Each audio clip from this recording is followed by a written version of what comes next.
be here as the MC and Master of Ceremonies today. And on behalf of the Institute of Directors, it's my absolute pleasure to welcome you to the 2022 Annual London Convention and Corporate Governance and Sustainability Conference. And just in way of introduction, I'm sure you're all wondering, who's that white guy up here talking? And my name is Doug Gordon, and I used to work in London, actually, for 25 years, working in some of the best investment houses, including Fidelity Investments, and HSBC, and many others as well. And I actually grew an asset management business here as head of sales from 50 million per annum sales to 1.75 billion. That was in the national newspaper for it. Unfortunately, though, in 2008, I'm sure you all remember, it was a tough period, and some of us had some difficulty in terms of business, and I ended up having a lot of stress. Stress led to ailment after ailment, doctor after doctor, and a near-death experience after 3 years of chronic pain, sometimes waking up 10 times at night. So I pivoted and became an entrepreneur, and since then I've got into various different things in terms of consulting with people like Dell, Facebook, Salesforce on SVP, VP level, and doing a lot of speeches around the world, and also did a little bit of mental wellness work. I think the other pandemic that we had during the year, or the 2 years that we had over the last 2 years, was not just about the pandemic about COVID, but also mental wellness as well. So I'm sure some of you, in my own self, I have a daughter, unfortunately, in her teens who's gone through anorexia, and so there's other people who have been infected by that in some way or form. So I did a little bit of mental wellness work during the pandemic, which ended up winning a few awards for as well. So I got to know Manik a few years ago, and I actually have been to India myself, and I spent 2 months in India, and I went to see the Dalai Lama, and I thought he was going to be my guru, but I went to Kerala, I went to Dharamshala, and I went to Amritsar as well. And while I was in India, the thing I realized it was the Dalai Lama, who I thought was going to be my guru, was not actually my guru, because the gurus were the people that I met on the street, in the hotels, in the shops, in the restaurants. Everybody has a story to tell. And I have to say, the Indian people, when I met them, they were the most hospitable, kind, loving people I've ever come across. So it was an absolute pleasure. And it's amazing how energy links you onto other things in life. When you put yourself in the energy of something, you get somewhere similar as well. And it's amazing how I'm here today with you wonderful, excellent people. So I'd like to thank you for giving me the honor and the time to be in front of you today. So I was listening yesterday, and I was listening intently to some of the great speeches that we had. And one of the things that came up was obviously the previous speaker, who was the president of the IOD India, was General Ayodhya. And I'm very, very sorry for all of you who are his friends in terms of his passing. And I'm quite a spiritual guy, and I truly believe in what Einstein said, is that energy never dissipates, it just moves from one form to another. And I truly believe that this body suit that we're in is just a suit, and the true us is the energy within. And based on that, and based on hearing how much love all of you had for General Ayodhya yesterday, I will say that obviously that man at the end of his life could look back knowing that he touched a lot of hearts. Because let's face it, at the end of our lives, we're not going to look back at how much money we've made, or how many houses we're to hold. We're going to look back at how many hearts we touched.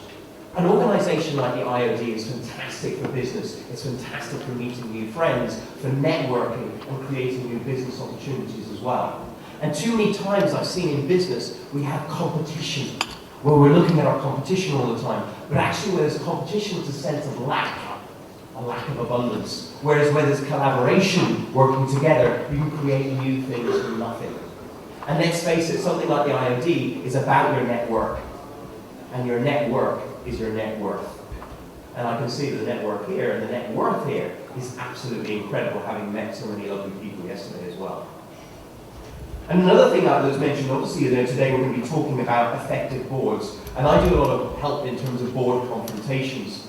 And it's amazing how quite often I get people coming up to me and saying, oh, my ex-boss was a right so-and-so. Or even the word narcissist is sometimes used. And I actually believe that sometimes that word can be overused. And I have an acronym for narcissist, saying that narcissist can sometimes mean neglected awareness, reflecting conditionings in suppressed self, instigating soul transition. And what I mean by that is sometimes the people who come into our lives reflect back areas that we need to self-improve on ourselves. And it's amazing how quite often in business, the word partner and the word parent have exactly the same letters, except there's an extra R in partner. So it's almost like we replay the parent relationship with our business partners, our loved one partners, until we heal whatever needs to be healed within us, so that next time we create love rather than another lesson. So when you're looking and pointing the finger at anybody in life, in business, remember there's always 3 pointing back at you, and to reflect back and ask yourself, what am I seeing in this interaction? How can I learn from this interaction and improve in this interaction? And that's what life is all about. The other thing that was mentioned yesterday was about different religions, and I truly believe, I'm not a religious man, I'm a spiritual man, and I truly believe that religions are like rivers to the sea. They're all beautiful in their own right, but it's all about just getting to that sea, whether it be universal consciousness, God, Allah, whatever you believe in. I don't think it matters, because I think it's truly all about love. And love is an acronym in my terms of lots of vibrant energy. And if you optimize your energy, you can optimize your performance in life. And I'll finish with this, because we're going to be talking about the lighting of the lamp in a very short bit of time. And I always say, whatever we go through in life, we grow through to glow through. And in terms of lighting that lamp, which we're going to do very soon, I would say gleam your inner light in everything you do, whether it be in your relationships or your business. Gleam that inner glow, gleam that inner light. And my acronym for gleam is G, is all about gratitude. I have 2 children. When I give them a present and they're not grateful, I don't feel like giving them anything else. So why would God, the universe, or whatever, make you feel worthy to receive anything else if you're not grateful for what you have now? So be truly grateful and you open yourself up to receive more. L is learning to let go. Sometimes in business we hold resentment, lack of forgiveness, guilt, anger. Those things don't create win-win in business. Win-win is letting go and focusing on the fabulous future rather than the problems of the past. E is for energy. And energy is all about understanding that spiritual, mental, emotional, and physical energy are all intertwined, and if you work on one, it will help you in all others as well. And also E is for emotional intelligence. I think one of the most important things in business for being a good business leader is awareness. That's self-awareness, what are your triggers, your traumas, your parental programs, organizational awareness, situational awareness, team awareness, and most importantly in business, client awareness. Understanding your client needs and matching your USPs to those as well. A is authenticity. We talked about trust yesterday. It's amazing how when you come from your true authentic self, the other person can feel it. When you're going into business, when I was dealing with people in business, I didn't go for the quick sale, for the quick win. I always went for the long-term relationship. And that word relationship can be broken down into a ship that goes in a direction port to port. Relaying, in terms of conscious communication, your shoulds, your expectations, your conditions, your needs, and your values, so that you're on board that ship in the right direction of life. And that's what's so important in terms of conscious communication within business and within life as well. But remembering that we all, and this is the beauty of diversity and inclusion, because we are all a product of our parents, our preachers, our teachers, and past relationships and experiences. And that means that we all come from different perspectives, angles, and understandings in life. But the problems that we have in life, in this world, quite often, is that people are always trying to push their own opinions rather than asking the right questions to understand and then make assumptions. So next time, ask the questions rather than making assumptions. And you might find that your international, your business, and even your love relationships are much improved. So it's an honor to be here. And on behalf of the Institute of Directors, it's my pleasure and honor to welcome you all. Our very esteemed and distinguished IOD members, IOD fellows, associates, our distinguished guests, and IOD India Global family. This IOD Global Convention gives us a joy as we feel privileged to welcome you and meet you all in person after 2 years being stuck indoors in terms of the pandemic. The 2-day conference will debate some of the most topical topics and issues and trends in corporate governance and sustainability, and hear about innovative, practical insights from some of our well-performing organizations. This year's theme is focusing on building an effective board that works and top global trends. The famed annual Global Peacock Awards for corporate governance and sustainability, both global and national categories, and risk management for the year 2022 will also be presented during the conference later this evening. IOD India Global has a strong legacy of bringing together eminent and illustrious leaders, distinguished and esteemed thinkers, renowned experts and policymakers across governments, businesses and civil society to enlighten and illuminate us regarding the crucial challenges being faced by businesses across the world. For many years, through its conferences and publications, the IOD has championed corporate governance and sustainability in India and worldwide. So a very, very big thank you to you, our supporters and partners, for an overwhelming support to this particular program. We are grateful to our state partner, Government of Jammu and Kashmir in India, grateful to the principal partner, TriStar Group in the United Arab Emirates. We're grateful to our platinum partner, VFS Global, and to our gold partners, which are Oil and Natural Gas Corporation Limited, World Gold Council, Raven Group, HDFC Asset Management Company Limited, Madhya Pradesh Tourism, Apijay Steya Group, our silver partner Design Forum International, our strategic partner, the Association of Chartered Certified Accountants, our knowledge partner, the University of Westminster, and our bronze partners are the State of India, National Small Industries Corporation, Gale India Limited, REC Limited, Shriram Pistons and Rings Limited, Cocaldas Exports Limited, Puducherry Tourism, Central Depository Services Limited, Tata Hitachi India, Here and Now 365, Punjab National Bank, Global Indian International School, Kochi Metro Rail Limited, and Kochi Water Metro Limited. A wedding when you light the candles beforehand as well, in a state of love. Ladies and gentlemen, we now begin the inaugural session of the convention.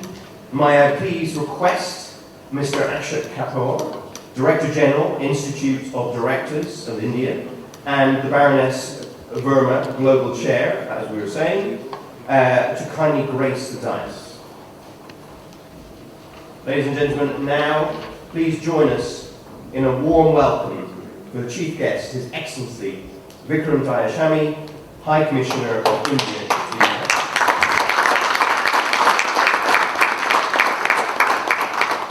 Please join as well. We've got our guest of honour, Dr. Arun Kamar Mehta, Chief Secretary, Government of Jammu and Kashmir, India.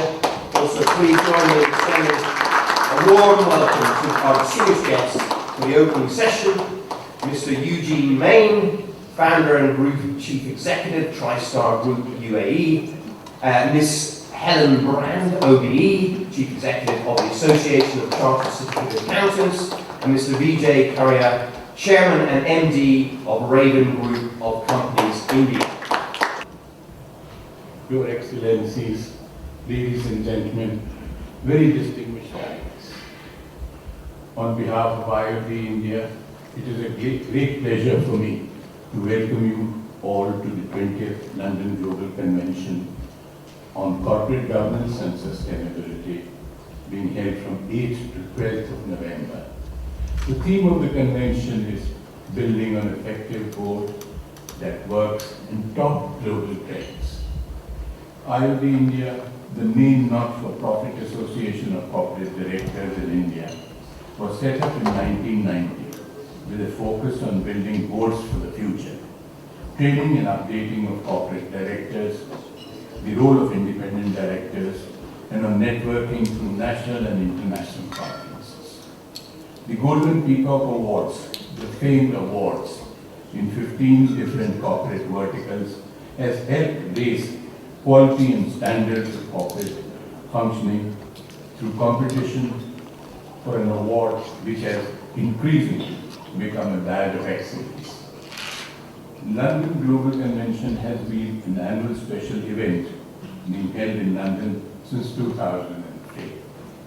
These conventions are the culmination of IOD's radical, out-of-box and holistic principle-based solutions-oriented approach for good corporate governance. It challenges the conventional wisdom on sustainable development, redefining sustainability as a process of creative destruction that continually disrupts the status quo. Diversity and dissent are no more value destroyers, but have become value enhancers today. The business scenario in today's uncertain and volatile economic and business environment, long-term success is by innovation, not optimization.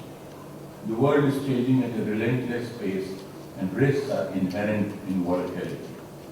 It is an era of informed investors where business is not simply an economic entity, but an engine of economic and social transformation. Change is relentless, and main issues are regulatory and ethical and economic. Currency volatility, uncertain supply chains, corporate restructuring and processes. Risk is inherent in volatility. Reputational, economic and operational risk emerge as our top concerns. India's widespread socio-economic diversity and disparity, a strong bureaucracy, of which I was a proud member once, by the way, is corruption and political upheavals, inadequate infrastructure and logistic support, and significant demographic changes, youngest and largest unemployed workforce, or maybe underemployed workforce, where 70% of the jobs are on the verge of diminishing. It has enhanced regulatory requirements and a global corporate governance code. The growing demand for accountability, transparency, digitization, socially and environmentally sensitive products. Digital and knowledge economy with innovation have immense potential to transform not only business but society at large.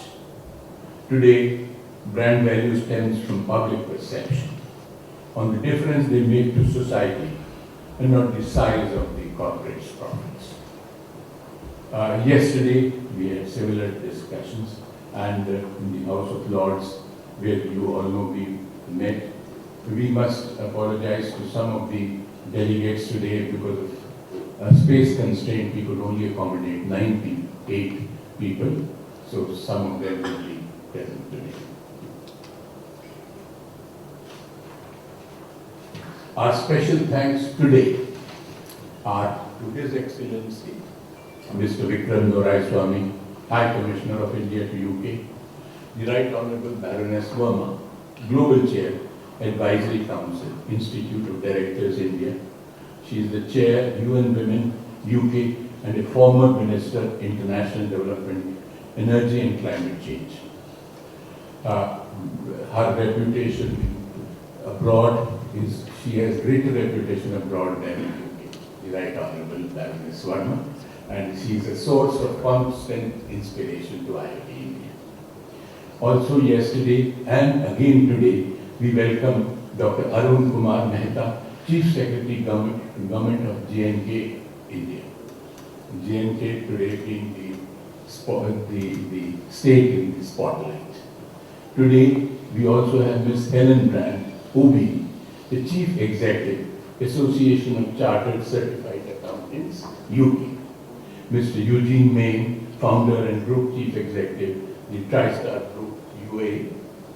Mr. Doug Gordon, of course, you just heard, he's a professional speaker, not only a professional speaker, but he's CEO, a coach, an author, a corporate trainer, and a TEDx speaker from Ireland.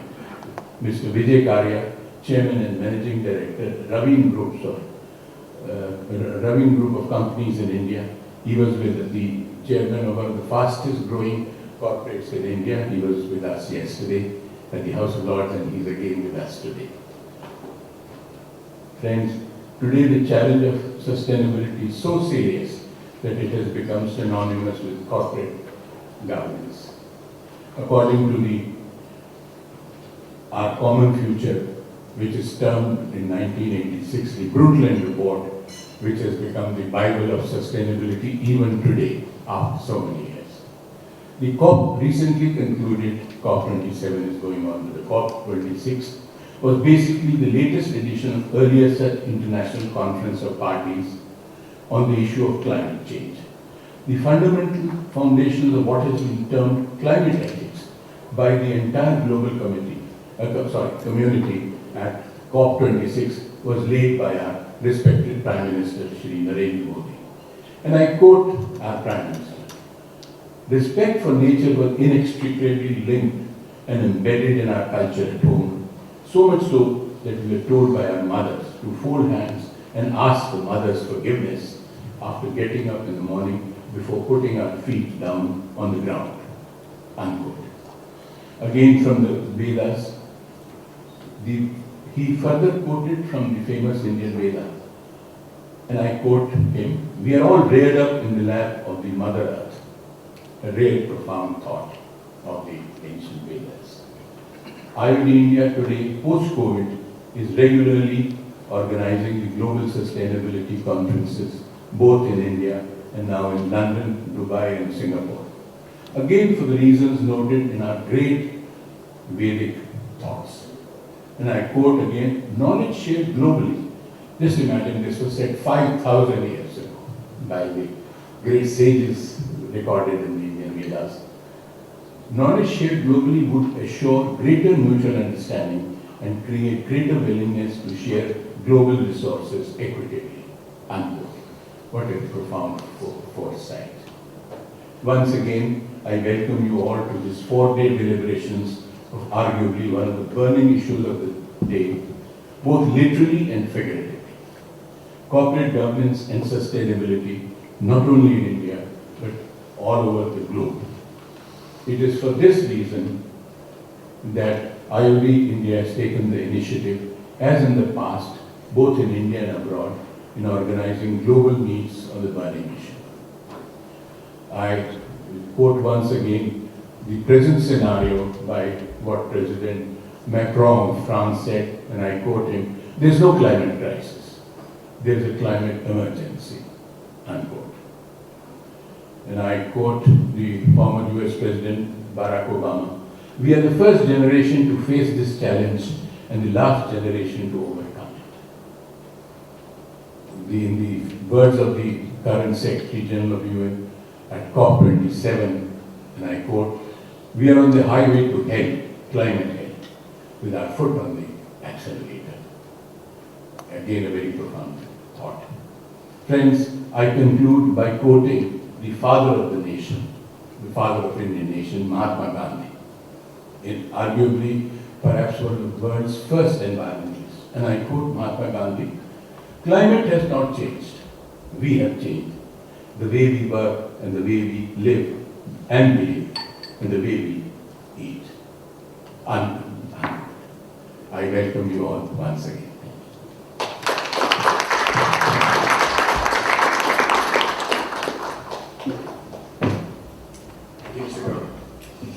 So, next on the agenda, we have Miss Helen Brown, OBE, Chief Executive of the Association of Chartered Certificate Accountants in the UK. Ms. Brown built her career within professional bodies and has considerable experience and knowledge of the 178 markets in which the ACCA currently operates. She's a founding member of the International Integrated Reporting Council and now serves as co-vice chair of the Value Reporting Foundation, which was created through the merger of the IIRC and Sustainability Accounting Standards Board in June 2021. She's one of the few women to lead a global professional body. She is a regular in the media on roles of ethics and delivery of public value in business and society. And we're delighted to have her here. And she is, I've been told, is an integral part of the IOD family. And she never misses a single platform. Over to you, Ms. Brown.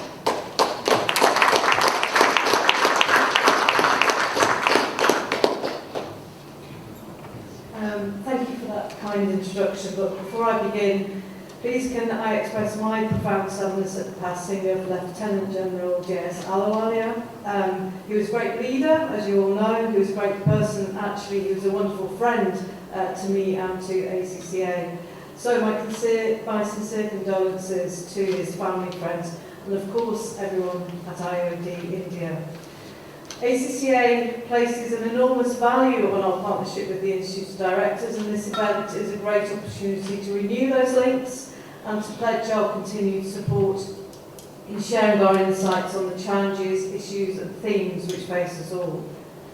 Today's theme is especially well chosen and perfectly suited to this audience. It's all about how we build effective boards that work, and how we as directors and business leaders stay ahead of the global trends, especially in the realms of sustainability and governance. The question of sustainability, of course, in particular, has rocketed to the top of the business agenda everywhere, and rightly so.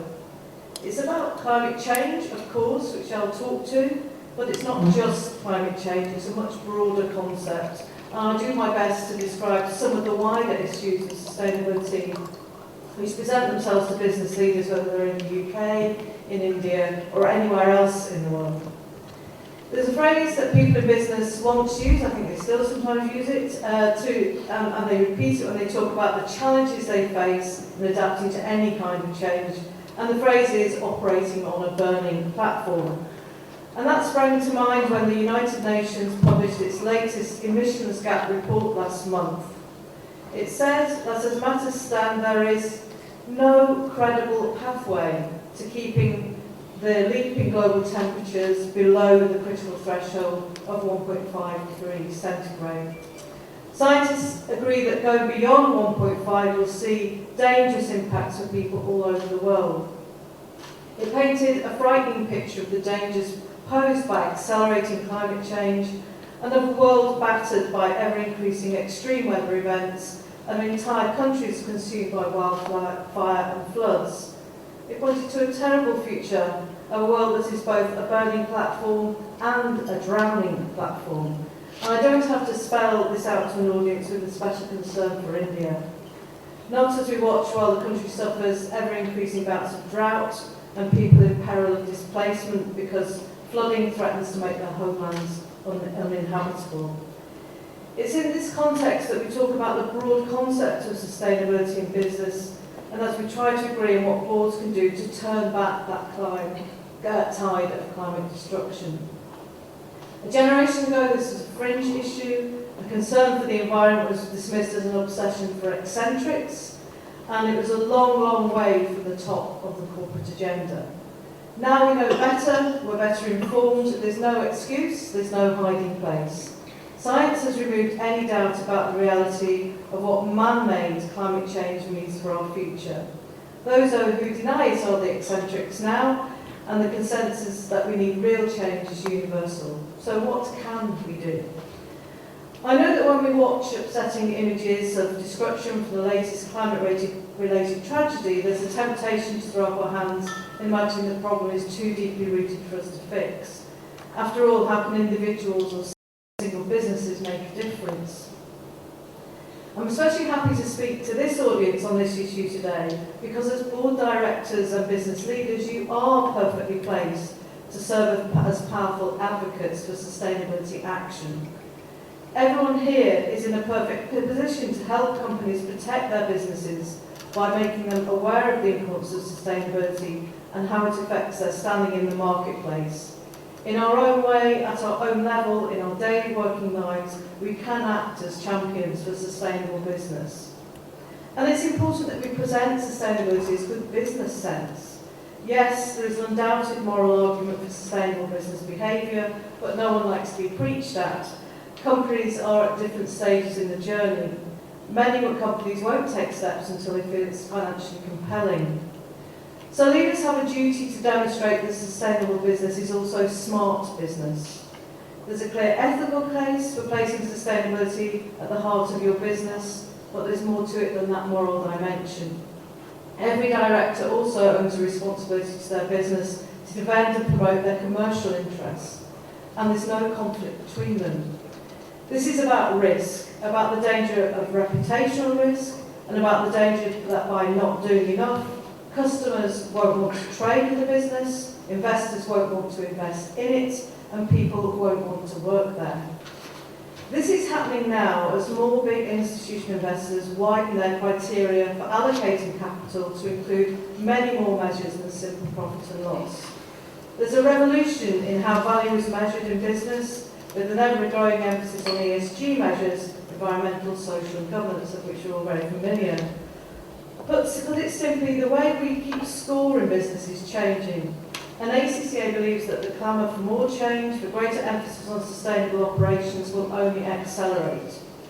The pressure for more action on climate-related issues is coming from above and below, from boardrooms and investors, and from consumers, who are ever more discerning in how they choose to spend their money and who they choose to spend it with.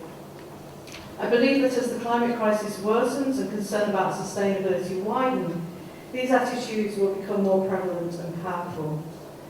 And we know that business gets it. ACCA's report, Climate Action and the Accountancy Profession, Building a Sustainable Future, sets out clear ways how businesses could increase efforts to be more environmentally sustainable and to make a more positive impact on society. It builds on an earlier report from us, Mainstreaming Impact, Scaling a Sustainable Recovery, which showed that 90% of the business leaders we surveyed around the world already agreed it was important to promote sustainability. Clearly, the debate on whether sustainability is the future for business has been concluded. It's now time for action. It's our only future. For me, the success of our efforts to build sustainable businesses rests on how we measure the impact, how we measure performance. It's about how the market responds to what businesses do, about which businesses are rewarded or penalised for their efforts on sustainability. It's changing how we view what value really means. To do that effectively and efficiently, it's important we agree on a global framework of standards that is easy for every business to understand. And that's why we're proud to support the work of the ISSB, the International Sustainability Standards Board, which was launched at COP26 last year in Glasgow. It is forging a global consensus on the direction of reporting that needs to be followed, building on existing standards and bringing them together into a coherent, integrated whole. It's about making regulation and reporting more consistent and universal, replacing what existed, a broken jigsaw of ill-fitting pieces, with one clear picture of effective measurement that makes sense to every business, big or small, anywhere in the world. It's also about promoting the concept of the integrated report, where I've spoken for IADU India before, which is close to my heart and ACCA's heart, which is a crucial tool in letting the sunshine in on a business's activities. It's about recording performance and results in a clear way across measures which extend further than profit and loss to include impacts on the environment and society, so that investors and everyone and anyone who wants or needs to know how an organisation is operating can find the information. It's the only way a sustainable market can function effectively, by giving investors and consumers the information they need to make good decisions. It's the only way we can ensure that responsible, sustainable businesses are rewarded in the marketplace, and the best way of sending corrective messages to poor performers. This is important because unless we can agree on a clear view of how we account for our actions in business, we are lost in the smoke of confusion. Finally, I think this event is so timely, useful and constructive because it brings us together to remind us that our efforts are not isolated. They feed into a worldwide drive to build a business culture that respects sustainability and promotes long-term economic health. We really are all in this together as business leaders and citizens of the world. I know that the mood has swung behind the urgent need for change in the way we run our economies and businesses, and we're pushing on an open door on this issue. The only question that remains for us all to decide on which precise actions our own businesses can take to make the difference. It's about how we make a positive contribution to promote the long-term sustainability of business and protect the planet for our grandchildren to enjoy. We no longer have the luxury of time to debate the merits or otherwise of sustainable business. The clock has ticked down and the alarm is sounding, and the time is now for us to take action. Thank you very much.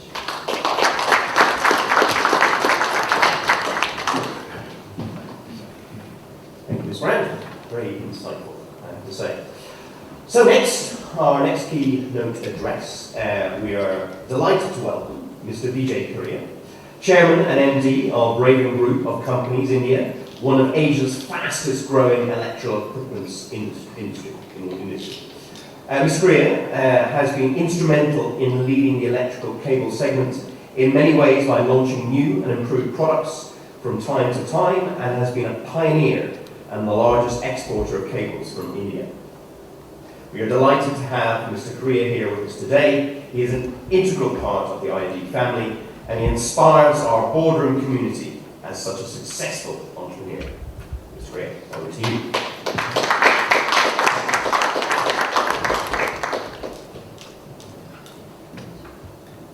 A very good morning, and thank you so much for the kind words.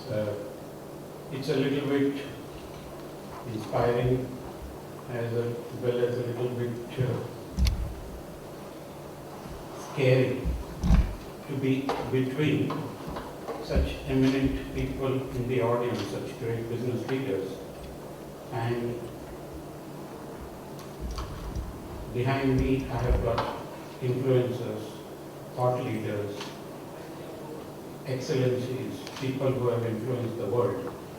And I stand between you all, trying to give some knowledge, some insight or some thoughts to such people which I don't know if honestly I'm capable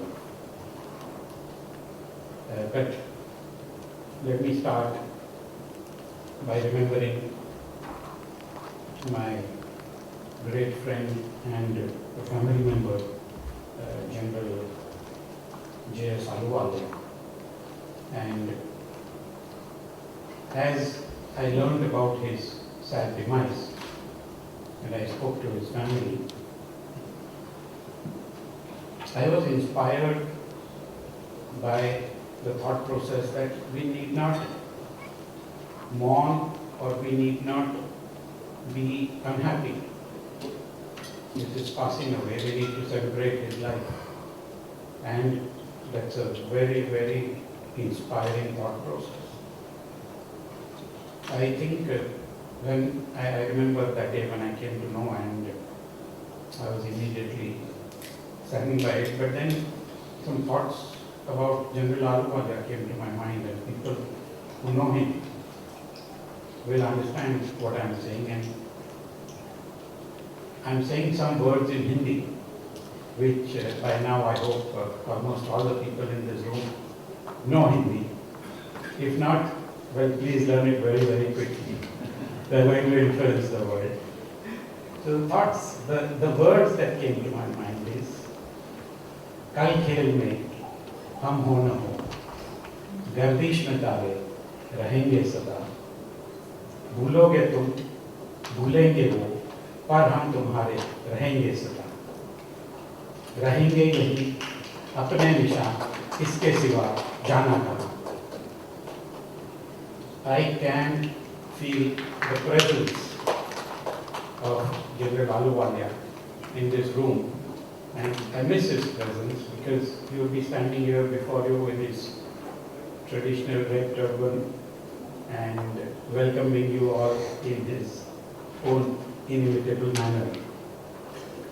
But a few things that we need to learn about what's happening, and I, as always, admire the theme of the conference, and that is globalization. If I encapsulate it in a few words, it's about globalization and about sustainability. And there has been, over the past few years now, a lot of talk of sustainability. I think sustainability involves basically a thought process. And as Helen just said a few moments ago, it's about what you're willing to spend, what you all are willing to give up to keep the world going. But I think there's a more basic thought process that we need to employ. And that is what we are seeing across the world today.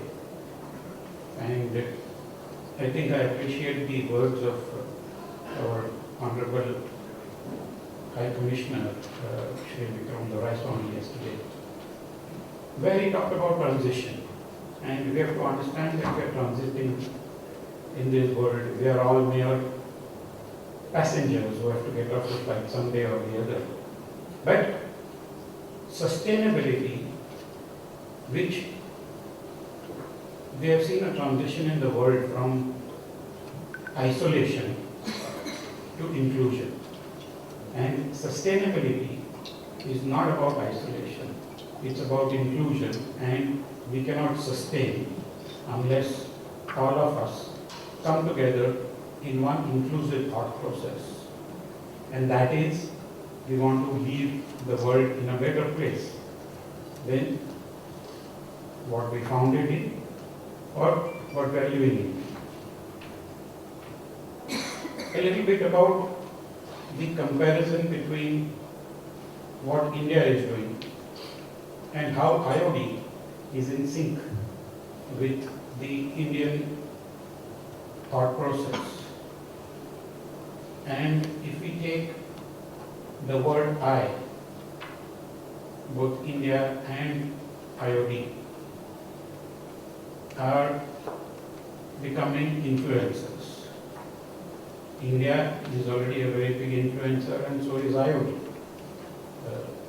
The eminence of the business people, the various forums at which various governance topics are discussed, where people listen, where the governments listen, where eminent people come and give their thought processes.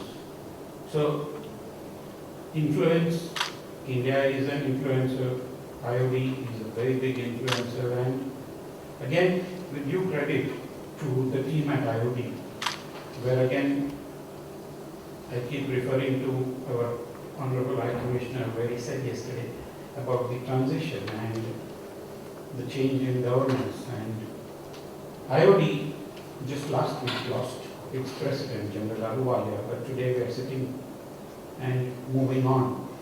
That's what is sustainability. The ability to move on, the ability to gather yourself and overcome any kind of obstacles, any kind of circumstances.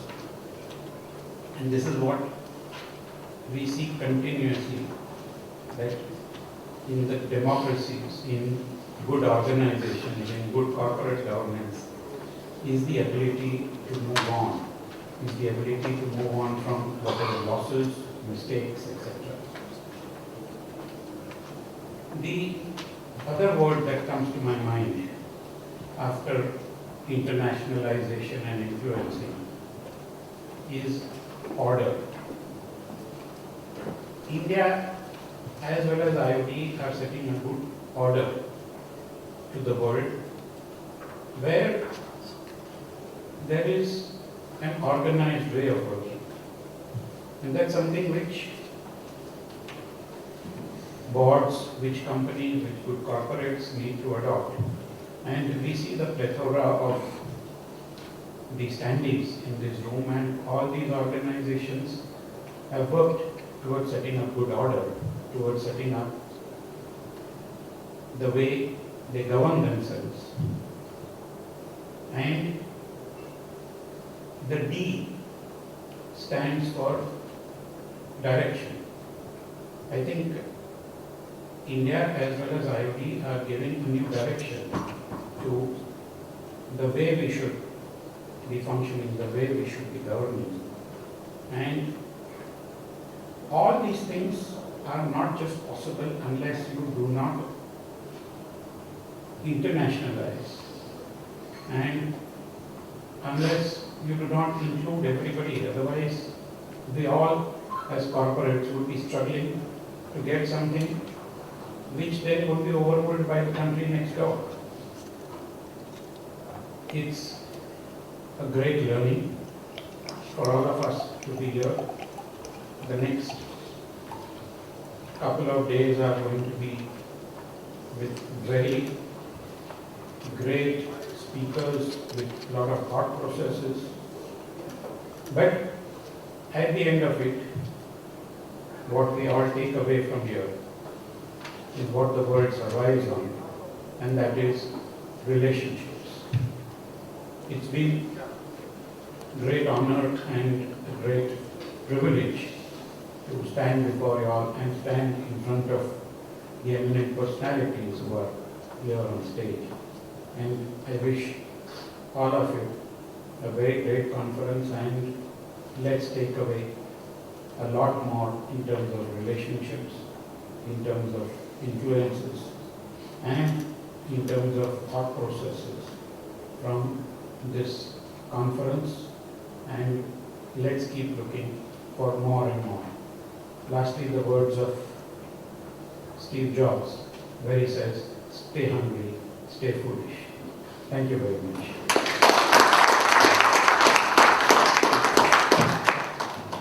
Thank you, Mr. Green. And I had the pleasure of meeting his family yesterday, who are as inspiring as lovely as he is as well. And I love when he says the word I, and I think in terms of sustainability and the environment, it starts with the letter I, as in us, as in me. And if we are more sustainable, if we are more conscious, so will our families be more conscious, and then their friends, and the ripple effect of that as well. So it starts with us. For our next keynote, I'm very pleased to welcome Mr. Eugene Main, founder and group chief executive of TriStar Group, Middle East's largest privately owned liquid logistics company with operations in more than 29 countries spread across Middle East, Africa, Asia, the Pacific, Europe, and the Americas. Mr. Main, with over 45 years of professional experience in business leadership, leads all the activities for TriStar Group spanning surface transport, ocean and coastal transport, specialized warehousing, fuel farm management, turkey fuel supply operations, commercial aviation services, lubricants and chemical distributions. And he has been ranked among the top 100 Indian leaders in the Arab world by Forbes Middle East magazine. And during the pandemic, Mr. Main, as a serial entrepreneur and great philanthropist, contributed a massive amount in terms of healthcare challenges and saved many lives. His graceful participation in IOD platforms makes the IOD family feeling a true sense of completeness. We are delighted to have him here today, and over to you.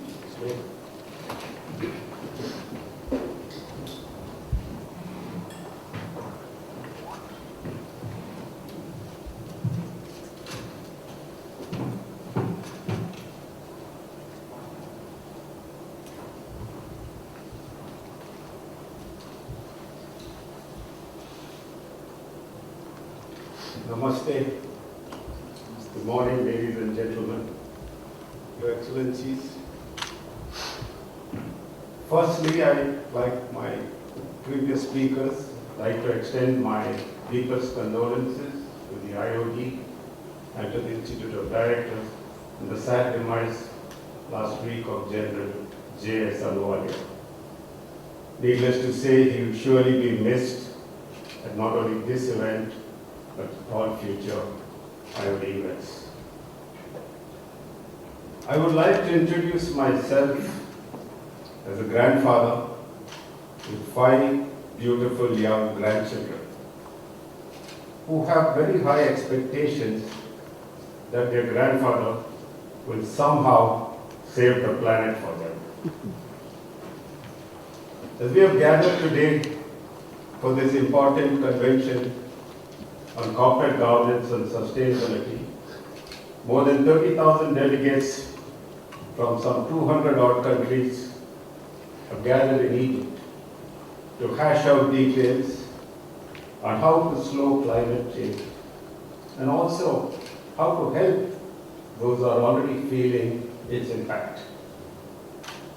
The recent UN report shows that most countries are lagging behind on their existing commitments to cut carbon footprint, with greenhouse gases on track to rise by about 10% by 2030 compared to 2010 levels.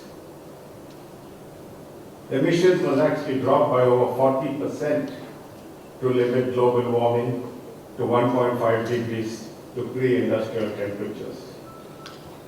Recently, the UN General Secretary Antonio Guterres has said that we need to move from tipping points to turning points. Sustainability today is definitely mainstream.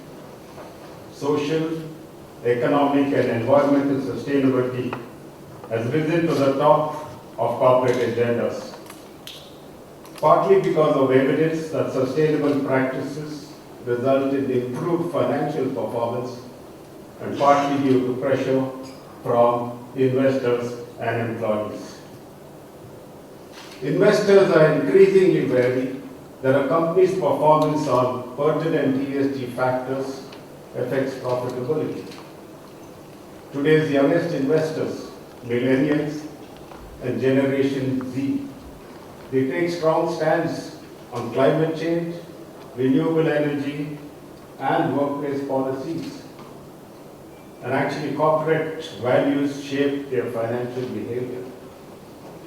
A great majority of CEOs have also begun recognizing that ESG and sustainability should guide, if not dictate, their corporate strategy. But it still feels like one important issue is still a holdout in the sustainability revolution. Directors who have the remit of securing the company's future are quite often remiss in delivering it. An outdated look on short-term value maximization and the overriding fiduciary responsibility to shareholders are two main reasons. Obviously, shareholders remain important, but other stakeholders such as suppliers, partners, customers, and the public at large are crucial for long-term sustainability. Not so long ago, sustainability was a token item on board agendas to balance the social and environmental price of profit. Today, it is and should be the top item because profit will not be possible without it. Business will not survive in a world in which people don't. Boards can and should use the influence, integrate and implement sustainability by articulating purpose, taking ownership, and acting on it. A board may agree on action, but directors struggle on how to do it and how far down the road do they need to travel. Let us consider the road to 2050, the high point for many countries to make key climate goals and to create what the World Bank calls a wealthier, more equitable, and more sustainable world. There is an old Portuguese proverb that the road to hell is paved with good intentions. Individuals have every intention to undertake good action, but fail to deliver it. The road to success is always under construction. We aspire and we perspire, but do we progress? What should we achieve and how do we achieve it? 90% of the world economy is now committed to net zero targets, which call for many transformations. Clean and inexpensive technologies must be found to capture carbon emissions from all industries. Electricity must become clean and grids must be updated to cope with the higher demand when everything runs on electricity. Internal combustion engines must be replaced by electric vehicles, and roads must feature ubiquitous charging points for electrical vehicles. Energy storage poses multiple quandaries for the energy and mobility sectors. And renewable energy from solar and wind is neither available all the time, nor is it consistent and continuous. Climate reporting also remains complicated with the use of different frameworks. And green investments are often delayed due to regulations and policies. Ultimately, no country is immune, no economy is immune, and no industry is immune. Sustainability must be embraced by every industry on a global scale. And I would like to highlight the efforts of the oil and gas industry where we are actively involved in. The momentum towards sustainability is driving these industries to make major transformation. Many traditional oil and gas companies have transformed so much to the point that they now consider themselves as energy companies, mobility companies, or even retail companies as they diversify and expand with innovative business model and net zero goals. The longer the world takes to achieve net zero, the harder it will become to restrict or reverse damages, making the road to 2050 quite literally a race against time. The COP27 conference is currently underway in Egypt, and before it began, again Secretary General Antonio Guterres compared it using a horse racing analogy. Climate chaos is galloping while climate action has stalled, he said. Recently, a group of protesters in London, and more so today on the M24. Last time in London, a group of protesters threw tomato soup on Vincent Go's masterpiece, The Sunflowers at the National Gallery. A few months earlier, some members of the same group glued their hands to a replica of Michelangelo's The Last Supper at the Royal Academy. This group, Just Stop Oil, wants to stop the UK government from taking on new oil and gas projects. I quote two of their most memorable quotes.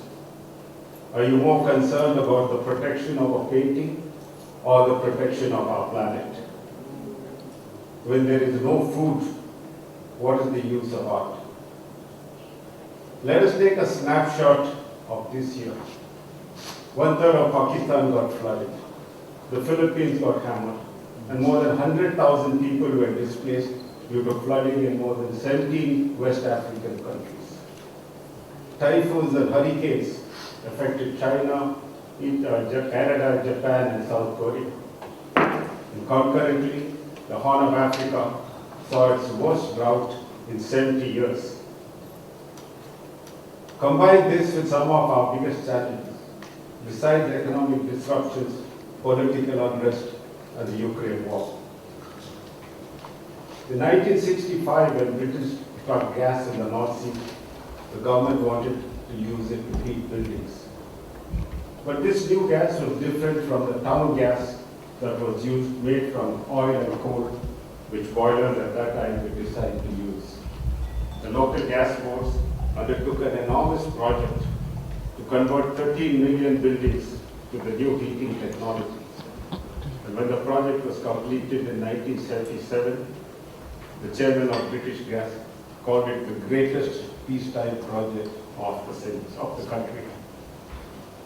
While that was certainly a challenge, it pales in comparison to what Britain faces today.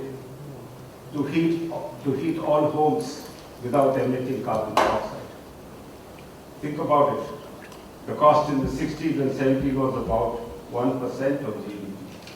And today, to make this transition, we're looking at about more than 20% of GDP. And that is only one sector in one country. Being recognized truly as a global sustainable company is like winning an Emmy, Grammy, Oscars, and Tony. You have to put in and prove your efforts in multiple domains. Let me leave you with an example of a 186-year-old multinational company, Schneider, once a small traditional French merchant of electrical products. It is now at the forefront of digital automation and energy management for homes, offices, factories and data centers. And their success driven largely on digitization and decarbonization. We can walk in illustrious footsteps, we can walk on shoulders of giants, but understanding the fundamentals helps us to assess what is already here and what is yet to come and what is avoidable.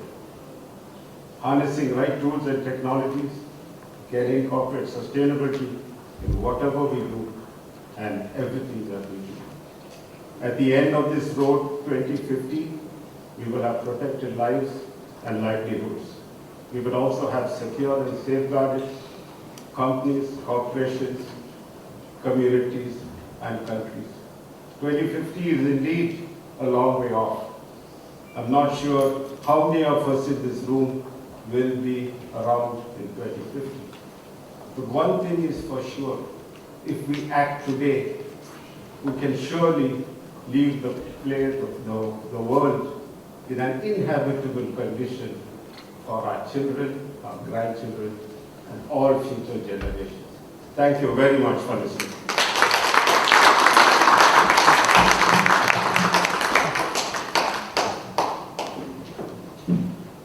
Thank you, Ms. Main, and I'm sure your grandchildren will be very proud, I have to say. So, for the guest of honour address, we are very pleased to welcome Dr. Arun Kumar Mehta, Chief Secretary, Government of Jammu and Kashmir, India. Dr. Mehta is an AGMUT Cadre Officer of the Indian Administration Services. He has a vast administration experience in both Jammu and Kashmir and the Government of India, where he has displayed an extraordinary acumen as a leader. Since his appointment, he has initiated very good governance initiatives for development of the state, including security initiatives, which have resulted in unprecedented flow of tourists last year and uptake in a number of economic activities. He's also served with distinction in the Union Government as Additional Secretary, Environment, Forest and Climate Change, and Joint Secretary, Urban Development. Many of his initiatives, while serving the Union Environmental Ministry, has helped the Government of India formulate its strategy for the recently concluded COP26. Ladies and gentlemen, Jammu and Kashmir is a paradise on earth, which is universally acknowledged as heaven on earth. And today, its strategic position to contribute to the nation's rise as a $5 trillion economy. Ladies and gentlemen, we're delighted to introduce Dr. Mehta.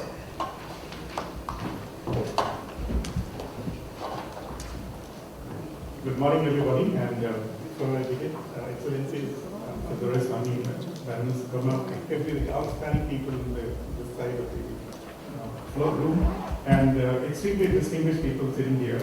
Before I begin, let me just introduce that I led the Indian climate team at COP18, which was in Catalyst, and then I went to Jammu and Kashmir. So I had a long association with the climate change negotiations dating back to '98, and I've seen these negotiations go forward for a very long period of time. And I would only say that climate change threat is real, and the concern for sustainability is real. Many of us feel that we are talking in terms that many people don't understand. I also headed the National Pollution Control Body, which is Central Pollution Control Board. And I can tell you, I'll just give an example and then go on to Jammu and Kashmir. Very simple example. We think that it's okay if some industries pollute. And cleaning up requires much more money than what profit the companies make. And it's not sustainable. And I had people from Kanpur telling me that it is our job to give jobs, but pollution must be taken care of by government. This is a strange principle some people believe in. There are no shortcuts in life. But I'll come back to Jammu and Kashmir, which is the theme that I have been called for. Governance sustainability is as important as anything else to ensure sustainability in environmental governance. And the two are not dealing. They are very, very closely linked.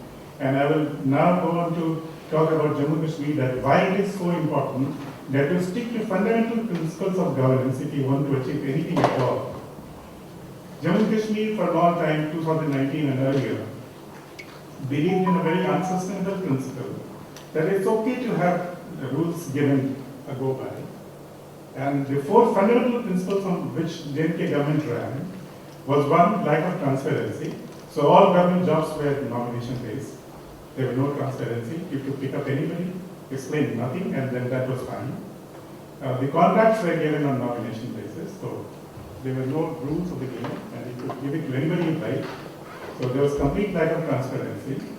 And so was in terms of land allotment, and some of you are from India, you would have heard about stands like Roshni and so on and so forth. So, few very fundamental principles. It's okay to give the rules a go by, and it's okay to believe that shortcuts are a better way of running governance than otherwise. And it's my theoretical perspective, and I would request IOD also to look into this. When we actually amended Article 370 and went to the principle of one country, one nation, one flag, one nation, one market, and the rule of law, that was the greatest challenge in my mind the bureaucracy has ever faced at any point of time in a short window of 1 or 2 years.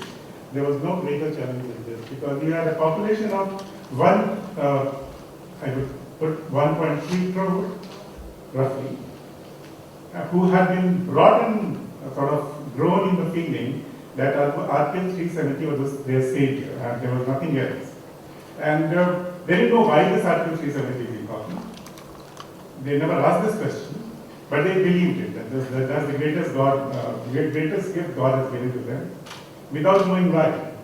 And it was one of the greatest challenges we faced there, and how do we convince people that what we are doing is right? And I'm very happy to tell you today that we stuck to very fundamental principles. One was absolute transparency in what we do, and I believe that principle is equally important in terms of environmental sustainability. If you look at the reporting of the nation, one of the important elements is how transparently they report on their commitments. And so transparency is an extremely important element of what we do. And if you, in your room, type janbhagidari.jk.gov.in, you will find every single bit that government of J&K does on your mobile. He is sitting here and now. And that was the kind of transparency we built. We also built a complete transparency in government recruitment. And that was another enormous step we took forward. We actually appointed more than ever in transparency. And this word was that government is not appointing. And why? The problem was that the jobs were not available in the market. They were available through a competitive system where you could compete, but they were not like you could work for an office and get a job. Not like that. That was the case earlier. So there was a connect, whether it was jobs, whether it's contracts. The contracts were all e-tendering based, and there was nobody could do anything about it. Recruitments, nobody could do anything about it. And so transparency and technology, and how we use technology to bring about transparency is an interesting dimension of what we did. We took technology to whatever limit we could. So everything was technology based. Now we have 225 services which are online. And we are encouraging people. I think it may not sound very transformative in UK maybe, but in J&K definitely it does make a difference, because for the first time the government was transparently doing, and now we are moving on to a system which is called auto appeal system. If you don't get the service within a certain period of time, the appeal is automatic, and that particular official system has to explain, or they can be fined, why you did not deliver in time. So that's the next step we are taking. It's called the auto appeal system, and we are also moving on to mobile governance. So that was, transparency was one big element, and technology was one big element. And the result of that is something phenomenal, as far as I'm concerned. We never believed that what we are doing is actually, we didn't want to believe by way of impressions. We wanted to check, what do people believe about us? So we sent 12 lakh communications with a system called Rapid Assessment System. So people have a possibility of directly responding to us, what do they believe about the services. The response were 25,000 roughly. But 86% were said it's good. And when we had started, we would have felt that in J&K, this would be impossible to achieve. Not at all. So what I am saying that what we believe in an anecdotal manner, that this is what you want to believe, that's not the right way. Technology is there to let you assess directly from the people whom you're serving. And that's very, very important. And that gave us faith that what we're doing is right. And we are all aware that 2019 the change happened. Thereafter all the restrictions were there. 2020 COVID came. And till 21, we are all struggling with management of COVID. But in 21, we actually opened up big time, and everything was open. Universities were open, colleges were open, everything was open. And at that point of time, if people did not cooperate, you won't be able to do the governance, the kind of progress that we have made in the last couple of years. What is the result of this sustainable principles of governance? We were completing 9,000 projects a year, and that was supposed to be a very high number. Today, with the same amount of money, we are completing 51,000 projects approximately. And the costs have come down, the speed of completion has gone up enormously, and so that is where I say that sustainable principles of governance are very, very important. You have to stick to the basic principles. You have to believe that they are right, and then you can measure whether what you are getting is right or wrong. Not go by what people are telling you, one or two people who come and meet us, a very small fraction of people who come and meet us. If you go by their impressions, you will get lost. It's best to take impressions from the people whom you're serving, and then it becomes a very different ballgame altogether. I would very strongly recommend that the story of J&K is a story of transformation. I said yesterday that from a situation in which we had thousands of events every year, we have none almost this point of time. And it's a time that people should come and take a look at J&K. I will just give you two examples, concrete examples, which kind of transformation is happening. Dal Lake was known to be a lake full of weeds. Today it is cleaner. And it's the cleanest ever one has seen this.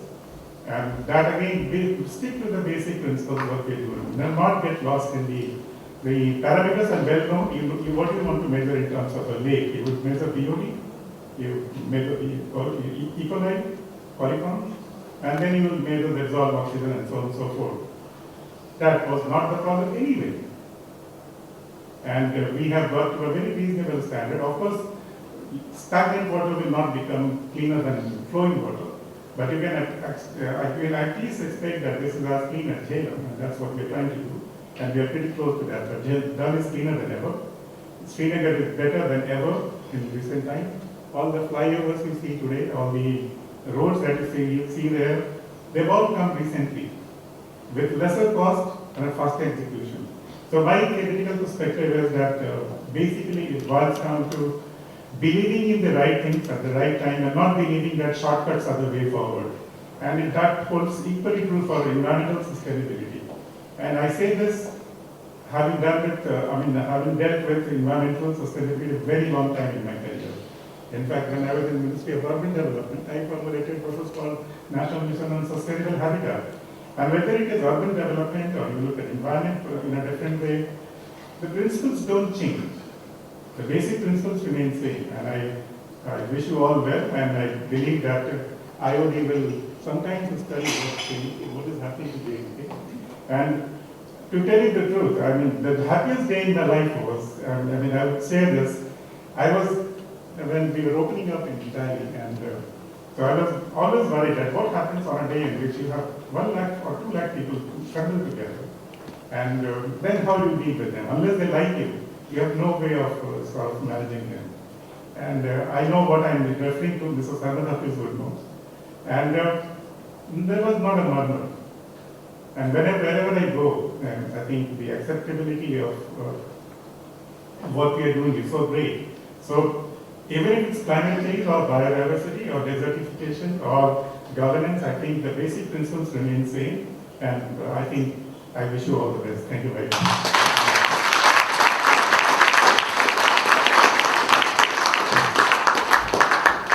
Thank you, Dr. That was definitely heaven on earth. So, for our inaugural address, we are delighted to welcome our chief guest, His Excellency Vikram Doraj Swami, High Commissioner of India to the UK. His Excellency joined the Indian Foreign Service in 1992. His initial posting was in the High Commission of Hong Kong as Third Secretary, following which he served the Indian Embassy in Beijing for 4 years. He has had the distinction of serving in the Prime Minister's office as the Private Secretary of the Prime Minister of India.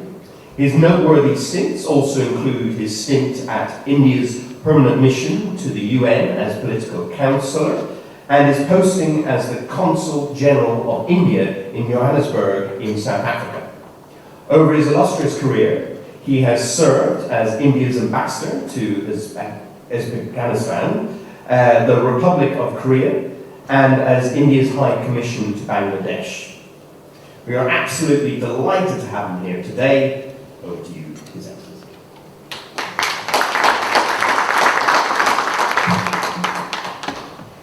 Thank you very much, Gordon, for that introduction. Baroness Verma, dignitaries on the dais, my colleague from the Government of India, Chief Secretary of the Union Territory of Jammu and Kashmir. Ladies and gentlemen, thank you very much for your presence here this morning, braving tube strikes and the more compelling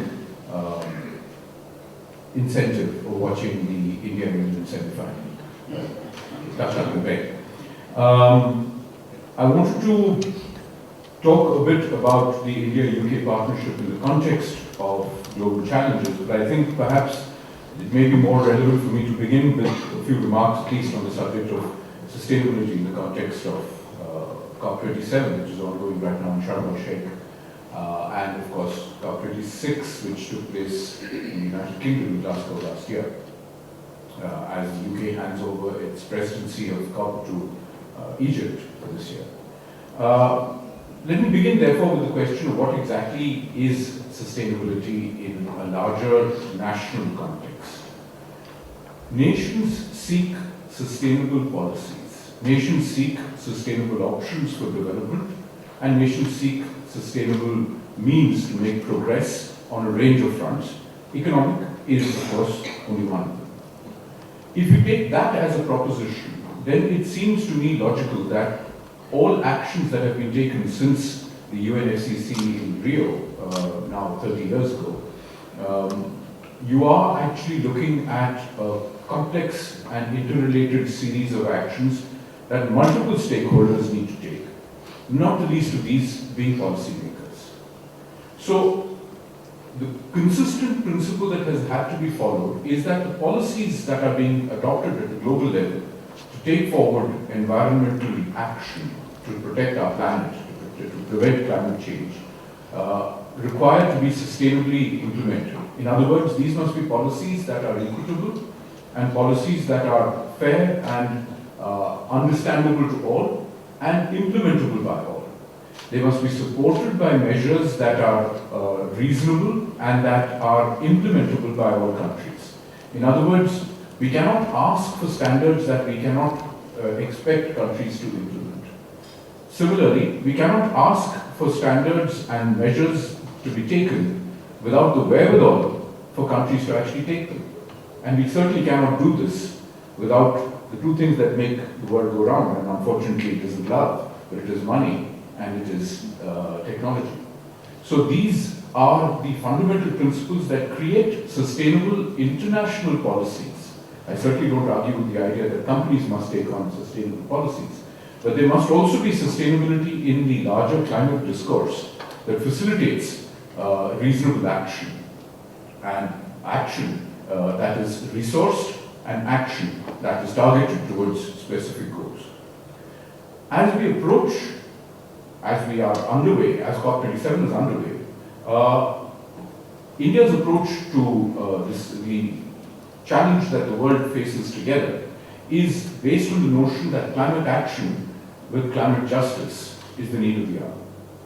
Our climate approach, which Chief Secretary Jammu and Kashmir had been part of the process of drafting originally several COPs ago, is and remains premised on the idea of common but differentiated responsibilities, respective capacities, and equity.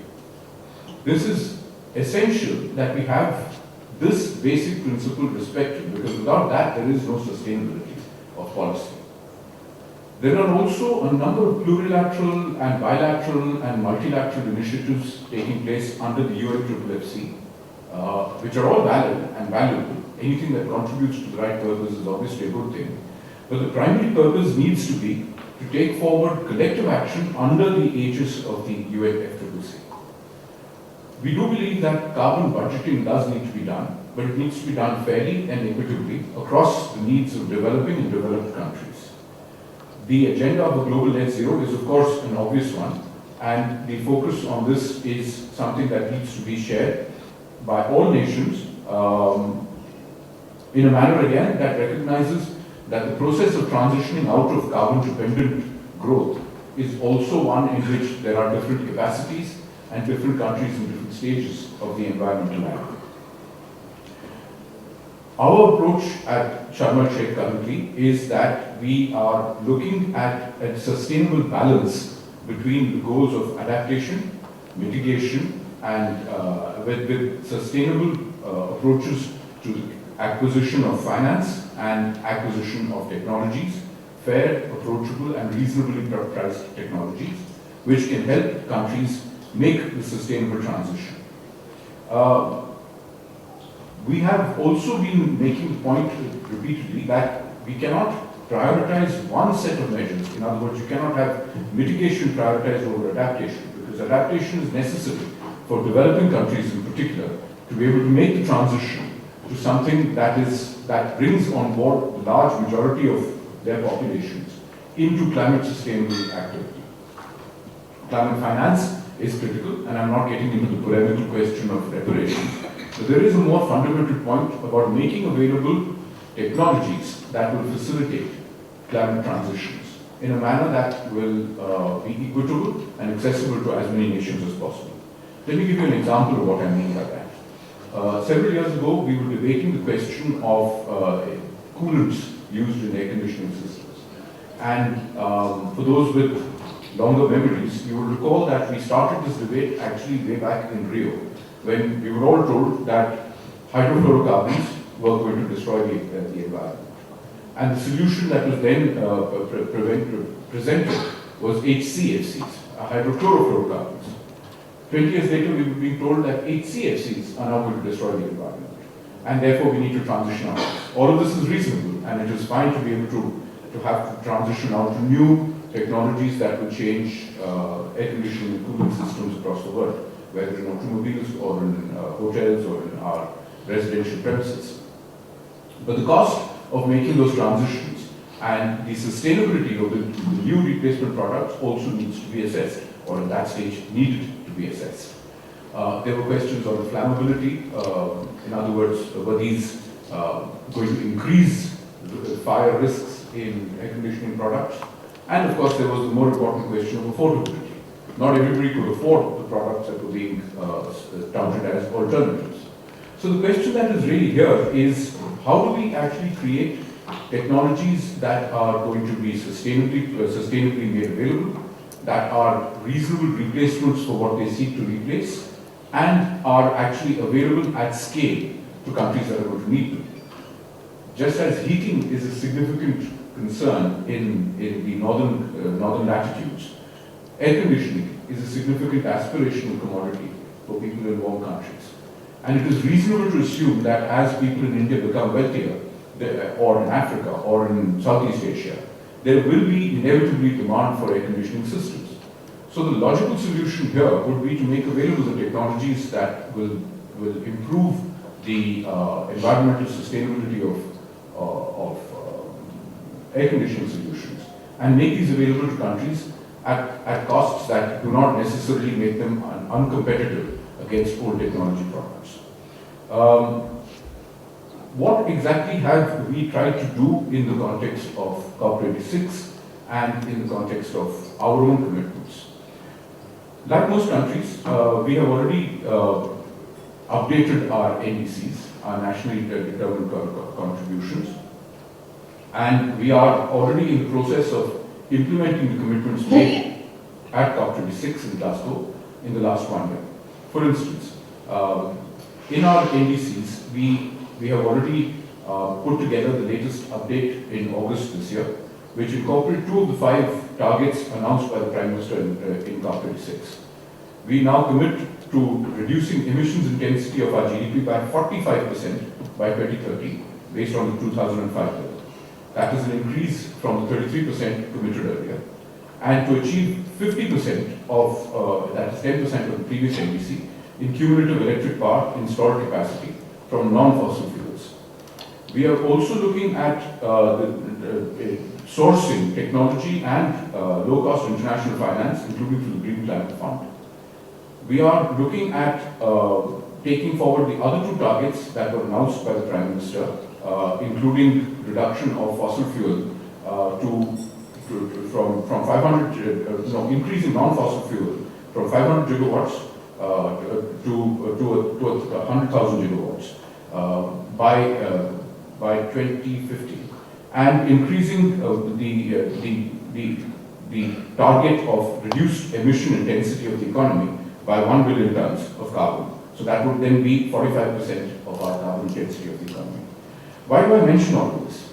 I'm essentially seeking to make the point, ladies and gentlemen, that there is fundamentally no prospect of making a trade-off between what is necessary and what is also futuristic.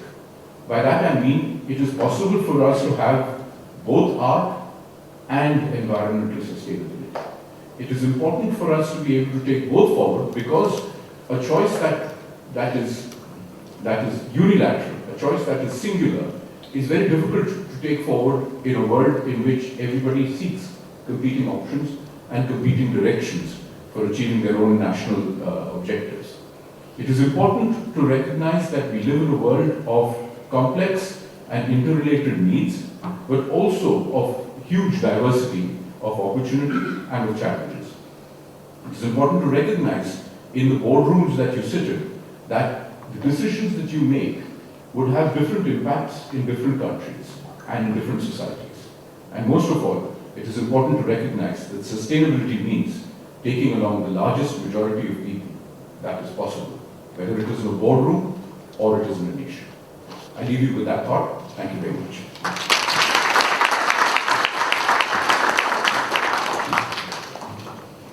Thank you, His Excellency, and I think the key word that I heard there was action. I always say, in order to make anything happen in life, you can use the acronym of MAKE in terms of mindset, and having the right mindset in terms of what to achieve, action, and I think we can understand in terms of massive action is needed, knowledge, and also energy, which is what we're talking about today as well. So it was a superb speech, thank you. May I now request the Baroness of Verma, Global Chair, Advisory Council, Institute of Directors, India Chair, UN Woman UK and former Minister, International Development and Energy and Climate Change, Government of UK, to deliver the Chairperson's address. Baroness Verma is highly influential, both as an outward-facing global leader and within the numerous political positions that she's held. Since entering the House of Lords in 2006, she has held several key ministerial appointments in government and opposition. As a strong and committed advocate of diversity and inclusion, she has led from the front, specifically on gender and race discriminations, both in her political position as well as in her many roles on many committees. Ladies and gentlemen, please put your hands together for Baroness Verma.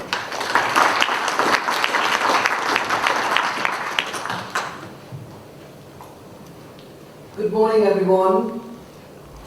Good morning. Good morning. Your Excellencies, esteemed friends on the dais, honourable guests in the audience, I also want to start by actually paying a small tribute to our dearest friend, who's now gone on to another abode, General Ahluwalia, who I know each and every one of you who knew him knew that he had a very long-term vision that is now left to our team, IOD India, led very ably, I must say, by the Director General, Mr. Ashok Kapoor, and the Chief Executive of IOD India, Manoj Rawat. and his team. I've been with the organisation for a very long time, and over the years we have managed to actually see a great change on the boards in India, and they filter through to influence boards across the world. A lot has been said this morning about our relationships, and I stole words from every single person on the dais this morning. Because unless we do work together, and unless we collaborate and share knowledge, it's still going to be a problem for us in decades to come if we are going to try and achieve sustainable solutions for everyone. And that doesn't mean just the rich economies on the planet or the emerging economies on the planet, but our brothers and sisters in the developing nations on the planet. Because we will have war because of water shortages and food shortages if we do not correct the direction of travel that we're taking today. And the biggest impact that climate change is having and will be on women and children. And that is something that we really do need to really think long and hard about. You know, we in the boardrooms, and I sit on 3 or 4 boards, we in the boardrooms are very clinical in the way that we approach the decisions we make. But I recently was sitting talking to somebody who was doing a whole research project around emotional intelligence. And emotional intelligence has got to be one of the factors that we draw in to our discussions when we make decisions on policy and the way our organisations are going to travel in the boardroom, in government, on the ground, NGOs, everyone who is bedded to making the world a better place. And I do find it frustrating sometimes that we look to another group to actually find the solutions, and we may abide by them, but we may not. And I ask you one thing, and it was something that was said by Eugene. He's a grandfather. I was a bit frightened when he said we may not make 2050. That sort of worried me a little bit because I'm hoping to do so. But as parents, as grandparents, as brothers, sisters, whatever, we have a duty to not just think about ourselves. And much has been said this morning about the fact that we have a sustainable mindset. Well, we don't. We want cheap, quick, now. We've made that a habit for the Western world. Cheap, quick, now. And what we've done is we've taken that cheap, quick, now to the developing nations and exploited the fact that they need to also make a regular income. On the cost of what? We do recycling, but we send our plastic bottles away somewhere else. We pollute the oceans, but we expect the fish to digest it, pollute the oceans further, and then we eat, and then we create disease. So there is some emotional thinking that we really do need to think about. Now, as a politician, my duty is to make sure I listen to the people. What do the people want? Are the people well placed, well informed? Have they got the knowledge to make the decisions, to demand governments and policymakers to be able to put in place things that not just work for us, the informed people at the top, but grassroots? And I have a big issue with fast fashion. Let me not say fast fashion, let me say cheap fashion. Because for me, cheap fashion pollutes my landfills, not just in this country, but globally. It's exploitation of people in labour laws. And I really, really do say to everyone, do not make your profits on the backs of the poorest in the world. We have a duty to be a sustainable forward-thinking organisation. So emotional intelligence is critical. The second thing I'd like to say is that I do believe genuinely that we can make solutions, have solutions, find solutions for the crisis of climate change, but it's not going to come by one country trading off another country. It's about collaboration. It's about working together. It's about research. It's about, hopefully, with the UK-India trade agreement, it'll be about working much closer together. But as the globe becomes smaller because we can reach it easier, what did we learn from COVID? We learned two things, I think. We learned that we didn't need all that carbon travel because we were able to actually engage quite happily with technology. It doesn't cover everything, but at least it allowed us to actually engage better. I did more Zoom calls and engaged across more of the world than I've ever done before. And it was great because I reached countries that it's actually quite difficult to get to. And we had a dialogue going. And it's really important because those now dialogues have become relationships, and those relationships are now becoming partnerships. So we can do things differently. And what the second thing it really taught, it brought home to me was the disparity of being able to react, respond to a pandemic. The difference there was between those who could and those who couldn't. And that was really quite a sobering thought for me.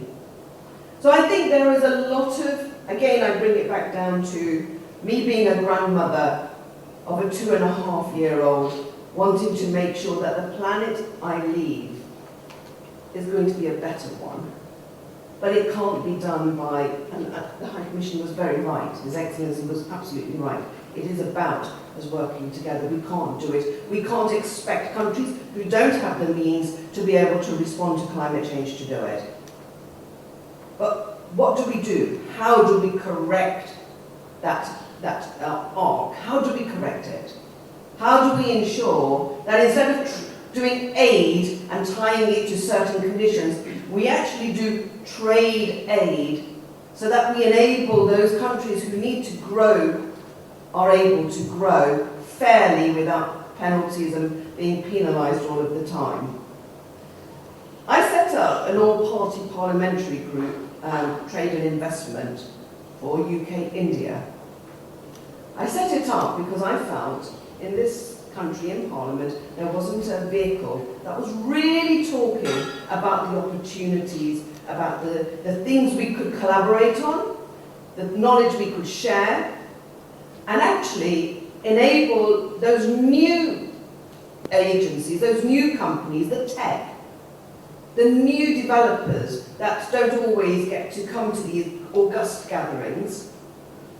How do we engage with those? And I'm really pleased that we have the Chief Secretary here from Jammu and Kashmir, because we really do think that there is transitions going on around the world and we should be part of it. UK should be part of that partnership as a partnership going forward. I don't like discussing our histories because, trust me, the histories are too painful.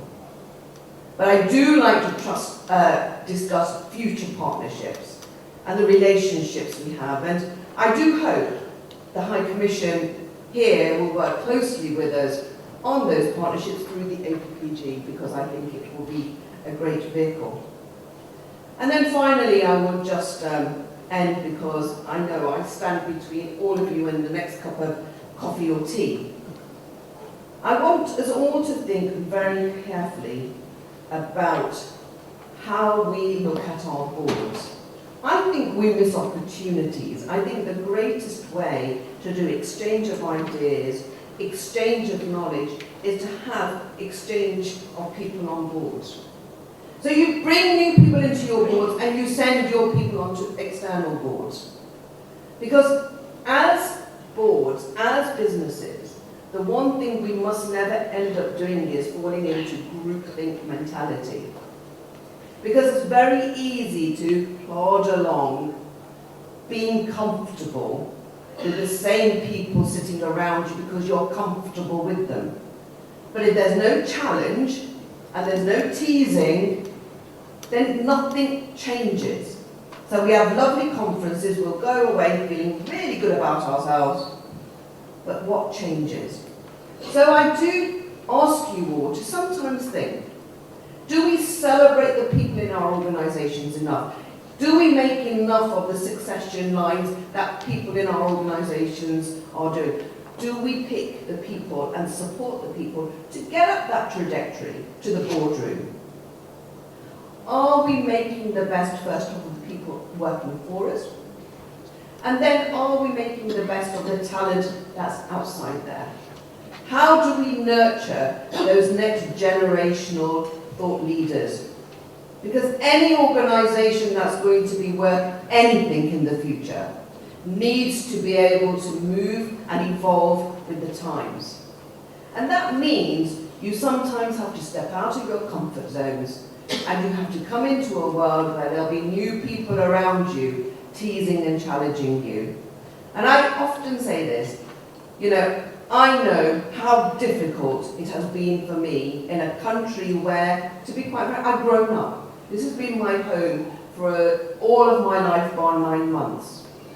I have the pleasure of being born in India, which is why I have a close connection with India, because it's my place of birth and I will love it always. But my commitment to my country of Great Britain is the commitment of trying to build those bridges and making those bridges sustainable. We were the first country in the world to put climate change in place in the 2008 Act, Climate Change Act of 2008. I had the privilege in the House of Lords to take the 2014 biggest reform of the electricity market into an act. There is so much that we can do and learn from, but we mustn't think we all have the answers, because when I go out to Africa and I look at what they're doing, because they don't have the financial means, what I see is what they have got is the resources that they could do a lot with if only they had the means. So let us extend our partnerships as a hand of friendship to all of those around the world, so that your grandchildren, children, your brothers, your sisters, our grandchildren, have a much better planet to live on. Thank you very much.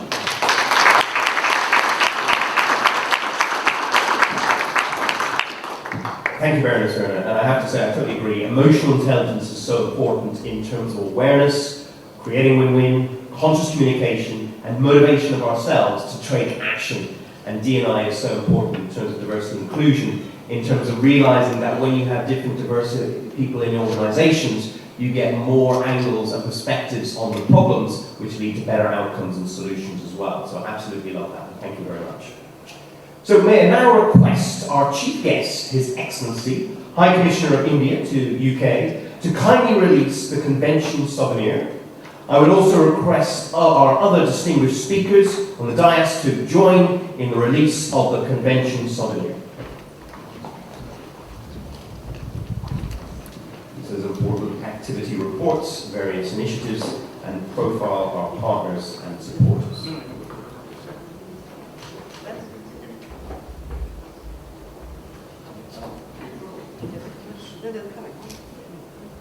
Ability and risk management for 2022. These books not only help in brand building opportunities for a winner, but also help in educating and raising the standards of other organizations. Thank you. May I now request Dr. Tayyip Kamali, UAE Chair, to come forward. Oh, sorry, Women's Diet is coming after us. I'm getting ahead of myself.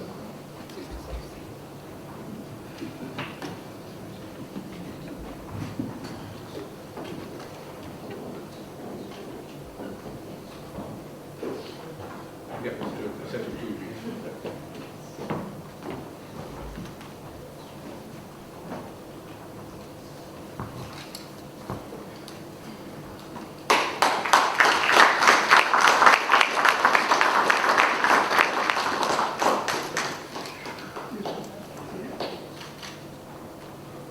Lovely. And may I now request Dr. Tayeb Kamali, UAE Chair, to come forward and kindly present the IOD memento to our distinguished speakers of the inaugural session. Before we do that, though, we also may honour, in terms of my request for Dr. Kamali, just say a few words of wisdom as well.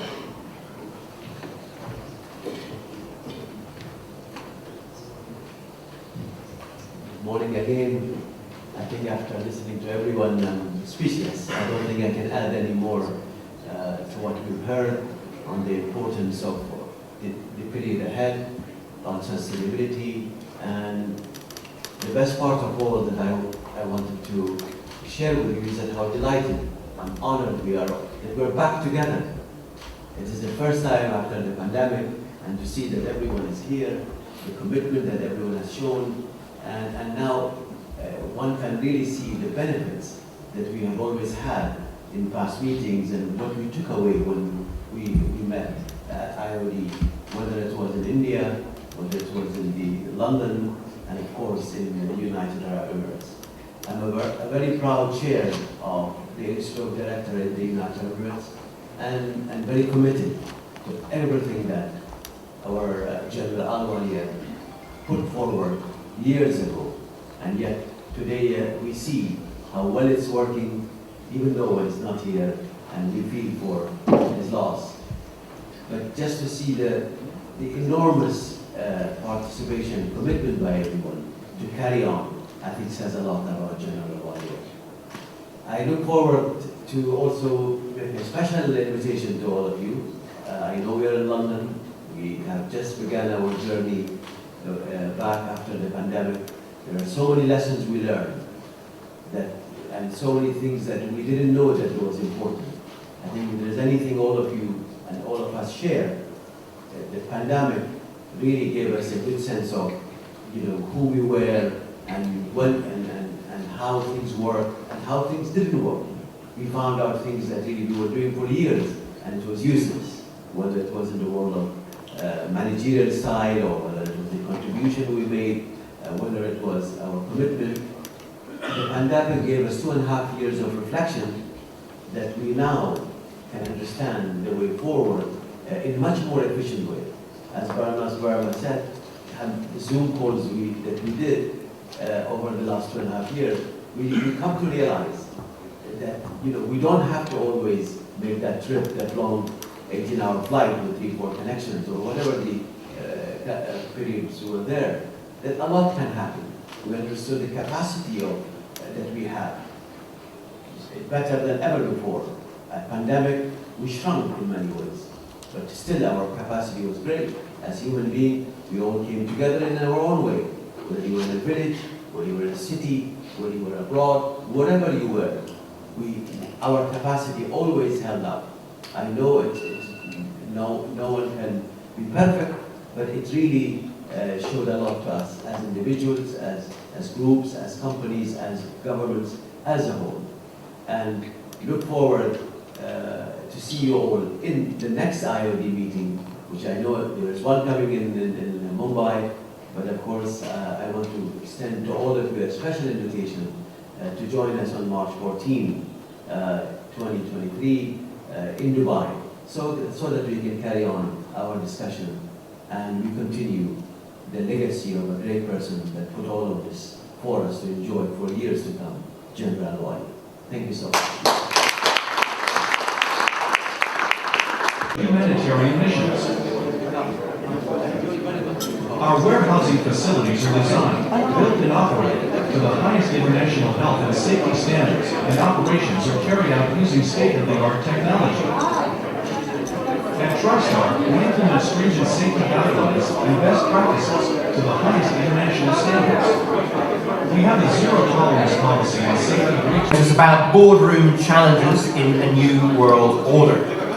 And the host for this, I'm very delighted to meet him as well. I had a great chat with him beforehand. Is our distinguished chair of this next session, which is Alderman Professor Michael Manili, Executive Chairman of ZEN Group Limited UK.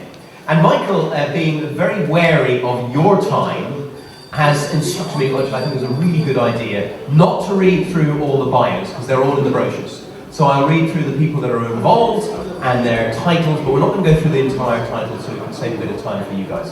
So I hope that's okay for you. Distinguished panel. So, joining Michael Manali on stage, we have Mr. Rajesh Kumar Srivastava, who's Chairman and Managing Director of Oil and Natural Gas Corporation in India. We also have Mr. Atul Turanakar, who's Chairman and Co-founder of Global Schools Foundation in Singapore. We're also delighted to have Mrs. Shushma Paul Burlia, who is co-promoter and president of Abhijay Steya Severan Group, co-founder and chancellor of Abhijay Steya University in India. And we have Mr. Nehal Vora, who is MD and CEO of the Central Depository Services in India Limited. And I'm going to ask you that there will be some questions and answers opportunity, but if you can leave it to the end of the session, our great chair, Michael, will be chairing and moderating the questions as well as the session as well. So, passing on to you, Michael. Thank you very much, Doug, for that warm and terse introduction. None of us, I think, have taken any offense. If you want to know about us, it's all written down anyway, so I'd like to get to the meat of the matter. So, fellow panelists, distinguished guests, ladies and gentlemen, it is a delight and a privilege to have been asked to open this panel with some opening remarks of my own before chairing. And in the 10 minutes or so allotted, I want to remind all of us here that the entire basis of governance is navigation and helming boats. The origins of cybernetics during and after World War II used Greek words for navigators and helmsmen. Kubernein means to steer, and that is the root word for us today in governance. Governance, Kubernein. Governance boils down to feed forward and feed back.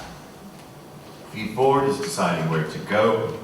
Feed back is deciding how well you're doing on getting there. The tactical management matters are those of the helmsman, adjusting the rudder to small feedback signals. The management matters are within sight of the boat. They're inside the horizon. The strategic board matters for directors are those of the navigator, adjusting direction to signals about the final destination's whereabouts. Board matters are typically not within sight. They are over the horizon.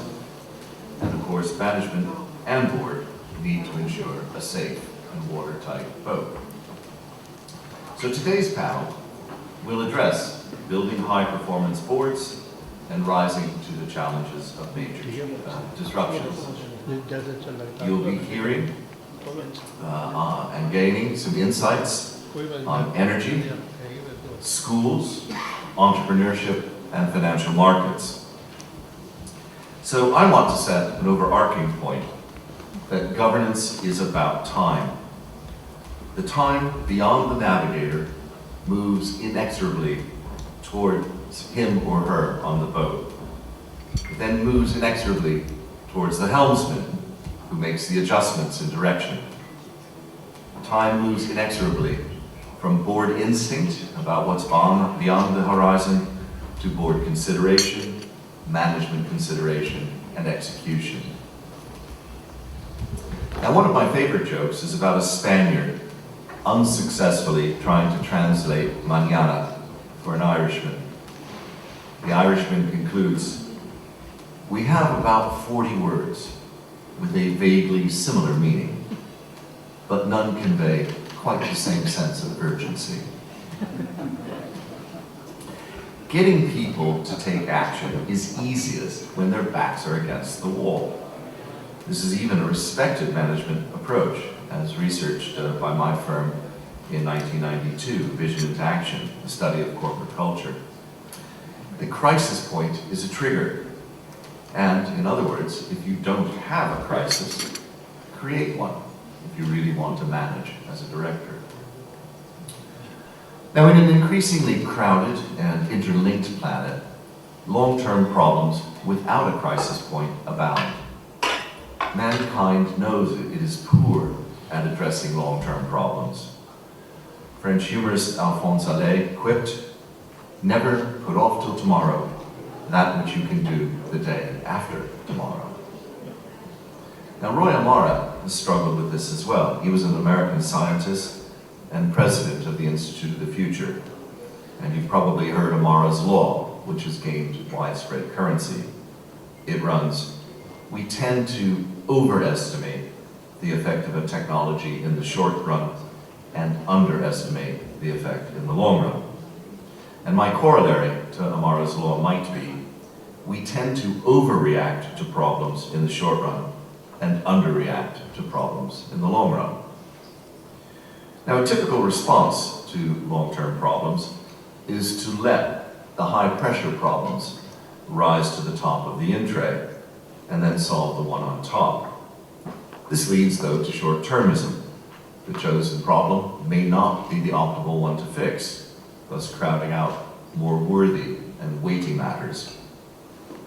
A second disadvantage is that act now, procrastinate later tends to squeeze out time to think and learn in favor of legislate now, spend now, with all the poorly informed actions and unintended consequences that result. And sometimes the old aphorism is right. Given enough time, what you put off doing today will eventually get done by itself. Or, given enough time, what you put off doing today will eventually get done by other people. And finally, why this approach doesn't work is that society is extremely good, actually, at making decisions.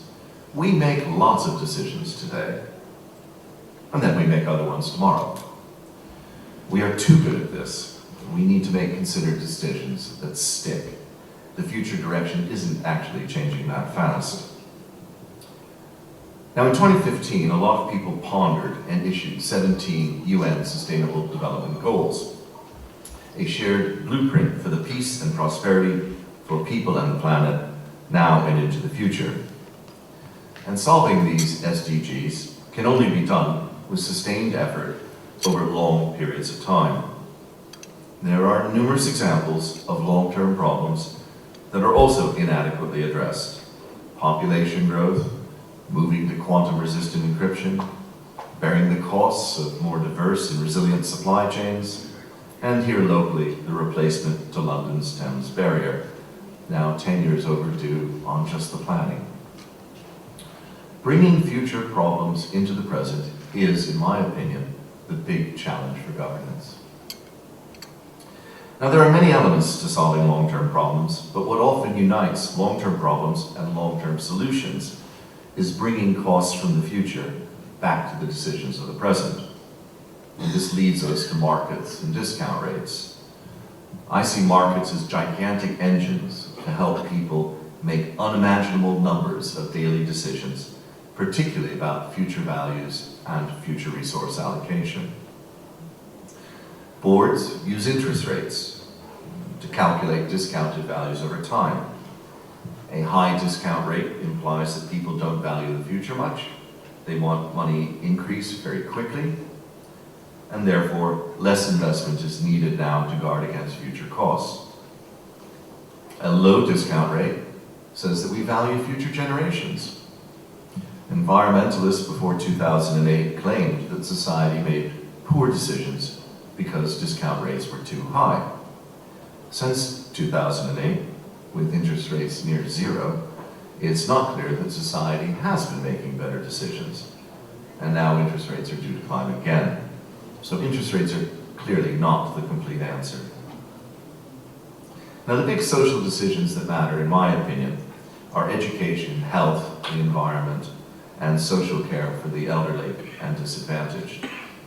And these need consistent long-term attention. There is no short-term solution. And just like taking a diet a day at a time, we need to find ways to convey urgency. Do something today in a positive direction, however small, but with long-term commitment. To go back to the corollary of Amara's law, we need to react appropriately to problems in the short run and appropriately to problems in the long run. And boards do this. They budget, they depreciate, they amortize to bring this future into the present, day by day, week by week, or month by month. And there are new examples of combining markets with long-term commitments to provide more timely, more regular, more frequent feedback, such as sustainability-linked performance bonds. We helped the government of Chile issue a sovereign sustainability-linked performance bond in March this year. It was a $2 billion bond. It was 4 times oversubscribed. And what did it do? It tied them to their 2030 climate targets. It's just like an inflation-linked bond. If they fail to make their targets to go from 115 megatons to 95, and they increase their renewables from 45% to 65%, they pay more interest. And what do they use the money for? We don't care. Roads, schools. It's not a green bond in the use of proceeds sense. It's a green bond in the target sense. Just the way we expect governments to do for inflation. Chile has brought forward the cost of failure to today's decisions and bond-cuffed itself to their success. And this same policy performance bond thinking was used in 2017 by Malaysia's sovereign wealth fund, Khazanah Nasional Berhad. They raised 100 million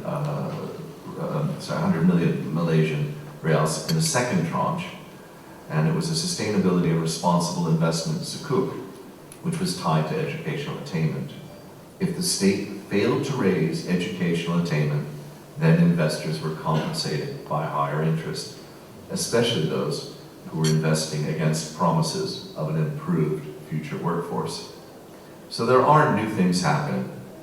And on today's panel, I'd like to hear a bit more about how to avoid that corollary to Amara's law. We tend to overreact to problems in the short run and underreact to problems in the long run.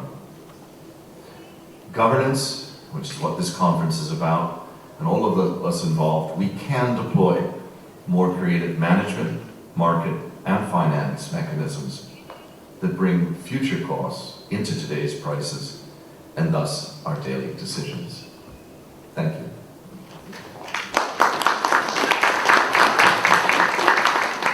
Now, in the spirit of getting our arguments out quickly, I'm just going to hand with no further ado, if I can hand to Rajesh, who's going to be speaking next.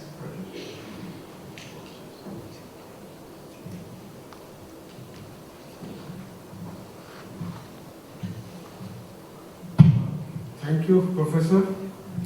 My distinguished fellow speakers on dais,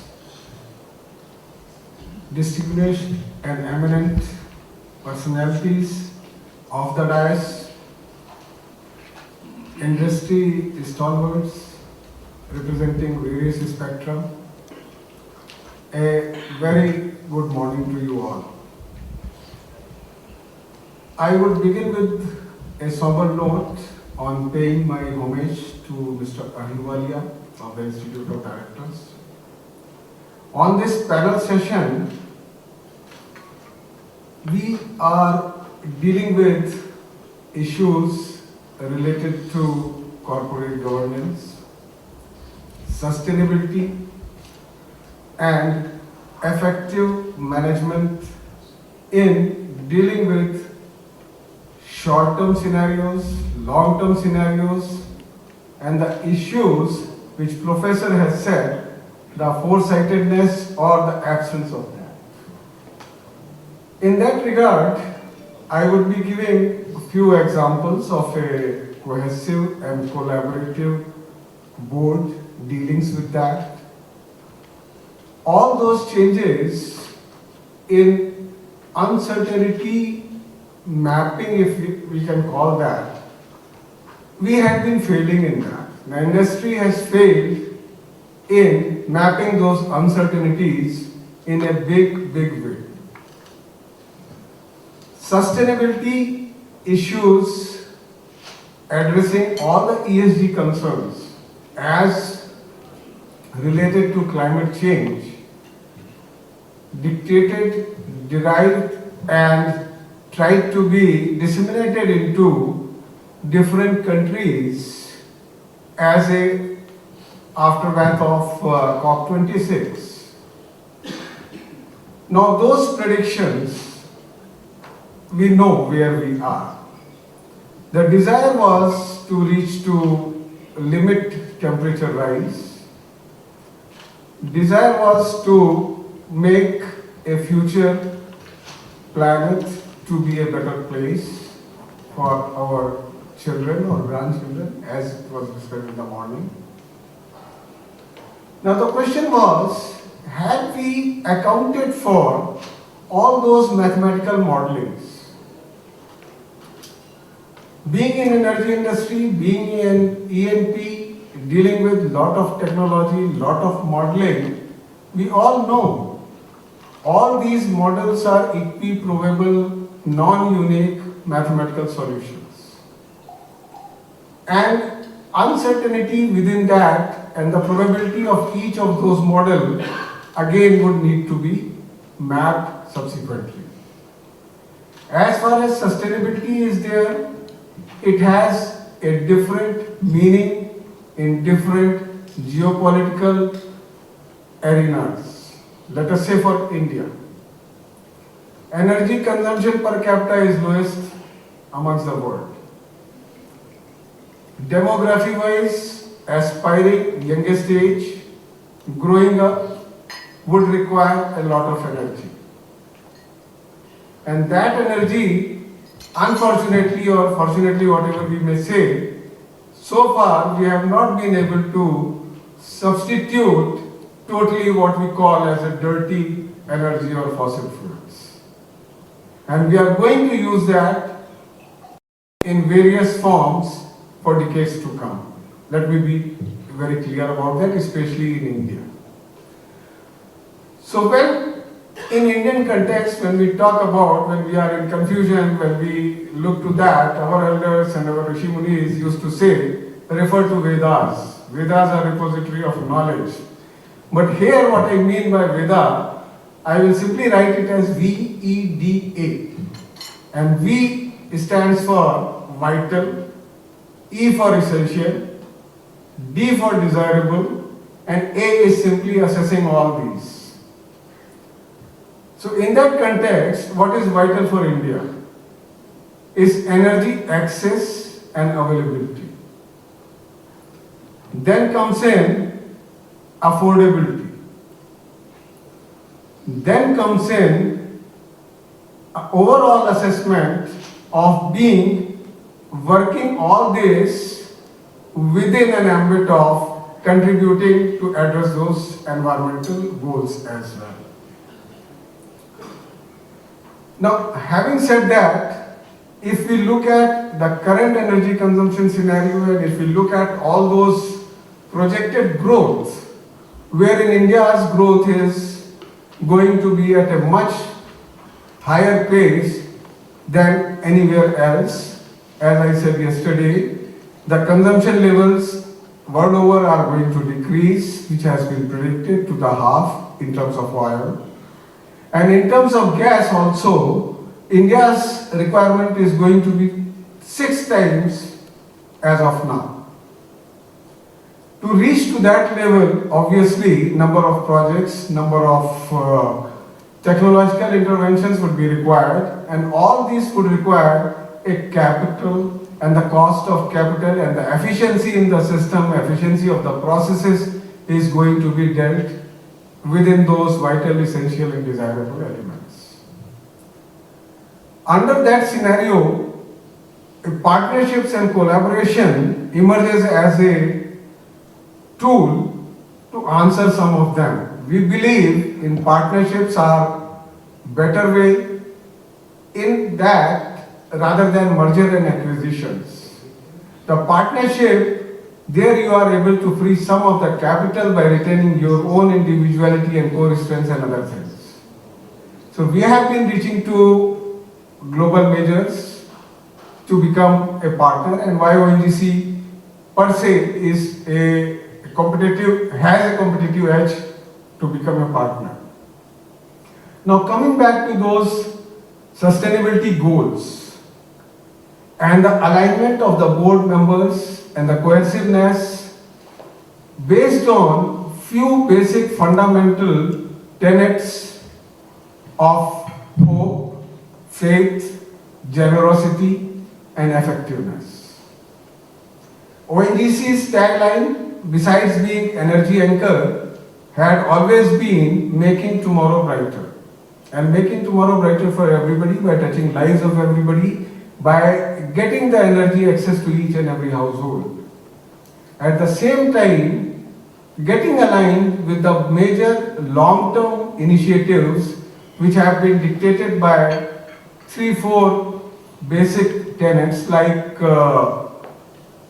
by 2030, even despite, I would say, vision of our Honorable Prime Minister in dictating that India would be net zero by 2070.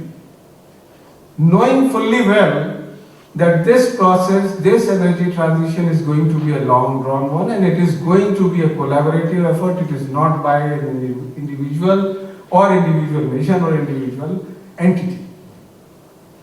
But within that, to reduce non-fossil fuel usage by 50%, create 500 gigawatt capacity of non-fossil fuels, reduce carbon emissions by 1 billion tons by 2030.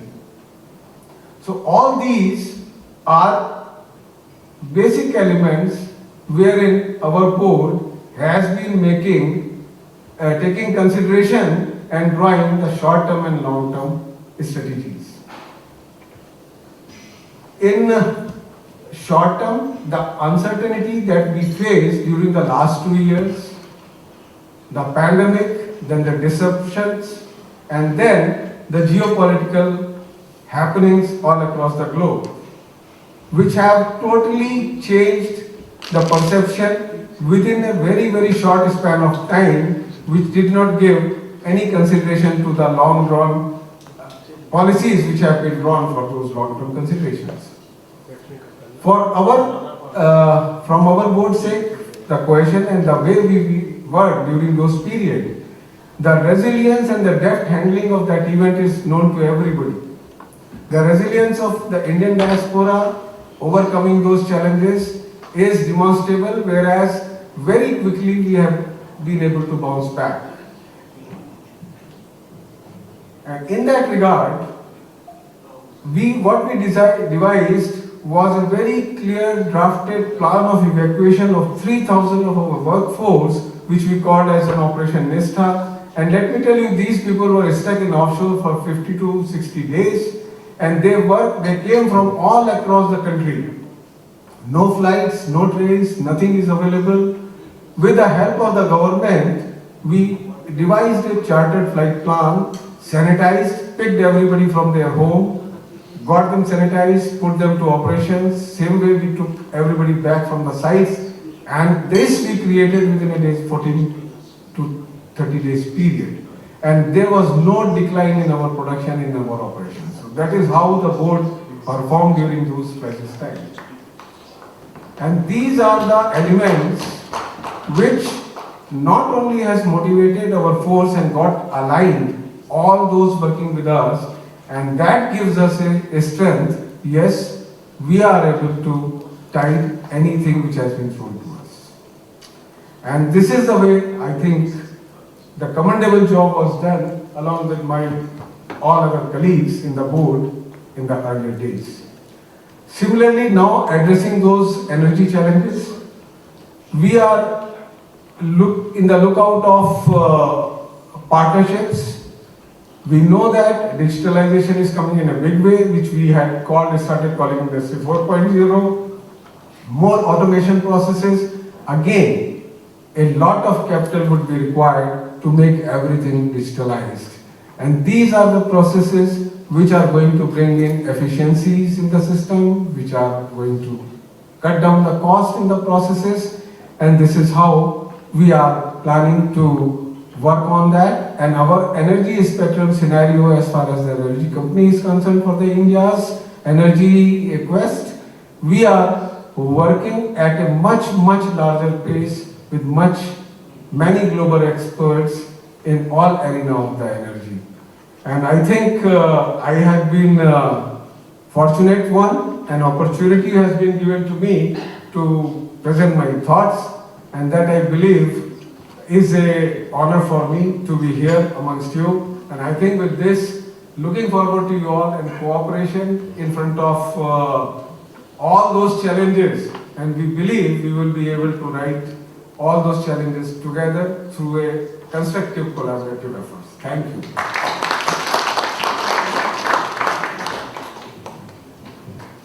And if I may, I'd like to hand over to Atul for his remarks.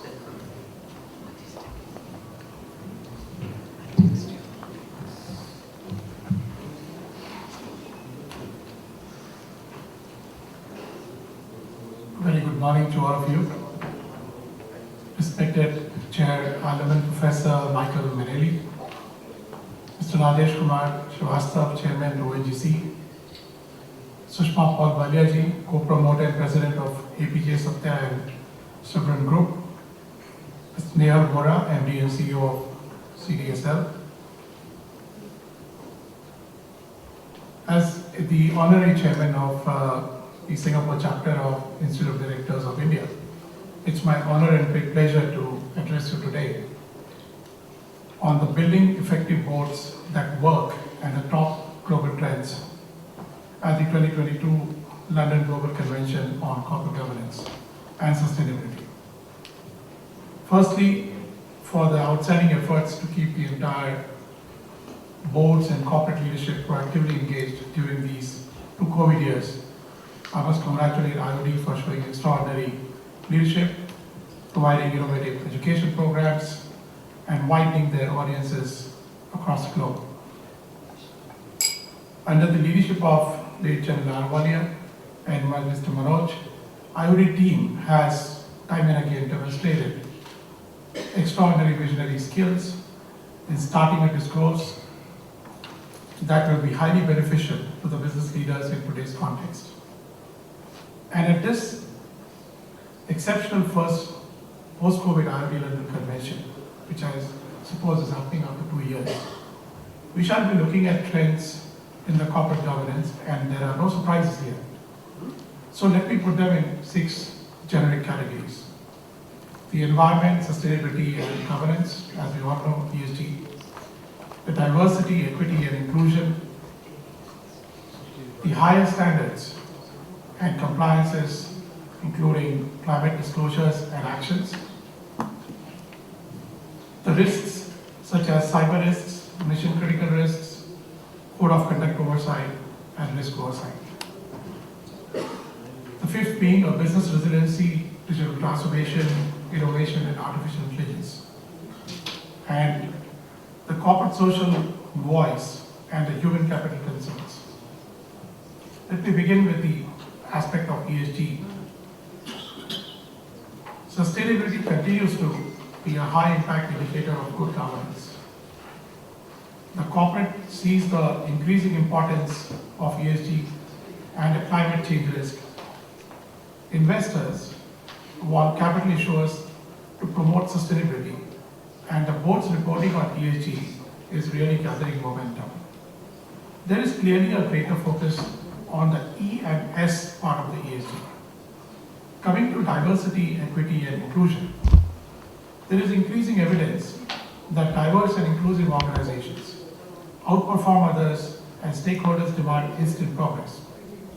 Social movements amplify urgency regarding equity and diversity in the enterprise as well as the boardrooms. Investors realize that diversity composition results in improved corporate performance and decreased risk exposure. A more expansive view of the board diversity that includes ethnicity and race and inclusive culture initiatives at the board and corporate levels is encouraged by today's investors. Diversity on boards is not just a social responsibility, but also a corporate culture. Human capital is increasingly concerned with gender diversity, racial diversity, equity, and inclusion across the companies and their backgrounds, experiences, and mindsets allow for more rounded thinking and decision making. The higher standards and compliances, including climate disclosures and actions, are beginning to see roads. Climate change is now highly material to individual businesses and society. As a result, there has been an accelerated convergence of sustainability reporting standards. The EU has several pieces of legislation in place regarding ESG reporting. The Non-Financial Reporting Directive, or NFRD, the Corporate Sustainability Reporting Directive, or CSRD, the Sustainable Financial Disclosure Regulation, SFDR. UK government has introduced legislation requiring public and private companies with more than 500 billion revenue and 500 employees to report climate-related risks and opportunities from the April this year. The estimated more than 1,300 companies here are mandated to report on climate-related financial information. In Singapore too, where I come from, the government has issued the Singapore Green Plan 2030 and will be introducing the carbon tax very soon. The ESG metrics are increasingly important to investors, regulators, and other stakeholders regardless of the jurisdiction. The time for greenwashing is over, and companies must report accurate data to an agreed standard. With a failure to comply these, more assertive investors are more likely than ever to vote against the companies and individual directors at annual general shareholder meetings. Coming to the risks, which are in cyber risks, mission critical risks, code of conduct oversight, and risk oversight. With the global shift to a work from home model caused by the pandemic, cyber crimes have dramatically increased and will continue to be so over the next decade. As a result, companies are under pressure to address cyber risk oversight very quickly. The boards have realized they need to improve their understanding of cyber risk, like financial risk. The boards will weigh mission critical risks. The risks associated with mission critical corporate operations and infrastructure require increased visibility and reporting from the management. On compliance and risk oversight, significantly increased corporate fraud enforcement by countries will prompt boards to reevaluate the sufficiency of internal controls, risk reporting conduits, and vertical compliances. The government of Singapore is setting up a massive tech park on cybersecurity and has invited several top leading cyber companies to base their Asian HQ operations in Singapore. As far as code of conduct oversight is concerned, the boards will have more significant corporate code of conduct oversight on complainants and whistleblowers. The business resilience, digital transformation, innovation, and artificial intelligence is moving in a big way. The boards would press the management to reimagine business resilience efforts because of repeated COVID variants and confront the possibility that the coronavirus has become an endemic with which the organizations and consumers may have to live forever. The boards regularly converse on dealing with the digital transformation and innovation that has become more sophisticated with the artificial intelligence, blockchain, and cryptocurrencies. However, board panels increasingly have more digitally prudent directors tend to outperform their peers and gain a competitive advantage with a digital-first strategy. In artificial intelligence, the directors should be alerted to their preparation to address the AI application and also educating the board on the use of AI. As far as corporate social voice and human capital concerns are there has been evidence of increased capital markets activity, return of activism, and companies facing broader forms of activism. In addition, assertive investors are willing to vote for change. The corporate social voice will see increased convergence between the social media and investor activists. The boards will continue to face and respond to highly controversial social and political issues and should react with public positions. Human capital concerns are emerging due to the emergence of remote working and post-COVID workforce behaviors. 95% of our leaders believe that the hybrid model of work, where some employees are office-based and others work from home, is the future, and that you must factor this in your strategy development. Additionally, 85% of the millennials want to work remotely full-time, with 35% saying that they would leave their current job for a full-time remote role. The hybrid model is a perfect compromise. Building an effective board is, I would say that, it's like a tone in the grassroots culture.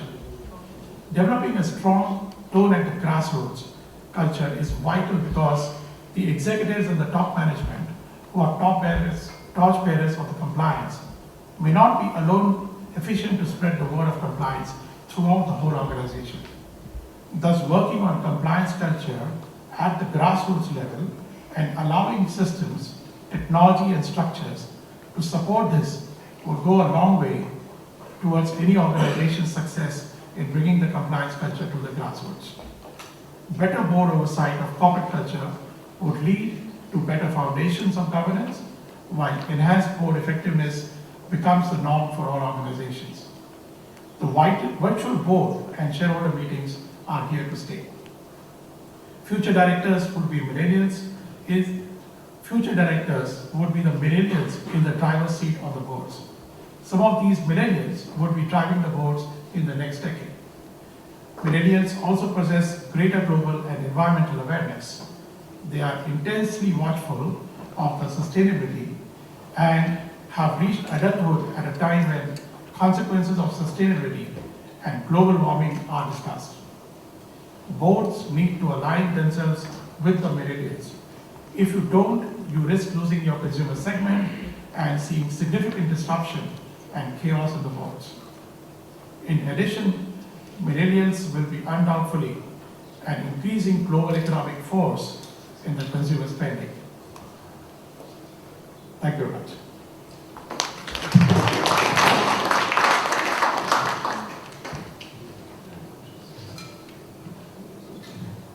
And if I may, Sushma, would you like to say something?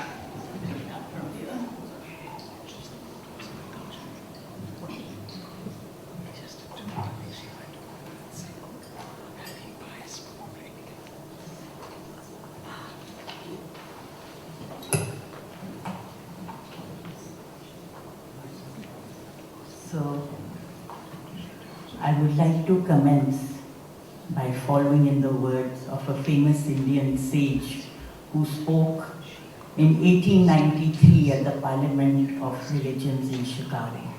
Brothers and sisters, except my son, of course, sitting here.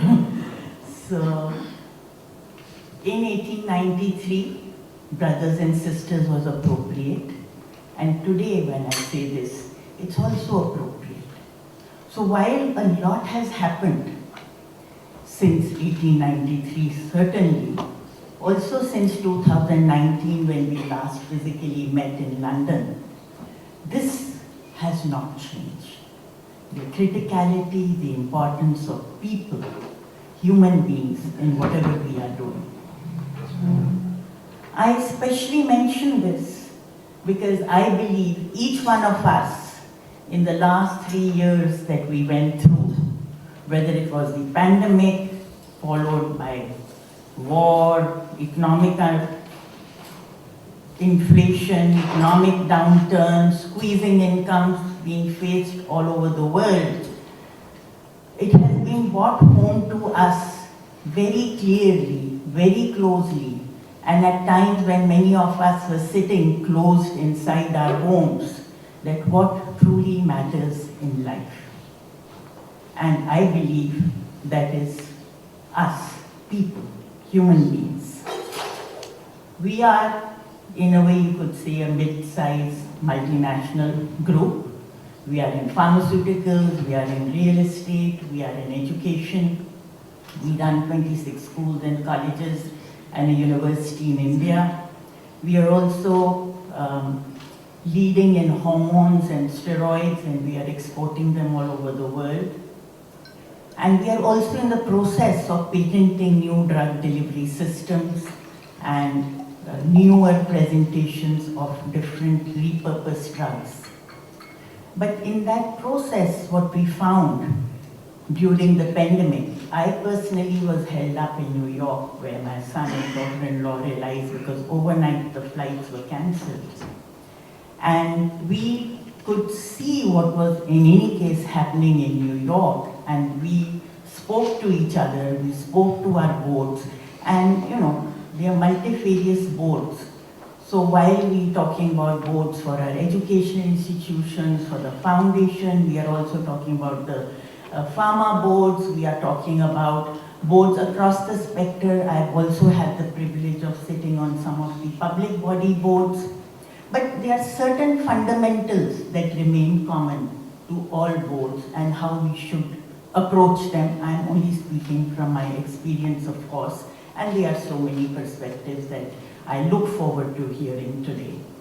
I have also heard for that matter. But when we were doing this, one of the quick things we thought of doing immediately was, what do we do next? So, we planned Zoom calls with all our people. A lot of our people were pretty old, although we have been investing greatly in technology and human resource training as a fundamental part of the way we do business, but we realize there's still very many people who are not really with it in being able to transform immediately to technology. Not everybody had a laptop. So, I don't want to go into the details, but naturally one of the things that was worrying us was the bottom line. And how are we going to finance an issue if everything is going to shut down or not really work well?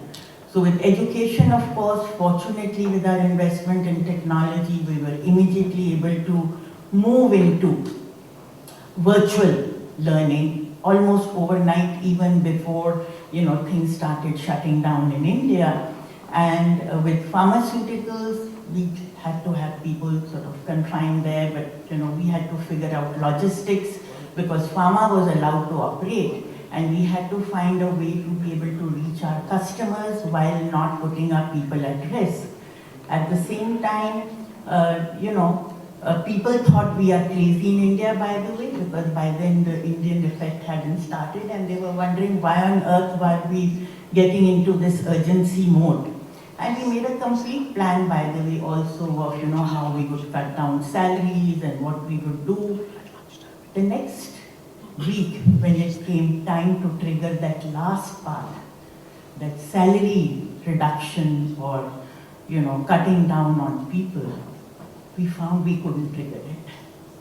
And there is a reason for this. The reason is, this is something that we always imbibed from my father, Mr. Satyapal, who was the founder of these businesses. I'm the only child, and there's a lot of passion and for education as well as for the way that he believed is the culture and values with which you take things forward. And he always told us that you are not anything more than the stewards of the wealth and the business.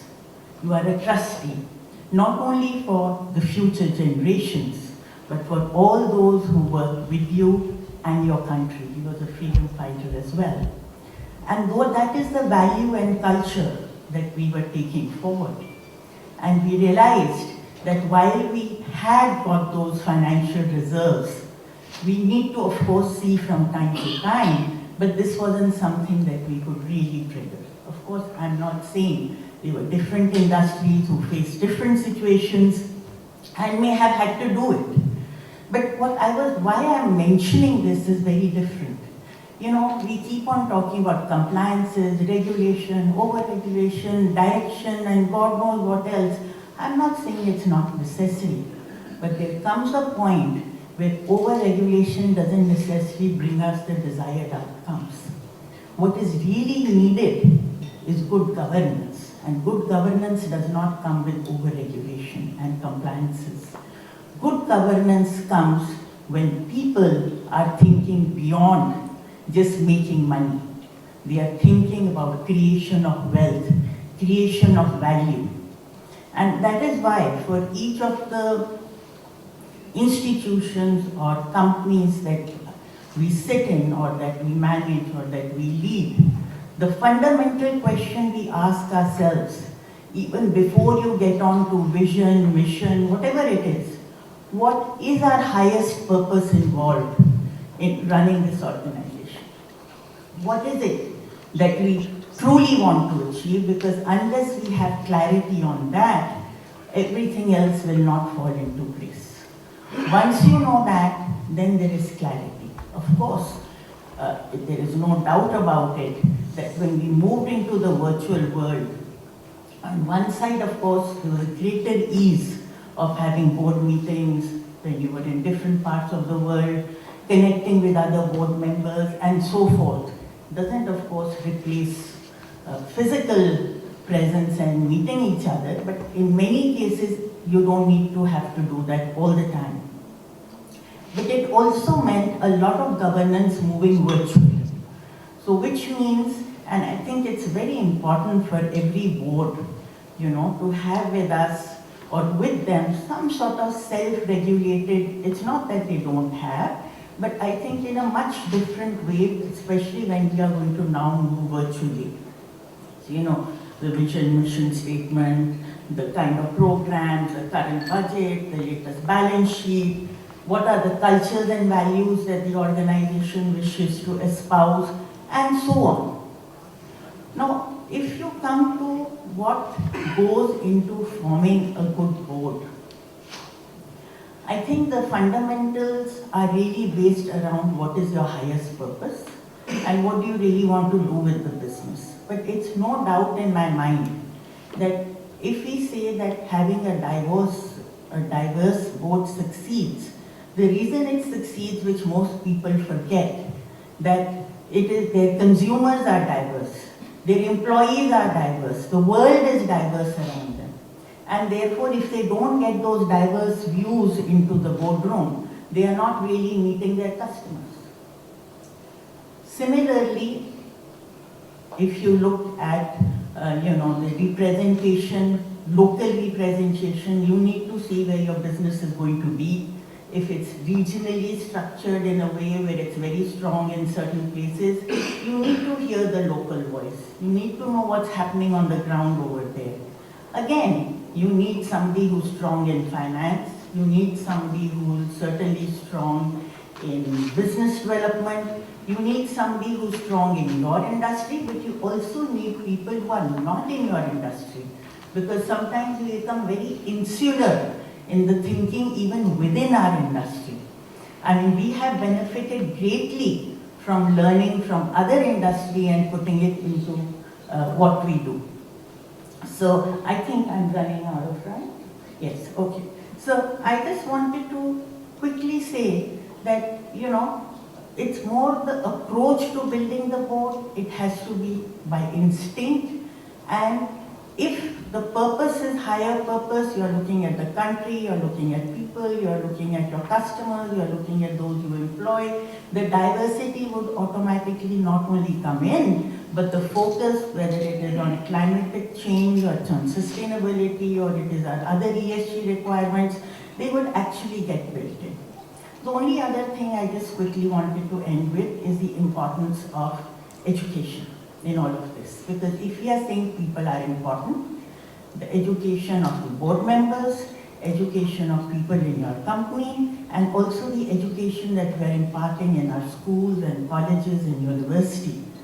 We need to make sure, which we are trying to do in all our schools and colleges, that climatic change, issues of the environment, human values, concern for others, these are some of the things which are inbuilt into the curriculum.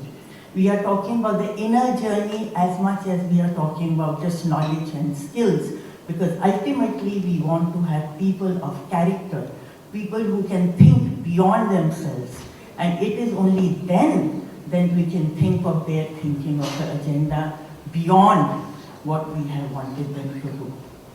Perhaps the best way to end this is to really say, I always thought, and I've always been a bit of a perfectionist, and it's only maybe mellowing with age I've realized that you don't need to be the perfectionist the first time around. It's good to move towards excellence. So let's start with what's necessary.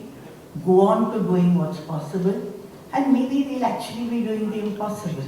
So thank you very much.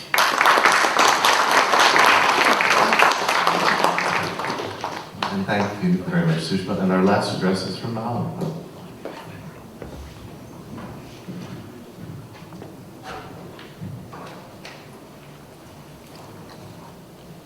I would like to wish all of you a very, very good afternoon. Thank you, Michael. I'll straight away jump in without much ado. So, this is a very famous quote of Jack Welch. I have a short presentation. I promise you it's not going to overshoot the time. Before you're a leader, success is all about growing yourself. When you become a leader, success is all about growing others. It's a very powerful quote, and I'll kind of connect to what I have to say in the next 10 minutes. I compare the board of directors to the game of chess, and you'd all wonder why. It's a very interesting format and framework that the entire intent of the game of chess is to protect the king. If the king dies, the game is over. The other interesting framework in the game of chess is that the king can only move one step at a time in whichever direction. But the queen can move multiple steps in multiple directions. But killing the queen doesn't put an end to the game. And that gives a very important philosophical debate that if you draw this as an analogy, the king is like the country or the company in which the board is, and the queen is like the board. The king or the company cannot move fast, can move in various directions, but is of extreme strategic importance. Because if the king dies, the board dies. The board can move in multiple directions like the queen, multiple steps. And its only fiduciary is to protect the company and protect the shareholders. And overall, each company, if you draw that analogy further, is that each company becomes the queen and the country becomes the king. And at some point, the world becomes the king and each country becomes the queen. So it's this movement of various roles which determines that it's the direction in which the board needs to focus on. I consider three aspects which is very critical for the role of directors. First is it's a guardian. It's not only a guardian for the company and the shareholders, but it's a guardian, as Shushma very, very eloquently put it, for the other stakeholders like the employees, the customers, the suppliers, the ecosystem, the ecology, and the climate change. And there is a responsibility cast. Interestingly, our regulator in India, SEBI, has now mandated for the top 500 companies from April 23 called a Business Responsibility and Sustainability Report as a part of the annual report, which kind of defines what is it that the company is doing for climate change. What is it it's doing to protecting the climate from getting destroyed, or rather protecting it to the next generation, as the speaker said, that saving the world for our children and grandchildren.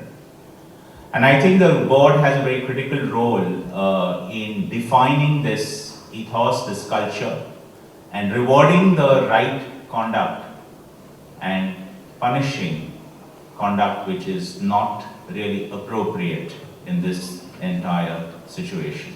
The second is the board is a crisis compass. And I'd like to give an example. When COVID hit us, I joined CDSL just before COVID in September 2019. My career has been in regulation for about 25 years. So I came from a very regulatory mindset. I've never been a CEO of a company before. And it was an interesting role. We were at the cusp of trying to build the company forward, and COVID hit us, where everybody suddenly, overnight, had to work from home. And we had an interesting challenge. I call it interesting. I'll explain in a minute. It's because the central government had declared that the securities market is going to continue without a minute of disruption. Markets cannot stop. And we as a depository had to continue working despite that. But our employees had to work from home because we had to have that emotional quotient of ensuring that our employees remain safe and sound. Our customers and our partners, that is our depository participants, also had to work from home. And that was a crisis. And how did we manage that? It is what I called, we had invested in something called technology to build trust and transparency. What we did was that it was the entire movement, or the entire account opening to the transactions, to the pledging, etc., could be done on a virtual basis. There was obviously a risk of fraud, a risk of impersonation. And we built something called a B2B business. We had a B2C authorization, where the customer had to directly authenticate directly with us rather than through the partner. And what did that lead to? It led to an amazing dividend for CDSL during COVID. It took us about 15 years to build the first crore of, or rather the first 10 million of DMAT accounts. Next 5 years, it took the next 10 million. And COVID, we added 30 million in that 1.5 years. That was the dividend of technology to build trust and technology. The third part is obviously trust, which I spoke about. That how do we ensure that our products are not only right for the company, but right for the customer, right for the country, right from an ethical standpoint.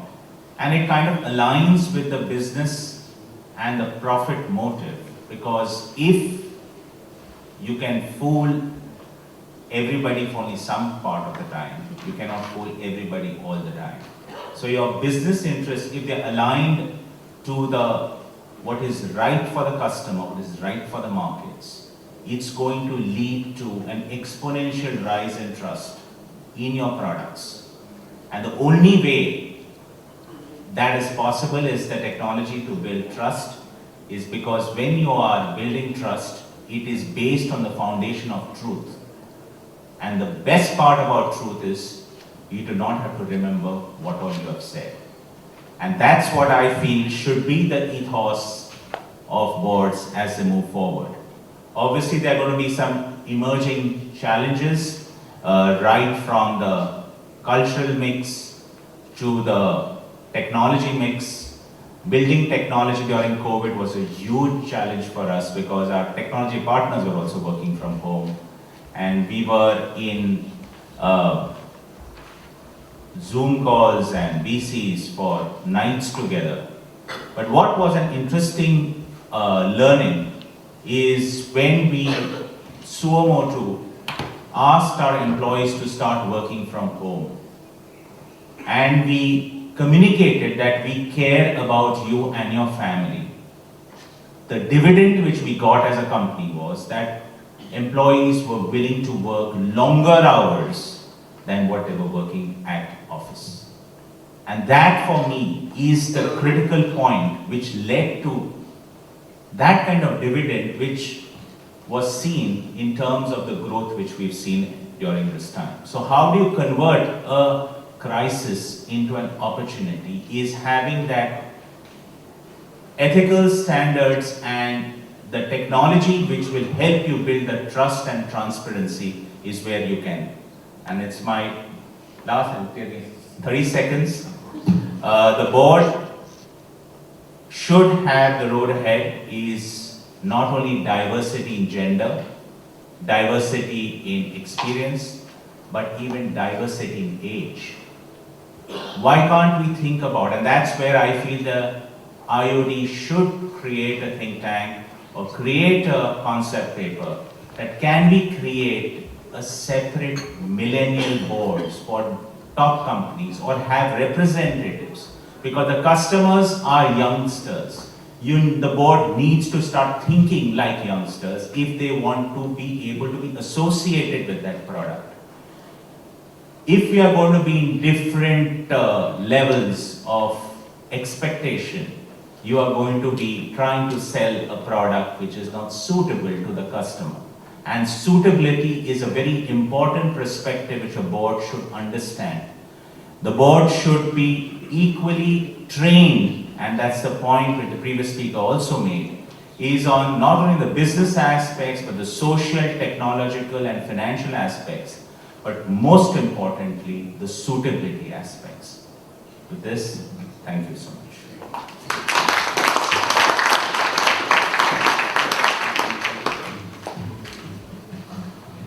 Well, may I thank the panel for their insights into boardroom challenges in a new world order. We're not going to be taking questions because we've been hearing lunch clinking outside, but the panelists are all staying afterwards, and so there's an opportunity to go up and address them directly. But just as a very short reminder of what we've heard, I think Rajesh really pointed out the limits of mathematical models and the need to put heart in things, and the importance of energy, access, availability, and affordability, particularly as we're looking at cost of living crises. Atul set out an excellent six-part set of challenges or buckets. I'll just remind you: ESG, diversity and inclusion, meeting standards, risks, resiliency and technology, and the social voice, and ended, of course, reminding us of the importance of generational change and the millennials. Sushma started with some very sage wisdom, which I liked enormously. And there was an interesting question you brought to my mind about when to use reserves. I never thought. It's actually a very good question. And you can't overregulate yourself to good governance. You need to understand your purpose. And Nahal, you had a wonderful thing. I always think of the customer as king. And so maybe it's four parts here, that in chess, the role of governance in the board is to protect the customer, to protect the company, to protect the country, and then, of course, in a world sense, and sustainability, protecting the world. So it's been an absolutely excellent panel, and I'd like to ask you, if you wouldn't mind, to thank them in the appropriate way for their efforts. Ladies and gentlemen, once again, can I ask you to put your hands together for the amazing speakers?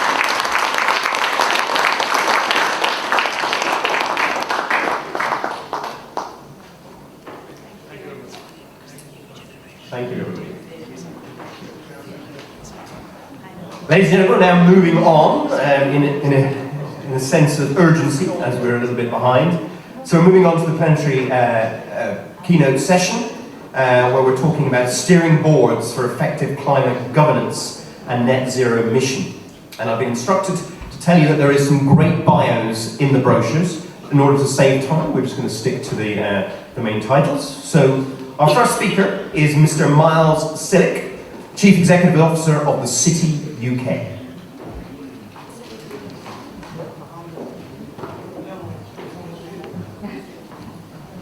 Thank you very much for that kind introduction. Good afternoon. I'm delighted to be with you here today at IOD's India 2022 London Global Convention on Corporate Governance and Sustainability, and to provide the keynote on steering boards for effective climate governance and net zero mission. Excuse me, and congratulations to the IOD on, as always, such a terrific event. It is good to be back together. There are few issues that can be as important for the future of our industry and indeed our planet as the net zero challenge. And when one thinks of the future, one inevitably thinks of the exciting, growing and vital role that India will play in the 21st century. It seems fitting, therefore, to look at these two issues side by side. But firstly, a few words about the City UK for those of you who might not be familiar with us. We are the industry-led body established at the request of the UK government that represents UK-based financial and related professional services.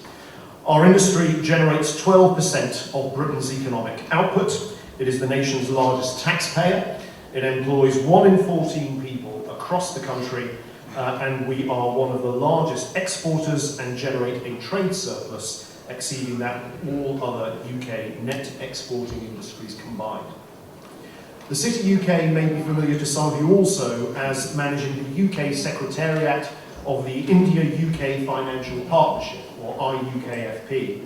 The IUKFP is an innovative group that brings together business leaders, government officials, regulators in India and in the UK. Its purpose is to increase collaboration between the financial sectors of India and the UK by providing thought leadership on the sorts of issues that we are discussing today. And I would just like to take this opportunity to thank Uday Kotak and David Craig, the Indian and British co-chairs, for their vision and leadership and the terrific delivery that we've seen under IUKFP in recent years. As a central part of the UK's economic landscape, our industry has a particular responsibility to facilitate the UK's transition to net zero and to help enable green transition growth globally, including in India, which is now, as everyone in this room will know, the world's 5th largest economy and forecast to continue to be one of the fastest growing in the years ahead. The global war on climate change cannot be won without India playing an important, indeed a central role. So we welcome the pledge by Prime Minister Modi at COP26 in Glasgow last year that India will achieve net zero emissions by 2070, including cutting emissions by 1 billion tonnes by 2030, and to increase non-fossil power generation by more than 3-fold. But this will require a huge mobilisation of capital and a transformation in how businesses behave, which will be central to the role of the board in the years ahead. It is well understood that climate change is a strategic risk to national economies and to communities.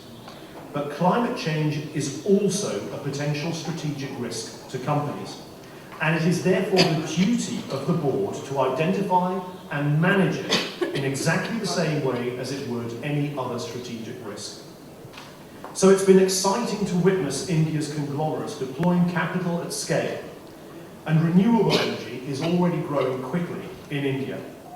However, experts estimate that more than $500 billion is needed to achieve the government's aim of 500 gigawatts of non-fossil fuel power generation by 2030. Foreign investment will have an important role to play in India's green revolution and in helping enable a just transition in India. At COP26, our industry declared its collective ambition to mobilise finance through the Glasgow Financial Alliance for Net Zero, or GFANZ. It's also doing its part by delivering responsible stewardship of proxy voting, insurance, thought leadership and advice on how to unlock the capital needed, and capital allocation. For instance, many organisations have adopted stewardship codes which set out detailed principles. These codes are also increasingly updated to consider long-term sustainable value creation. However, as outlined in the City UK's Enabling the Net Zero Transition report, produced in partnership with PwC and published in September, financial and disclosure regulations alone cannot replace broader climate policies. We must be realistic and recognise that private individuals' choices alone, however important, cannot substitute for public and private investment. The City UK conducted interviews with some of the largest and most active financial and professional services firms on the barriers they face to scaling up support for enabling the transition to net zero. These include pervasive policy, business and technological risks associated with low carbon technologies that continue to deter investment. Another major issue was the lack of quality data, which hinders the ability to assess and to price climate-related risks and opportunities. I have no doubt that many of you here in this room today identify with the challenge of collecting and reporting climate-related data, the lack of consistency and standardization of data, with a plethora of sustainability standards, frameworks, and taxonomies, also makes it difficult for investors to collect and compare data from across firms, across asset classes, and across geographies. It creates onerous reporting requirements that, I fear, will detract from our collective mission rather than helping to drive it forward. So for those of us who sit on boards, what is it that we can do to overcome these barriers? Harnessing the opportunities of net zero requires collaboration and cooperation across the economy. The transition to net zero, whether in the UK or in India or indeed across the world, needs more direction, more detail, more incentives and more action from policymakers to fully unlock the vital opportunities for investment. For instance, investment risks can be addressed and shared through the scaling of blended finance and other incentives. Deeper collaboration between policymakers, regulators, corporates and SMEs can also help to scale up investment, address greenwashing and support the just transition. On data, international cooperation is key. Engagement between India and the UK and other jurisdictions can drive global convergence and interoperability on sustainability disclosure and reporting standards.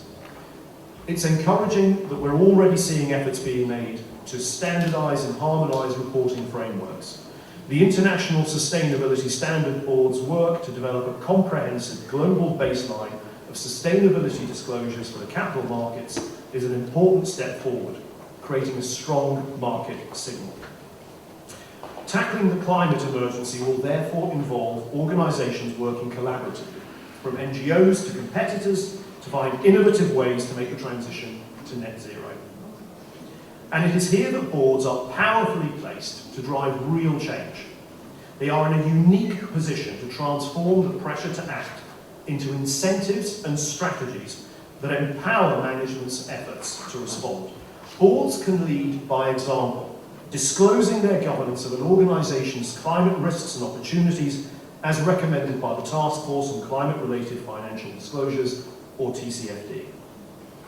In the UK, the government has made it mandatory for listed companies and financial institutions to disclose their transition plans.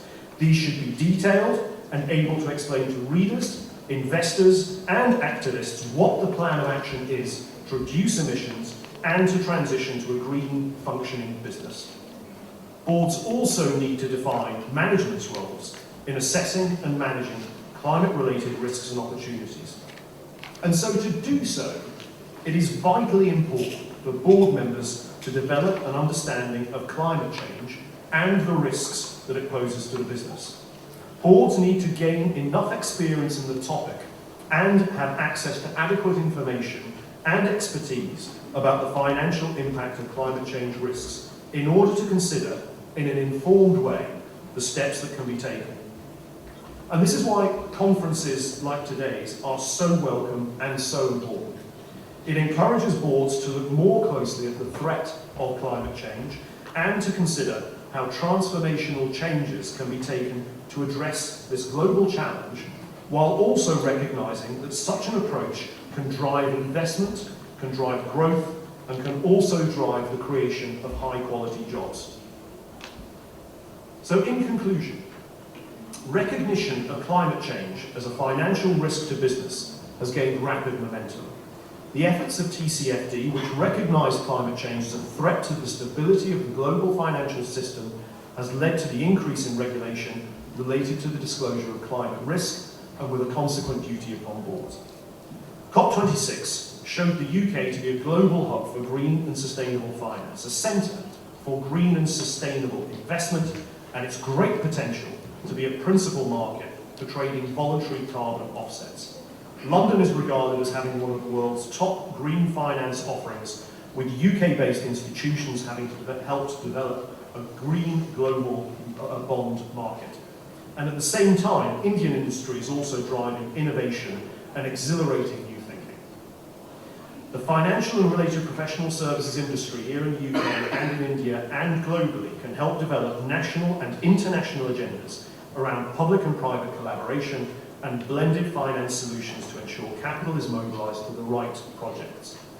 Other key considerations include multilateral development banks sharing the risks that the private sector cannot always undertake alone, and helping to develop pipelines of bankable projects. The insurance sector can also help with developing innovative solutions to reduce the risk for private finance. With one of the world's leading green finance markets, the UK is ideally placed to partner closely with India, one of the world's most exciting and innovative markets, to adopt strong standards and enhance access to green and sustainable investments. The City UK and the IUKFB look forward to working and partnering closely with all of you here today to develop India's green standards so that it can become a stronger recipient of green investment flows whilst unlocking opportunities for companies here in the UK and in India. I look forward to working with you. Thank you.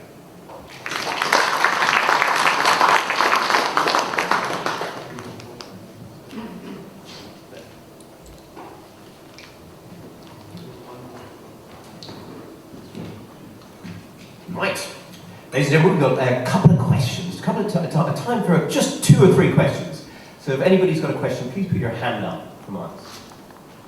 Yes, gentlemen at the back, can we get a mic? I do understand what we're trying to do, but could we do a little bit more to encourage the governments and public sector bodies to lead on setting these trends? You have, in certain parts of the NHS which I work, bodies that have what they call some sort of quality reports that align with your financial reports. And if we can push the government to hold their nerves in such challenging times to persist in following through these sustainable agendas and your role in helping them. Thank you very much for that. I think that's a really important question. For me, it goes to the heart of what the approach here needs to be. And I think if I can summarise, I think the philosophy behind your question, and I would hope that it came across in my comments earlier, is this: that there is no single part of the ecosystem that can deliver this alone. This needs a partnership, a global partnership, a regional partnership, and a domestic partnership, and it needs that to happen between industry, between government, between regulators and civil society. We all need to come together here. I worry sometimes that we are looking at green issues and the move to net zero as a problem or a challenge or a hurdle, and of course that is part of it. But the real solution here is to look at it as an opportunity. So if we are going to unleash the sorts of thinking that your question absolutely rightly identifies, we need to think about how does this drive jobs, how does it drive investment, how does it drive better outcomes for people, how can we try and improve the lives of communities that perhaps feel that they've been left behind. You know, you look at looking at, say, solar panel construction. That's been terrific in taking some Rust Belt cities and Rust Belt communities that thought that manufacturing had left them behind and producing a new way of driving economic activity and job creation there. However, all of that said, I don't think we can get away from the fact that this ultimately needs authorities to pull this together. And there is no authority which has a greater convening power than that of central government and international organisations representing those governments as well. So I think we do need to keep pushing governments to bring those actors together, but all of those actors need to be in the room. It needs a whole of society approach to tackle this. Lovely. Hopefully that answers your question. Lovely, good, not bad, excellent. We've got time for one more question. Anybody else want to ask a question? Yes, the lady in the back there. If you pass the mic, great. And everybody's been talking about sustainability only in the context of climate. In the previous panel, we did hear of other things. My question really is on the range of diversity and what diversity actually means to various companies. It ranges right from, even now in 2022, sometimes it's just gender at some boards or at some levels. While at the other end of the spectrum, we have everything from preference to disability to everything else. the question really is to you is that when are we going to flip to ability and merit and say it actually doesn't matter what the person brings to, I mean, where the person is from, but we are just hiring for the role because the person can do the job. Do you think that's about to happen? I think that's a fascinating question. Do I think it's about to happen? I honestly. So, when we think of diversity and inclusion, and obviously with ESG, a lot of the focus is on the E, and I think increasingly we're moving to the S, and there's been a certain focus on the G as well. I remember talking to one of the companies in our membership a while back, and they talked about how their most recent cohort of graduates was terrifically diverse. So they were majority female, I forget the percentage, but it was very high in terms of black and minority ethnic background, it was very high in terms of sexuality, and so on and so forth. And then they said, and then they opened their mouths, and they all spoke with the same accent, because they'd all gone to the same schools and the same universities.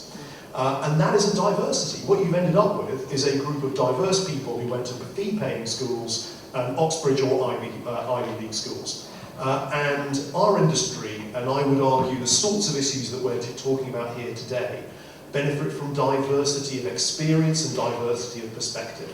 And if you're dealing with risk, which ultimately is the job of the board, what you want are a bunch of people who will creatively and constructively challenge each other and the management. And you're less likely to get that if you've got people who all think the same kind of way. And to your point about meritocracy, one of the things that I'm passionate about this industry is that it ultimately is driven by meritocracy. You know, it's very difficult to hide from numbers at the end of the quarter. And I do think that your point is a really critical one, that we need to strike an appropriate balance between ensuring that we have our societies and our communities represented in our boardrooms and in our C-suites and across our companies, but also making sure that we're doing that by providing opportunities for the best across our countries and across the globe to reach the level that they can achieve. Any loss of human potential is, in my view, a tragedy, and we shouldn't be hardwiring that to a system.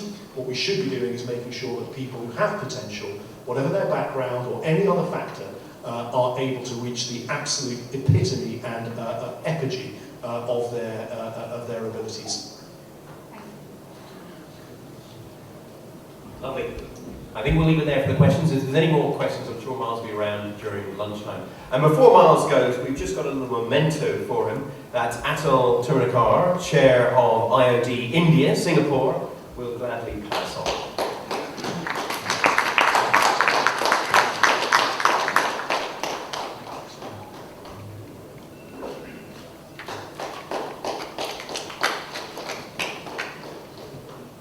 Lovely. Ladies and gentlemen, Miles Hillick, please.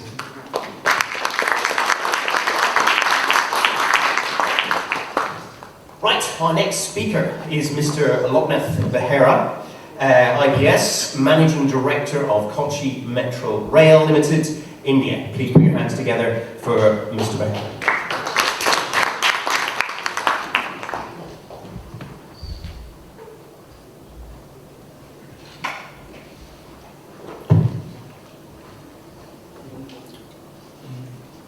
Very distinguished brothers and sisters.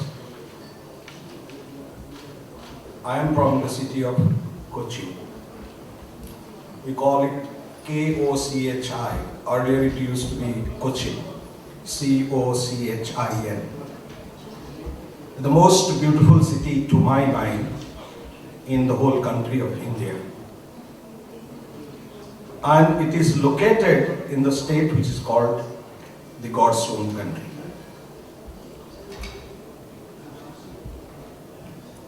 I am managing director of a company which is established by law by the central government and the state governments with 50-50% equity. So our boards are a little bit different from because there are laws and rules relating to the government, as you know. So not much of actually flexibility in that. Well, I would actually deviate from the philosophy which has been propounded here in the morning relating to sustainability, resilience and all kind of things. The philosophy actually drives us, but I will talk something very, very practical, which probably interests you just before the lunch. I am grateful to Sri Ashok Kapoor, whom I actually adore like my father, a person with a lot of energy to organize year after year this conference in various parts of the world. Well, I would say that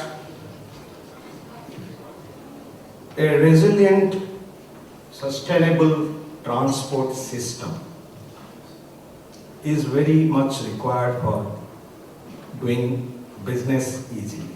The ease of business requires that.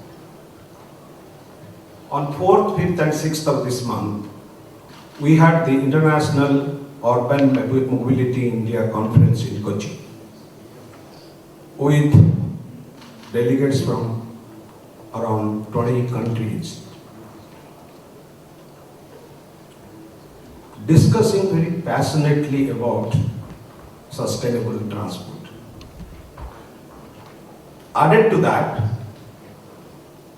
in the next 25 years, how much you can reduce the number of private vehicles on the road was the main focus.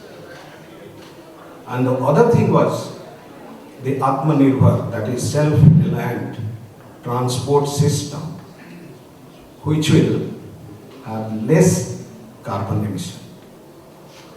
Well, as you all know, metro rail is actually built in that particular manner. 150 years back, London started with that. Yesterday, in fact, I had a meeting with the chief executive of the TfL, the Transport for London, and they told one very interesting thing. With the growing population, they could manage to reduce 10% of the number of cars on the road of London. It's a great achievement. I must say, it's a very, very great achievement. Now we are actually working on one thing in the next 25 years, that is year 2047, when we will be celebrating 100 years of our independence. How much of actually sustainability will bring in the transport system? And the Honorable Prime Minister has said the number of private vehicles will be minimum, and that should be only used for emergencies. So you have to build a very robust public transport system. Well, this is a very tall order. Actually, look, I was thinking, sometime back I attended a conference like this. That time, I was working in the police. I, in fact, spent 36 years in the Indian Police Service. Sometime back, due to some investigation work, I came to the Scotland Yard, and I had the privilege of actually traveling in a boat in the Thames River. That time I didn't know that I will be actually becoming a transport man after some time. While the boat was going with good speed, maybe around 12 knots or something, I asked that why so much of actually splashing of water? Is it not affecting the aquatic fauna or flora of this particular thing? The British officer who was accompanying me, how does it matter? He said. That was actually a thing when I was sitting with Ashok Kapoor sir yesterday and seeing the Thames and seeing the Uber boat going at that speed and putting the splashing of the water. I was thinking probably we could do something which I am going to actually show you right now. Lawrence, just the video.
that is nowhere in the world.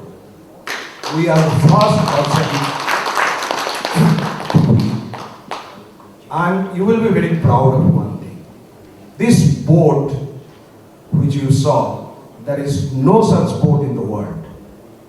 This boat is made in India by our Indian engineers in the Cochin shipyard, which is a double hull aluminum boat with LTO batteries. And little expensive, obviously, because it's technology. This boat, trust me, if you, travel, it is like a customized Mercedes S-Class on water. There is no sound, no splashing, and it has a very low draft, less than 1 meter. And this boat, we have, as I said, there will be 78 boats. It will cover 72 kilometers of the route length with 38 terminals connecting 10 islands to the city of Kochi. And this is run by electricity. So this is what the marine flora or fauna, they are happy. They are not to be killed or they are not going to be disturbed. And the people will be happy. The islanders, who are basically poor people, can afford a luxury ride at a very, very affordable price. Of course, we have a differential pricing system we are working out for tourism, for the international tourists. And here, because the business fraternity is here, I just wanted to say that 25 of such boats will be in the PPP mode. If somebody wants to sponsor, State Bank of India has come forward to sponsor the boats. So the boat will be theirs and they can travel, they can make money from that also. So what I wanted to say is that the water metro has not been inaugurated. We have done all the clearances, everything, and any time during this month, we are going to actually start the commercial operations. The best thing about this is, this is integrated to the metro rail. That means you can buy a ticket and you can travel in both. So this is the most important thing which is required in the public transport system. That is what we call, like in London. You buy one ticket, one instrument, you travel in any mode of public transport without actually carrying your wallet. So we have gone a step further, that it will not be physical ticket or physical card. It will be a virtual thing. We talk about the climate and weather every time. Sometime, while attending a conference years back, when I was in the police, somebody had told me, are we not actually overreacting? I didn't know the answer. Now I will give you an example, then you will decide whether we are all overreacting or not. We calculated that if we run 50,000 electric cars in the city of Cochin, then from 11 in the night, 11 o'clock in the night to 5 o'clock in the morning, you have to probably have no power. That much of power consumption will be there. So whether we are ready to increase the power consumption, generation of power, in what way? Then second thing is that, what will happen to the batteries? After 2 to 3 years, the battery comes up.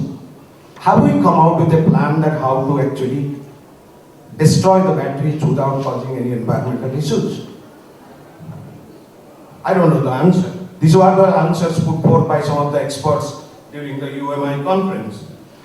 Now, what is next? As the Honorable Prime Minister said, probably the answer is the hydrogen mobility.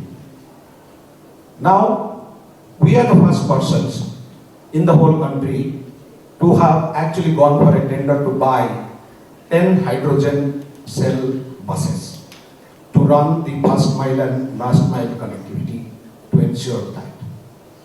But green hydrogen production is a costly affair. Now the Cochin shipyard has been given a project to generate hydrogen from the water for the boats. That means these electric boats, maybe in 3 to 4 years, will be replaced by hydrogen fueled boats, which is more actually resilient and carbonless. So, what I wanted to say today is that we must actually give importance to the research which is going on in various parts of the country to find out not a knee-jerk reaction that let us bring a lot of electric vehicles and let us do this, that.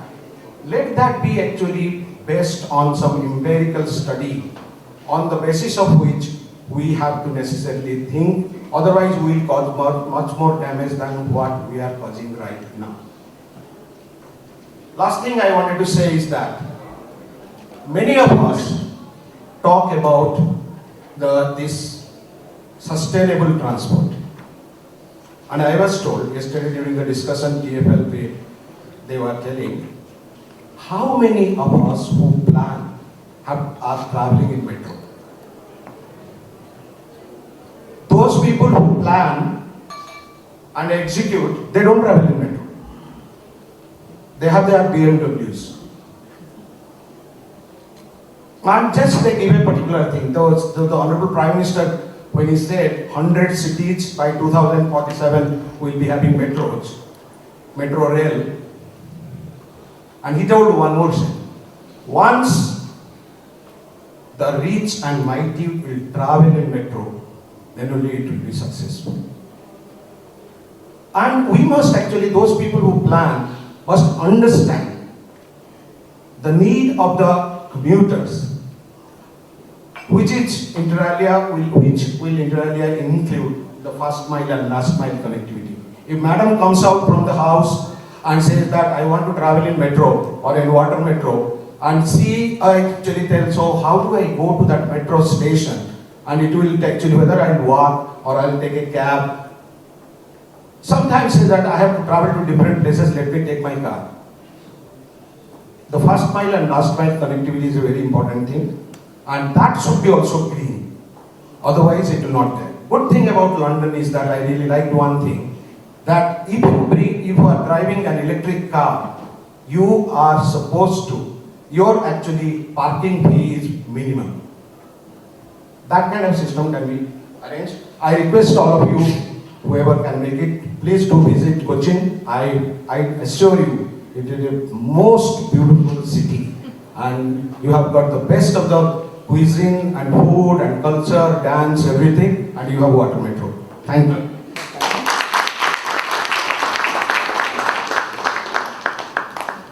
Thank you. And if we can just ask, I can ask again Atul Tumakar, Chair on IOD Singapore, to come and just present.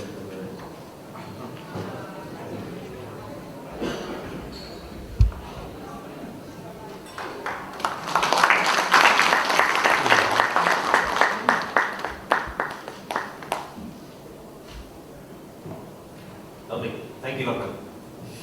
Right, something that's not on the agenda, as we've had change, it's a super opportunity for us. We have a new speaker, and I will read out a little bit about him because he isn't in the brochure. So the next speaker is Gurmeet Singh Chun, and he's founder and partner of Design Forum International India. And Gurmeet is an architect, urbanist, aspiring author and futurist with boundless enthusiasm to push the frontiers of possibility and bring forth newness that is both delightful and useful.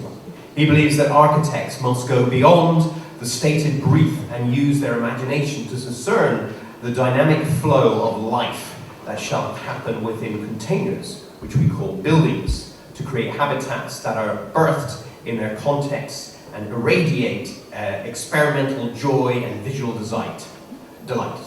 His notable projects include Select City Walk, a distinguished retail centre, Cyber Walk, and the recently inaugurated New Courts block at the Delhi High Court. His contribution to the once-in-a-lifetime opportunity of being a part of the nation building includes projects like the Ministry of Commerce, Government of India, NIT Delhi, new augmented terminal building, and many others as well. And to celebrate the opening of the new courts block, you recently authored a book titled The Delhi High Court. So please welcome Gunit.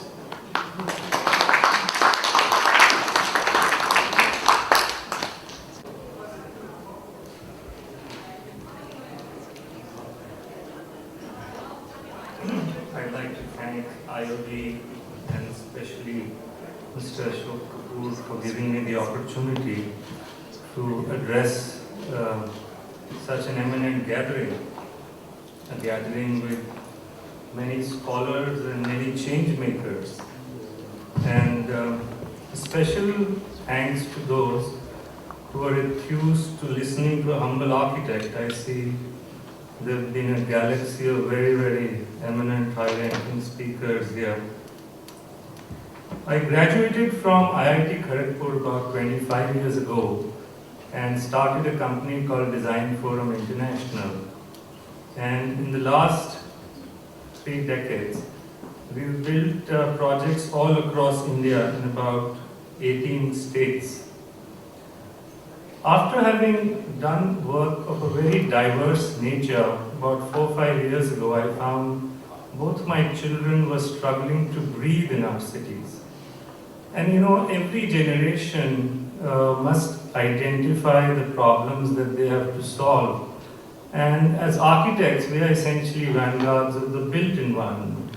And we reconfigured the focus of our practice to be able to create climate change resilient architecture. And also, while we were addressing that, we found that there is a lot of intelligence available in vernacular architecture. And I find our cities are losing their cultural moorings. And in the quest for a very global appeal, we've pretty much discarded what was revered as contextual and vernacular style of building. So I'm going to share 4 or 5 projects, depending upon how much time is available and depending on how quickly you get bored. I'll start with a project which is about pedestrianizing Delhi. As we speak, we've got the central government and the state government to commit to £1 billion to make Delhi the most walkable and cyclable city. So I have a video. May I request that the first video be please?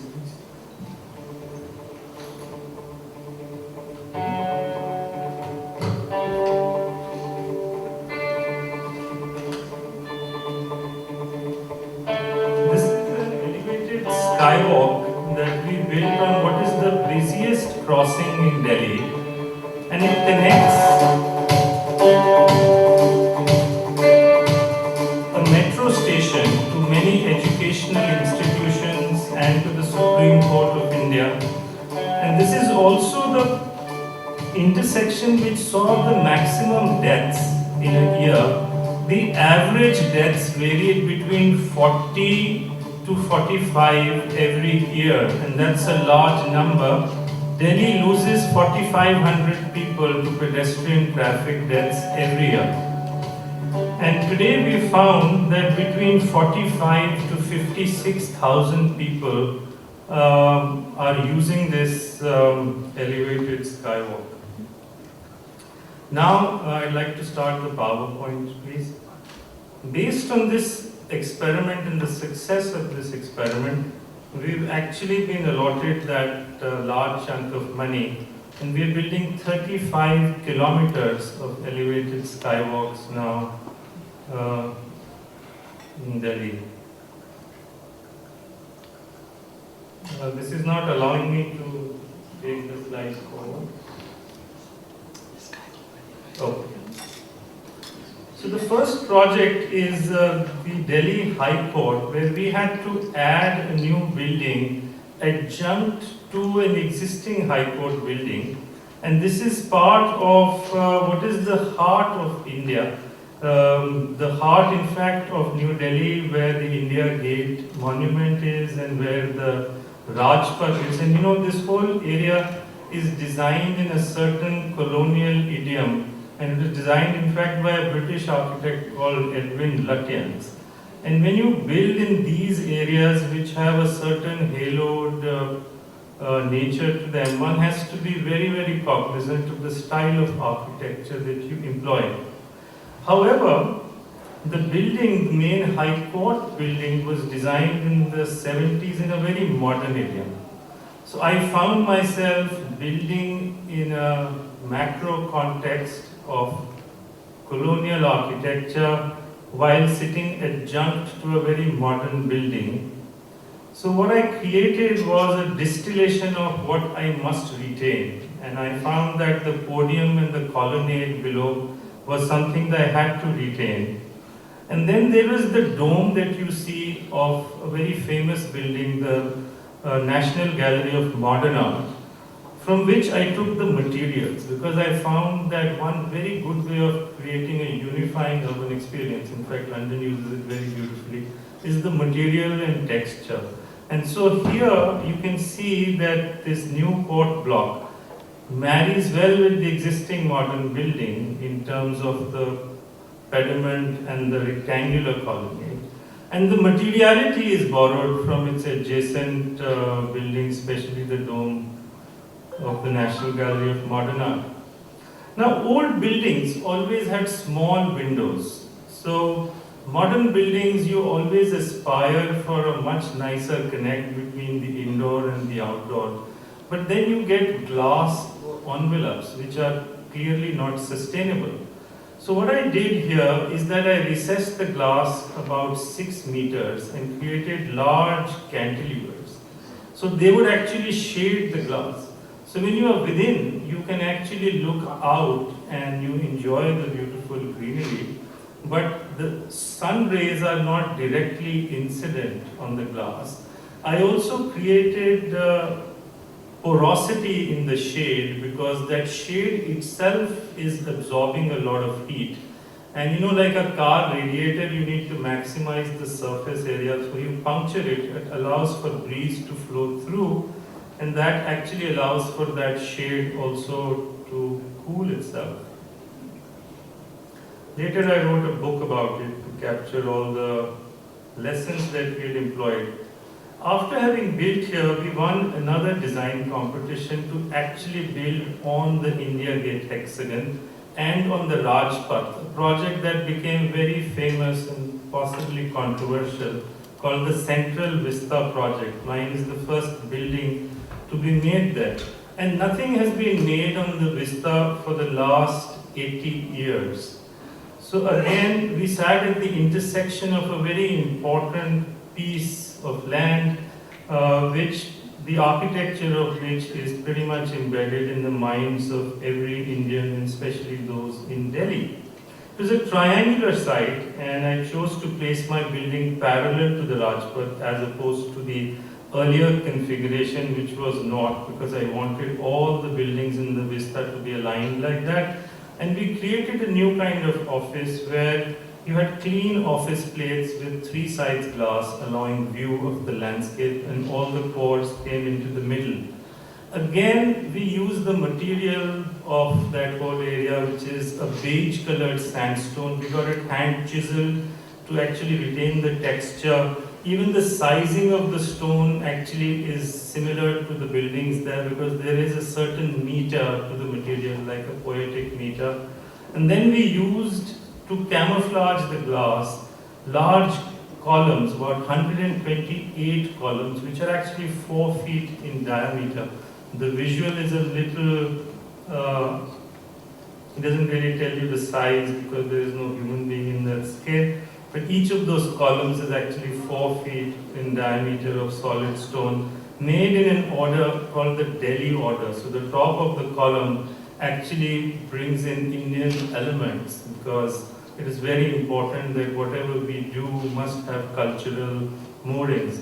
Here again you would see that the whole building has large cantilevers to shade the glass, and the glass is recessed, and therefore it allows for a lot more, lot less heat. In addition to just heat, The quality of air in Delhi is extremely poor. As we speak, it's about 400 AQI as opposed to London, which is 30. So we have used something called a heat recovery wheel, where all the exhaust air from the toilet is actually taken to the ceiling, and then the temperature, the coolness from that air, which we normally throw out at about 27 degrees, is harnessed, and then fresh air is infused into the building. It's a very tested 10-15-year-old technology called the heat recovery wheel, which actually allows for 30% more fresh air in the building. And so sustainability needn't be painful for the occupants of the building. It actually enhances the productivity levels. The trees also that we have chosen are trees which are fruiting trees, because it's important that birds also enjoy the campus. And somebody mentioned about flora and fauna in the water. Similarly, birds are the litmus test to the quality of the built environment and the community. Then, sir, very close to your city, we got the opportunity to design a railway station. I'm doing 4 of them. And I felt just like airports, railway stations are a place where you arrive into a new experience. The cultural setting must be very, very rooted in the regional experience. And yet railway stations are very difficult to build because you have 50 trains arriving at any point of time in the day, and you can't shut down a part of the railway station. So I had to come up with this technology that will be easy to implement and yet rooted in the cultural context. I imagined metal columns that would look like a coconut tree and literally create a coconut groove. And these are prefabricated 10-story high columns which also have water pipelines within to drain out as well as lighting embedded in it. So all you need to do is do a pile into the platform and you bring in a crane and erect these. And then once you've erected a forest of these columns, you actually get a new roof which actually provides the shade, it provides the rain protection, and there is also glass that brings in natural light. We also used brick and stone because the old railway station has stone, and I thought too much of stone is visually heavy, and then we married it with brick, which is also a material that you often see in that city. The bottom of the column actually is an air purifier, and it also is going to give you a nice cool draft of air. It's a humid climate, and the moment you put a giant cover, this cover is going to be 600 meters by 200 meters, air can get stale. And so we've created this system where it will create like a flow of air that you will experience at your body level. That's how it will actually cover the entire railway station. And this is how the platforms would feel. It's also dust-free and pigeon-free. You know, railway stations, there's a lot of mess of pigeons and dust because there's no surface for them to sit. I've also done the roof as a self-cleaning system where the sewage treatment plant actually treats the water and then sprinkles it on top of the roof. So removing the dust and also using evaporative cooling to bring down the temperature of the envelope. Then we also won a competition lately to do a high court in Srinagar. This is a mammoth project spread over 60 acres of land, and a project very close to the Honorable Prime Minister's vision of creating a new infrastructure in the state of Jammu and Kashmir. Again, we leaned on the vernacular, the systems of construction using timber or using local stones.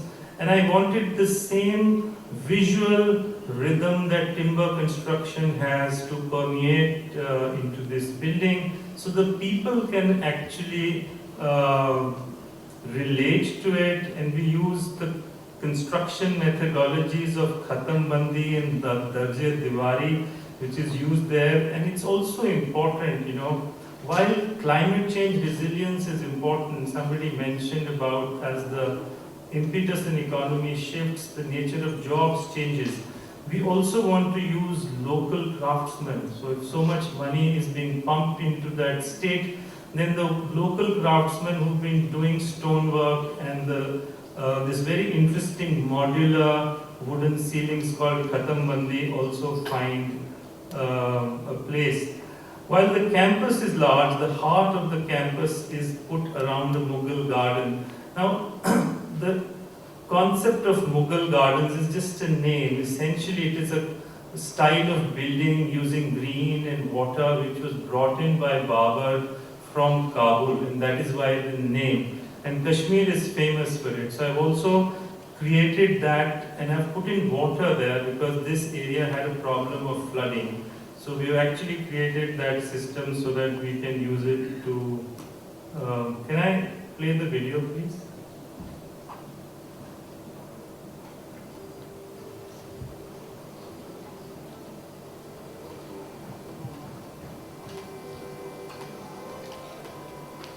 Even the music borrows from Kashmir, those of you who are...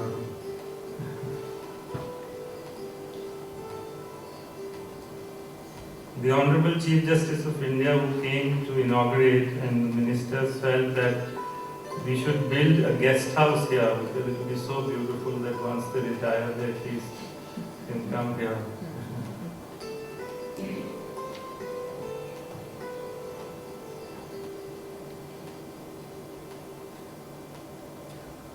Embodied energy in a building is also a very important concept in sustainability. It's not just about the energy bills.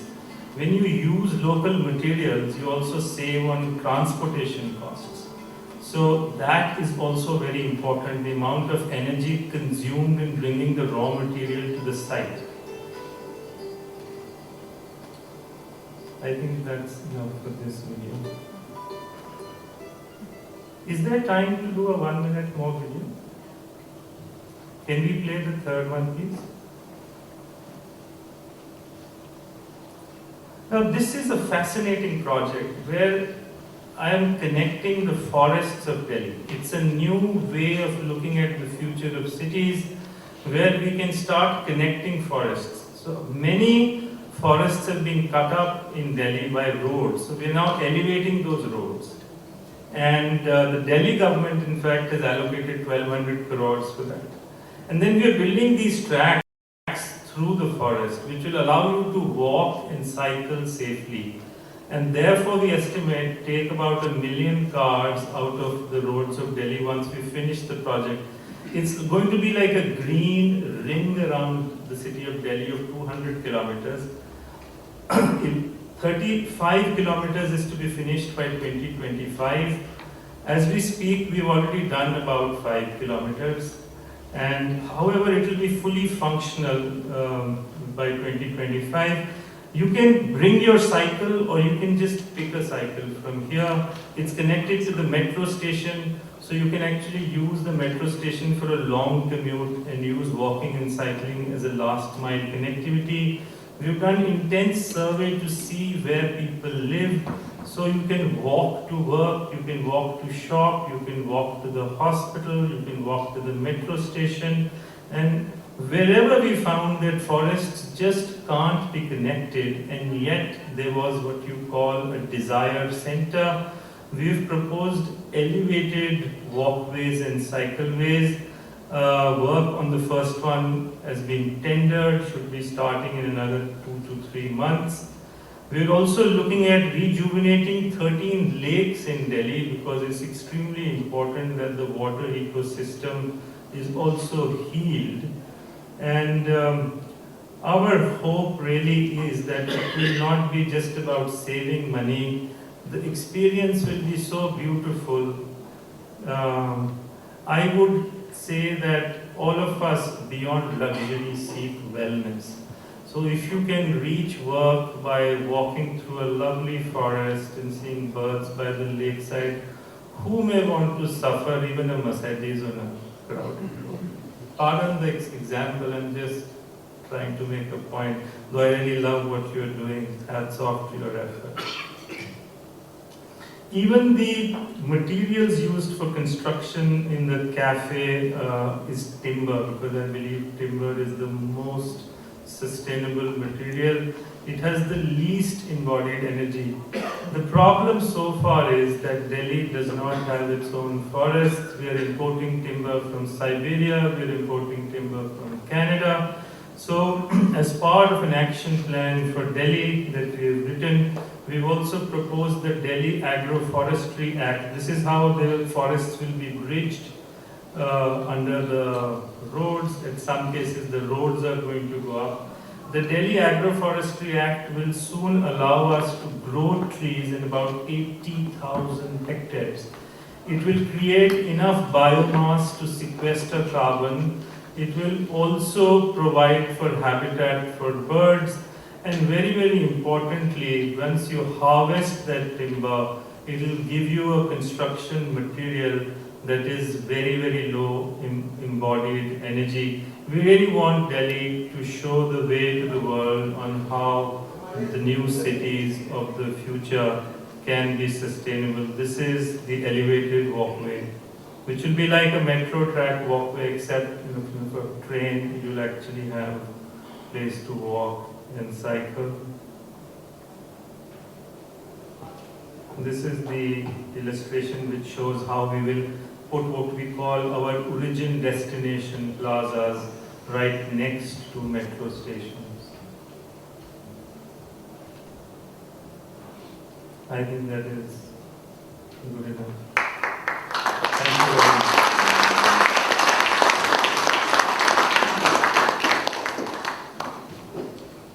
Thank you, Goodman. And I think you agree, there's some amazing looking buildings there, I have to say.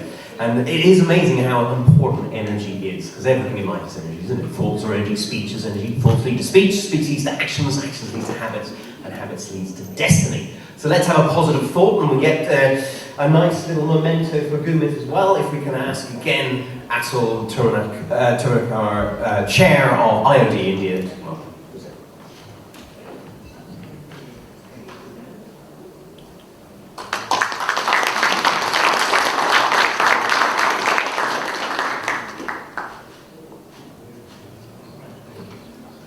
Right, talking of energy, we need to get our energy speeding into the lunchroom now. It was going to be an hour, we've only got half an hour. So I suggest you run as fast as you can, grab your food as fast as you can, eat it as fast as you can, and get back here as fast as you can. See you after lunch.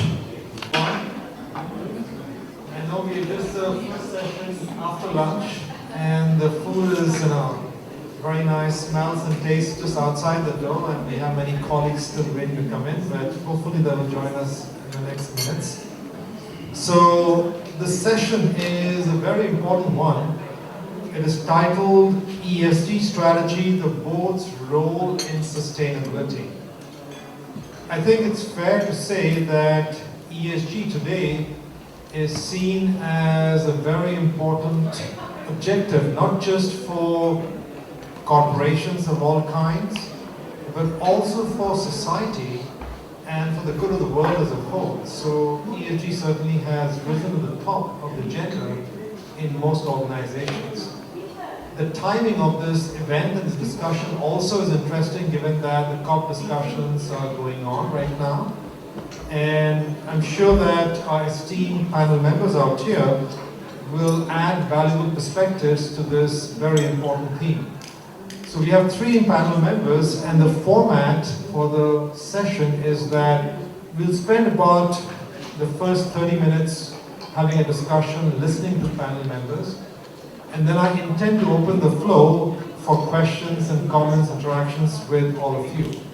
So please keep your questions ready, and if you really have an urgent question as you hear something being spoken, raise your hand and I'll try and bring you in as possible. But let me begin with Sandeep. Sandeep, I believe you have a presentation PowerPoint, so I'll request the PowerPoint to be highlighted. And then my request to all the speakers, including you, Sandeep, is if you can keep to the time limit of less than 10 minutes.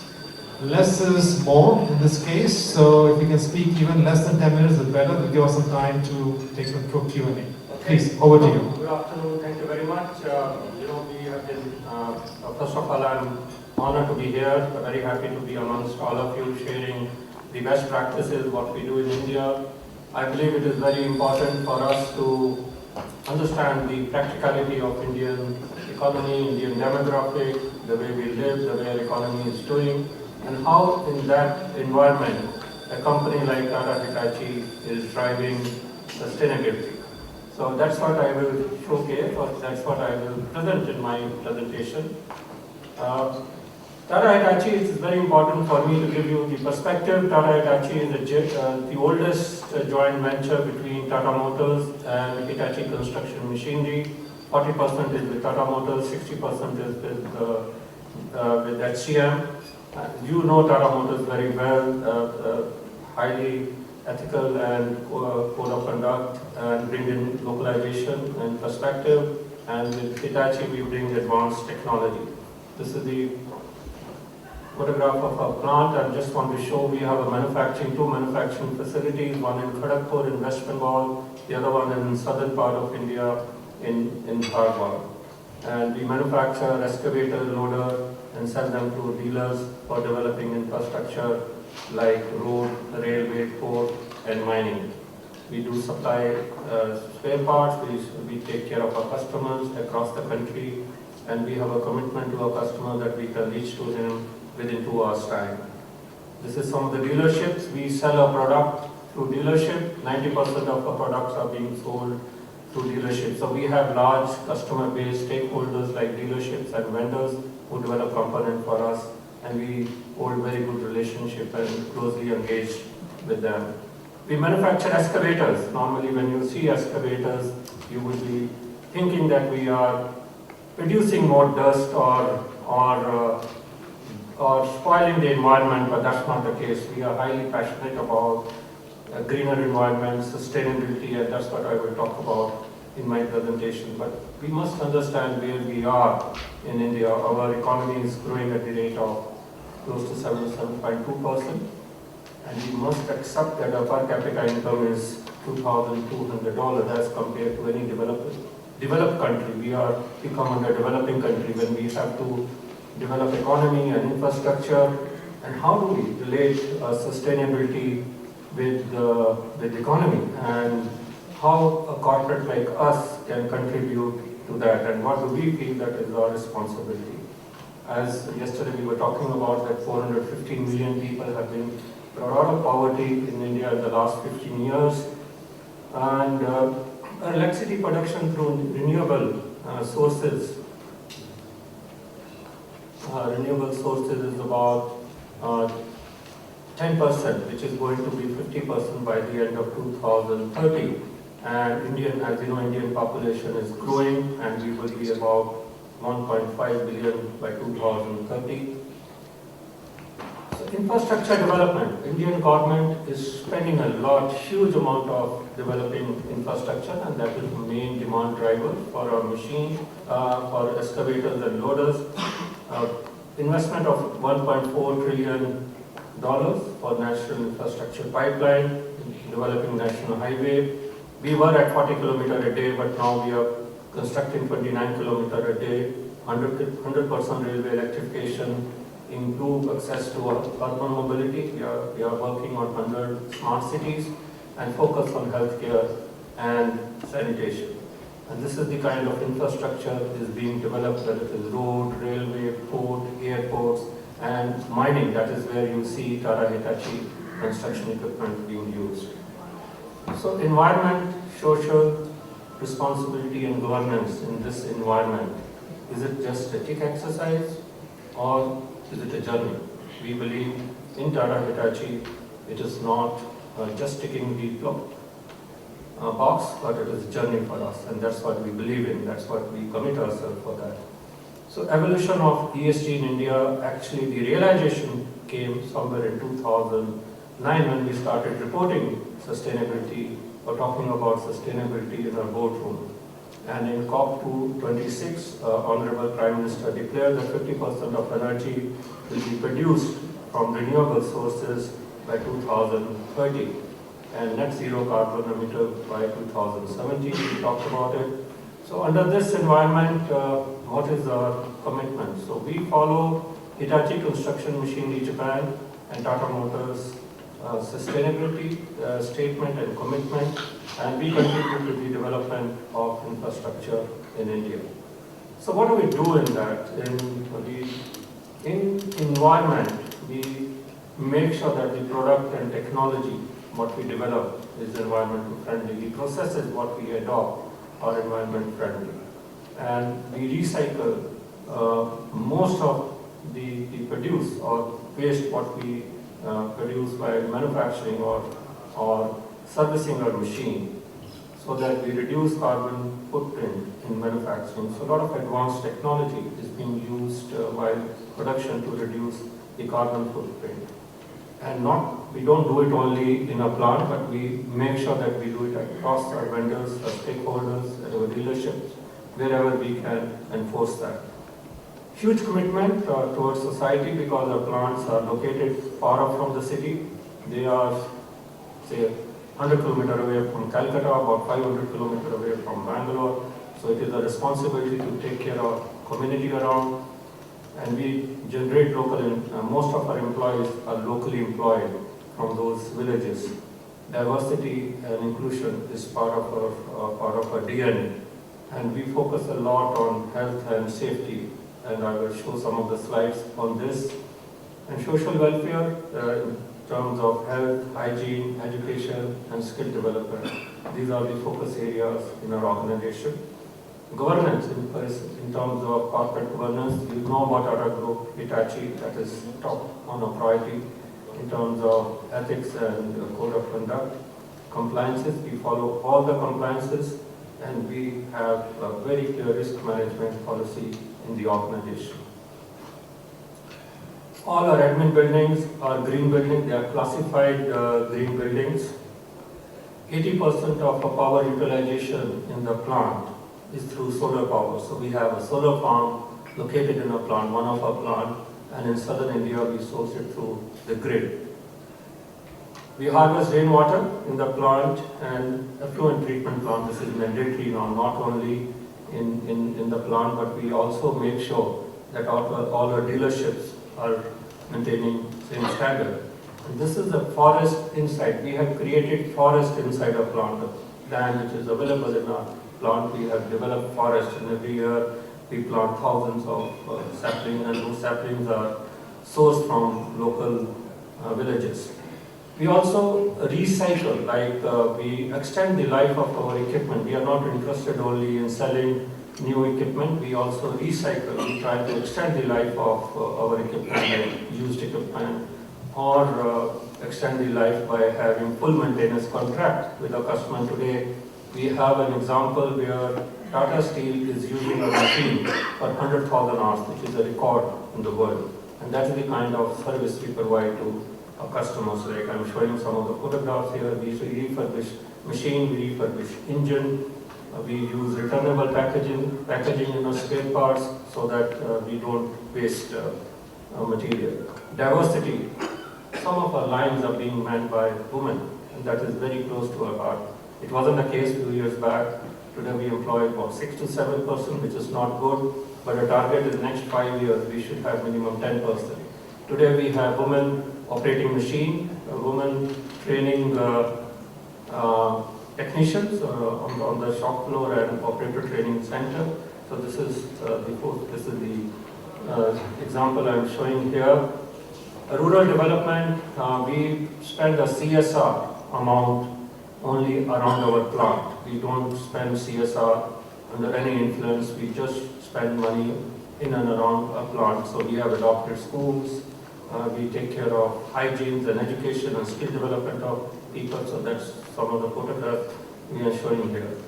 Health is very important for us. So we have normal exercise of blood bank and taking care of our employees' health. But it is not only the case of permanent employee. We do take care of all our stakeholders, contract employees, especially at the time of COVID.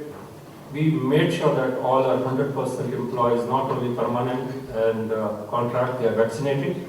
We didn't retrench any person. We took care of their health. We enhanced their insurance cover.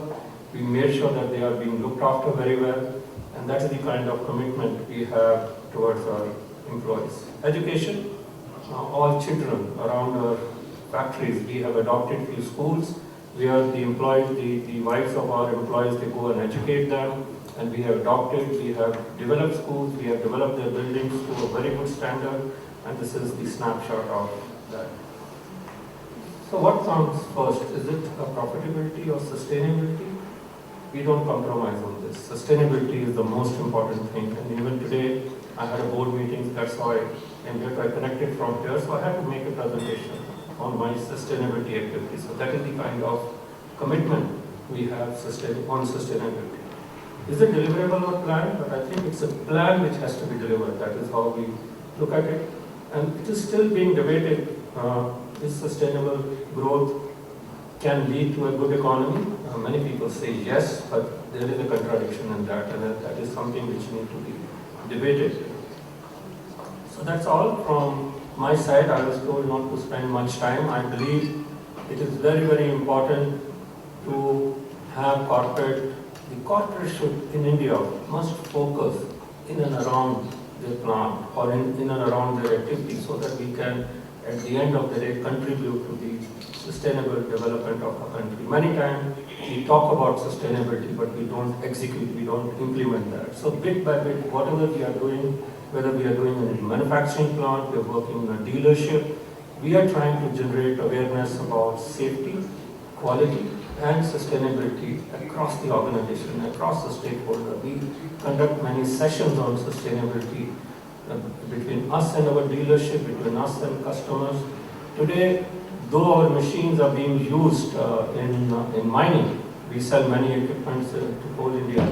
We have just picked up a 5-machine order at a very low margin, which is driven dump truck, 190-ton dump truck, which is electric dump truck, just to showcase our technology, that what we can bring in as a technology while even excavating coal. So that is the kind of commitment we have towards environment, towards sustainability, towards health and safety of our people. So with that, I would like to close my presentation. Thank you very much. I would like to also, in just 90 seconds, play a short film, and you have been seeing that after listening to my presentation, you will be able to relate to that one.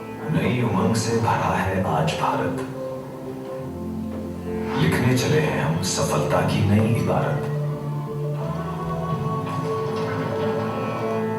बदले देश का नक्शा, नया रूप सवारेंगे, बेजोड़ परिश्रम से चमके कल के उजाला है। एक नहर जो खुशियों की लहर बहाए, एक फैक्ट्री जो लांघे कौशल की सीमाएं, एक माइन जो अंधेरे चीर रोशनी लुटाए। सफल भारत की नींव रखे, चलो देश बनाए। एक एयरपोर्ट जो ख्वाबों को नई मंजिलों तक ले जाए, एक मेट्रो जो महानगरों का मनोबल बढ़ाए, एक हाईवे जो व्यापार को नए पंख लगाए। सफल भारत की नींव रखे, चलो देश बनाए। केवल रेत ईंट सीमेंट नहीं, आशाएं जज्बात भरे हैं। हर निर्माण में, हर इमारत में कुछ कर जाने का इरादा है। एक जोश है नए भारत में, बेबाक बुलंद बढ़ते हैं हम। सुनहरा समृद्ध कल हमारा है, ये वादा वादे से ज्यादा है। टाटा हिताची, चलो देश बनाए। Thank you so much, Sandeep. I think you really gave a very nice overview, plus with real images. I think it's very impressive of the kind of ESG impact that Tata Hitachi is having, which is very important of building a successful new country in India. Navneet, I come to you next. So, love to hear in terms of how is HDFC Asset Management, and also I knew you're an institutional investor. How are you looking at ESG?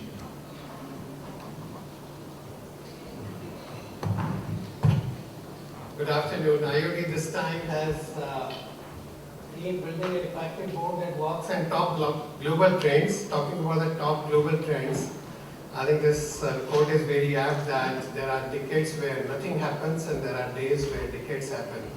Over the last 2.5 years, we have seen where decades have happened, in the starting of 2020, who would have thought over the next 2.5 years, we're going to see a health crisis, which is the biggest or the worst in a century. An economic crisis, which is worst in a century.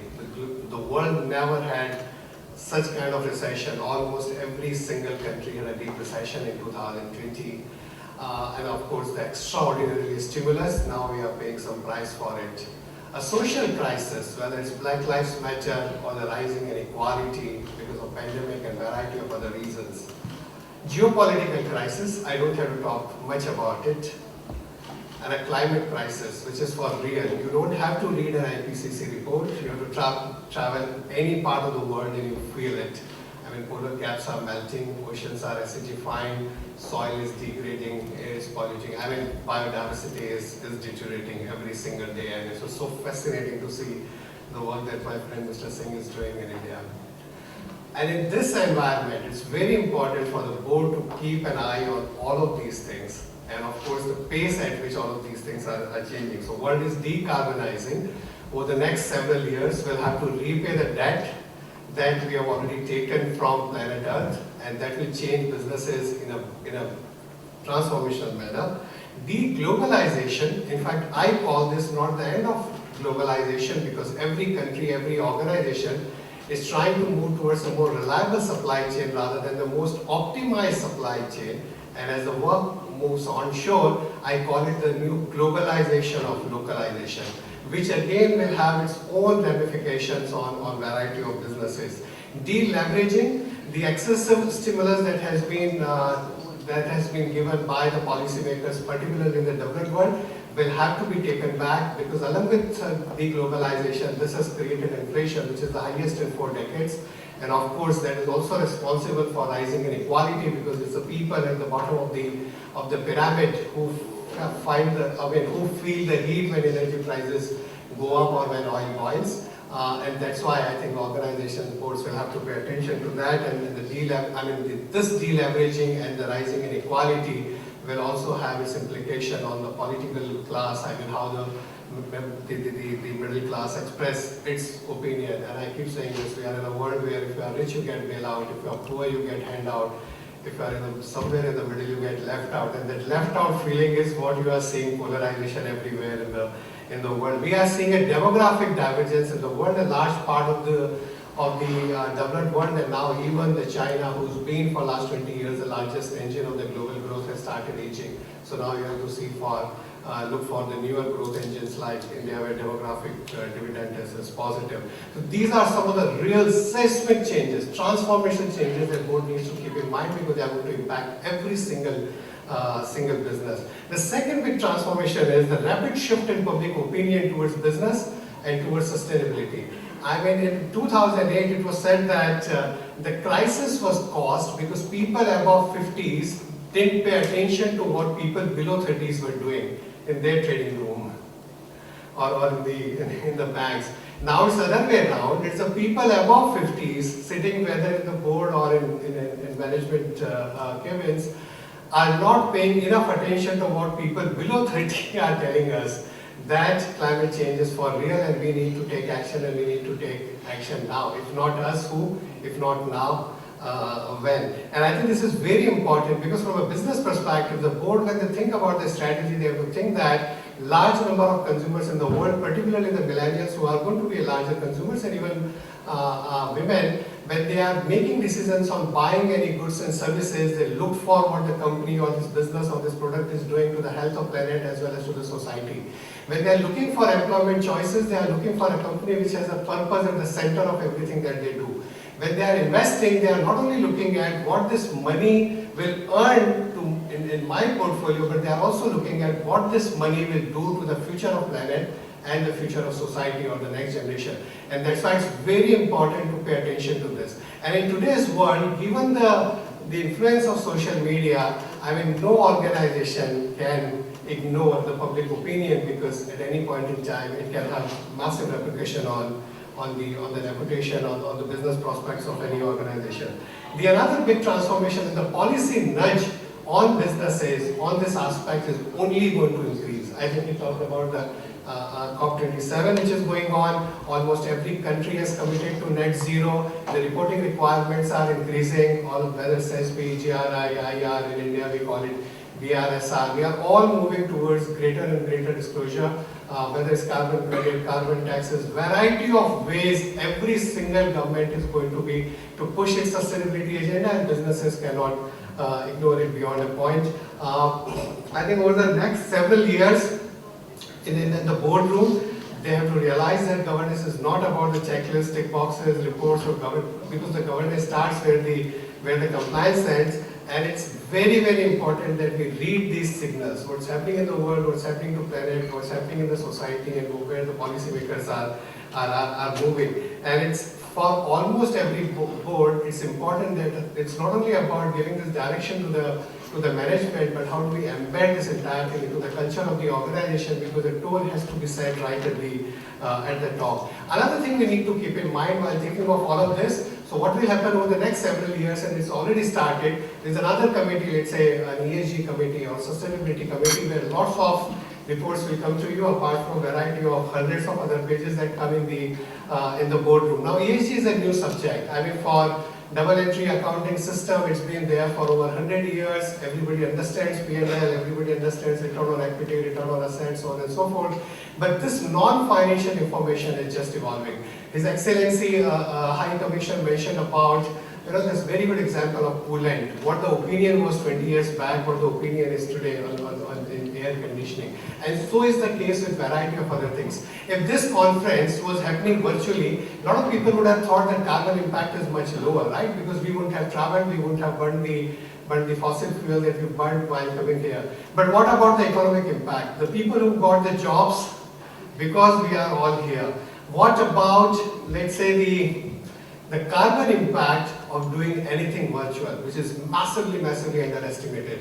I mean, the laptop through which I would have attended, I would be speaking now, for one laptop requires 220 kgs of fossil fuel, more than 20 kgs of chemical, hazardous chemical, which again have massive climate impact, tens of thousands, if not more, liters of ultra clean water, or what is it called, filter water to make a chip, so on and so forth. I can go on. The one single song on YouTube, this is I think Despacito or which one, which has been played 7 billion times or more, has the same carbon impact as 10,000 taxis flying in London. So I think it's a highly nuanced subject, and I can go about lots of things about social when we talk about diversity and variety of things. So it's a new subject, and boards need to keep in mind that they have a right to do, but they need to do what is absolutely right to do. Different countries will have different opinions at different points in time. The opinion about fossil fuel, about energy in Europe till a year back was dramatically different than what the public opinion today is, or what the policymakers' opinion is today.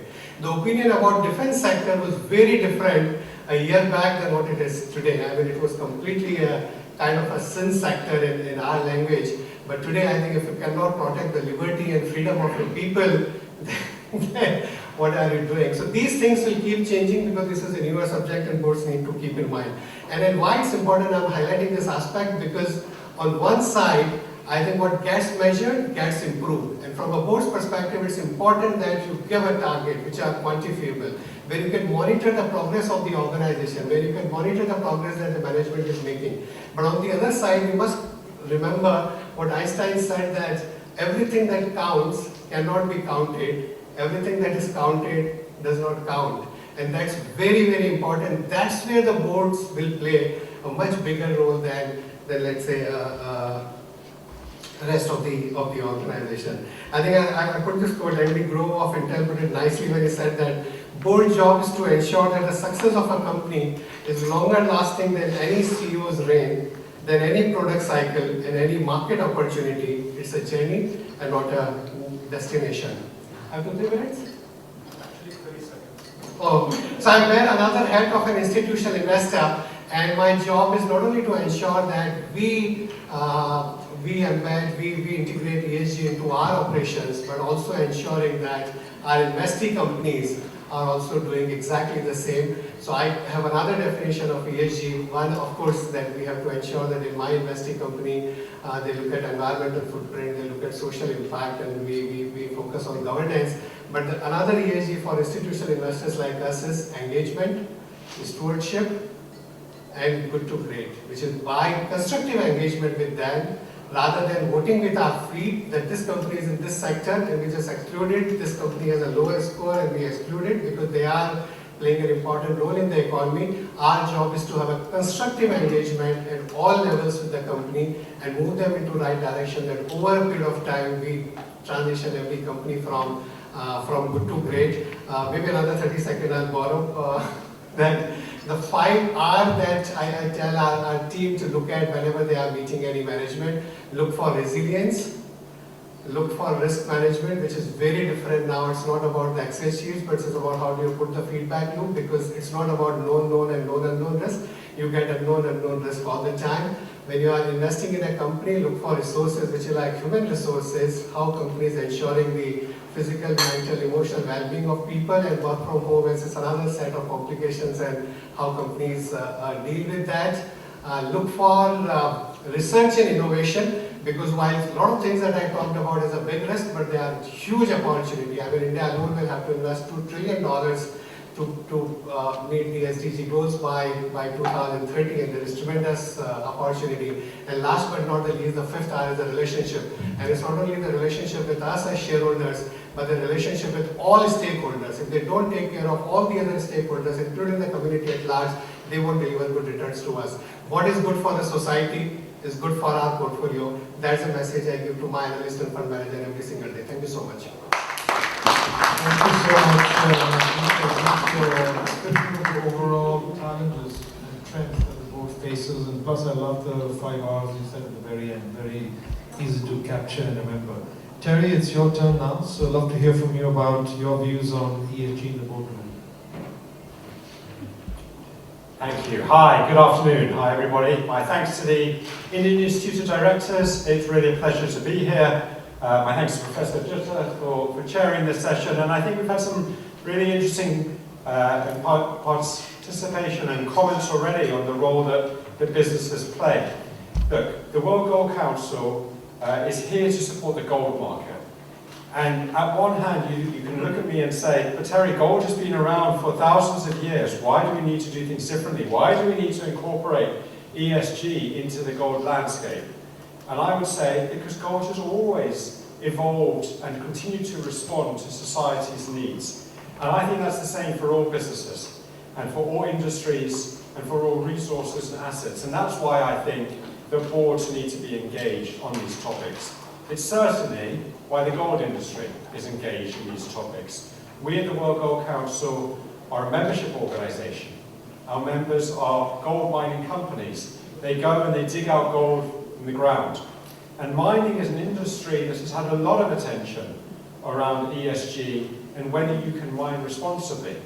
And I would say very strongly, you can mine responsibly, and that we have a lot to learn from the mining community in terms of how businesses can act responsibly, how they manage their risks, and how they contribute to society.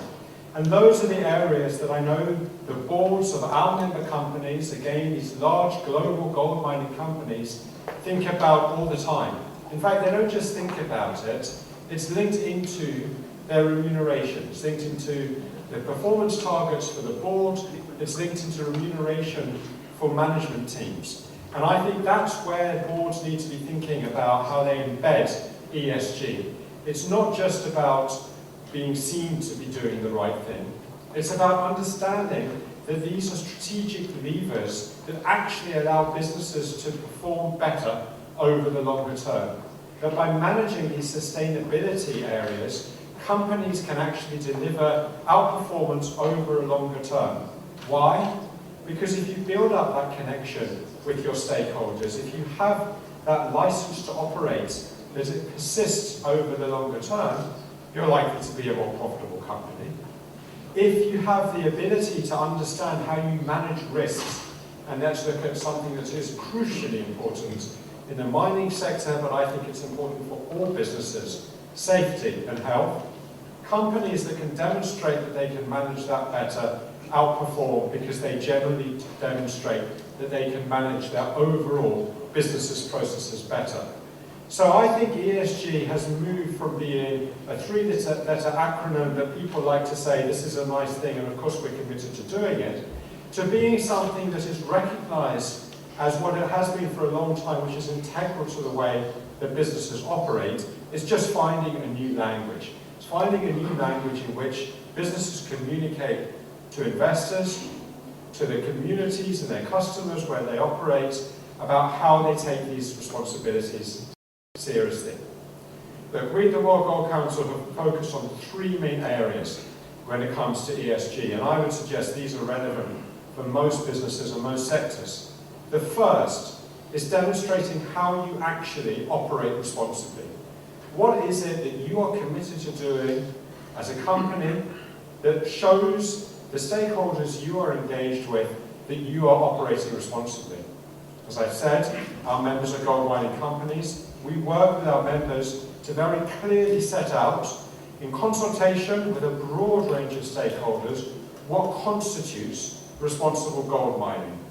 And these responsible gold mining principles, launched 3 years ago, are not only a membership requirement for all members of the World Gold Council, but are to me the fundamental building block on which everything else rests. It allows investors, it allows countries where these gold mines are located, it allows local communities and employees to hold these companies to account and say, you've committed to operating responsibly, you've committed to the 51 individual principles that sit in the responsible gold mining principles, demonstrate to us how you are doing that, because that is what underpins your license to operate. Now, of course, the responsible gold mining principles are relevant to gold mining companies, but they are looked at and maintained by a board and hold to account, as I said, management teams against these. And I think that principle applies to all businesses. What does responsible business operation look like, and how do you develop the management systems to hold people to account to it? So that's the first, responsible business practices. The second is climate. And climate is there, yes, it's part of responsible business practices, but it's such a systemic global issue that I think all businesses need to be thinking about what they do in regards to climate. And that's twofold. Of course, it's what businesses do in terms of lowering their emissions and getting onto a pathway to net zero and managing their energy use effectively. But it's also about what businesses do to prepare themselves and the communities and customers that they deal with to address the impacts of climate change. I'm actually heading off to Egypt on Saturday. I'm going to be part of the COP27 delegation. And this COP is really focused on resilience and adaptation and how to support those countries and communities to manage through the impacts of climate change. And I think businesses have a role to play in that as well. When you think about gold mining, gold mines tend to be very significant economic actors in places where there is not a lot of economic activity.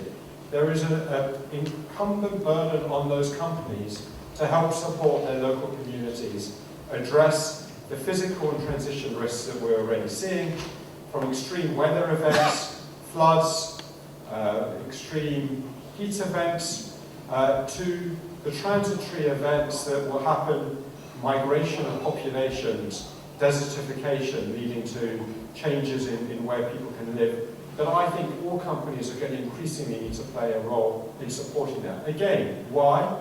Yes, because it's the right thing to do, but critically, because it also protects the business interests and the longevity of the ability to deliver returns over the long term, which is what businesses are there to do.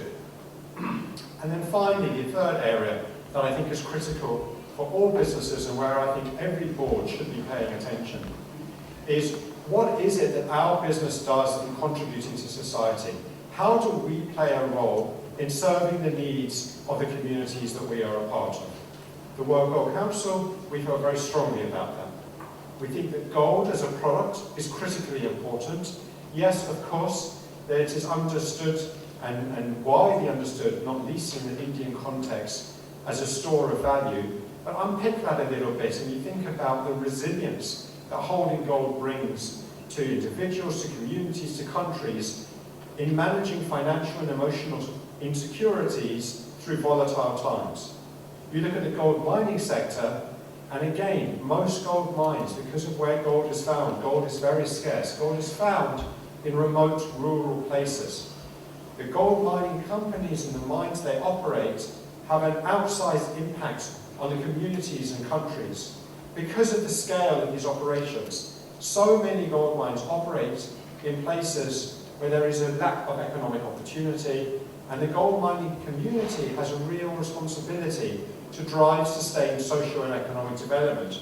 It's very clear in gold mining that this happens. There are many countries around the world that you can look at and realise how significant gold mining is. Countries like Mali, Burkina Faso, Ghana in West Africa, Suriname in South America, Papua New Guinea in the Pacific, and the list continues.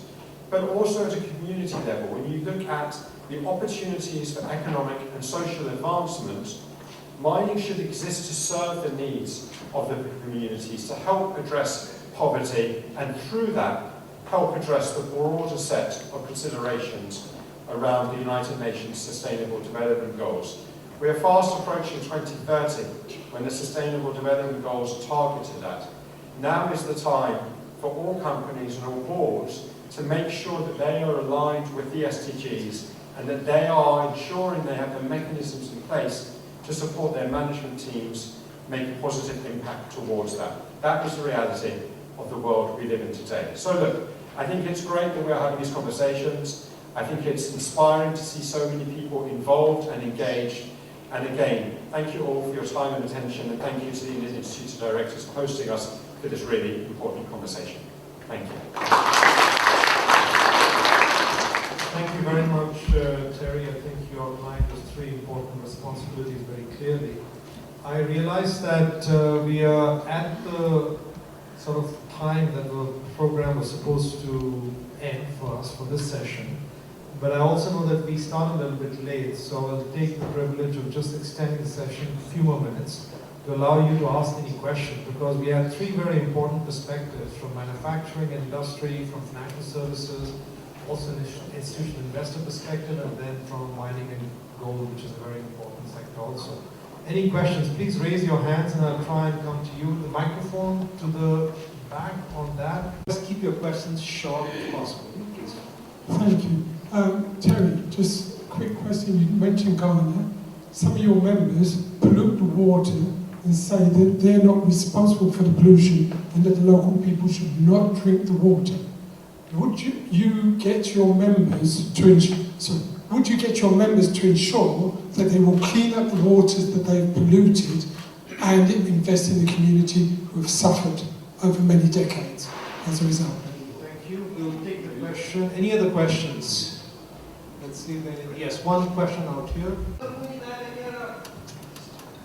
Please carry on.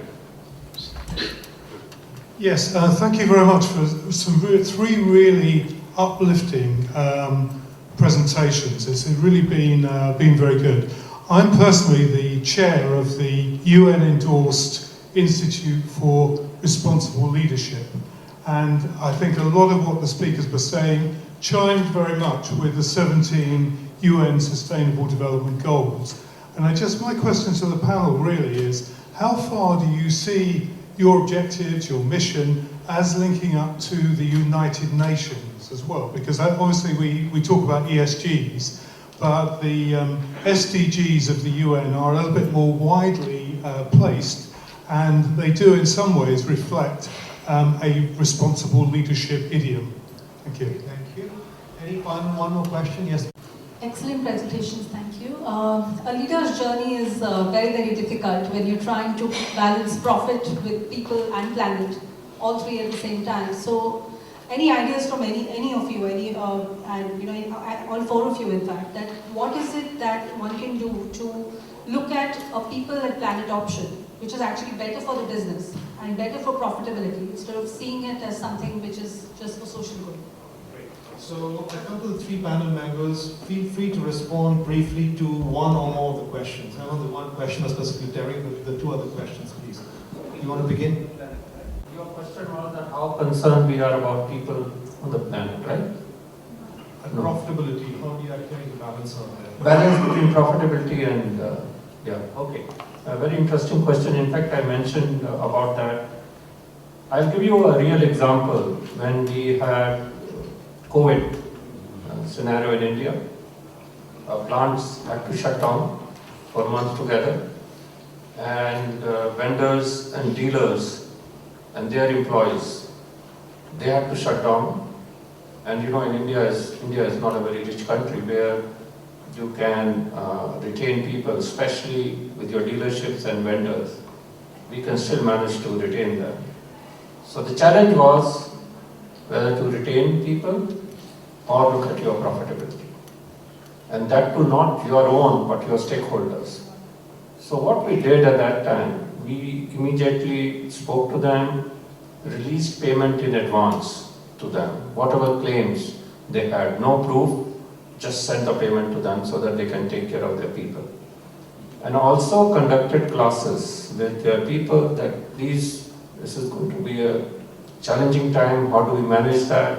And told our dealers and vendors that whatever your incentives are due, 50% of that will continue so that they retain people. So that shows that profitability was not so important. Retaining people, keeping them around, because they are the one who have been producing machine, they are the one who have been taking care of customers, they are the one who have built up your business. But I have also seen many corporates sacking people within a week's time in India. I have seen MSMEs, I have seen many small dealerships, or I have seen many good companies sacking people. So that is where the difference comes. So today, when we are back into business, our employees are highly motivated, they're stretching themselves to increase our business. So we believe happy employees produce quality machines and make a customer happy. For that, you need to compromise on profitability. So it depends on what kind of vision you have in your corporation. Yeah. Thanks, Sandeep. So the first is like no poverty, fifth is that gender inequality, and 10 is let's say reduce inequality.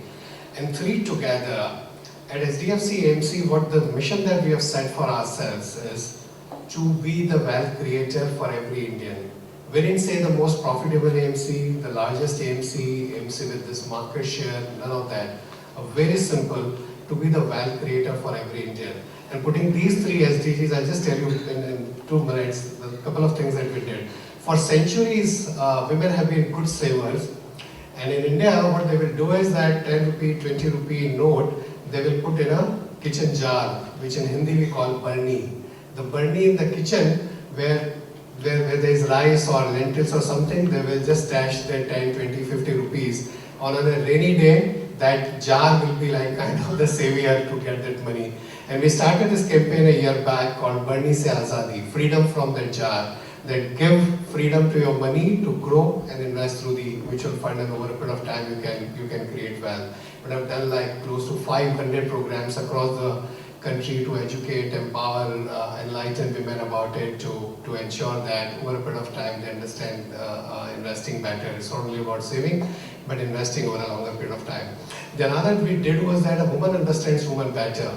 So we did this program called Lakshmi for Lakshmi. Lakshmi is the goddess of wealth in India, revered goddess. So Lakshmi for Lakshmi is like a woman who gives a missed call, and another woman advisor only will speak to that prospective woman investor, and they will understand them better and a variety of others. The idea of all of this was that if India is going to create I strongly believe this, India is going to create an economic miracle which is unparalleled in human history. Because this growth over the next 25 years, when we grow from 3 to 5 to 10 to $20 trillion, will be a lot more sustainable, a lot more equitable, a lot more inclusive, and a lot more democratic than any other country which has grown from developing to developed. But job at our end as an asset manager is to ensure that fruits of that growth are distributed to as many families, as many households as possible. I think this is what the ESG is all about. How do you imbibe that into your business model and not put some nice presentations about like these are the few things that we are doing. This is the core that every single organization needs to do today. Thank you. Thank you. Let me start with the SDGs and I'll come on to the other question. Absolutely, I think every business should be aligning itself with the SDGs. I think it's a really important framework. Obviously, companies have a role to play in delivering the 17 SDGs. The fact that the 17th SDG is partnership speaks to the important role. We put out a report a few years ago looking at the impact that our members, gold mining companies, have had across the SDGs and case studies and putting out examples of how they make a difference. I know that that's one of the criteria that goes into thinking about where community support is directed, how these businesses support healthcare development, education. It is absolutely linked to the SDGs, and I think it is a really important framework that all businesses should use, because it does provide that alignment as to what are the sustainable development priorities that we should all be thinking about. Let me take the earlier question on Ghana. Look, I think, whilst not speaking for any individual companies, there is a recognition globally that businesses have been mistakes made in the past, and we're operating today in a world where more attention is given to these issues. So what I know is that there's a real commitment today to do the right thing. There are obviously regulations in place around how companies operate. Those regulations are important and they're taken seriously. And I think it's right that companies have conversations with their governments and the communities around their license to operate and what that means and what's expected of them. Again, there are plenty of examples of gold mines around the world that have not been able to deliver on their economic potential because they haven't got their social license to operate figured out in the right way. And I think that's really well understood. Again, it's not just around doing the right thing, it's around doing the right thing in order to deliver and be able to deliver returns to shareholders, and able to deliver across the different Ps and not just make profits, but support the planet and support a broader selection of people involved and support partnerships, really. So I think, like so many industries, the gold industry is in a stage of continuous improvement, recognises what they need to be doing, are very committed to doing the right thing. But from time to time there will be things that go wrong, and then those need to be addressed and worked through. I think that's the adult, mature way to look at these things. So I would like to thank all the three panel members. I think they presented very positive and practical visions of how organizations or companies can address this very important issue of focusing on ESG, focusing on the SDG goals. And I encourage all of you to learn from it, to apply some of them. Perhaps you're already doing many of these things in your companies already, but there are ways to improve them. I think for us, for building a better future for both the planet and the society, there is no other choice but to have businesses and organizations make ESG and SDGs a priority. Because otherwise we'll not be able to achieve the goals. It's very simple as that. For scalability, businesses are very, very important. So please join me in thanking our panel members. Thank you very much for thank you for taking the time to join this session, and I wish you also a very successful ongoing set of discussions. Thank you. Gentlemen, before we go, we've got Dr. Ashok Kapil, Director General of the IOD, who's got some momentum for you.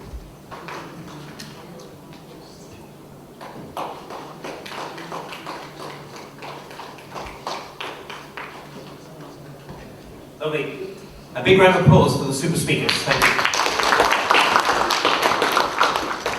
Now, in the agenda, it does say that we're going to have coffee, but because we only had lunch about an hour ago, and I'm sure your stomachs were still full, we're going to put it back till after the next session. So we're moving on to the next session, which is keynote session 5, Enhancing Board Committee Performance. And this is going to be hosted by our distinguished chair, Professor Colin Colson-Thomas, Director General UK and European Operations for the Institute of Directors in India. And we are going to be joined, or Colin's going to be joined, with various astute speakers, such as Mr. Ayush Gupta, Director, HR Gale India Limited, Stephen Rylott, Chief Executive Officer for UK and Ireland of Signify NV, and also Mr. Nayan Mehta, Chief Financial Officer, BSE Limited India, and former Senior Vice Chairman, South Asian Federation of Exchanges India as well. If you could welcome them all to the stage. Gentlemen, please come and join us.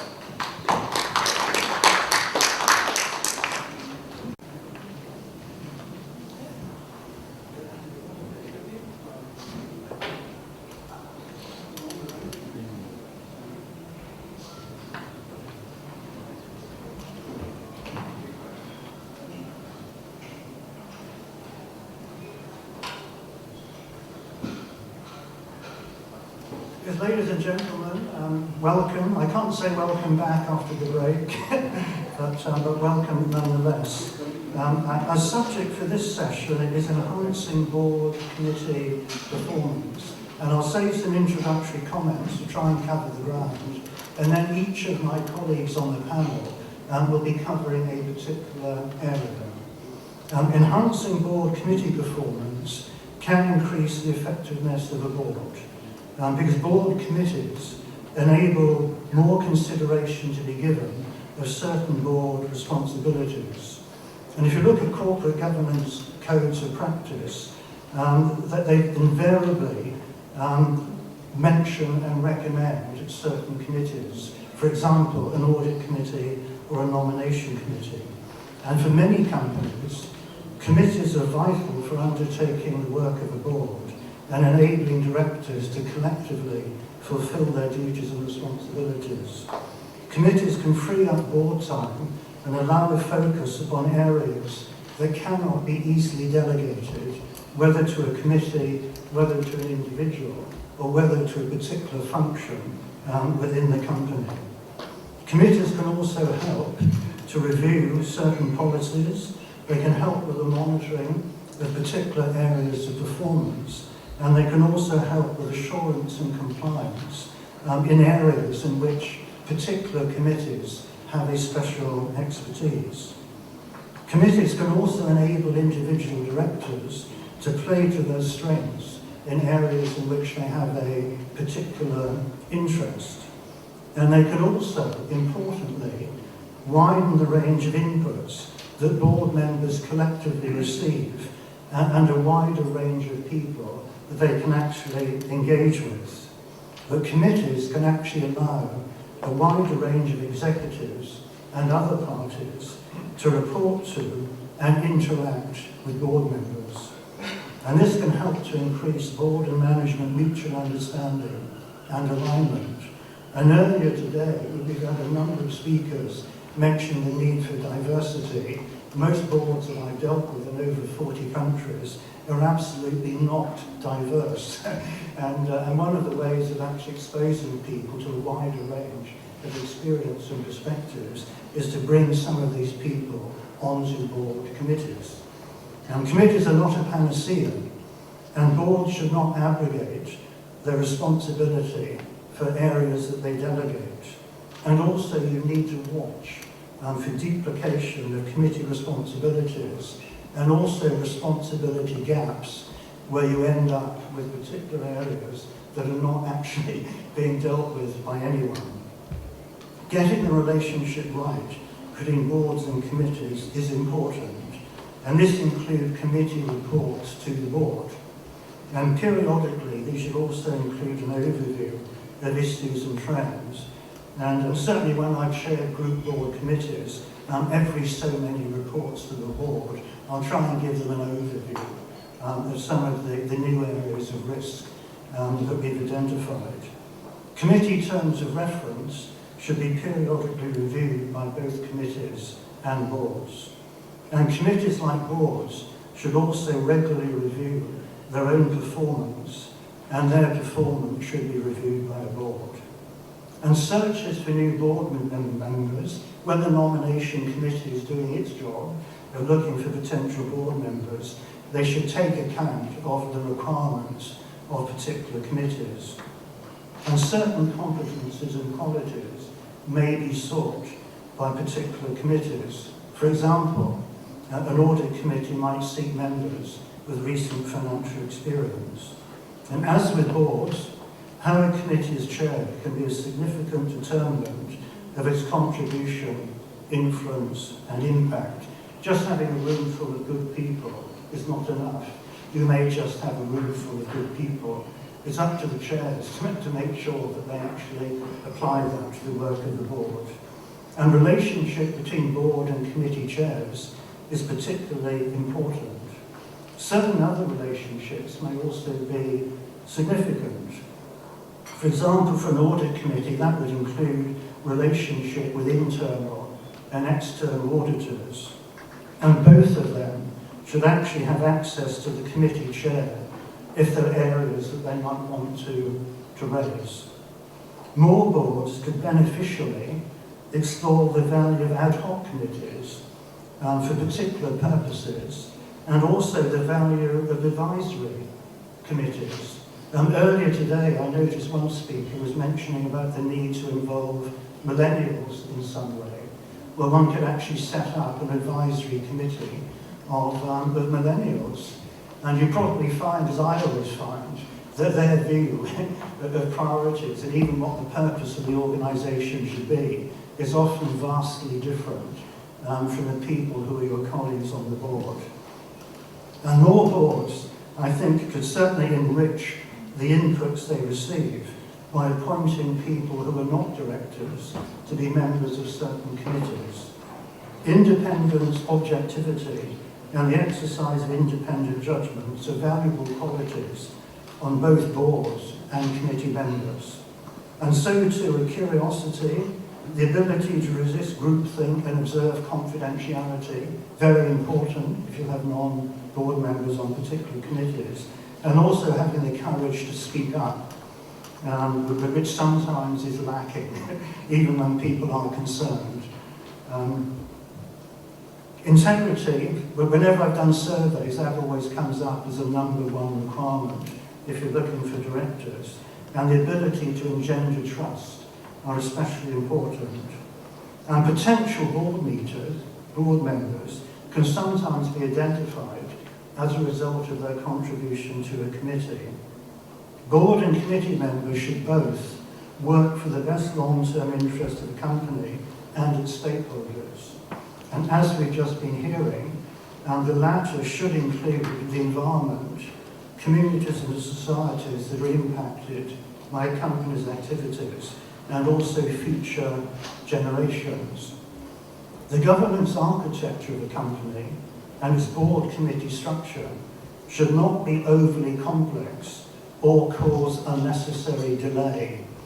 The common practice of human beings when they don't know what to do is to refer something to a committee. Sometimes that's a recipe for disaster, sometimes it's helpful. And also that the governance architecture should be appropriate for what the board is seeking to achieve, the scale and nature of its activities and its stage of development. Don't be over-elaborate. And because remember, the purpose of the company is not to have a great governance structure, it's to achieve whatever it's setting out to do.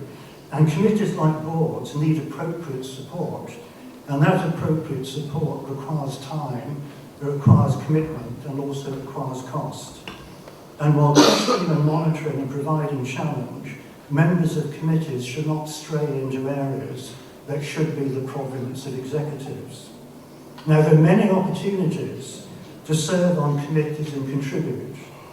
Governing bodies in local and national government, academic and education institutions, the professions, voluntary organisations, and healthcare and public bodies all have committees. And service on committees generally come with government's involvement and opportunities. So for those of you that are aspiring company directors and would like to obtain more board appointments, surprising you don't get too many, should try to obtain committee experience wherever and whenever you can in preparation for a board role, and a future role as a company director. And so if you're in that position, I wish you well in your search and service on a board committee. And I speak for experience, certainly on national public sector boards, can be an opportunity to have a very significant influence. So I now hand over to my fellow panelists, and between us, we're hoping that we'll cover the ground. And first off, we've got Ayush Gupta, the Director HR of GAIL India, and he'll be talking about improving the effectiveness, not just of committees but of boards, through capacity building.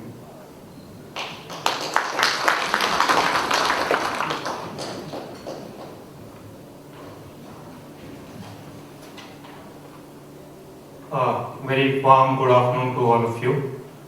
First of all, many thanks to IOD for giving us this opportunity to get together and to me to come in front of this August gathering and share my thoughts on improving the capacity of the board in terms of what we have been hearing throughout last 2 days about, if I can pick up some key words of what we have been talking about in terms of the crisis that the whole humanity or the organizations or the society which we are going through and which we are facing, be it the economical crisis, the social crisis, or the crisis put forward by the COVID pandemic, which has put forward health as a priority for everyone, the geopolitical crisis, and the most important that we have been focusing upon, the so-called climate crisis which is there.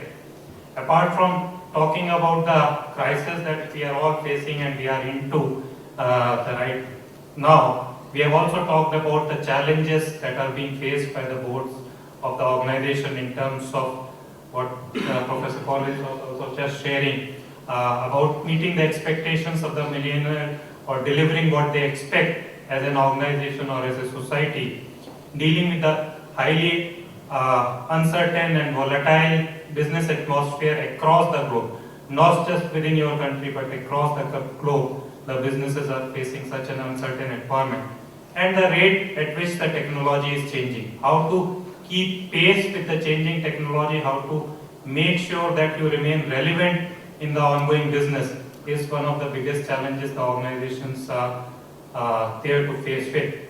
And coming along with the crisis and challenges, the whole set of opportunities that this kind of a crisis and the challenges put forward to the organizations.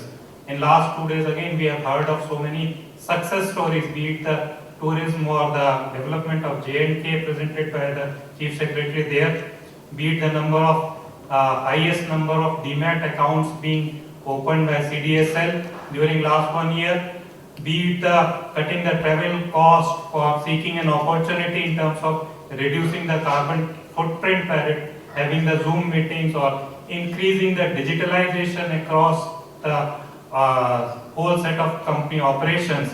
So these are all the opportunities which these challenges or the crises have thrown open, and it is for the organizations to make best use of these crises or the challenging situations to succeed and grow business further.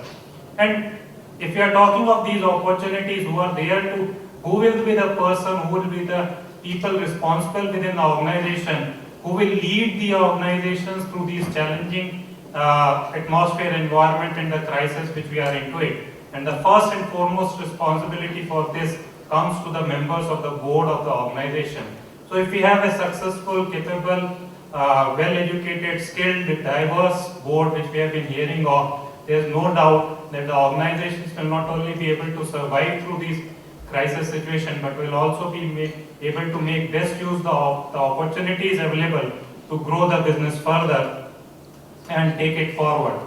So the need of enhancing the capability or capacity, I will put both capacity and capability of the board, becomes all the more important in this ongoing situation when we are not just talking of a capable and skilled board, but we are also talking of a diverse board. We are talking of board members coming from all walks of life. There will be functional directors who have grown within the organization, who are leading the organization, but there will be directors of people coming from outside, from different fields, different domain knowledge, and maybe the millennials who have just 4, 5, 10 years of experience. So in case we have such a diverse kind of the board, the first and foremost requirement of the enhancing the capability or capacity of the board will be to give them best orientation about the organization, the objectives, the values, ethos of the organization before even they can sit together and deliberate and deliver decisions on various agendas which come before the board.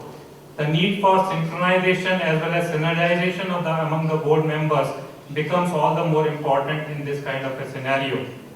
It is not just the employees who will look forward towards the board members for seeking guidance and directions, but there are a whole lot of other stakeholders which the board members are expected to satisfy in terms of compliance issues, in terms of delivering the results, in terms of their commitment to the society, in terms of their commitment to their own self-conscious, in terms of maintaining the ethos, maintaining the ethics and values which they believe in and which they wanted to deliver when choosing to be there on the board of a particular organization.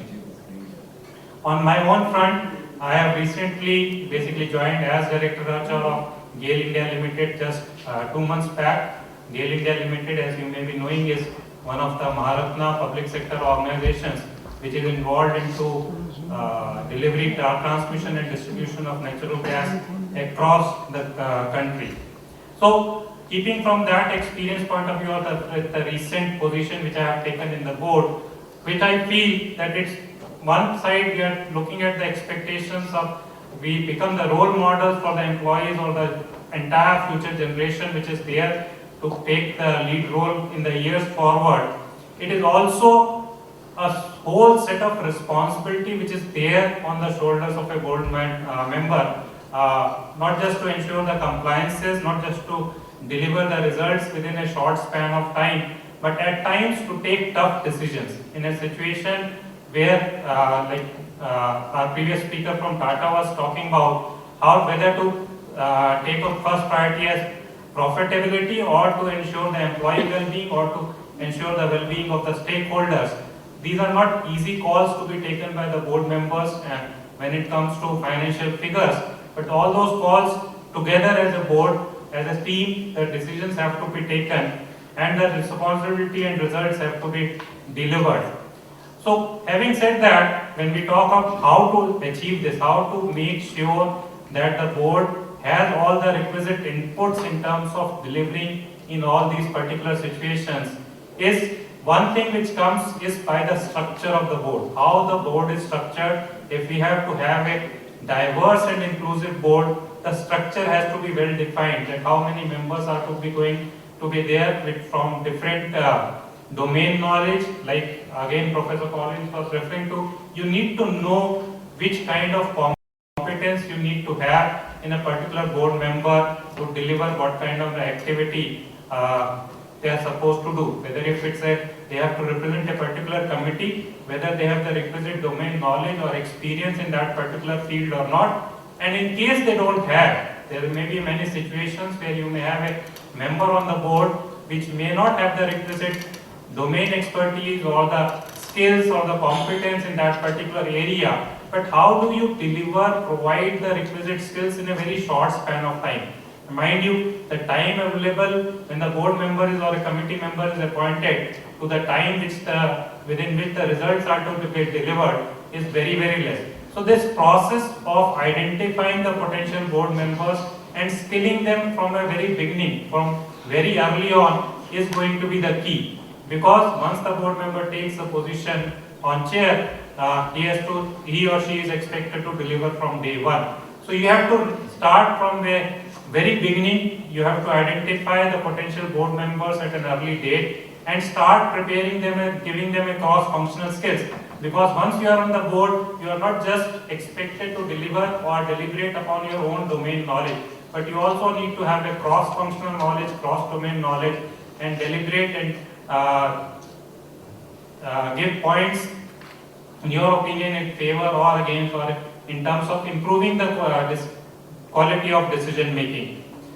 Once you have a structure on board, you have structure in place, the next critical element in terms of ensuring the capacity and capability of board is the right selection. How do you select the right members to be on the board who can deliver, who are capable of delivering? So that selection process of the board also has to be very structured very systematic to ensure that the people on the board have the right set of knowledge and skills to make the delivery.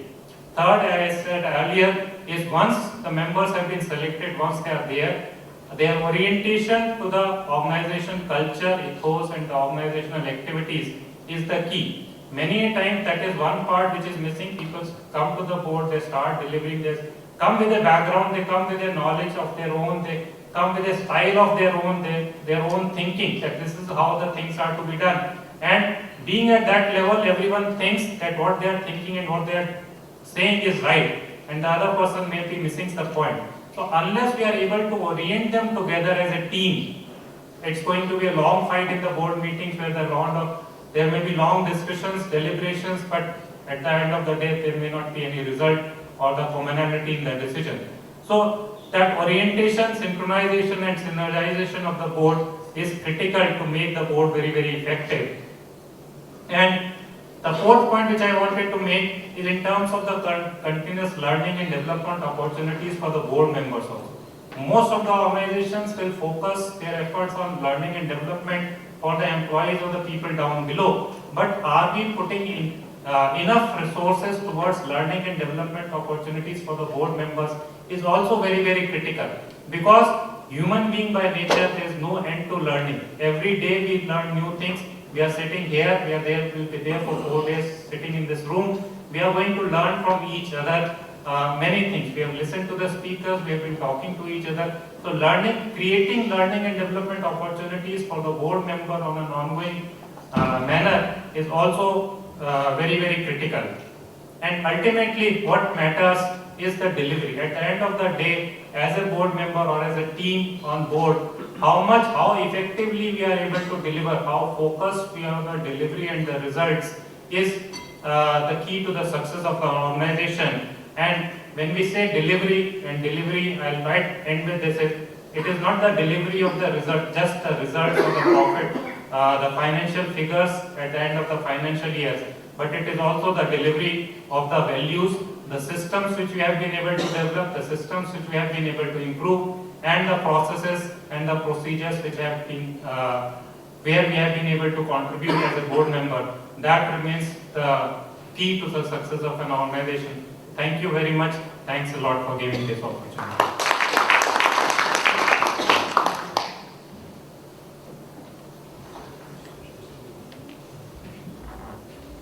Is this working? It's quite interesting that on this commitment and willingness to learn that you were stressing, I think that is absolutely critical. You know, the last people you want on boards and committees are people that think they know it all and keep on coming up with war stories, you know, what they've done in the past, because the past is in previous years' accounts, and tomorrow, as a great line in Gone with the Wind, you know, tomorrow is another day. So we move on to our next panel member, which is Stephen, who's looking at independent directors and looking around the room. Some of you I know, I actually think would make great independent directors. So Stephen, we'll all be listening to what you're going to say. Perfect. I had some slides if they're available. Ooh, very good. I'll ask a question first. How many of you know the company Signify? Any hands? Other than Nikita in the back? A few. How many of you know Philips Lighting? Philips Lighting? Great. Well, when we got spun off by Philips Lighting, we had to change our corporate name, so we became Signify. So everywhere I go, I always have to explain that I'm from Signify, and then they go, what's Signify? And I have to explain it's Philips Lighting, and so forth. And so on. So I'm Stephen Root, I'm the CEO for the UK and Ireland, and I'm happy to be here to talk today. I really appreciate the honor. Signify, we're the former Philips Lighting. We're the world's largest lighting company.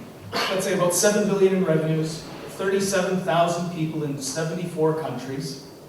We became carbon neutral in 2020. We started a journey in 2015.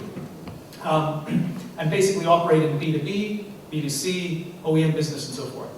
When you think about in India, we've probably got about 400 million in revenues. We're also the largest lighting company there, and have done lots of iconic projects when you take a look at the President's House, the Red Fort, India Gate, for those of you that like sports, the Eden Garden Stadium and so forth. Plus lighting in your home, lighting in your offices and so forth. Now, sustainability. I'm actually really appreciate being here today because we're going to talk about corporate governance, but we're also hearing a little bit about sustainability as well. And you had the question early on around sustainability or profitability. Which goes first? We've always chosen sustainability. So in 2015, we set the goal of being carbon neutral by 2020. And we did it. And so we became carbon neutral in 2020. We set these bold, audacious goals in 2015, before it was popular to talk about carbon neutrality, these UN sustainability development goals and so forth. And so we've got 100% renewable electricity globally. We basically have massively reduced, we have zero waste to landfill, and then we have a whole bunch of ESG-like things around in terms of safety for our employees and so forth. And that wasn't enough.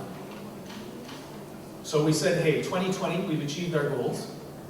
Let's stop. Actually, we didn't. We said, hey, let's go 2025. Let's basically go, let's double the time it takes, half the time it takes to get to the Paris goals. And so we have a new set of sustainability goals, actually put against, when you take a look at the UN's 17 sustainability development goals, the SDGs, we map against 6 around climate action, circular economy, food availability, safety and security, health and well-being, great place to work. So we're looking to double our circular revenues, double our brighter lives revenues, so the impact we have on society, double the percentage of women we have in leadership to 34%. We're working on that. And we have a whole set of additional, sort of audacious targets again. I'll give one anecdote. I was in the leadership team, CEO, global CEO, everyone, and we were talking about plastic packaging. This is about 3 years ago. CEO's like, shouldn't we just get rid of plastic packaging? And everyone's the leadership team, all our global leaders, oh yeah, of course, yes, absolutely, this makes sense. We should do this. And he went, great, let's do it. Done. And everyone, whoa. You could see half the people in the room clapping, yes, this is a great idea, and the other half of the room going, shouldn't we do a business case? Shouldn't we do, there's some math we need to do first or something. Head of operations, you could see suddenly was getting a little bit worried. And he went, no, but this, we should just do this. And we did. We did the math after. And guess what? It was the right thing to do, because now you see everyone trying to get rid of plastic packaging and so forth, but the sustainability led the decision, because it was the right thing to do. And I would challenge all of you, I sit on the World Economic Forum, different groups, and if you have sustainability goals for 2040, 2050, 20 whatever, they're too late. If you're past 2030, you're too slow. Because what I'm already seeing now, if you take a look at a lot of governments, public stakeholders, if you take a lot of more forward-thinking companies, being carbon neutral, being sustainable is just part of their procurement process now. So if you want to sell anything, they'll say, great, are you carbon neutral? Where are your sustainability credentials? So if you don't have those, you're not going to sell anymore. So guess what? That sustainability bit is a minimum to be able to be profitable. So something to think about. We're here about corporate governance.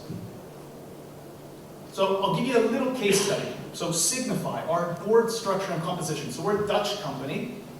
We have a 2-tier governance structure. So you basically have a supervisory board, a board of management, and then a leadership team underneath. The 2 boards are independent. And similar to what my esteemed panel holders have talked about, really we try and have a diverse mix of, let's say, board members. And a couple of different committees around audit, corporate governance, nomination, remuneration, and digital. Didn't exist a couple years back. We said we should have a digital one. Does anyone know how old we are as a company? So Philips is like 130 something years old. Philips Lighting, yeah, kind of at the same time. Signify, as a separate legal entity with its own board, kind of like 2016. So, we've been actually learning what it's like to be a separate company with our own board and everything for the past 6 years. So we've actually been learning for the past 6 years and learning from our mistakes. So when we talk about a corporate board composition, structure, if I take a look at some of the things we've done, we've actually been learning as we go. Now, we wanted to talk about strengthening the roles of independent directors. And I'd say that I've been fortunate to watch over the past 6 years as we've learned at Signify on how to be better at this. Now, one is composition, which we've talked about.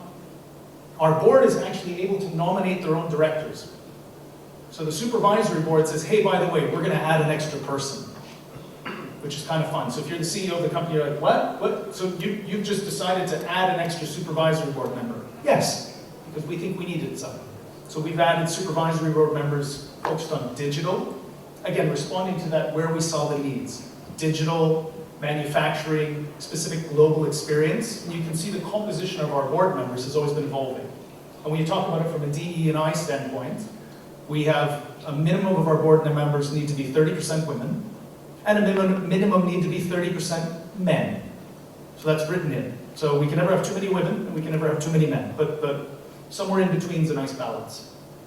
And you can really see an evolution of the directors that we've had from a global experience, from the types of functional experience they bring, that's really been helpful.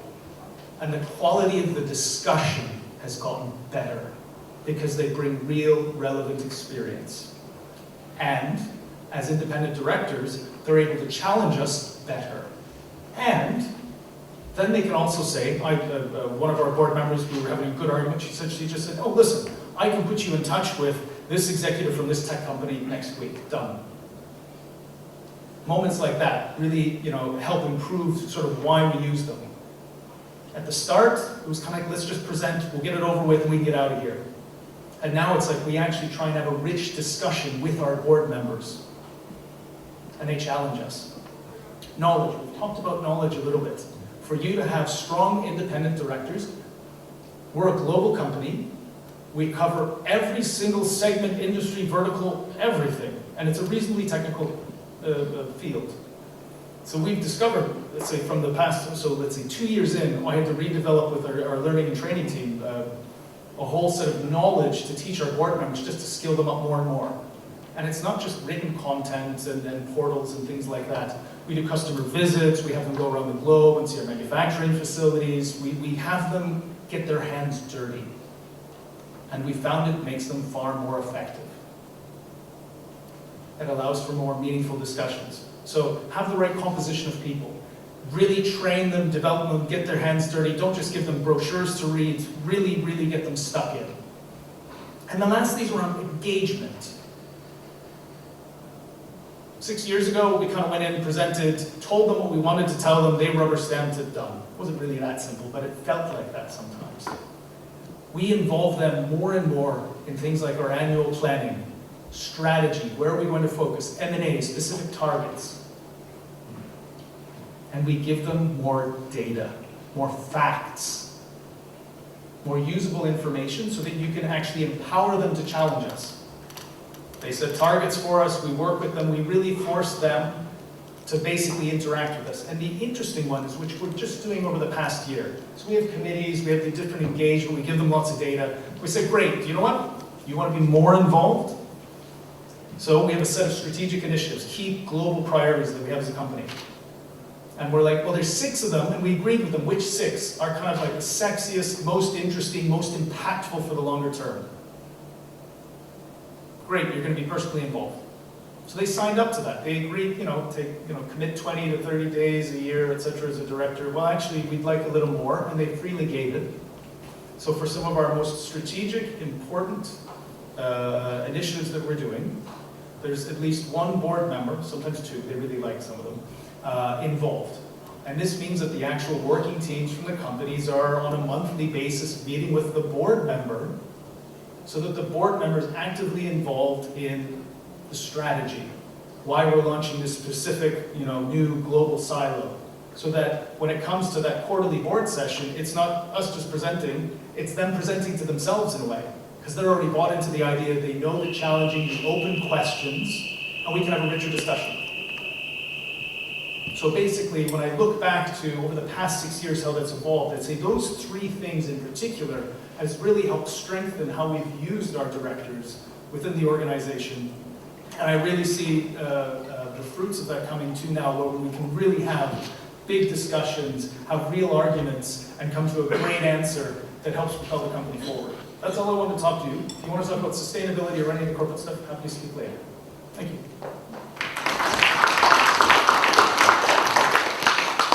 Thank you, Stephen. And Philips is an excellent case study, I think, particularly in countries where we're used to a unitary board structure. Because, of course, internationally around the world, there's several different governance models that one could adopt. And across most of Europe, you actually have a two-tier system with supervisory and management boards. And it's a challenging corporate environment. I remember the days when a generation of technology in writing would go on for years. But now it almost sort of changes before you take them home. It's, the innovation is happening all the time. Moving on to our next speaker, we're trying to cover the ground before we open it for questions and answers. And we've got Narayan Mehta, who's the Chief Financial Officer of the Bombay Stock Exchange. And fittingly, Narayan is going to talk about audit committees.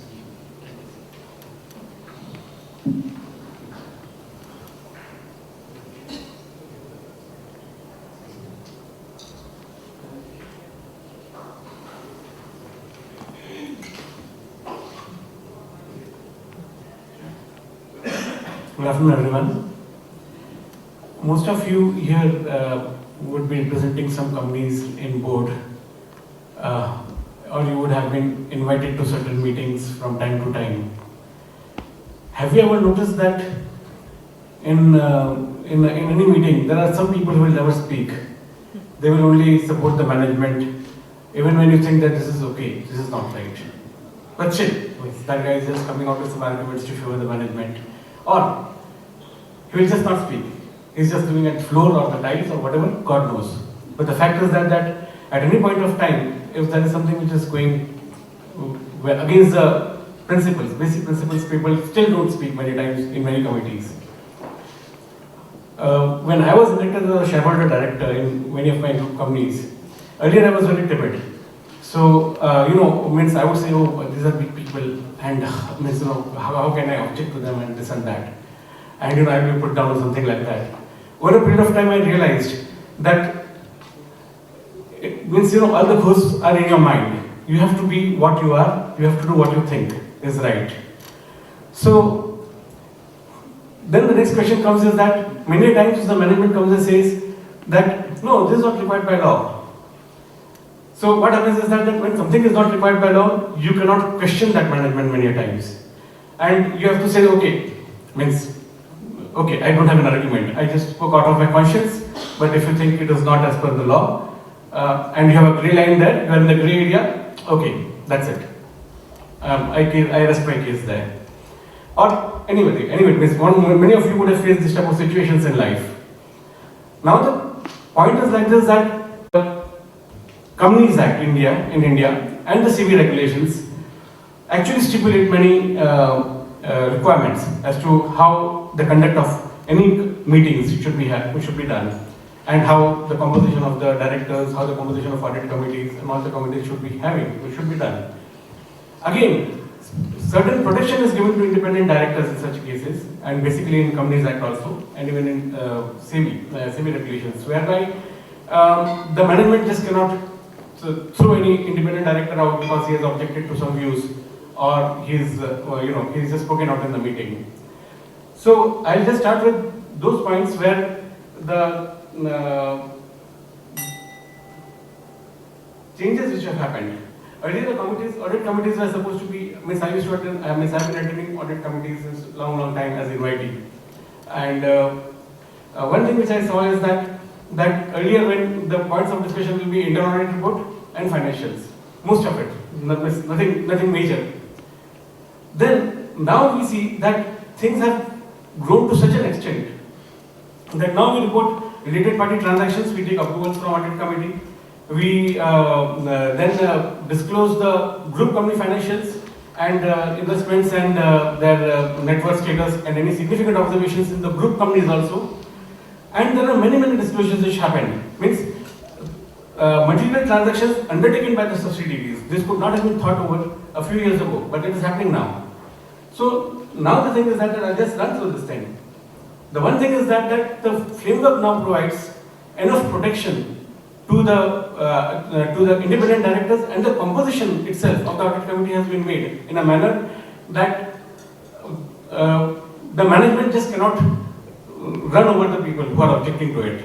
The management has to listen to them, and obviously the decision which happens is generally a consensus decision. So 2/3 of the members of audit committee of a listed company need to be independent directors. Chairman also has to be an independent director. All the members of the audit committee are required to be financially literate. It's not that you can just put anybody. There were times when I just joined my corporate life, I did hear that some sub-staffs, peons, were made directors in companies. Those days are gone. It doesn't happen now. One member is required to have accounting and related financial management expertise, at least. They have to meet 4 times in a year, and more than 120 days should not elapse between any 2 meetings. What is the purpose of all this? The purpose of all this is to ensure that the audit committee actually oversees the financial operations and other related aspects and governance operations of the organization, and they meet with reasonable sufficiency or in reasonable period to ensure that they don't meet after a long time, after a long lag, and nothing can be done about it, of certain things are done, not actions taken. Then, now the other thing is that now the law also provides that a director cannot be a member of more than 10 committees and cannot act as a chairman of more than 5 committees across all listed companies. Now, why is this done? This is done to ensure that he has adequate time to study, prepare for whatever meetings happen at the end of the quarter. Another thing is that a whistleblower complaint, many times many complaints come in all organizations. And obviously the whistleblower policy is already covered under different regulations and Companies Act. But a whistleblower complaint is sometimes just brushed aside, or it is just not taken cognizance of. In such a case, the whistleblower has the power to approach the chairman of audit committee and take necessary recourse in this matter. As I mentioned earlier, related party transactions, there have been many scams in this, in the last few decades, and probably even before that, whereby a related party really got benefited out of the transactions entered into by a publicly listed company. Now, it is required that all related party transactions have to have prior approval. It cannot be afterwards. We need to have prior approval of the audit committee, and there can be omnibus approvals, and they are monitored on a quarterly basis.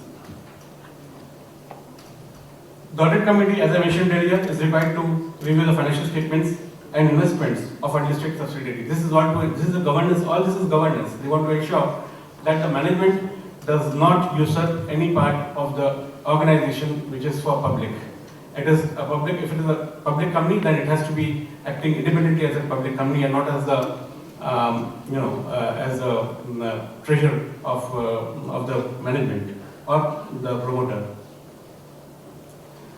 Now, in case there is any fundraising done by the company, in that case, audit committee is required to review the fund utilization statement first before it is forwarded to board and necessary authorities for submission.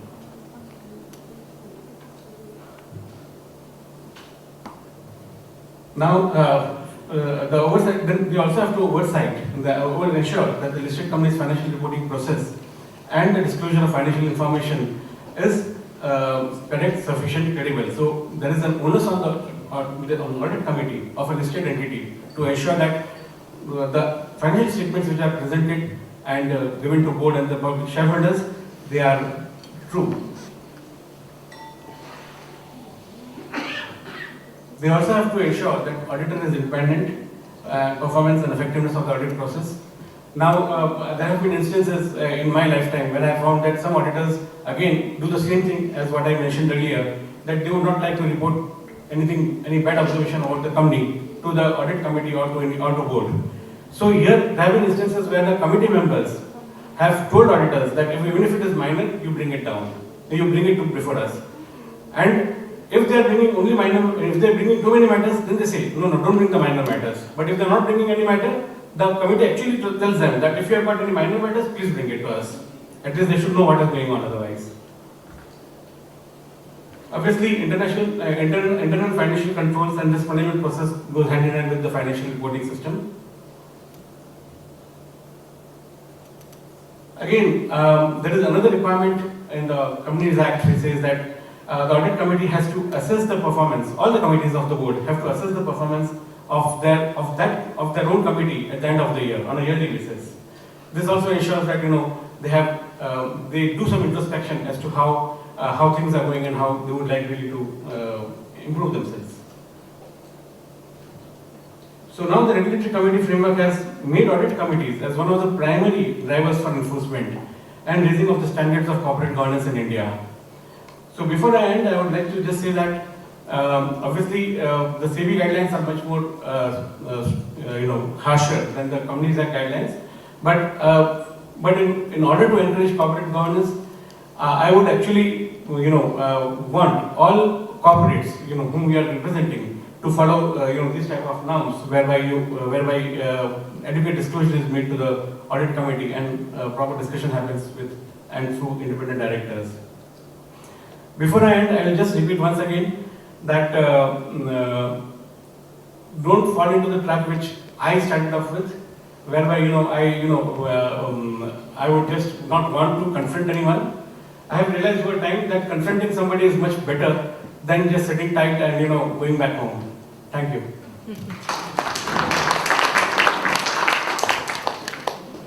Thank you, Maya. And in fact, I'd like to thank all of them, say that we've got some time now for questions and answers.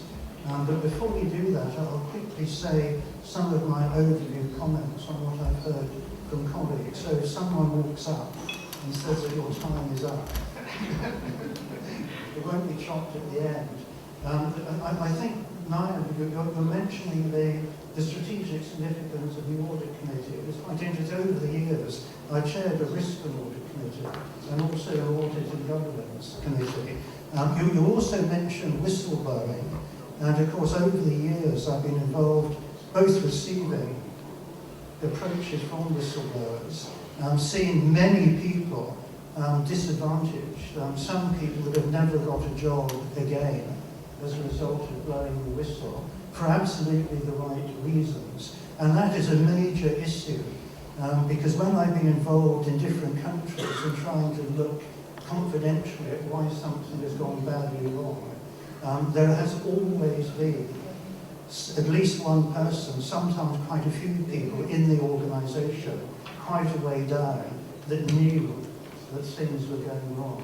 And that was particularly true of the 2008 financial crisis. And governance arrangements and boards are really poor at actually allowing those views to go up. Because concerns, if they go through layers of management, each people water down. So someone that says that a collateral debt obligation is going to blow up and sink us, by the time it gets to the board, it's always, well, everything isn't perfect, but if inflation continues, we'll be okay. But so that's a key. Also, I think a key issue again, in terms of what's been said about the selection and development of where independent directors and where committee members come from is absolutely critical. Because around the world for a number of years I've been leading an international governance initiative of an international organisation that's specifically concerned with nepotism, corruption. Inevitably it takes me to certain parts of the world which I won't name, and sometimes with governments asking me to look. And it's quite interesting the number of times the problem has arisen because people appoint their friends and cronies. And in public sector, the minister appoints people that funded their election campaign, to go on the committee or go on the board. And then they get the free loans and the cars and the expenses and all the rest of it. And of course, you're trying to get the country to introduce some independent process for appointing people to boards with independent observers on the selection committees. And of course, there's great resistance from people who are benefiting from the corruption. So I think again this underlines the critical importance of good directors and good committee members. I think that's all I want to say at this stage. So if we open it to questions and answers. Yep. I see that there's a lady there and a gentleman there. So thank you so much. This was a really good panel. My name is Divya Deepankar and I work in the asset management sector as a ESG/climate specialist. So I have two questions, one for Stephen and the other for Nayan. Stephen, specifically, I actually do know who Signify are. I did raise my hand, but we've explored your company, and it's probably one of the best disclosures, within the pricing sector that we've seen across Europe. So my question is, we see a lot of European companies do much better than, let's say, the emerging markets in terms of their disclosures, and that gives us as investors a lot of confidence. How much of it in Signify's context is purely regulation-driven versus an intentionality from, the governance and the board coming top down? My question to you, Nayan, just on the same note, is, we also invest in, we have an India fund, we do invest in a lot of Indian companies. And our biggest challenge, this relates to your, presentation audit, is that there isn't enough disclosure. And we always have to then do a lot more due diligence and question whether or not the governance structures are robust. So how do you see that improving over time? And some companies are great examples, but on a generic level, we do struggle quite a bit. And I'll close at that. Thanks. 100% intentional. I would say that, so do we do this because someone forces us to do it, because the Dutch government or somebody says, no, you need to report all these things? No, actually not at all. We do it because we want to. When I talked about getting to that 2020 goals and then went, oh wow, that was easy, it wasn't, but now let's talk about 2025. The only way you'll ever achieve something is if you set targets and KPIs for it. And one of the best ways to hit your targets and KPIs is to tell everyone else about it. I want to lose 20 pounds. If you keep it to yourself, you might cheat, not go to the gym one day. If you tell everyone, I'm planning to lose 20 pounds, they'll damn well make sure you don't eat the cake, you go to the gym and so forth. So for us, we've really tried to be as outgoing, as open and transparent as possible about our sustainability goals, the targets we're trying to hit around ESG and so forth. One, because we actually want to hit them. And two, we actually believe that as an organization, we serve as actually a good example to other organizations of what you can do. So we try and be the kid at the front of the class that tries to do all the right things, hoping that others will do it as well. And just quickly to that point, I can't say how many, but we have many, many ESG-focused funds and investors. I can't tell you the percentage. And so we do this because we think it's the right thing, but what we've noticed more and more and more and more is the number of our investors who have strong ESG focus. So we just, as I said, you do the sustainability thing because it's the right thing for profitability. We do the sustainability thing because we think it's the right thing for our ownership structure as well. So Divya, your point was lack of disclosures in Indian annual reports. I think this is more or less guided by the regulations currently. And regulations are actually making things much more harsher than before. I'm not sure whether you are aware or not, but there is a significantly increasing onus on the auditors also to ensure that reporting happens correctly. And they have to sign off on many of the reports which are presented before the shareholders. There is a possibility that if you go for a top 10 company or top 50 company in India, probably their reporting standards will be much higher than most of the others. But you have to look at it from this point of view that many of the companies in India are growing now. Means the thing is that many times I also talk with my auditors and others. कि compliance करेंगे कि धंधा करेंगे. So the point is like this, that over a period of time, so much of compliance has increased so fast. It becomes very difficult for any mid-sized company to cope up with it. But nevertheless, I'll tell you one thing, that in spite of the so-called more than adequate disclosures or more disclosures by other companies, the rate of scandals or failures don't change. Probably it is the same across the board. And I think to that extent, you being a fund manager, probably it's a matter of you are judging the management when you meet them. Thank you. Yeah, I think that question raises a fundamental issue for governance, and that is, how do you get people to do something that they're very reluctant to do? And you can use reason by trying to appeal to them the consequences of not doing it. That often isn't effective. You can try penalties and sanctions for not doing it. That has unfortunate consequences sometimes. You can use incentives. There's various ways of doing it, and this is a real dilemma for governments. It's a real dilemma for people sitting on top of organisations. And for the world, it's a real dilemma. The COP27. Because if you look at the UNP GAP report, the latest one, then we're not going to get there on the basis of what governments have committed to do, and they're not going to deliver a significant amount of it anyway. So we're hugely reliant upon the private sector. And when we look at India, whatever we do in the UK, it's only 1% of emissions. In India's 13%. If you're not going to hit net zero until 2070, by then, you could be a massively bigger percent. So people in this room, could really make a difference. Companies like Philips could really make a difference. Investors, like your organisation, ESG investors, you can actually make a difference. I don't know if you have you had another gentleman over there. Quickly, absolutely. Yeah, quickly. Yep. Just one comment, one question for Stephen. On the involvement of the independent directors on the day-to-day activities, and the way you propose that you do on a monthly basis, and then I understand that's very important, and that's where you involve and take their expertise. And where do we draw the line between, bringing them on the management side and bringing them on the strategic side, and how do we create distance between the board and the management? What's the bottom line? What's the dividing line? And that's where a lot of blurs happens, and then at times directors also start thinking and acting on it.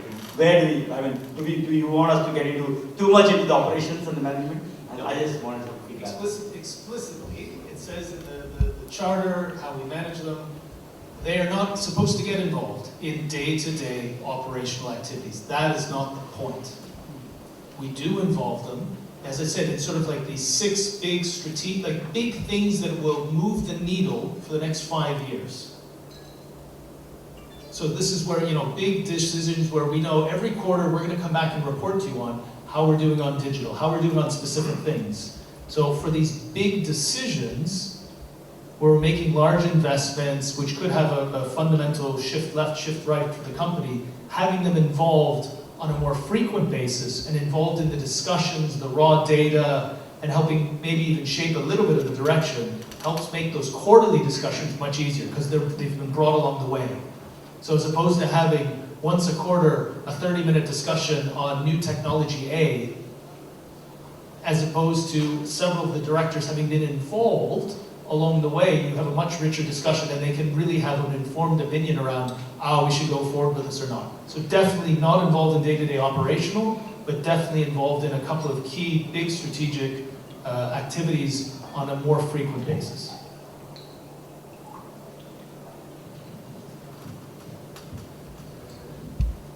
Thanks. I have just a very quick question for Stephen, just because I think it's very useful for board members to look at best practice, and Signify definitely is a very good best practice. So my question is, you showed us as an objective circular revenues 32%. I think it's an hardware company, Signify.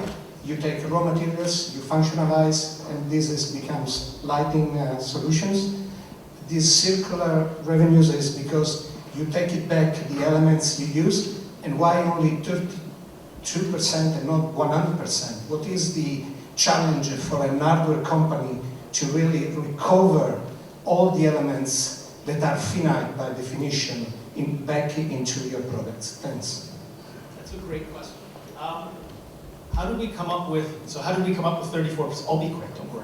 How did we come up with 34%? So 2 years ago, our current number was 17%, and to be honest, me and my team said, well, let's double it, let's make it 34%. As of this year, I think we're at 32, 33, Nikita's, yes, so 32, 33, so the target's too easy. So we'll exceed it, we'll make it higher. It is actually hard, because you actually have to redesign a lot of your products from the ground up. How do I recycle this? How can I reuse this component? How do I change the chip structure? And as I said, we have thousands of products across all sorts of different product ranges. And of course, materials as well. So we do 3D printing now. We're trying to 3D print as many different form factor shapes as possible, which allows us to then take the product back, grind it up, reuse it again. You can use it for some materials like plastics. Metals is possible, but it's really expensive. So as the technology gets better, and we're able to do things in a more cost-effective way, then we can actually recycle, reuse more of these products. And then the goal is absolutely 100%. Just needs a little bit more time. Have we got time for another one? I'm afraid not. I've been told not. So apologies. You'll have to catch them outside. I know. I'm getting the prods from the side, so I'm afraid we're going to have to leave it there. But I'd like a big round of applause, please, for the speakers. I think there's some fantastic questions and some fantastic answers and some great speeches there as well. One thing I would just add, having worked 21 years in the investment world as a C-level exec, selling products like funds, especially ESG funds, and I do a lot of work in terms of presentation skills and communication skills for people in terms of putting pitch decks together, where I actually was the main keynote guy for the London Investment Conference and Venture Capital Summit. People are not asking so much about exit strategies, it's impact strategies. And it's understanding how you're helping humanity, but also how you're helping the world as well. And people who have money will not invest unless they're looking at that side as well. So really important in terms of what we're talking about today. And I'd like to thank everybody, and we've got, again, a fantastic gentleman coming up in terms of Anurag Sharma, Director Onshore ONGC, to present you with your mementos from the IOD.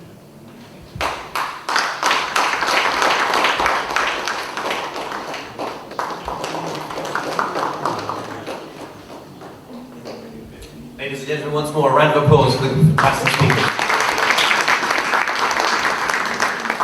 Right, you'll be glad to know we're going to go for a coffee break now, so we're going to have a little bit longer, we're a bit tight in time, so if you could possibly be back within 10 minutes, we'd really appreciate it. Please come and take your seats.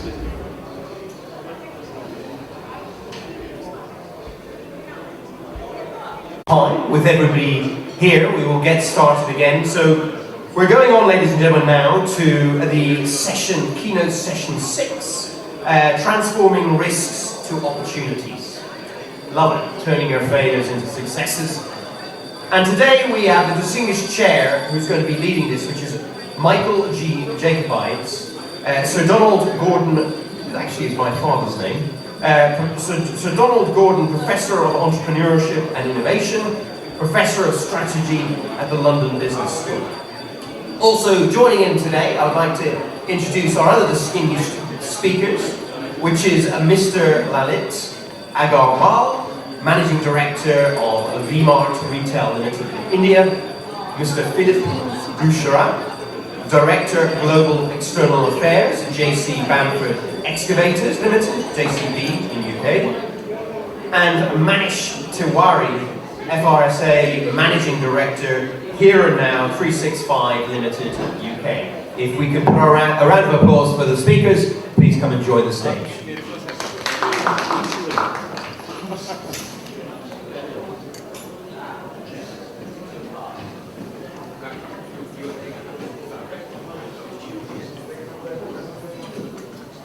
Right, ladies and gentlemen, it's a great pleasure to be with you, and we've got a bit of a mixed show today. What we will do is we'll think about various areas of challenge and how to turn them into opportunity. So my brief is to give you a bit of a potpourri, a sense of how some of the digital transformations that are happening are changing the world.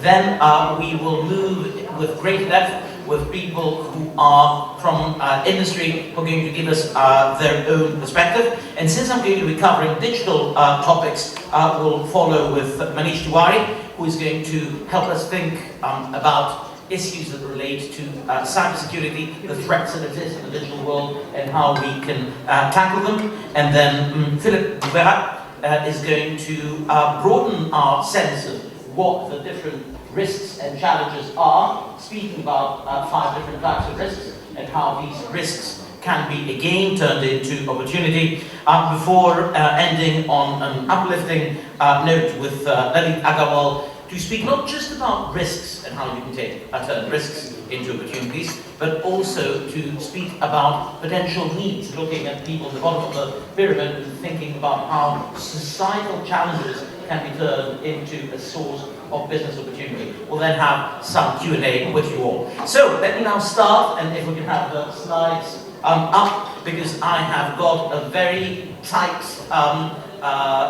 time to speak about a number of things that are happening in terms of the digital economy. There are going to be 3 or perhaps 3.5 things that I'd like to speak to you about. The first thing is to speak about how platforms and ecosystems are changing the way we compete and how we are competing in the shadow of the big tech giants. The second thing is to think about how to succeed in the digital ecosystem economy. We've got to move from buzzwords to action in order to get some more actionable ideas. And finally, I'll speak a little bit about the metaverse and say that it's emerging, messy, and disparate, and that it gives opportunities, but also it presents new challenges that we're starting to look at. But first, let me speak about how the world is changing. And I'll tell you that what we see is that large corporates are very excited about ecosystems. In addition to being a London Business School professor, I'm an academic advisor to the Boston Consulting Group, and I sort of help them with the work on some of these digital transformations. And we've got the juniors. If we could make the watch go, please, so that I know how much time we've got. And we make the juniors look at the use of the word ecosystem in the corporate communications of all the large companies. And what we have seen is that over a period of 8 years, the use of the term ecosystem has gone up 13-fold. And what we also saw is that there is a very strong positive association between the use of this word and the extent to which companies grew. Now, of course, I'm an academic and I understand that causation can go the other way around. It may be sexy language, sexy people like sexy language. Maybe, but there's something there, something for us to ponder. And just so that you know, this isn't just a BCG idea. I took McKinsey for good measures as I was speaking about BCG. They, like pretty much all other consultants, say, look, the world is changing and industries are giving way to ecosystems. One of the areas that I've spent quite a bit of time researching. What the heck do we mean when we say ecosystems? We mean 2 very different complementary things, both of which are interesting, present challenges and opportunities. The first thing that we mean is we mean the multi-product ecosystems. Think about what all the big tech is doing. What big tech is doing, it starts narrow and then it adds different parts in the vertical.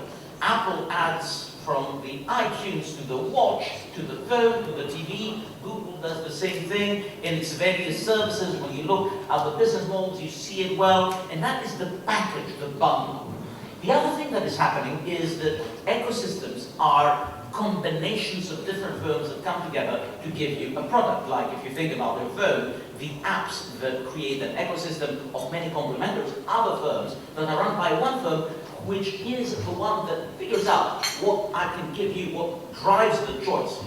Now, this is interesting because what you see is that companies broaden up, and as they broaden up, they can't cover the universe, and as such, they need these other complementers. And they're starting to give different packages, bringing in new types of firms. That isn't only something that is specific to technology firms. If you think about what happens in Japan, for instance, you'll see that the biggest retailer, Rakuten, is the one that has created an ecosystem that spans also the first 5G network. And of course, India, you've got Reliance Jio, which is the quintessential example of a company that has built an ecosystem and wants to go out the entire country.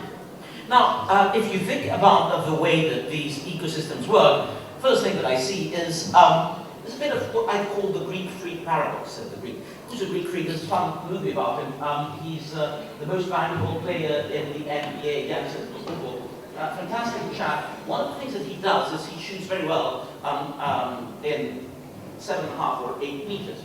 And my concern is that when I hear advice to companies on what they should do in terms of ecosystems, it's kind of like saying, hey, look at this guy, he's great, he shoots from 7.5, 8 meters, tell your 11-year-old son that if he wants to become great in basketball, he should shoot from 11.5 meters.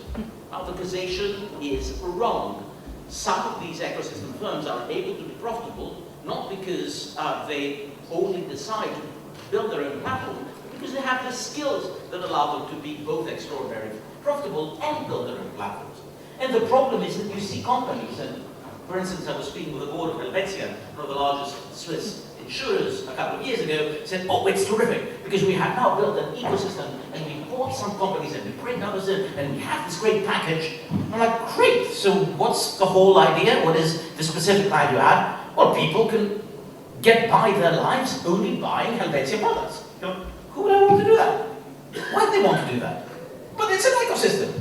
So you see, the problem is that we see these new trends happening, and you sometimes see, even in sophisticated boards of serious companies, something that responds to the buzzword, but that does not really respond to the real need. So my sense here is that what we need to do in order to turn this challenge and set of opportunities to something concrete, we need to move away from the buzzwords to action. And let me now speak a little bit about what I do in addition to the research. I'm the lead advisor at Evolution Limited, a company that works in helping think about how to build them. And having worked with a few firms that have faced similar problems, from Huawei when they were kicked out from the Google ecosystem to hire to actually Philips as well, and SAP, we thought that there are 4 key questions that you need to ask. Because asking some really good questions allows you to take a problem and to start organizing it into an answer. So what are these key questions? Why? What the heck bother? Where and what? Where are you paying an added value? And what is it that your role is going to be? And how? Let me try to explain. Earlier this year I was working with Lavazza. Lavazza is this Italian coffee makers, and they said, well, you know, one of the problems that we've got is that we understand that people don't want to buy products, they want to buy experiences, and we'd like to build an ecosystem. And we're like, okay, great, but let's be a little bit more specific. Why do you want to do that? Because there are a number of different reasons why you might want to build an ecosystem. Turns out, in their case, there were 2 things. First, they'll do revenue streams, because they were afraid that they didn't only want to be selling coffee because there's got significant margin pressures, and 2, they want to build ecosystems because by association, the brand positioning will be able to change because it will be doing cool things, and you will be seen with the cool kids in the block, and that's more effective than doing advertising. And like, right, now that you know what your strategic objectives is, you can think about how you can use ecosystems to your own advantage rather than willy-nilly trying to do so. And there's a number of different things that you can do by these, in terms of these ecosystems, in terms of creating these value propositions. Now, I won't bore you with that yet. I'm happy to give you the hyperlink if you're interested in the recent paper that sort of summarizes these ideas, but let me just walk you through the logic of the kinds of stuff that you may want to look at when you think about how you might be able to build your ecosystem.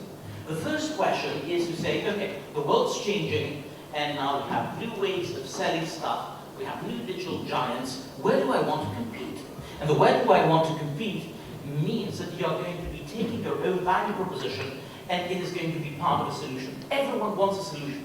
In the B2B world, everyone is looking at XaaS, everything as a service, and then you bundle it with other stuff, and people are excited. And you know, even in terms of some of your own competition in the yellow trucks, Komatsu is now integrating its heavy ground equipment with technology, providing information to the people that manage the excavation sites. Like, let's think about doing new stuff. And to give you an example from a company I work with, Enel, a big Italian utility, what they do is they sell electricity, but also they have 3 million lampposts.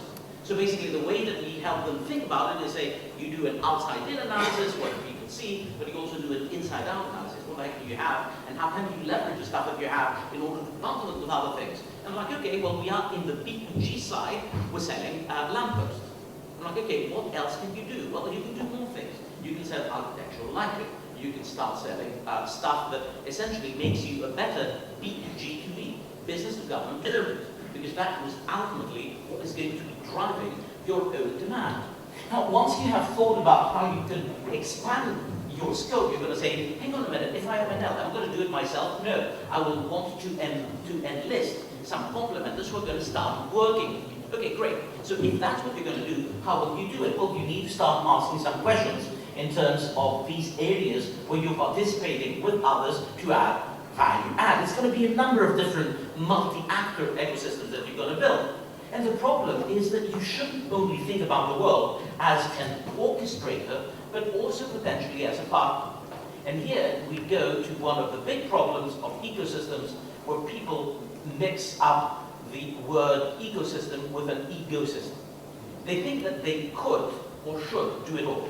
And also that happens because primarily, very sorry again, right? No, there are authorities about boards that know much better about than me, but the problem is also that most of these boards are constituted by, in the Western world, white males of a particular age onwards who do think that the idea of private ownership means they know better than anyone else, which is a bit of a problem because they generally don't.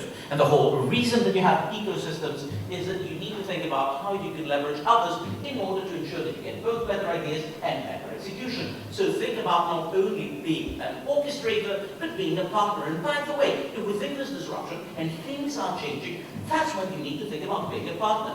What does it mean to be a partner? Well, especially in a high-interest environment, it's something much more sensible. Why? Because orchestrators are companies that have unique abilities of gathering everything, and usually they need a heck of a lot of investment and a heck of a lot of capability. Ask all of the financial service firms that thought that they knew what they're doing, or all of the telco firms, with the exception of Globe Telco in the Philippines, that thought that they're going to be building these ecosystems that were absolute rubbish, both because they didn't know the game, and second, because they didn't have the skills. Also, you may think that it's very exciting. High investment, though, is needed for that. And in a period where the interest rates are high, the board should also be thinking about the risk-return profiles. And you say, what else can I do? How can I leverage the possibilities that are provided by some of these ecosystems? And you can do what, for instance, Thrasio does. What is Thrasio? Thrasio is a company that is managing part of the Amazon ecosystem and says, look, there are exciting companies that we can find in Amazon. Many of them in India, mind. And they are companies that grow quickly. What we will do is that we will scout these companies, work with Amazon, tell the people that work fulfillment with Amazon, we will help them grow. We're going to get a part of the upside. We're going to get our money from the capital markets. We're going to be able to have our scouting talents and our customer growth talents that are going to be leveraged without ever needing to be involved in these companies themselves. And everyone is happy. So essentially, you start thinking in a different way when you look at things that might look like challenges, but you're like, blimey, these are opportunities in disguise. Now you need some new skills when you do that stuff. And you need some new skills because all of a sudden, you don't only have to think about what are the things that make the final customer happy, you also need to think about your value proposition either to the other partners or to the orchestrator. And you need to start being more responsive. And this is something that organizations don't always do. Now this is just to tell you that there is quite a lot of sort of structure and science behind the intuition, and that you need to push the organization in order to make that work. And ultimately, and that's a slide from our sort of Lavazza work, is you come down to what you should have, which is building a map of ecosystem data. So you need to have a good sift, a good guide, something that the board should insist to get in order to ensure that it can turn a challenge into an opportunity. Now, let me wrap up with a final bit of interesting opportunities, and that's drawing with the new project that I have with BCG, which is having a bunch of people looking at the metaverse. Now, what the heck is the metaverse?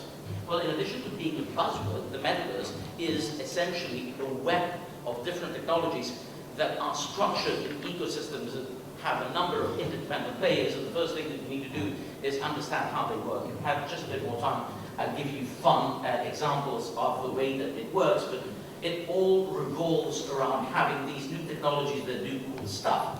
When you start scratching underneath the surface, you can see that much like in the computer sector, we had companies that were trying to shape the world to their advantage 30 years ago with Microsoft and IBM. IBM having lost the battle, Microsoft and Windows and Intel, sorry, having won. What you see is that you have the big technology firms like Microsoft and Meta, or content firms like Sandbox and Access, or platform firms like Roblox, each having a very different vision of what the metaverse is.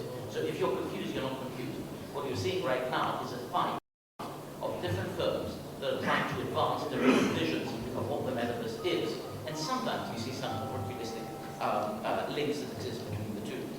Now this is fascinating, and it's fascinating because once you understand how the world is changing and how we are starting to use these new technologies that are much more immersive to change the way that we are able to benefit, you realize that depending on which universe you want to play in, there's not one metaverse, there's many different metaverses. And as I said, a lot of war that is not visible, that is happening beneath the surface, then you realize that you have different opportunities that may be evident to you, and that there are different companies with which you want to align. And that is also, I think, part of the responsibilities of boards, because boards need to know where the technology is heading, because they need to ensure that they've done their due diligence so they're not going to be obsolete. And it may be that Facebook value is down 70%, and it may be a good thing. Why? Because it's got bloody bad governance. Because it is embarking on a metaverse journey without ever providing any evidence to the shareholders other than the fear of the guy running it that he's going to be eaten alive. That's not good enough question, but you need to say, what is this new technology, what does it mean to me, and what does it mean to investors? I mean, you do it better than what Meta does, but you do need to do it nonetheless. This is the penultimate thing, because there's one final thing. And the final thing is another very important risk that boards absolutely have to consider, because technology and the changes that we see in technology are also making something which was boring like heck to become one of the most interesting things in business. Regulation. People yawned when they were speaking about regulation. I go to speak to bankers and they already had understood that issues relating to regulation are very important in driving profitability. We are starting to see that now in a number of other sectors, whereby things that used to be challenges could be sources of opportunity. We have massive new regulations. Europe passed the Digital Markets Act that has different types of implications. In the UK, the Competition Market Authority is trying to push into stuff and speaking about ecosystem governance. And we also have a growing concern about a really lethal problem, which is the addiction that these new technologies get. Look at your children and you'll understand what I mean. It is bad. Anyone who's close to the technologies, by the way, has a very strict policy on the use of devices to their children, and I would strongly encourage you to read up. It's lethal, and it's not going to help. Now, the problem is that, interestingly, we start seeing how this is creating a significant backlash. And that companies that say, hey, I'm going to embrace these new technologies, also need to start considering what is the ethical responsibility that we have in terms of the employment of these technologies. And I think that we are close to thinking about not only ESG, but the digital social responsibility. Think about what happened last week. CVS and Walgreens got a potential agreement, and that's not even clear they will be able to get away with that, of $10 billion for the opioid crisis. They weren't McKinsey that was advising in terms of making it work better. They weren't Purdue that has essentially gone bust under different legal shells, right, left, and center, that was selling these drugs. They were simple retailers. But the resellers are not absolved from the need to think about what this entails in terms of responsibility. So the final thing that I'm telling you is that we need to think not only about the opportunities that some of these new technologies have, but also about the responsibilities that gives. And that may give yet another interesting layer, but more on that when we've got some more research on that.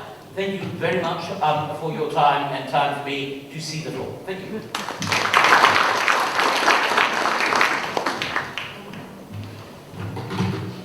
Friends and dignitaries, So the good professor has given a lot to ponder upon.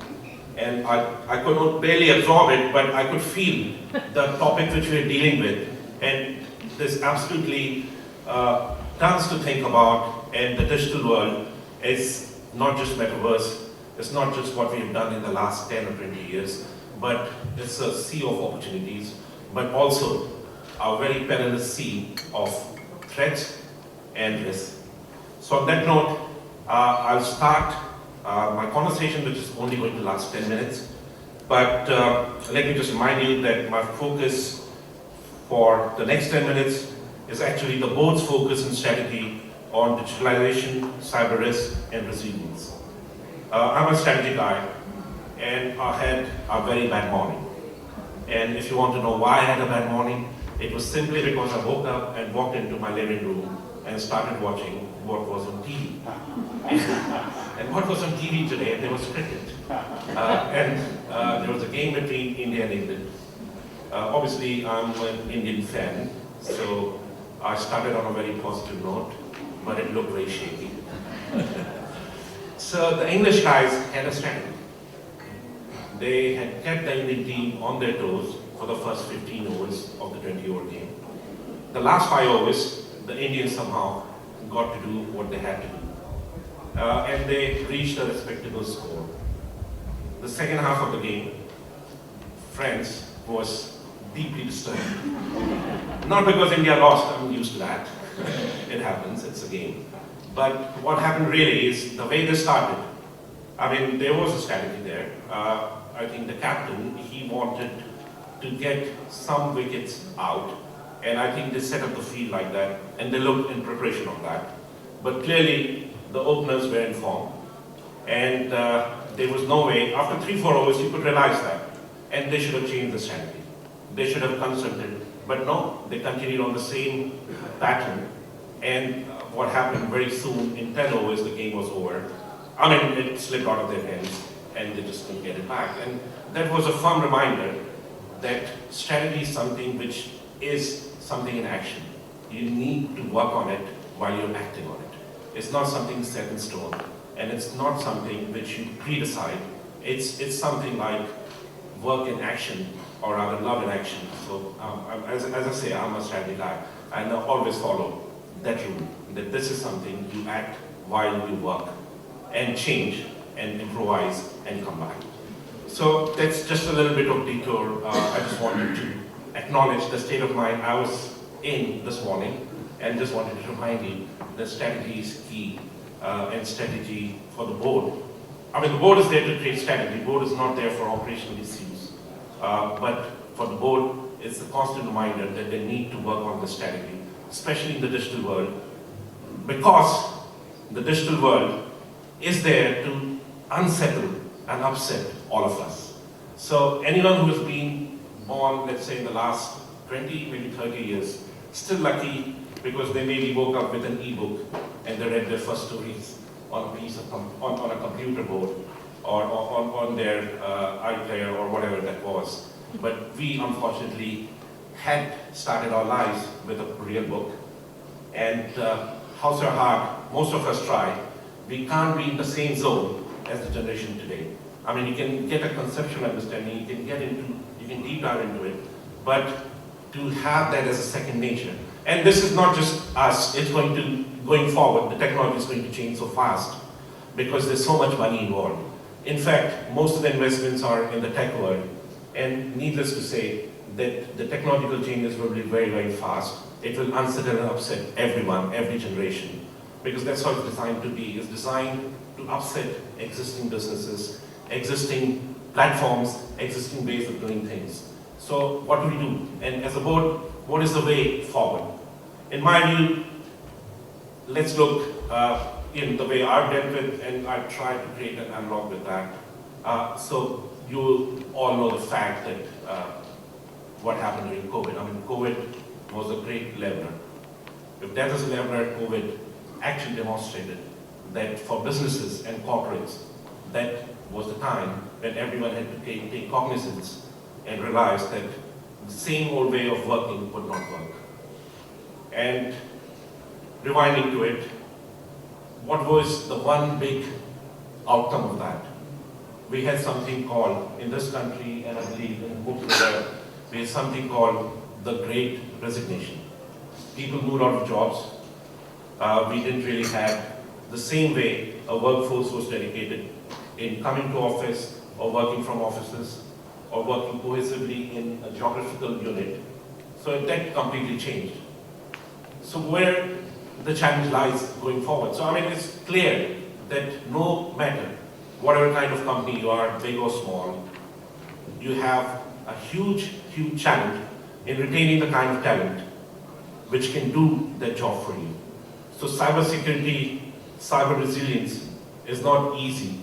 It's not that something which you can do from your own offices necessarily.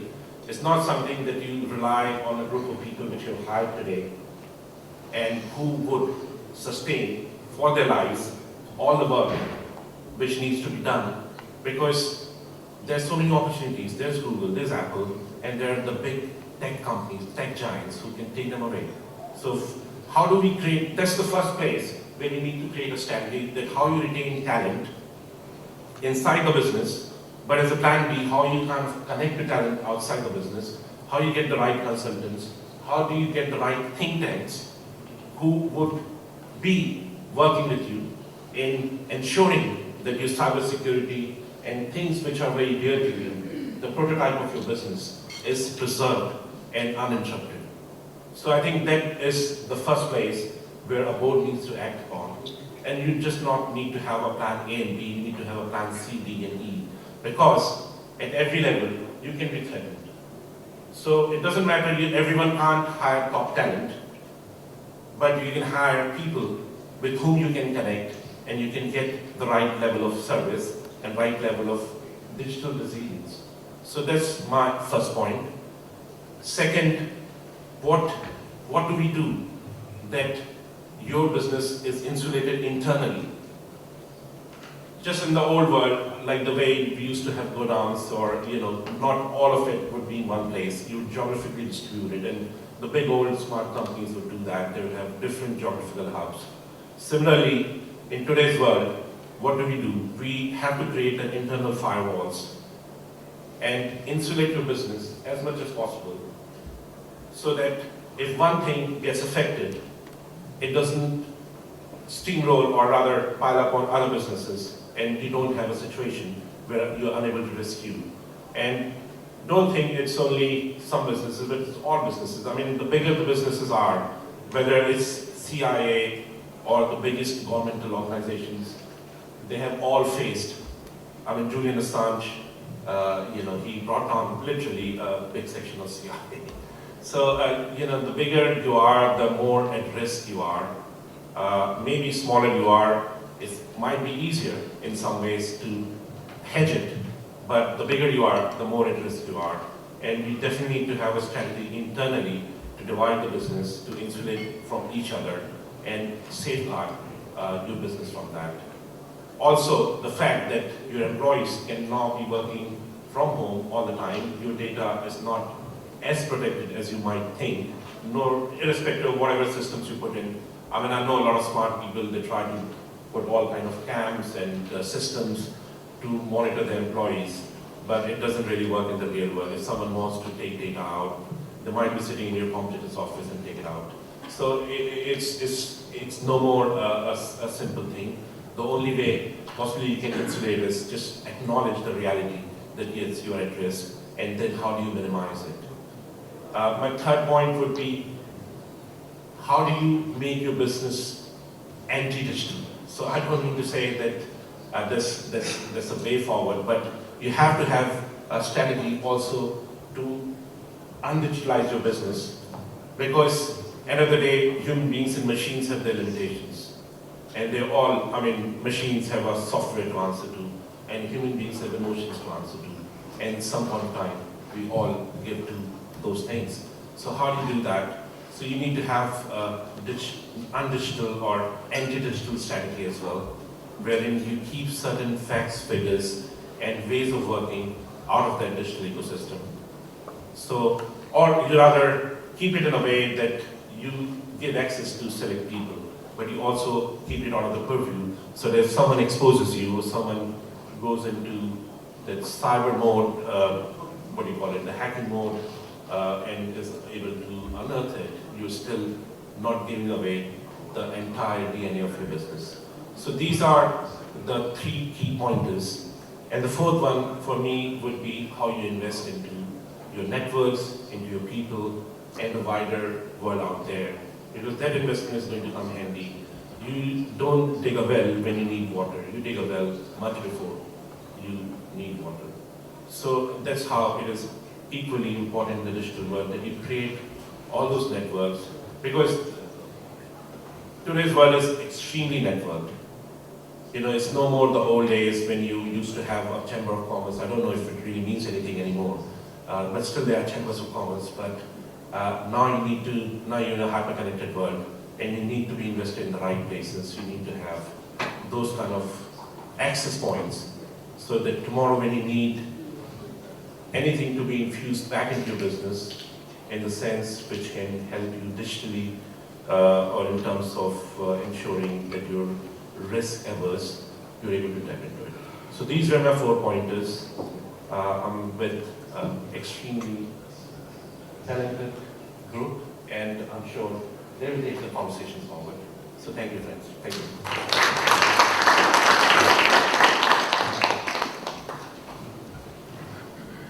Thank you, Manish. I just want to let you know there are 2 companies called JCB. One is the Japanese credit bank, and the other one makes diggers. I'm the one that makes diggers, just to avoid any confusion. I've also got a note here from my general manager who looked over this before I came today, who actually said, don't mention the cricket, so I won't. How risks can turn into opportunities. You gave us 4 examples, I'm going to give 5. And they're not my examples actually, they're somebody else's, so I'll name check in a moment. But when we mention the word risk, executives, the immediate reaction is probably one of worry. Indeed, for many people, the word risk has a negative connotation. They prefer hearing the word risk as much as possible. I said the word bank, but actually banks only talk about risk. So let's talk about risk in the way of our businesses. Seasoned professionals know that risk does not have to be negative. Of course, risk should not be taken lightly, as the consequences of risk can prevent a company from reaching its objectives. It's very real. Professionals who have dealt with risks throughout their careers know that risk can create opportunities, and both the speakers before me have been very clear about this and shown some great international examples. The opportunity of risks, so we'll talk about that in a moment. But risk, trust me, can make a company more efficient or provide a competitive edge. The best way to show the relationship between risk and opportunity is through examples. I'm going to be quoting some work that Jean-Marc Caillan did for the Walter Kluwer Institute. Because when I was asked to actually talk about risk in boardrooms, I actually tried to write down all the things that we'd approached risk and opportunity, and I found I was struggling slightly, because our business is very straightforward. We make machines, people buy them, they dig holes, and we sell them another one. So, you know, I wasn't exactly really into this academic area of risk. So the 5 examples illustrate how best-in-class organisations, we all want to be best-in-class organisations, can use risk as an opportunity to improve business performance. The first example is supply chain. Can supply chain risks create opportunities to cut costs of materials, for instance? So what is the risk and what's the opportunity? The risk is perhaps the potential presence of toxic ingredients and materials purchased from suppliers. That's a risk. These ingredients can be harmful to the environment. They can cause health and safety issues of workers and consumers. And this produces compliance risks regarding chemicals, regulations, and reputations. So what is the opportunity? if you inquire with enough suppliers about their purchasing of their materials and look at their supply chains through questionnaires or face-to-face meetings, you might determine that 30% of your supply chain might be providing materials that could pose a risk. Therefore, it's quite straightforward. The company decides not to purchase materials from these suppliers. Instead, it purchases the materials from the other 70% of suppliers. As a result, the company consolidates around a few suppliers and purchases more materials each year. This presents an opportunity for cost savings, bulk purchases, and generally doing a deal on distribution that could be larger, i.e., I'm going to increase my business by 30% with you guys. So that's one example in supply chain. Risk of losing consumers is the second example. The risk, a company faces the risk of losing market share because consumers are increasingly demanding, for instance, that products are made mostly of recycled materials, and these materials must be fully recyclable. We've heard a lot about this.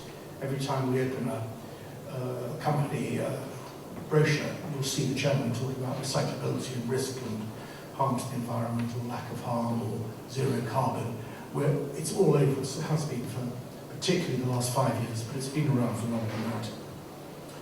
The opportunity, obviously, for that is to mitigate the risk and preserve or increase market share. If the company changes the product design and sources different materials, this allows the product to be more marketable to a growing base of consumers demanding more green products. But before embarking on this change, the company must do its marketing study and create a business case showing that enough consumers may be willing to pay an extra 5, 10 or maybe 12%. With this additional profit, if that works, addressing the risk can provide the opportunity not only to preserve or increase market share, but also to increase profits by charging a premium that substantially conscious consumers in this day and age are willing to pay. We've seen people advertising all over the world, sustainable, growing our own this, zero carbon that, and people are willing to pay, the consumer will pay. The third risk is compliance. Compliance risk at facilities creates opportunities to save audit time and cost. A company with multiple facilities, let's say spread around different countries, or even parts of one country, each of these facilities will have compliance obligations, thus creating risks of non-compliance. So what do you do? To mitigate risks of non-compliance, each facility conducts, but creates a situation where assessment of regulatory compliance and performance through disparate and duplicate processes across facilities, you can implement an automated and centralized audit management system. These audit management systems can improve the organizations. They can better monitor their regulatory compliance status. In addition, a single enterprise-wide solution for audit management allows standardization of regulatory issues, which increases the productivity of the auditors, thus reducing time and cost of the audit, because you can push them into a company-wide audit system. So again, there is an opportunity to that risk. This is one of my favourites, and risks of knowledge loss creates opportunity for knowledge retention. The risk is, when a segment of baby boomers retires or is about to retire, there is a risk that a large amount of industry and company knowledge goes with them. These workers could be lost. All the years of their information, their background, their experience could be lost. This would actually, there's no doubt, it reduces productivity if you lose that knowledge base. So you have to keep that knowledge base. So the opportunity is, knowledge is in many ways a company's most valuable asset. It must be preserved. You can't lose knowledge. Organizations need to decide to produce integrated platforms to retain knowledge and retain certain retirees. You know, in our own company, we JCB has what we call red coats. I think we stole the idea from Butlins, but they used to have red blazers, they have blue ones. But these are retired people from the shop floor. who have produced our equipment all over the world. When we have visitors, our red coats show them our factories. I mean, what do I know about welding? Very little. But the guys that have been welding things for 30, 40 years, have been with us, are the best salesmen we have. The pride and the sense of purpose they have. Again, knowledge retention. Some of them, in fact, one retired recently over the age of 80. He retired at the age of 60 for over 20 years.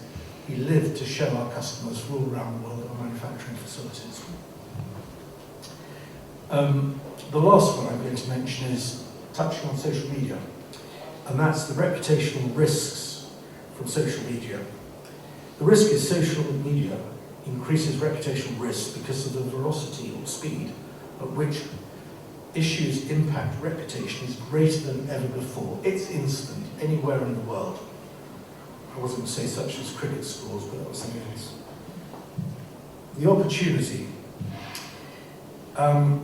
Social media can present an opportunity. For example, social media is a marvelous thing. It gives you an understanding of what your competitors are doing and how they're dealing with it. So you ought to have people looking at it all the time. In our own company, we monitor social media, good or bad or indifferent, and we also monitor what people say about other people, and we learn from it. It's all over the place, it's everywhere, all the time. But you don't have to have banks of people looking at it, reading newspapers. The engines to discover this information are so good nowadays. It can be done in the blink of an eye. It can all be downloaded by 6 a.m. in the morning. You can have your exact situation of who said what about you around the world. So this is a huge opportunity. So social media, yes, it's a risk, but you need to use it at the same time. So in conclusion, I've got 24 seconds left, that's pretty good. In conclusion, the key takeaway is that best-in-class organisations do more than risk management. They also take time to analyse risks to determine if they are potential opportunities that the organisation can benefit from. So, thank you very much, ladies and gentlemen.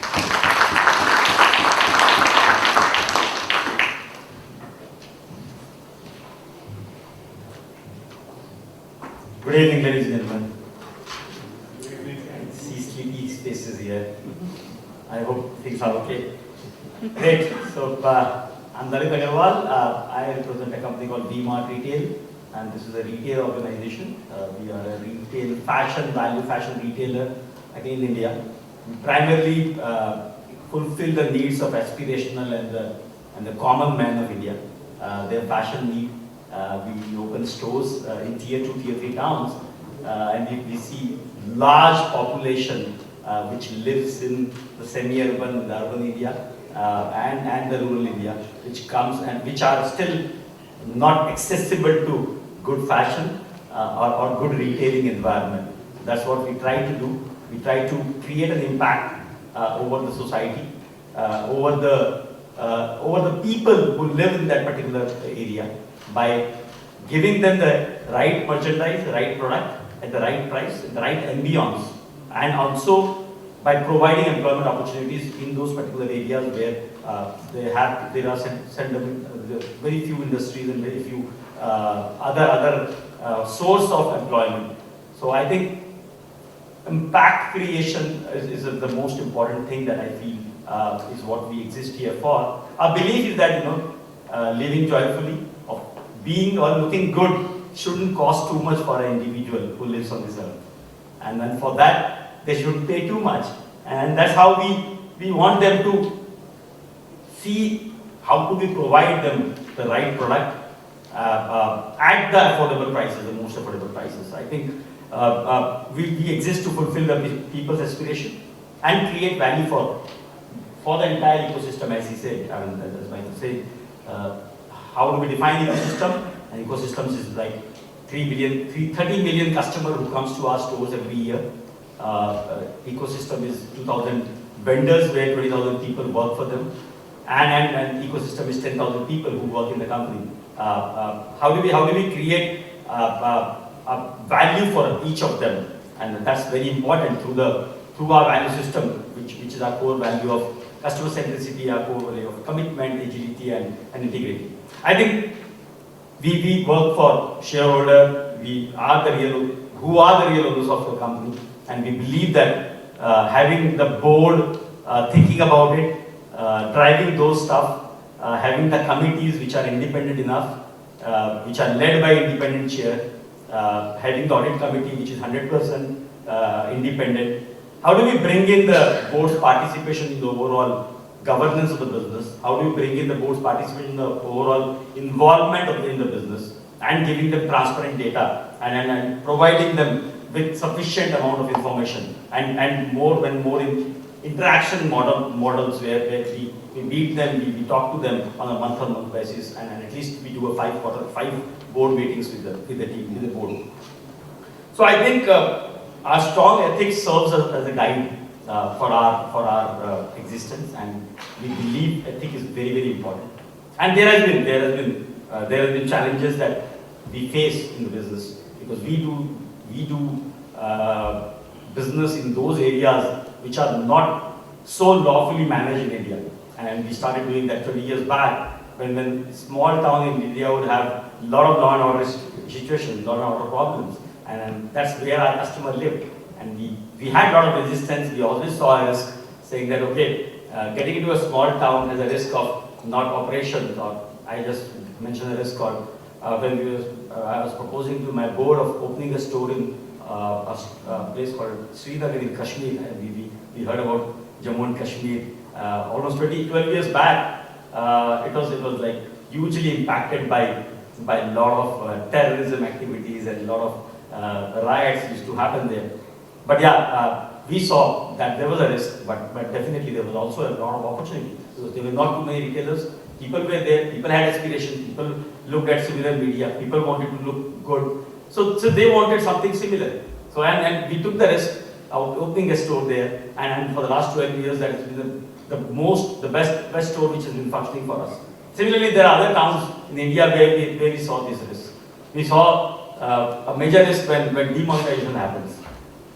People had need, people wanted to buy stuff, but they didn't have cash.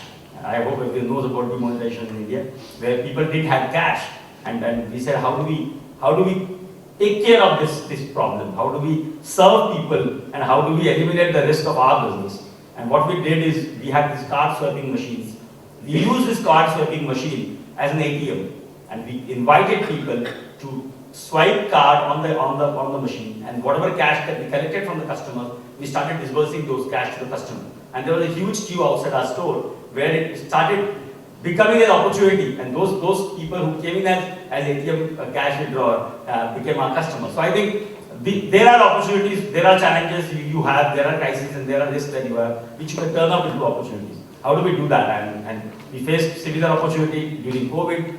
And how do we reach out to our customers? Because customers couldn't come to us. There were regulatory restrictions. Large part of our customers stay in villages. And how do they come to the town? How do they come to the shopping centers? So what we did, we ventured our own trucks. We had more than 200 trucks which were sent into the markets, into the villages, where the customers were. And how do we try and take care of that risk into an opportunity? And this is what we did by converting all of that. And customers really felt very serviced, and they really felt very good, and they become long-term customers for us. So there were risks, and we all were feeling the risk of the treasury going out of money and treasury going out of cash. How do we do that? But in spite of that, we tried, and we went to the market. We did our QIP round. We raised fund, and we managed that risk by having that money. But not only managed the risk, but also created an opportunity for ourselves, where we acquired a company in the southern India, which was not doing great and did have cash. And how do we convert that risk into opportunities? One of the areas that our board keeps on evolving all these areas, and how do we include these areas? Immediately next on our risk heat map was a digital risk from the e-commerce company. How do we handle them? How do we take care of them? Will the brick and mortar retail survive? How do we work on this? So we just recently we concluded the acquisition of a marketplace, online vertical, so that we are able to create an omnichannel experience and give them the similar opportunity to our customers who are not prepared today, who are maybe not buying today on online. But yeah, future potentiality is definitely there because everyone is getting digitalized. Everyone wants to get on the digital mode and try and see how do we experiment on the new channels which are coming up in the market. So I think there are multiple risks that comes into a business. There are more risks that we have every day that comes on our board. But I think having the right discussion platform over the board, having the right way of handling that risk, and then taking some risk in your decision making as well. Taking some risk in your decision making, leaping ahead towards some opportunity. And whenever you take opportunities, whenever you go for those opportunities, there is definitely an intense risk that gets involved. Risk without, business without risk is not possible. And every business that we have is definitely involved with risk. And I think whatever we saw, as long as we are able to service the entire ecosystem and create value for them and do partnerships, because that's the most important thing. We may not know everything, we may know few things, but if we are able to acquire more people, if we are open to talk with more people, if you are open to have ideas and bring those ideas on your board and adopt digitalization, adopt the use of technology, I don't think those risks can sustain, and we will definitely have to overcome the impact. We have to lessen the impact. The frequency or the occurrence would be there, but the impact should be minimized. That's how we look at it in the one. And I think there are a lot of activities that you need to do to sustain the governance structure at your board,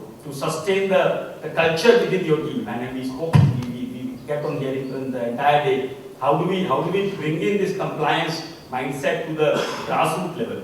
And that's how, having such a large base of people inside the company, having such a large base of customers who are coming into the company, and the large base of vendors who are not so organized, who are not so compliant. But how do you bring in systems, technology? How do we bring in those processes and those training modules so that we are able to communicate and create a process so that those grassroots people get within those compliant mechanism and bring in value to the company. And definitely this is something which is very important for India, because India is an entrepreneur's world, and we keep hearing that there are a large amount of small entrepreneurs. And how do we give opportunities? How do we create more and more events so that we are able to communicate these things? And this is how India will grow. And we were hearing yesterday that from 3 trillion economy to a 30 trillion economy in the next 25 years. This is what our vision of our Prime Minister is, and definitely we will become. And we'll become through these governance mechanisms which should seep into our entrepreneurial system and our entrepreneurial mindset. So that's where we are. Thank you so much.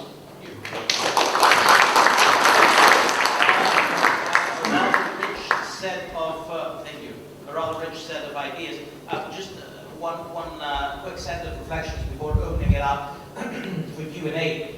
Listening to the presentations, just going in the order that we have here at the table, listening, for instance, to Philip's presentation, I couldn't help thinking that basically Philip was saying, look, organizations are fundamentally lazy and risks are simply ways to wake them up.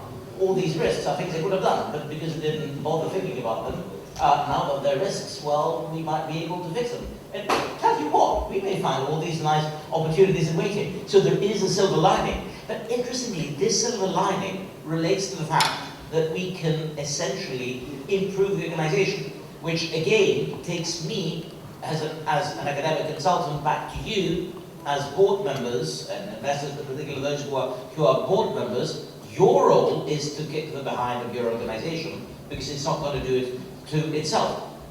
Again, similar thing, if I think about what Manish was speaking about, thinking about the need to look at, for instance, the balance between flexibility in a plan A, plan B, how do you approach it?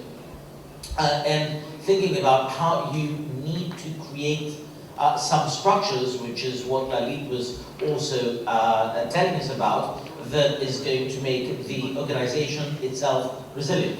And I think that these are the hard questions that the board needs to ask. And in my presentation, I also gave you some specific questions on the digital side, which I think are major challenges that the organization and its board needs to respond to because otherwise we cannot expect that autonomously bottom-up organizations will easily figure it out. And this is where the role of the boards become, from at least my own perspective, really important. Now, with that as a quick effort to give some sense making, let me open up and then see if we have any questions to any and all in the limited time that we've got remaining.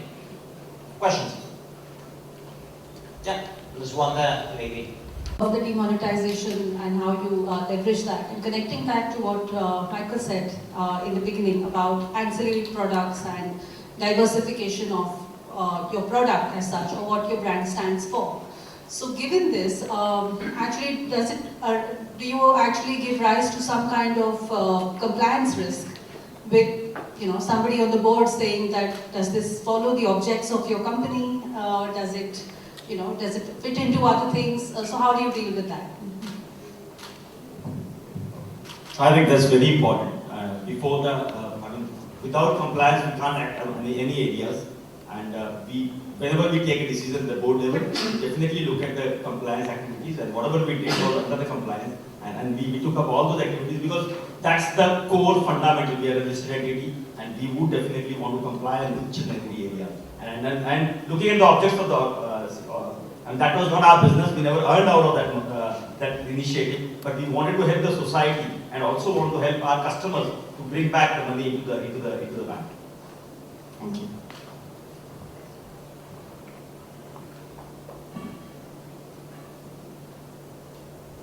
For London Stock Exchange. The question is around ecosystems and how individual companies can build a moat if they want to survive on their own, not become engulfed by an ecosystem.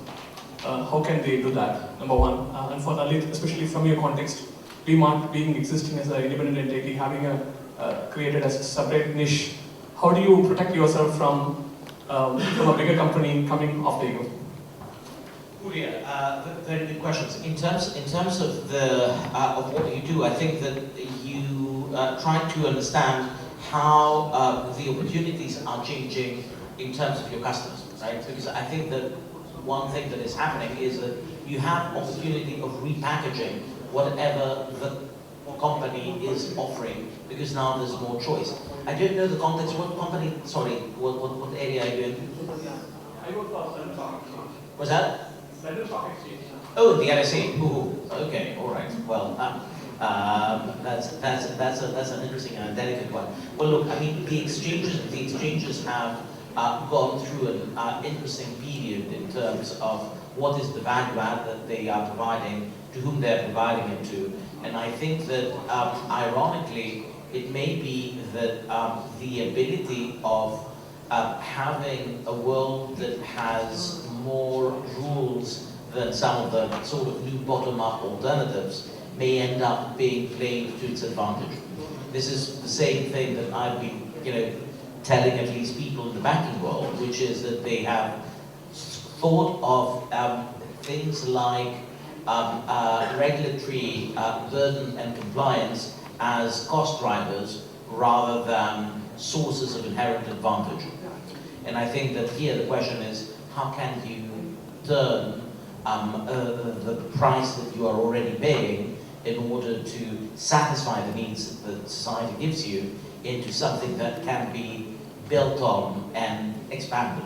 On the other hand, your market is changing, i.e. what the corporates who are using the services of the LSE is requiring are evolving. So I'd love to be able to give you, a pithy answer, but I'm afraid that there is one. In terms of the acquisition, that's a very hard one, because we are now, this interesting thing. Joseph Schumpeter was one of the most interesting economists, and he originally said in his early work, oh, entrepreneurs, they change the world, new ways of creating destruction. That was in 1911. 1942, he says, oh, shucks, forget it. Big companies have won the game, entrepreneurs are dead, big companies have internalized innovation. We call it Mark 1 and Mark 2. I think now we're living in Mark 3. Mark 3 is that smart people do start waiting to be bought out by large companies. Despite all the rhetoric of large companies being dynamic and having innovation, most of it is, sorry, utter rubbish, that is funded by very active PR and sadly, very active funding of business academics who I know, in terms of saying, oh, it's all great and innovative and dynamic. It ain't. The world is much less dynamic than it was 20 years ago. The rotation at the top is much smaller. The creation of new firms is smaller. But more importantly, what you see is that companies await to develop in order to be purchased. So I think that what we're now seeing is people who think that death is success, that being integrated in the larger organization is what they wanted to have anyway. Against that backdrop, you see people who are trying to, subvert the system, like we saw with part of decentralized finance, but ultimately become part of the system. Robin Hood, I think, is a very good example of how the anti-system become, more systemic than the system, and with dicey practices that may be investigated for, quite some time. So, again, you are pointing to dynamics which are changing the way companies operate and innovation works that we cannot fix. Do you want to become a crusader and change them? Do you want to play along? That's where personal responsibility also comes in.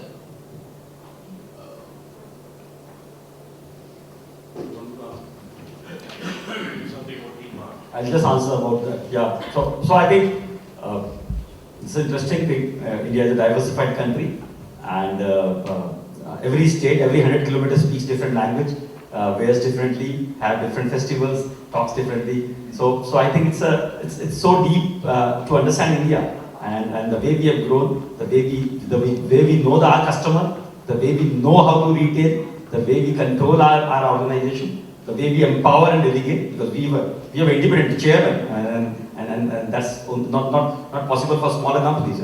But we are not small. We want to become large, and we are there fighting all the conglomerates and all the top ends of the world, and it's there, and we are still growing. So don't worry about that. Thank you. I'm afraid we haven't got time for any more right now, as we're under a bit of time pressure. So, last one, okay. Conversation on Innovate. So the world was hunky-dory till about 12 months ago. Markets were at an all-time high, crypto is an all-time high. And now we are almost in a shit shape, pardon my language, which is markets are down, energy crisis, war, inflation, recession, etc., etc. And every business is feeling the heat. So any comments from the panel members on how to overcome this next 6-12 months? What are the opportunities that you see, and what are the risks are evident, but what are the opportunities that you see, and how to handle them? So, in spite of, I'm in the service sector, I run an advertising company. And I can tell you for sure that in spite of all the conversations which we've seen about recession and cutting down, or rather cutting down on essential services or things like higher cost of living, one thing for sure is that we have historically, in the recorded human time, highest standards of living across the world. So we all spending a lot more, we all used to a lot more comforts, and that automatically means that no matter whatever kind of recession problems we face in the coming times, we still will be spending a lot of money ever before. So when you compare, when people talk about something like the 1930s Great Depression in the United States and its implications in the whole world, these are different times. There's a lot more money in circulation. There's a lot more globally connected world. And we might have situations like you have in Ukraine, which is man-made, and it's a different problem altogether. But the global recession, it won't be the same. I don't emphasize the same kind of recession. In fact, many industries will continue to grow. There might be reduced inflow of money in some sectors, but it would not be anything like what people have been talking about. That's one. I just have one word, and that one word, that one word is recalibrate. I don't think that things were hunky-dory 12 months ago. We're just living on a high of quantitative easing with vastly inflated asset prices. So I think that if this is the sign of misery, fine.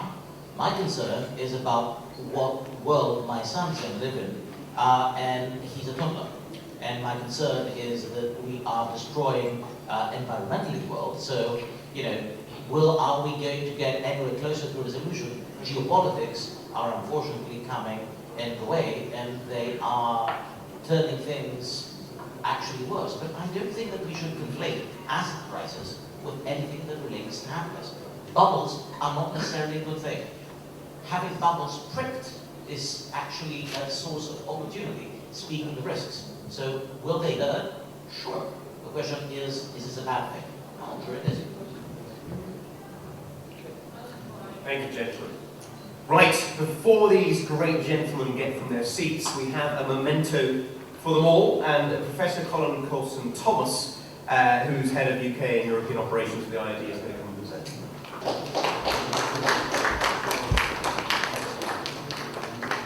Round of applause for our amazing speakers.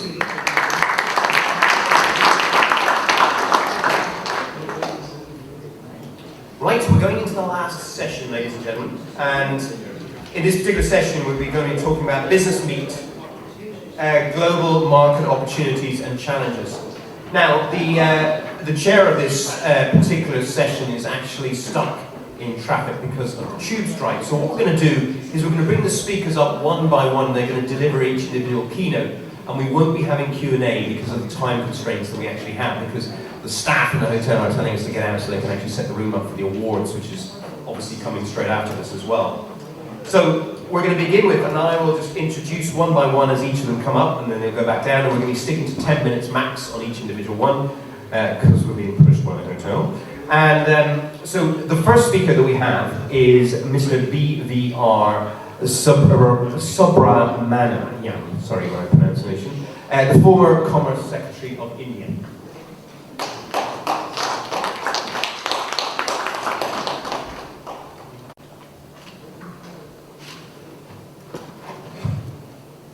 Ladies and gentlemen, I think many of you were there yesterday when I briefly spoke for a couple of minutes, and I was not intending to speak at length today, but since there's some new faces and then the topic is about global market opportunities and challenges, I think I'll just elaborate a bit on what are the implications for companies, and as members of the board, what are the kind of issues you should be looking at. I mentioned about the reset in India's trade policy. I talked about India accelerating free trade agreements and going into an overdrive. I talked about the new types of FTAs that the country is signing. So let me elaborate that a bit, because it's extremely important in the context of companies, particularly if you're either Indian companies or British companies. I like the previous session. I heard the last few speakers. I heard Mr. Agarwal in the Q&A. I like the bullish tone. You know, it was about risks and opportunities. Actually, the two things are the flip sides of the same coin. All opportunities have risks, and all risks are also opportunities. And I'll begin with the last question, to which I think there were a couple of answers. You know, there was a question here about market standing, the next 6-12 months. All great fortunes in the world have been made when the world was going through difficult times. Almost all the big industrial houses in India made their money in the First World War or the Second World War. Go back and scratch your heads, and that's what it is. Fortunes are made in times of difficulty. So I don't think, I'll just begin with that. Coming to where India is and what the reset in the trade policy is actually doing, is first let's look at what are the mega trends in the world which are affecting the world at large, and in an Indian context, Indian firms. Firstly, I mean the mega trends are affecting all the large economies of the world. Let's begin with the EU, which is next door. EU went into a massive hug and embrace with China. That's reality. And the reality is stinging them hard. And it's a massive reset. Whatever is happening in Ukraine and Russia has a lot of backing from China. And that has woken up the EU.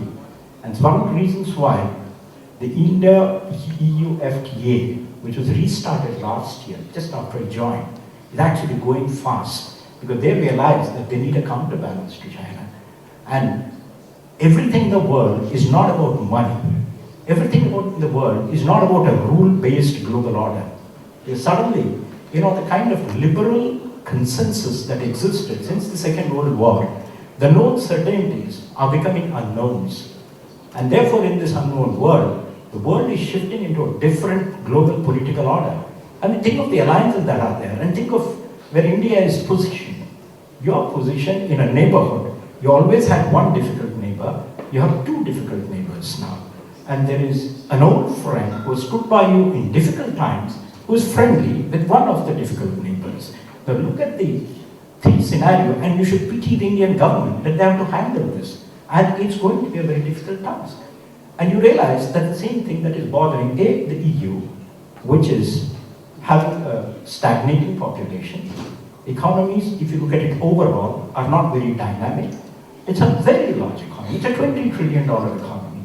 How do you manage this change which is happening, which is affecting them very heavily? Be it energy prices, be it other things. I'm not even talking about recession. Recessions come and go. 2008 was one, 91 was one. We could get over this also. The second reset that's happening is the United States itself.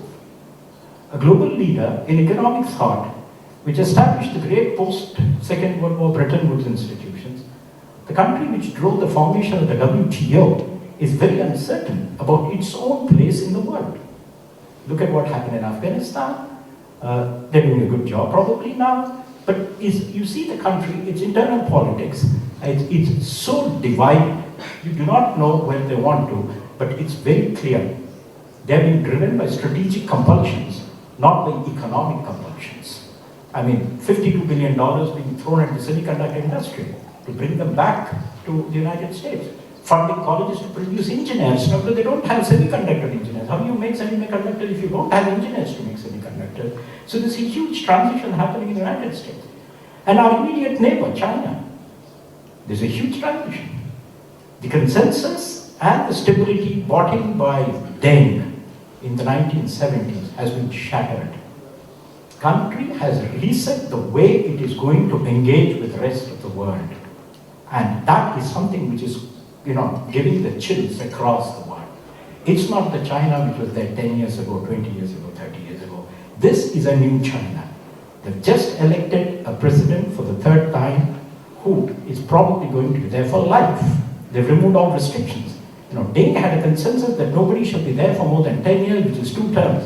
So you're actually going to see a dynasty in the neighborhood. It's very clear that for him, geopolitics trumps economics. That's a very big reset. It is in this context, and given our own internal strength, our economy which has become a $3 trillion economy, which has its sights set on becoming a major global economic and political power, that India has also changed its approach to trade. These things are not accidental. The current government in Delhi, which has been around since 2014, that is 8 years, didn't sign a single FTA for 7 out of the 8 years. Now, why this sudden change? Why going into an overdrive? The reason for going in for this overdrive is because there is a need, to handle the changes that are happening across the world, take advantage of that, because, by the way, China plus one is now a common MNC strategy across the world. And are you going to capitalize on it? These are once-in-a-lifetime opportunities. India missed multiple buses. We missed a bus once because we had what we called an ISI policy, import substitution industrialization. We missed the bus once more when we had SSI reservation. There was a time when 15,000 items were produced and reserved only for small-scale industry. So when the world went for scale, India was stuck with small scale. It's now that all of those things have gone. And third is openness to global markets. If you miss the opportunity now, when industries are looking, I'm not saying they're shifting out of China, but they're de-risking themselves from China. It's the opportunity for India, but let me mind you, we are not sitting there alone. There's a pack of others who are trying to capitalize on the same opportunity. Vietnam, Indonesia, Mexico, Turkey, Brazil, all are looking at the same opportunity. The question is, are you going to take advantage of it? So that resets your trade policy. And that's why we are having these FTAs left, right, and center. As I said yesterday, We have done one with the UAE. We have done one with the Australia. We should have done UK. But if you, by end of 23, there'll be at least 5 more. UK, Canada, EU, GCC, which is basically Saudi Arabia and Israel. And hopefully, God willing, we may do South Africa by the next year, the year after. That basically accounts for most of the developed world, barring the United States, which anyway, as I said yesterday, has to sort itself out about how it's going to approach trade. Having said that, what do these new FTAs mean? I coined the term about 6 months ago. I called them FTA 2.0. This is not FTA 1.0. FTA 1.0 was largely about goods, services, possibly investment, and some associated things, like rules of origin and TBT and technical barriers to trade, SPS, that is quality standards, etc., and nothing more. And then some trade remedies. The new FTAs, which I call FTA 2.0, are far, far deeper. They go into every area, which was a complete no-go, untouchable areas in the past. The new FTAs, which we negotiate with the UK, EU, etc., go into 26, 30 areas. Environment, labor, anti-corruption, transparency, competition, gender, MSME, innovation. It goes on and on. It's almost like writing the Constitution of India all over again. Why is it so? These are called behind-the-border issues. For India would never talk about labor and environment in trade, and the agreement with the UK, we have almost concluded the environment and labor chapters. This is the way the trade will be in future. And you can say, I won't sign on, but then you will be a country in splendid isolation, which nobody will come to. You will miss one more opportunity. And I think that is the realization that has set in government, which is why the government is actually signing up to the FTAs. What are the implications for you who sit on boards or maybe run companies? And I think that's very, very important. Huge opportunities are going to open up. People, it's a common thing. India has high tariffs and the Western world has low tariffs. It's all humbug. Because average tariffs hide a lot of variations. Average tariffs on textiles, leather, other parts in the United Kingdom and EU are anywhere between 5 to 15%. If somebody else, Bangladesh has an LDC access, Vietnam has an FTA with the UK and with the EU, they get zero duty access. For somebody who's in the export business, a 5 to 10% tariff advantage is all the profit they have. That makes all the difference between it being a loss-making proposition or a profit-making proposition. So I think getting into these kind of tariff reductions is very, very important. So there will be opportunities. Large markets will be opened up. However, please understand, trade is a two-sided game. So if you get other markets, you open up your own markets. It can't be that it will be a win-win only for us. It will be a win-win for the other side also. Which means there will be tariff reduction on a large scale in India. Whatever it is, there are certain sectors in the economy which have been sheltered by very high protective walls. These walls are going to come down. And as they come down, Indian industry has to learn to compete. And I'll name some obvious, examples. I mean, the automobile sector, 60% is the duty on automobiles. It's had protection for too long. And mind you, those walls are going to break down. Do you think you have an FTA with the UK or EU without bringing down automobile tariffs? Spirits, 150%. By the way, we've signed an FTA with Australia, where in wine we have cut it down to 25%. Now, if you've done it with Australia, it's one step away with the EU. The French would say, I want 25%. And with the UK, can you have an FTA without whiskey? So I think it's going to be, and that's how the future is going to be. The problem with these kind of trade agreements is, there will be winners, but the reality is there will be losers. If you sign an agreement with Australia where you're giving away wine, there are wine producers in India who are going to make a complaint. But the problem is, are you going to sacrifice a huge deal with Australia? It's going to get you probably $10, $20 billion of additional exports in 3 years for the sake of 6,000 wine growers. Can 6,000 wine growers hold the nation hostage? No way. That's the problem. Very often the noise is made by the losers, the winners don't make noises. The challenge to government is to marry the two and make the winners also make noises. Anyway, the noises are there. And as I can see it, as I said yesterday, the UK deal is almost done. A remarkable transformation. What it means for Indian companies? They have to become more competitive. They can't shelter behind protective walls. Everybody wants the Indian market, it's a growing market, etc. But But the fact is, it will be thrown open to global winds and global products and services. You need to be competitive. You need to be quality conscious. Well, jugaad and chalta hai, kind of stuff won't work any longer. There will be others who will give you better quality, better customer service. So I think there's need to be customer focused. And then, most importantly, to be cost competitive. And let me tell you, manufacturing in India can be very, very competitive. I don't buy a lot of stuff which is written in pink papers about the cost of things in India being very, very costly. The gentleman who was sitting behind me, the chair behind me in the previous session, JCB, have 16 manufacturing plants in India. It's a British company and all their manufacturing is in India. If they were not, and they supply the world from India. I mean, there are companies in Tamil Nadu which supply 1/6 of Nike's global sales. 60 million pairs of shoes every year are made there.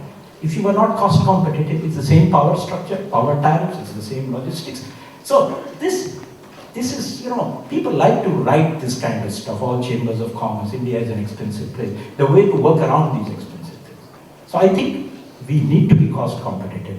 A lot of industries are going to bite the dust, but I think we can do it. These are foreign examples, I'll give you Indian examples. The auto component industry in India is world class. They don't care about what tariffs are there to protect them. They don't need it. Take Indian two-wheeler industry. Indian two-wheeler industry is the world's largest. They can take on the best in the world. I mean, whoever is there, like TVS, Hero, Bajaj, they have no worries about what the rest of the world does. So if some are there, I'm sure the rest can be there. And the same applies to services. After all, if Indian honchos can head global IT and other service companies, Mastercard or whatever, I'm sure Indian companies have the capability to take on the rest of the world. If you see what's happening in fintech in India, I think we are the global laboratory for fintech. We have created an ecosystem, and you've got to go to Bombay and Bangalore to actually see the amount of innovation. Children today, youngsters, actually don't want to join large companies. They want to first burn their fingers. If they succeed, well and good. Otherwise, join a large company. So as I think, it's important that we recognize that there will be opportunities coming out of these trade deals which are going to be there around the world. At the same time, realize that these opportunities come along with the threat of being required to be globally competitive.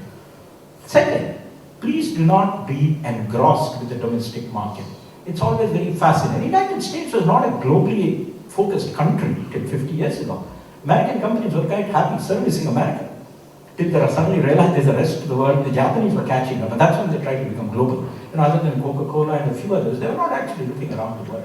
So suddenly realized we need to protect our markets around the world. So Indian companies need to look global, need to study business strategy, take people on in their own home countries. Otherwise, if you don't take them on, you will not upskill yourself. And I think a can-do attitude, a focus on the kind of issues that are there, I think can actually help Indian business transform itself. They will. Indian entrepreneurship is probably among the best in the world. As an entrepreneurial class, it's not just in India, they've succeeded around the world, in Africa, Middle East. So I have no problems with their capabilities. A big hurdle in India is government. And now that I'm happily outside government, I can say that more freely than a lot of my colleagues. The biggest problem in India is paperwork. I'll end this with a small anecdote, and it sometimes helps when you talk to people and then figure out the reality. I was Commerce Secretary, and the special economic zones are in the Commerce Department. SEZs were a big boom in 2005 because they came with tax benefits. Basically, you got a corporate tax exemption. So everybody converted their existing businesses into SEZs. All IT companies are SEZs. I mean, the Infosys and the TCS headquarters are SEZs. And it is absurd that one building was made an SEZ. So we get, the corporate tax benefits are gone, everything else has gone. People are still opening SEZs. So I asked somebody, why? What's the benefit you get? You don't get any tax benefit. He said, I get the customs guide out of my hair. Stuff comes in and stuff goes out. I don't fill forms. Unless I want to sell in the domestic market, I'm quite happy to be in an SEZ if I'm serving the global market. What does it mean? It just means that for us in India, paperwork is a pain point. And people are going to these kind of set up zones to avoid paperwork. So I think there is an onus on the government to cut down on paper. But I've laid down what the future looks like. It's going to be very exciting. Huge fortunes are going to be made domestically, internationally. But at the same time, we need to understand our own home markets are going to be subject to competition. Thank you very much.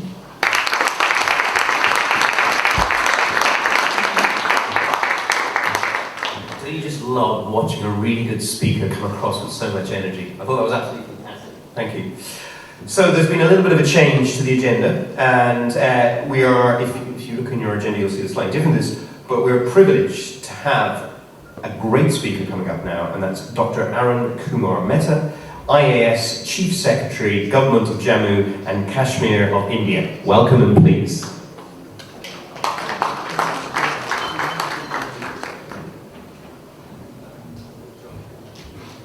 Good evening, everybody, and I think there's a presentation, but I can go on. Yeah, there's just there, so, okay. Just a brief announcement, friends.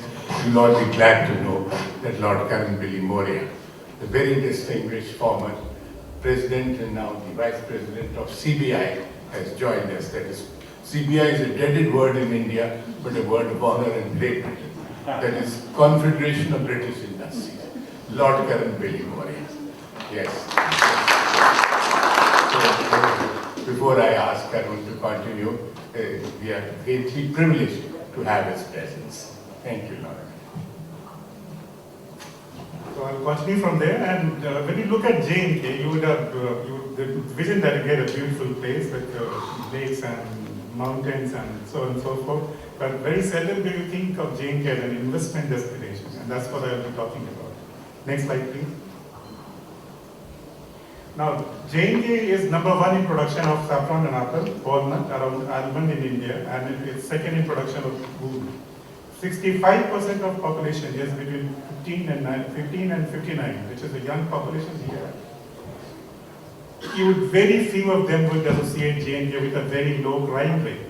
And J&K has an enormously low crime rate.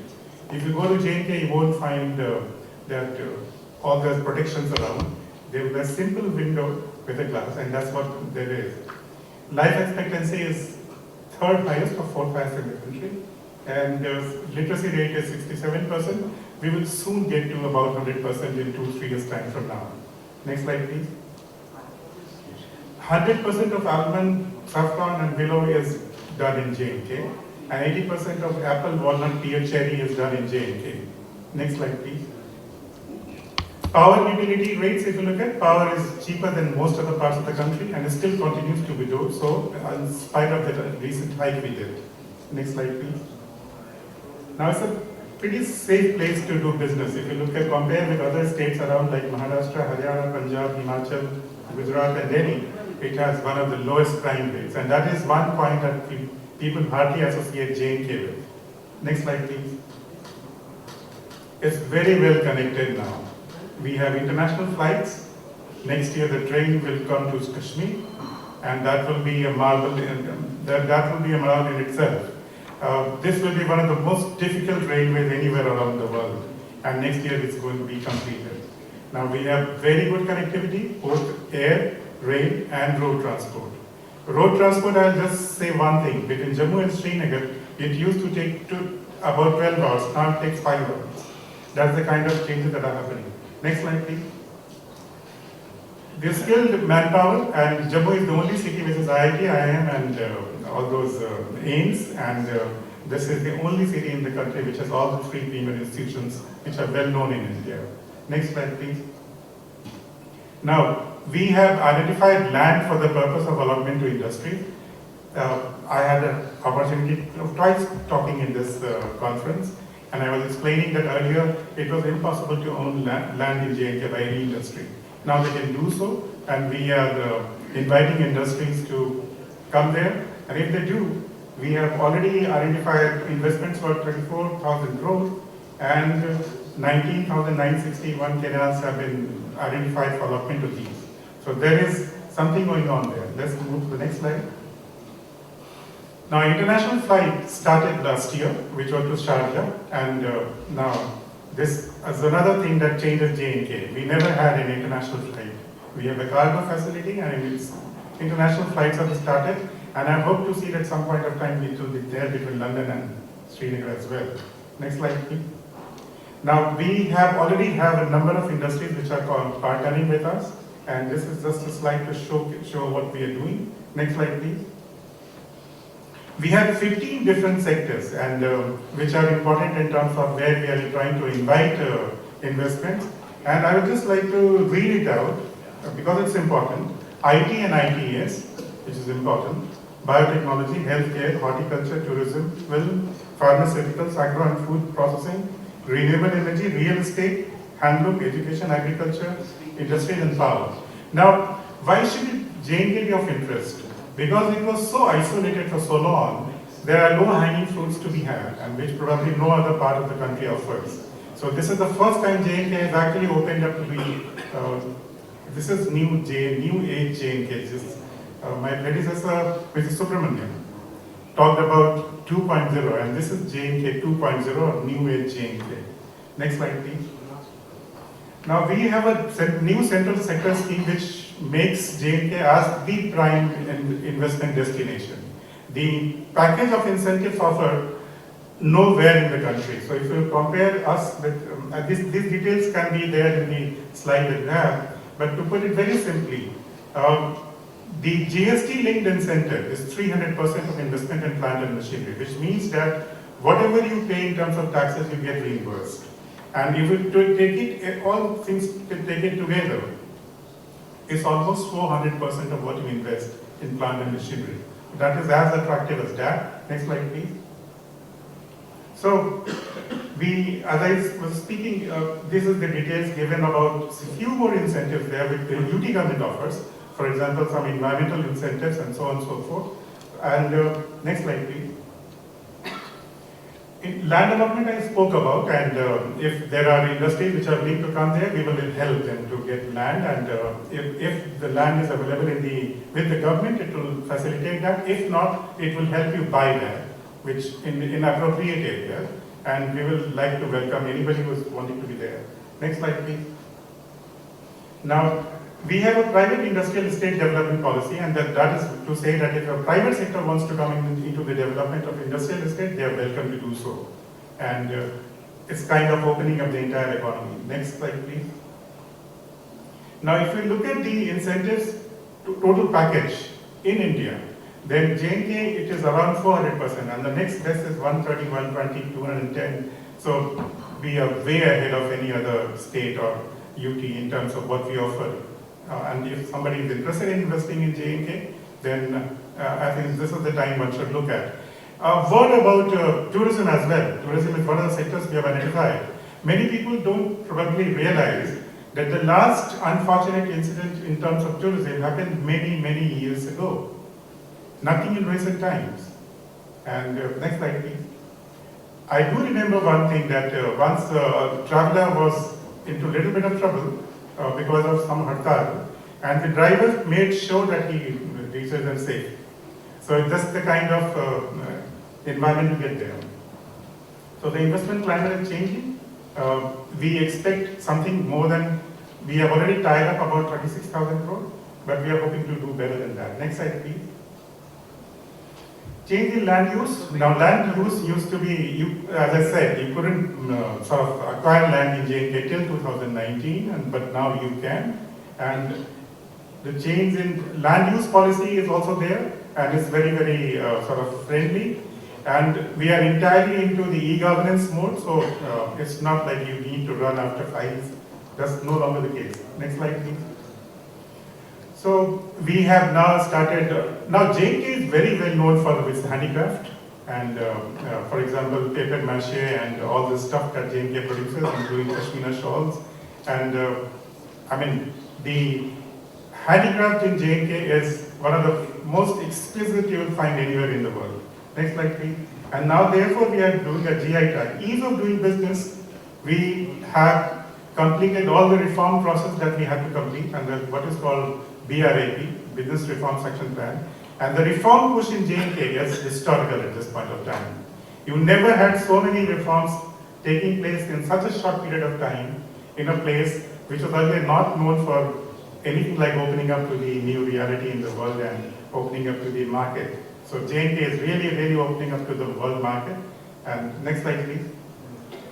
So this was my contention, that when you look at J&K now, J&K economy is going to double in less than 5 years' time, and that is absolutely sure. I'm sure about that. Nothing is going to prevent J&K economy doubling, and it will have its own share in the economy of India, and definitely much more than 1%. Population is 1%, but the actual contribution to GDP of India in J&K will be much more than that. So J&K is the new J&K now. It's not the old J&K that we know. It's far more sort of investment friendly than ever it was. So welcome to J&K, and I hope to see some of you in J&K some point of time. Thank you very much.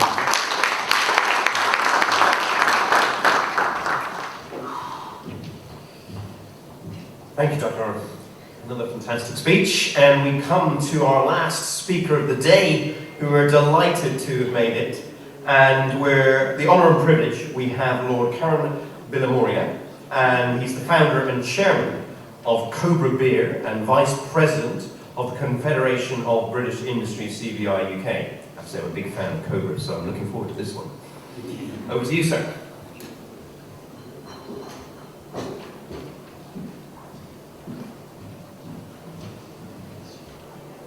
Thank you very much, and it's great to be here with you again with the IOD. This is an annual event that all of us here in the UK look forward to the IOD coming to London.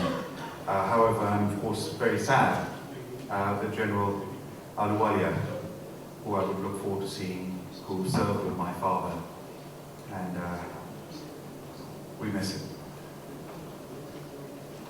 I may just make a few brief remarks. I'm actually chairing my Cobra Beer board meeting as we speak, and I came away from the board meeting and my board members have gone for the board dinner, and I've come here to speak to you, and I've got to go back and join them.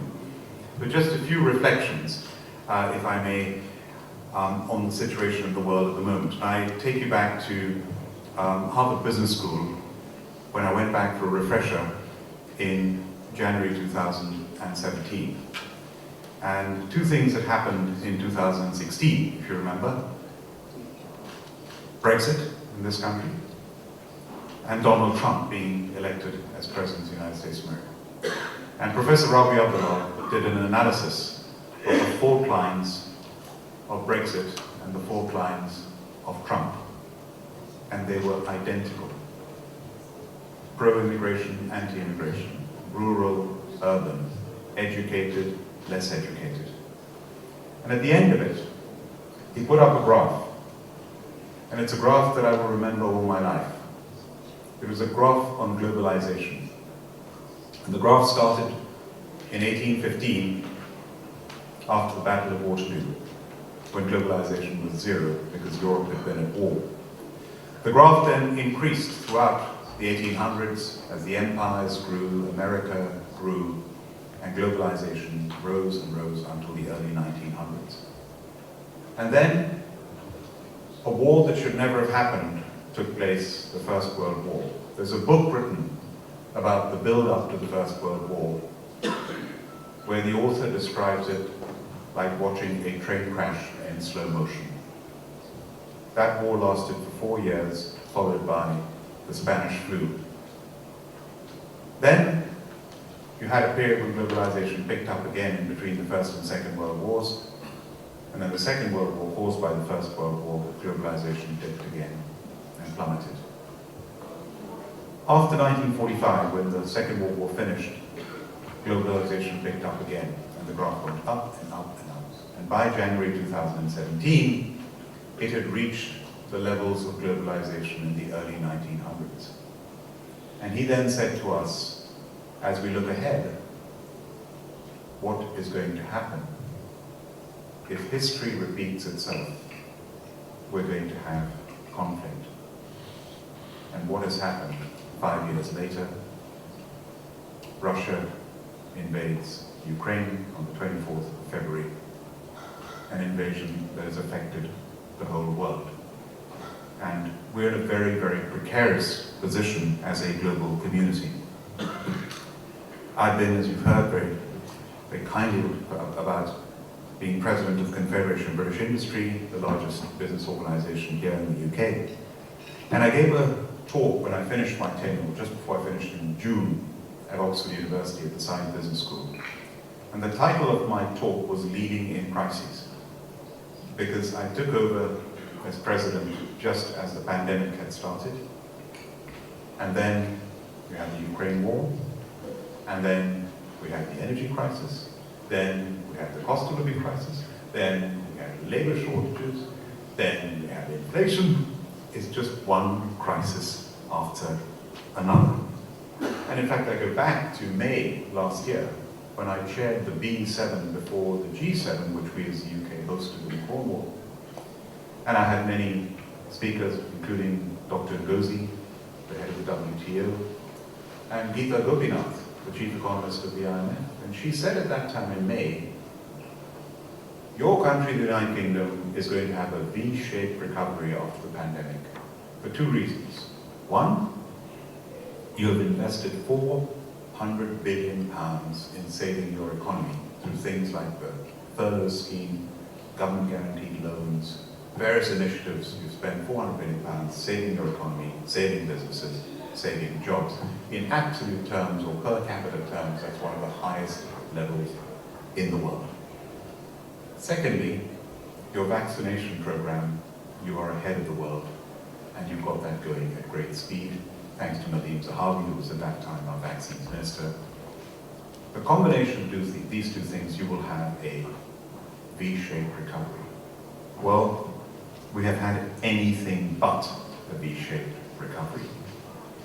Because as Harold Macmillan, our former Prime Minister, said, events, dear boy, events. And it's been one event after another, preventing the world to recover. We've had Brexit. It took years to resolve Brexit. It still is not resolved. We've got the Northern Ireland Protocol that is yet to be concluded.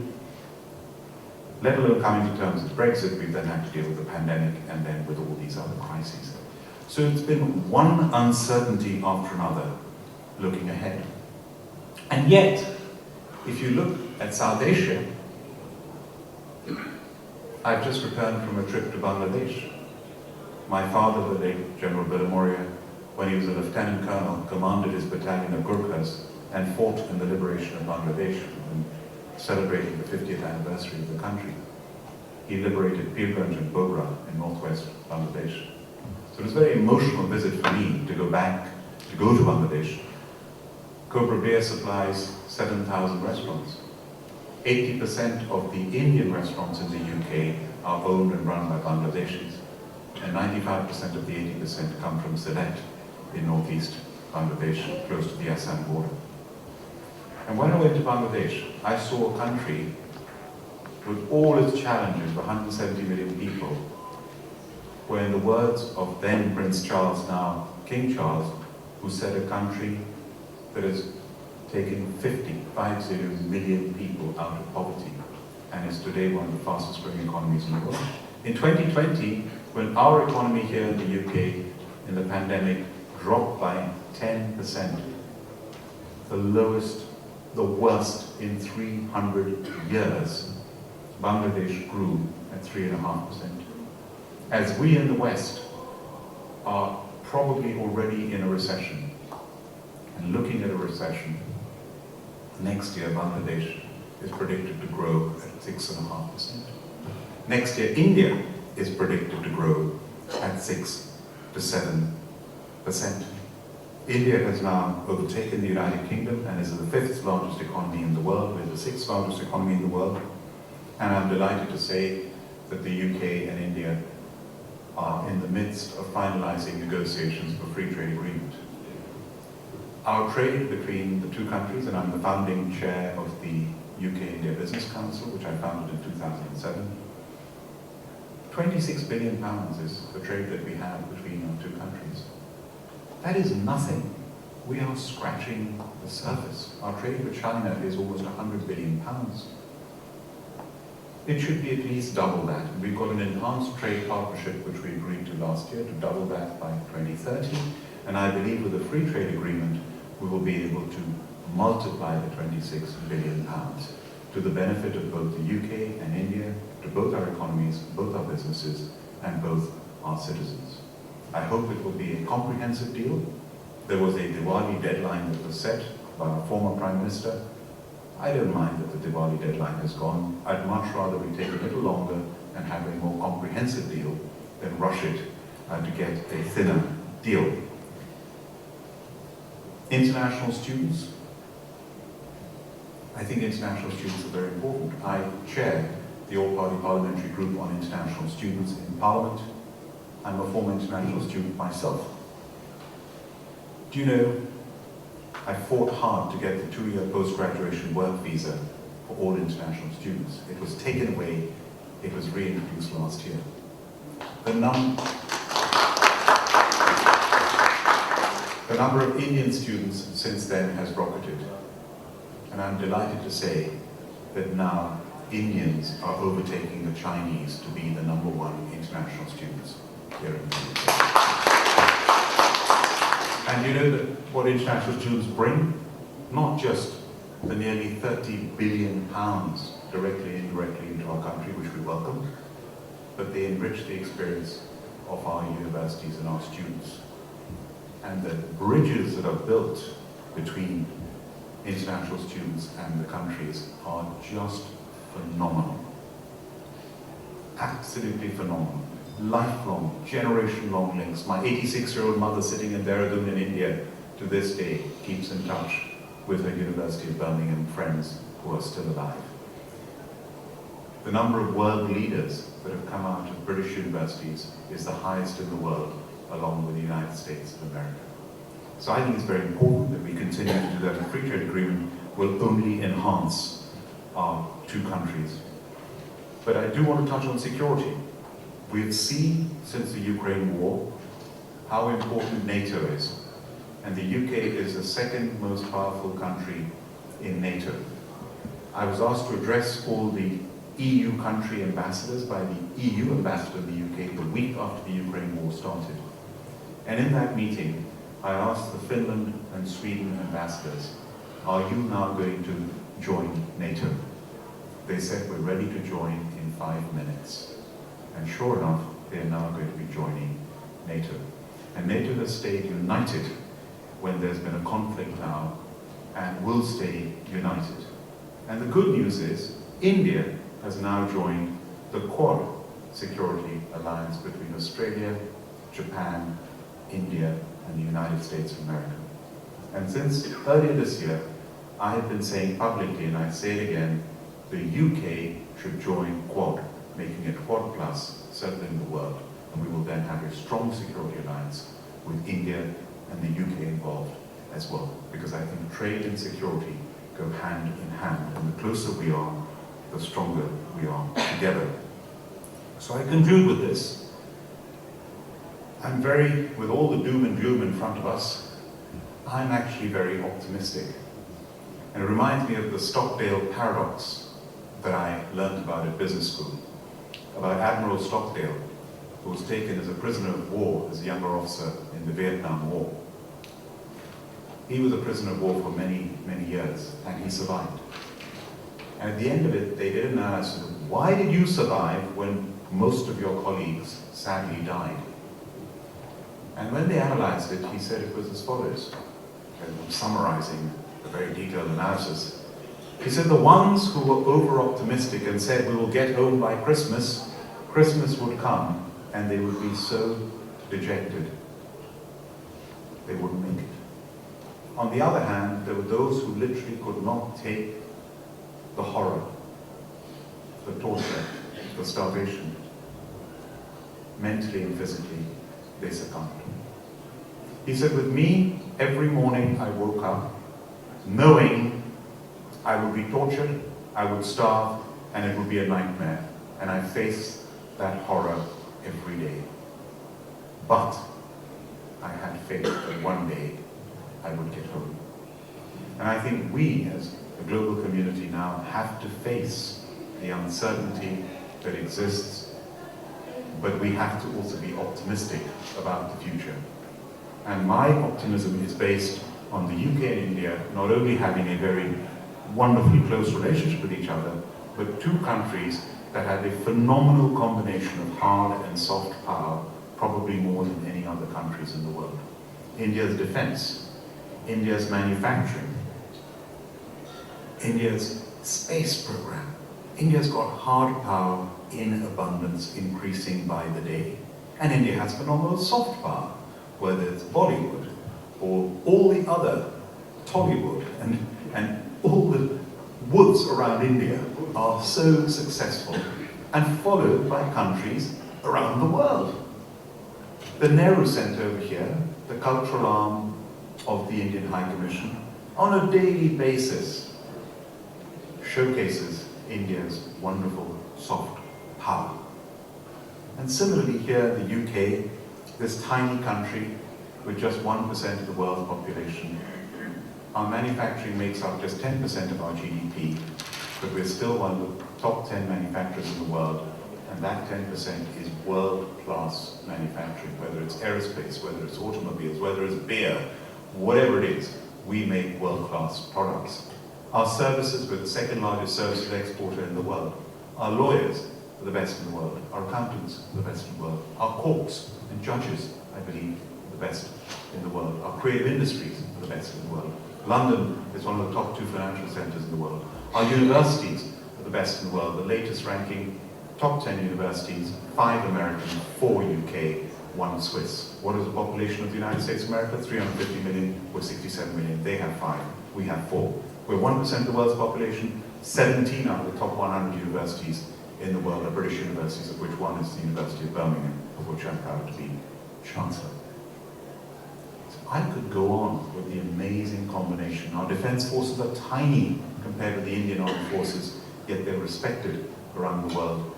Our special forces, our nuclear deterrent is highly respected around the world. So we have this combination of hard and soft power. And if I may conclude, 3 of the top elements of our soft power: the BBC, the British Broadcasting Corporation, the best broadcasting corporation, I would say, in the world, listened to and watched by 500 million people every week. Premier League football, 1 billion people watch Premier League football around the world, and our top teams like Chelsea, Arsenal, Manchester United have hundreds of millions of followers each. And the final element of soft power, when on the 8th of September, sadly, Her Majesty the Queen passed away, and her funeral was on the 19th. In those 10 days, I realized how much this country loved our Queen. But I also realized how much the whole world respected our Queen. She was the most famous monarch in the world by far, but she was also the most respected monarch in the world. Why? Because of her sense of duty and service. She was the ultimate service leader. Sandhurst, our military academy that my grandfather was commissioned from, served to lead. The Indian Military Academy that my father was commissioned from, the safety, honor, and welfare of your country comes first always and every time. The troops you command, their safety and welfare comes second always and every time. Your own safety and welfare comes last always and every time. And that is what Her Majesty the Queen lived her life as a life of service and duty. And King Charles will be able to say, if I can see further, it's because I'm standing on the shoulders of giants, and one giant in particular, Her Majesty Queen Elizabeth II. So the royal family has been another element of soft power that this country has benefited hugely from. So I am optimistic about the future, and I'm delighted to be with all of you and wish you all the very best. Thank you very much.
ladies and gentlemen, that comes to the conclusion of today's event. I hope you all enjoyed it. Did we all enjoy it? Yes. Brilliant, brilliant, brilliant. So there was a lot of great stuff that came out today, and just to summarise a couple of things. I think Baroness Verma said it, and I can see it coming through the blend of a lot of the talks, that in terms of the way we run businesses, in the past it was about command and control. But I think going forward now, with the Gen Zs and the millennials, we know now that it's very much about inspire and trust. And emotional intelligence, in terms of one of the best skill sets you can actually have in leadership, involves awareness, as I said at the start. But also understanding in terms of empathy, in terms of this planet, and how we need to look after it, and also humanity as a whole. It's also about conscious communication, in terms of being able to communicate and collaborate together towards collective goals to create the future that we want as well. It's also about creating within our organizations inspiration rather than motivation. Because in the past we've had motivation, and the word motive comes from a reason, which comes from outside of you, whereas inspiration comes from the word in spirit, which means come from inside of you, which means come from a place of love. So if you can get your staff, your teams and your organizations to get a love for what they do, a love for the people they work with, and a love for the clients they serve, they're going to have what I always say is lots of vibrant energy. And as we know, if you optimize your energy in anything in life, you can optimize your performance. And my final acronym that I mentioned earlier is, if we want to make this happen in terms of sustainability, in terms of better boards, and in terms of better business, in terms of it starts with mindset. And actually, if we look at positive mindset and how it actually affects the entire economy, there was an article in Fortune 100 magazine showing that the top 100 places to work for between 1998 and 2004, their annual average stock market returns was 16%, and those outside of it averaged only 6%. And being a stock market guy, I'm a fund manager and a qualified investment advisor. I worked in the investment world for people like Fidelity and stuff like that for years. I had to look into this to check this out. And actually, if you look the day before Thanksgiving, the day before Independence Day, the day before Easter, and the last 2 weeks of the year in terms of the Santa rally, the stock market goes up 85% of the time. Fact. Why is that? Because positive people produce positive results. So if you can create the right mindset within your organizations by creating inspiration, and one of the ways you can do that is to understand how each individual task that you do leads to actually adding value to someone. A granny, a grandpa, mother, a father, brother, or sister, or son and daughter in some way or form. When I was working in the investment world, I thought it was transactional. But actually, when I realized I was actually helping that granny or grandpa retire younger, give more to their children, or buy a better retirement home. And when you reframe whatever you do in your mind and look at the link of the energetics, how it adds value to that end customer, that end client, it gives you a sense of meaning in terms of what you do as well. Now, in order to implement that within our organizations, the next part of the makeup is actions. We need to take massive action in terms of saving this planet, in terms of creating more positivity and collaboration and inspiration within our organizations. And that comes part to the next part of knowledge and understanding of where we are in terms of awareness, situational awareness, organizational awareness, personal team awareness, and also customer awareness as well. But also having the awareness of where we are in the environment at the moment and what we need to do to change this world together. And finally, in terms of energy, I go back to what I said earlier on. You know, the meaning of life. When you're 94 years of age, you don't look back at how much money you made or how many houses you held. You're going to look back at how many hearts you touched. And that even can come down to simple things like kisses you give, hugs you hold, and kind words that you pass on. And I guarantee if you live a life of giving lots of kisses, lots of hugs, and lots of kind words, you're going to live a life of love with lots of vibrant energy. Thank you. Ladies and gentlemen, we are asking everybody, could you please clear the room of everything, all your belongings, because the room is going to be reset for dinner, which is starting at 7 p.m. in this very room. Thank you all very much, and I hope you have a lovely evening. Well, by the way, everybody, if anyone wants to connect with me on LinkedIn, it would be absolutely delightful. I have a new book coming out called Charge Yourself Up to Success, with 3 New York Times bestsellers as testimonies in the book. So we'd love to connect with you all. The Golden Peacock Awards, which are now celebrating 30 years, recognise achievements in the areas of corporate governance and sustainability, both in India and globally. So today is a very special day. We're celebrating the achievements of organisations that have undertaken significant initiatives to enhance their reputation, to improve their governance, and develop even better sustainability practices. They are creating new benchmarks. They've gone beyond the statutory and the sustainable compliance requirements to achieve very high standards of corporate excellence. The IOD has been playing a part in the tremendous progress of economic and social development that India has been experiencing in recent years. It has now become the fastest growing economy in the world, and we acknowledge and recognise that.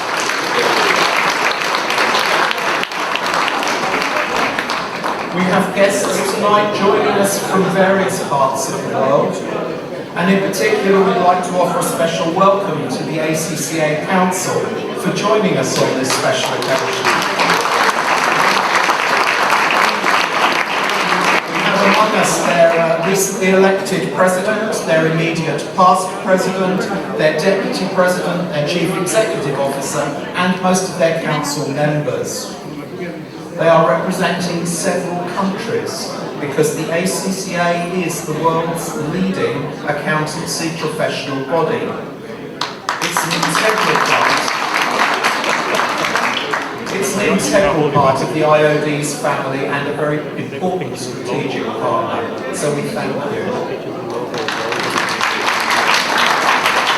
We would also like to offer a very big thank you to our other partners and supporters for their overwhelming help in making this kind of programme a success. We're grateful to the state partner, the government of Jammu and Kashmir state in India, to our principal partner TriStar from UAE, to VFS Global, the platinum partner, and gold partners, the ONGC, the World Gold Council, the Ravin Group, HDFC Asset Management, Madhya Pradesh Tourism, and the Happy Group. Our silver partner is the Design Forum International, the strategic partners I've mentioned, the ACCA, and our knowledge partner, the University of Westminster.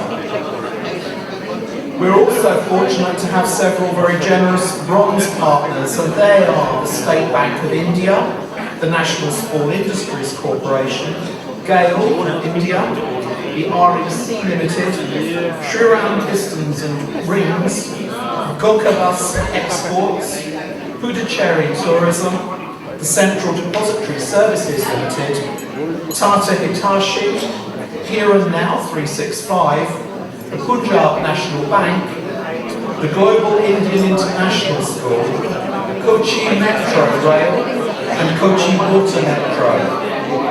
Can we just give one big round of applause for all our sponsors?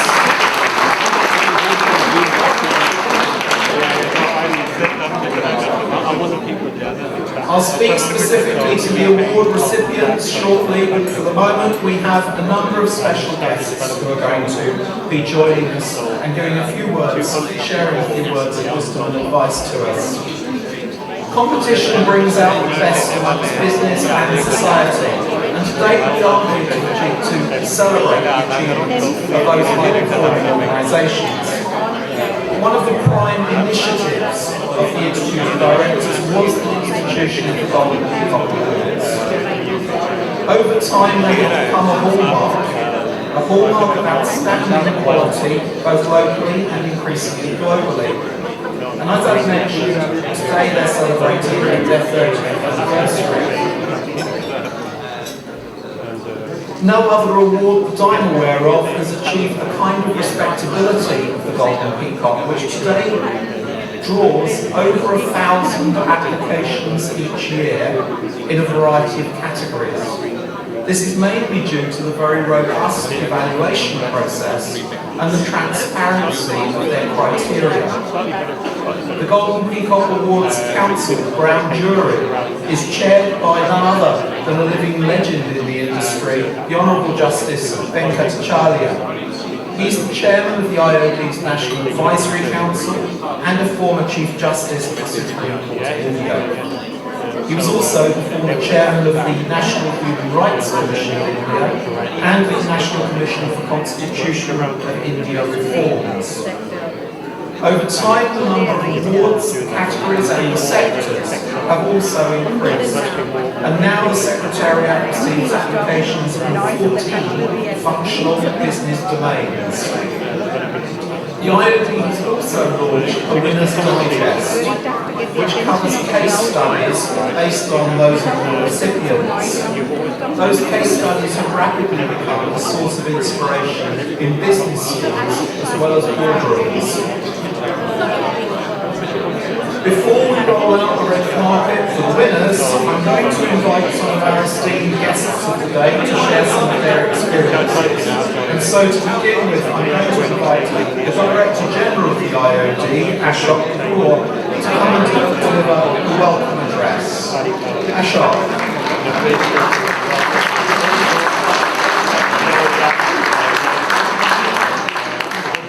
Thank you, Graham. Your Excellencies, ladies and gentlemen, Dr. Graham Wilson, I think, read a copy of my speech, so I won't repeat. But I'll only just say that these awards, the Golden Peacock Awards, have become from national to global, and it has been, as Graham mentioned, that it's a very rigorous selection process and 15 different verticals for corporate excellence. As he said, the awards process, the scrutiny and assessment is very rigorous, and as he mentioned, by the former Chief Justice of India. And how the award winners, the IOD takes the initiative in publishing Winners Digest, where they share their experience and expertise in various verticals. On behalf of the Institute of Directors India, I'm thankful to the Lord Johnson of Lansdowne, CB.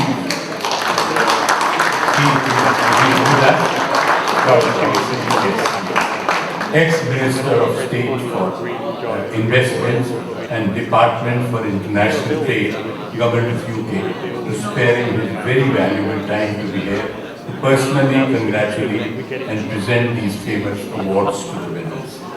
And as always, the Right Honourable Baroness Verma, one of the most distinguished members of the Council of Ministers,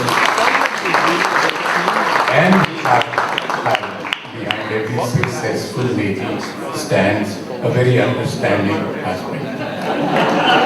And Ashok, he agrees with me.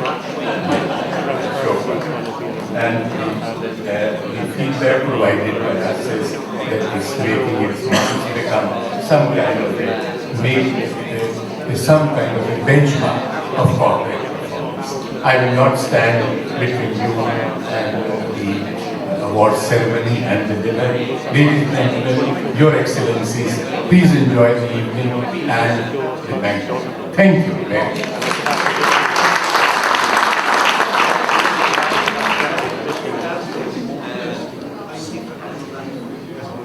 Jammu and Kashmir is a paradise university available as heaven on earth, and today is strategically positioned to contribute to the nation's rise as a $5 trillion economy. We're delighted to have the presence of Dr. Arun Kumar Mehta, who is the Chief Secretary of the Government of Jammu and Kashmir, and I'm going to invite Dr. Mehta to say a few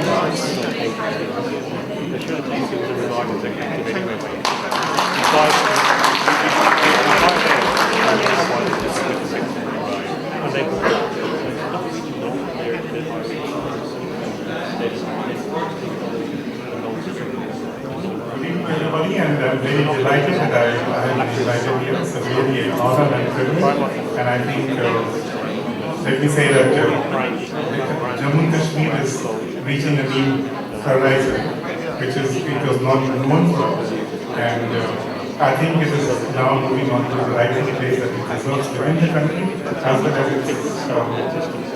its relationship with the economy that we are talking about. So I am very, very confident that J&K economy is going to double in less than 5 years from now, and we know exactly what to be doing to get there. So welcome to Germany to all of you, and I am very, very privileged to be here. Thank you very much.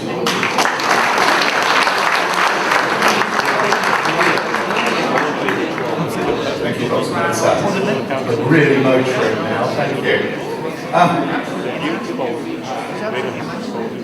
We were hoping to be joined by Eugene Main, who's the founder of TriStar. TriStar is one of the world's largest privately owned liquid logistics companies, with operations in more than 29 countries, spread across the Middle East, Africa, Asia, the Pacific, Europe, and the Americas. Unfortunately, Mr. Main hasn't been able to join us, but I'm delighted that the Group Chief Administrative Officer, Balaji has very kindly stepped in at the last minute. So, Balaji, I invite you.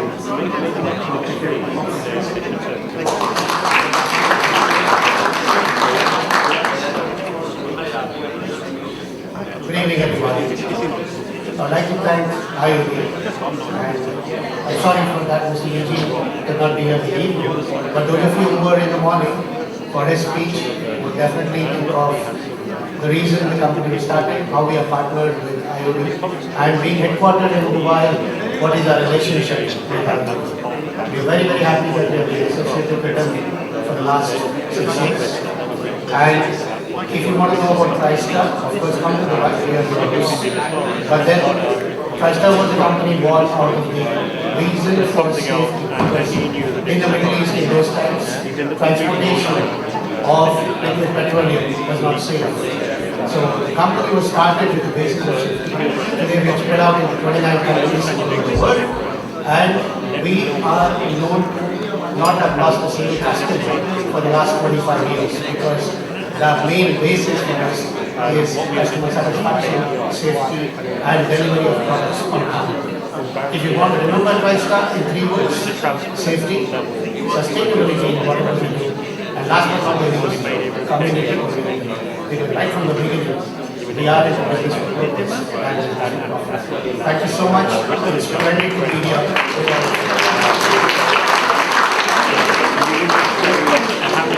Sean, I apologize for standing over the Thank you. Many of us will have arrived today using Visa, one of the leading financial service providers in the world.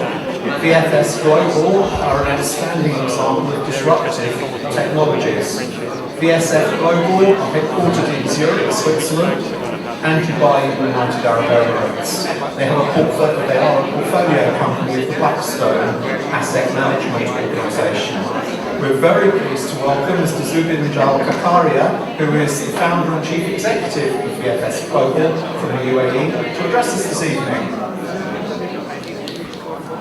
I'm hoping, can I see?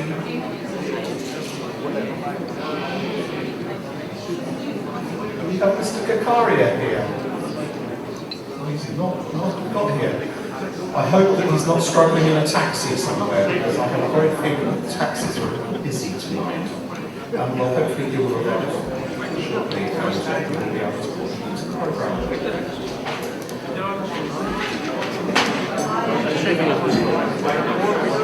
I would next like to invite Mr. Navneet Muno, who is the MD and Chief Executive of HDFC Asset Management, to step forward. Thank you.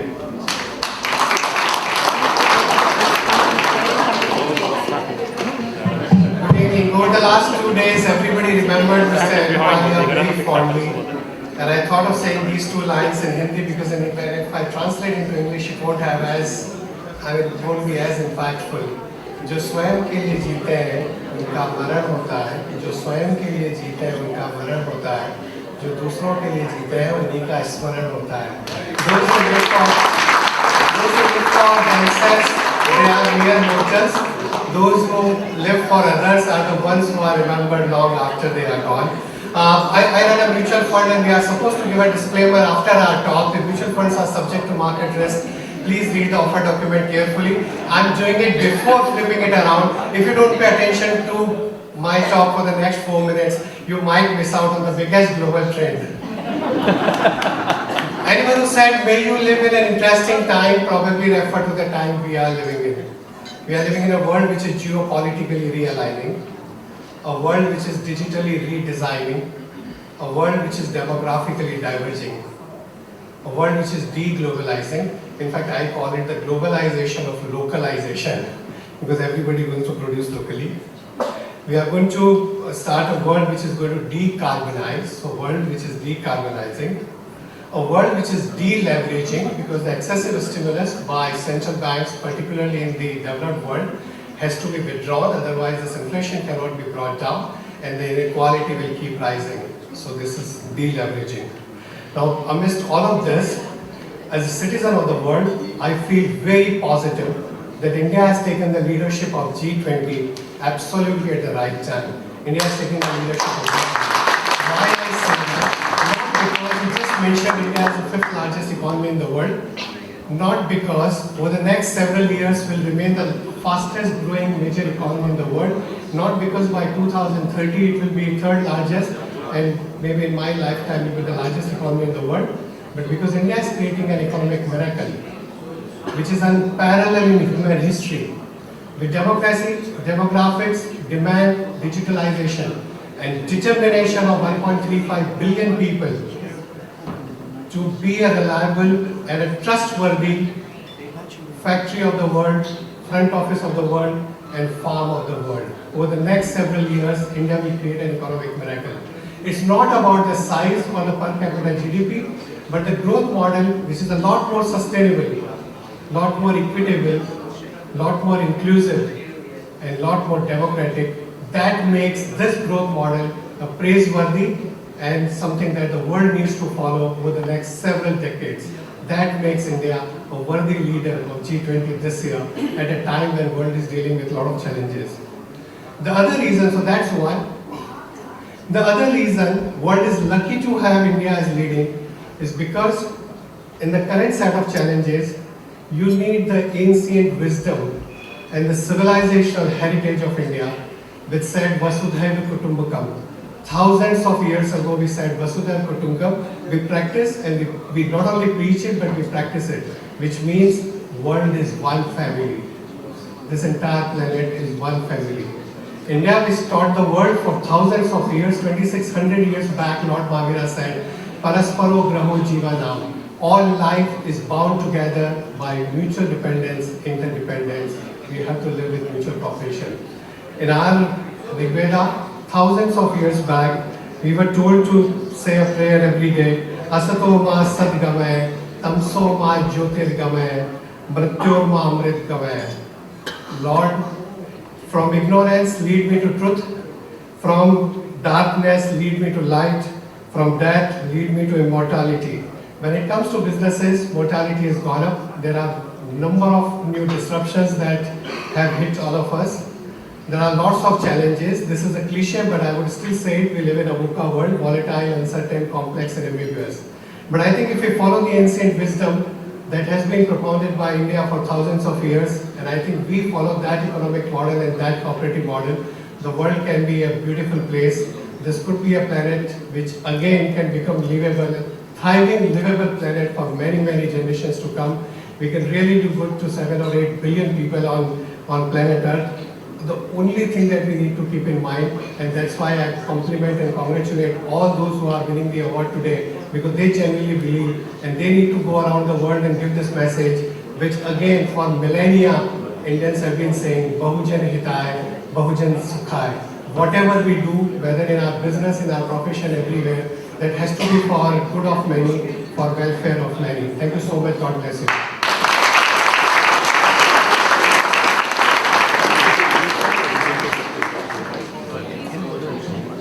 Gold features twice tonight. In addition to the Golden Peacock Awards, we're very pleased to welcome Terry Heyman, the Chief Financial Officer for the World Gold Council, to speak to us. The world's market development organisation for the gold industry, the World Gold Council, works across all parts of its industry, from gold mining to investment, with the aim of stimulating and sustaining demand for gold.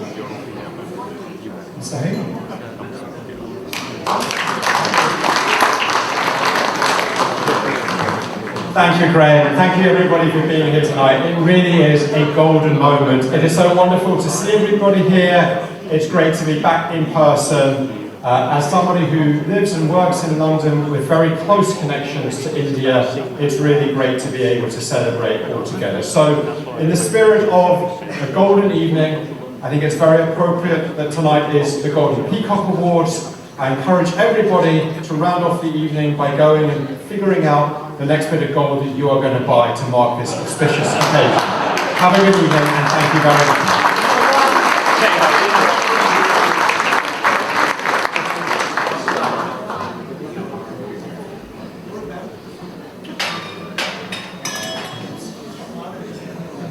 Lord Johnson of Lenston CBE was Minister of State jointly in the Department for International Trade and the Cabinet Office.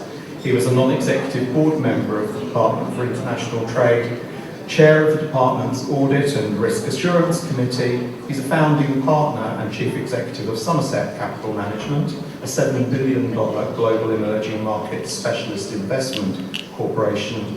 Prior to starting Somerset Capital in 2007, he helped to build the Lloyd George management group from $1.5 billion to $16 billion under management between 2001 and 2007. He set up various dot-com businesses in the early 2000s and ultimately moved into the asset management sector.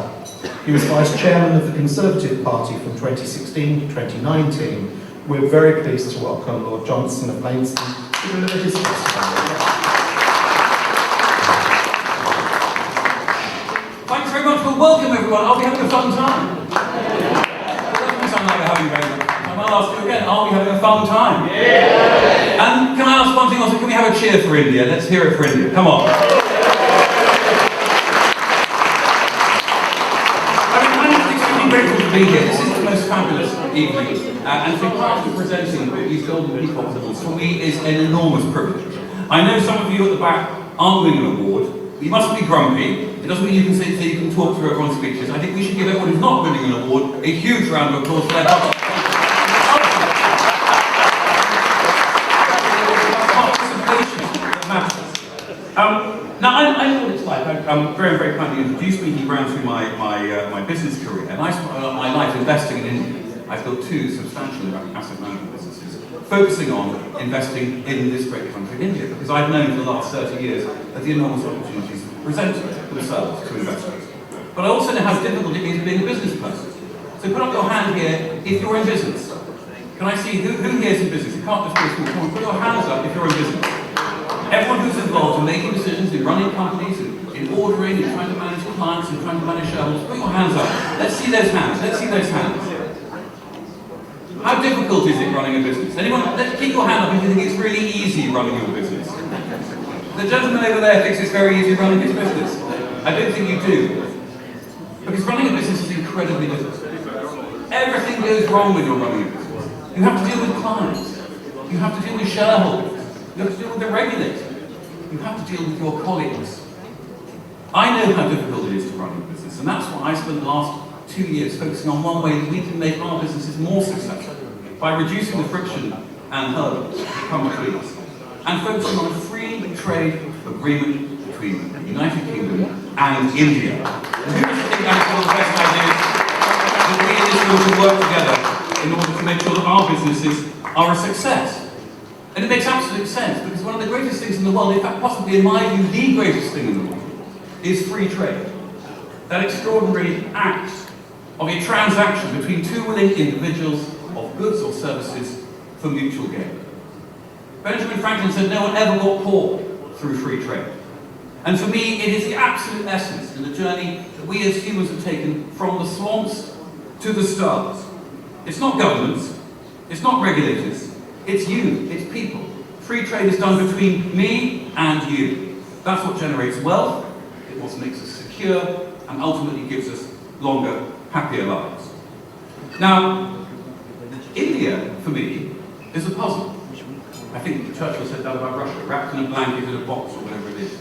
But India is a puzzle, because I can't understand why we haven't done a free trade deal with India 30 years ago. Because for me, the shared experiences of our two countries is just phenomenal. We share the same language on the whole. We share the same legal system on the whole. The etymology is the same. We share the same passion for cricket, although sometimes we win. Sometimes we win. Shall I go now? We share the same culture. And culture is more than just film or whatever it may be. It's a human culture, the interaction between the brotherhood of man. You may not realise this, but my own culture is as Indian possibly as any of you in this room. I'm the first member of my family to be born outside of Madurai in southern India since 1870. So I am a first generation Anglo-Indian. It's bizarre. I'm as close to all of you as any of you can be to each other, and that proves, if nothing else, the symbiotic links between our two nations. And my family weren't out in India as some colonial administrators. We went out to break the monopoly where cotton had to be grown in India and then exported to the UK to be spun and brought back to India. We were the archetypal industrial concepts of homespun. And half our board were Indians, and this in the late 19th century was very innovative. We built towns with sewage systems. We created the largest cotton mill in the world. And I went back there 2 weeks ago, because where would I go as a minister? What country would be my first official trip? India. Well, obviously India. Thank you very much. Let's hear that again. Where was the first place I wanted to go? What was the most important country in the world as far as I was concerned as a trade minister? India. India. Thank you very much. And when I got there, I saw an extraordinary transformation from the last time I've been there. I know I've been investing in this country now for 30 years, but I saw it with my very own eyes. I saw a country that was a hair's breadth. If I had any hairs left, I would pull one out and show you the breadth of that hair.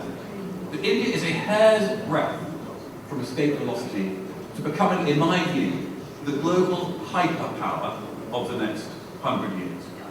And that's because I saw these companies that were making cars. They expected to sell 30,000 units in 1 year. They were selling 100,000 in half an hour. I saw mobile phone companies, which had 400 million subscribers. And when I sat outside the Taj Gateway Hotel in Madurai, has anyone been to Madurai? Has anyone stayed in the Taj Gateway Hotel, by the way? Anyone here? It's a very nice hotel. You probably stayed in my grandmother's bedroom, which is a bit weird. We'll come back to that later. When I stayed in the Taj Hotel, and I looked out over Madurai, having been there 20 years before, the scene when I went there 20 years ago was of darkness, a few twinkling lights.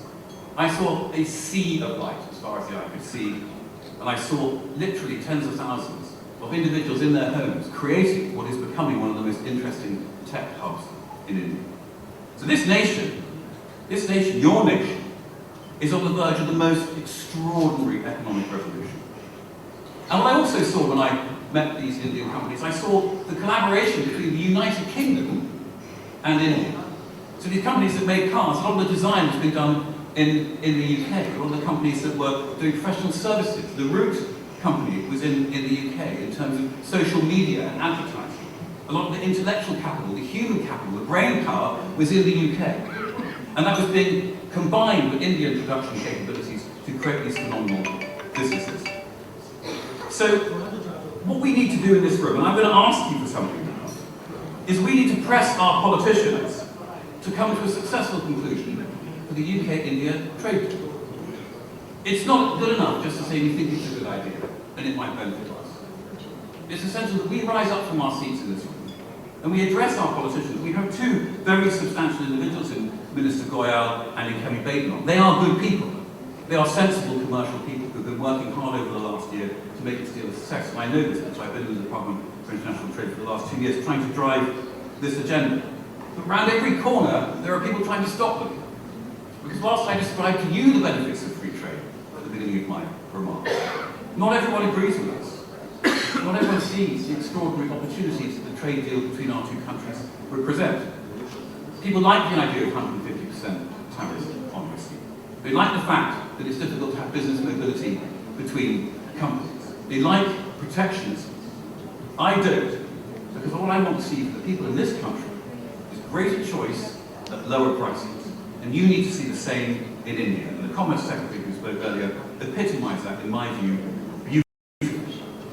So I ask you to leave this dinner, once you've received your awards, or if you're just watching a successful winner, and go out and ask your members of parliament, your senators, your politicians, your peers of the realm, not just ask them, demand of them, that we do fast a successful deal between India and the UK, thus removing the barriers and friction to enable us to do that most beautiful thing, which is to trade freely with each other, and ultimately deliver to the human race and our billions of peoples in India and this great nation longer, happier lives. So I congratulate the winners of the Peacock Awards. I'm extremely proud to be here this evening. Thank you to all of you for your welcome. And have a magnificent evening. And India,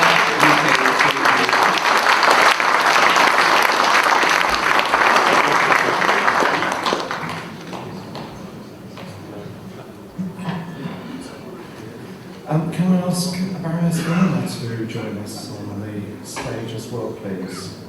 Baroness Werner is the Global Chair of the Advisory Council for the IOD in India. She's the Chair of the UAE UK and former Minister of International Development and Energy and Climate Change for the Government of the UK. Each year, the Awards Committee of the Golden Peacocks selects a leader, public figure of eminence to confer on them the Golden Peacock Leadership Award. It's offered for their outstanding contribution to business, public causes, and for the society at large.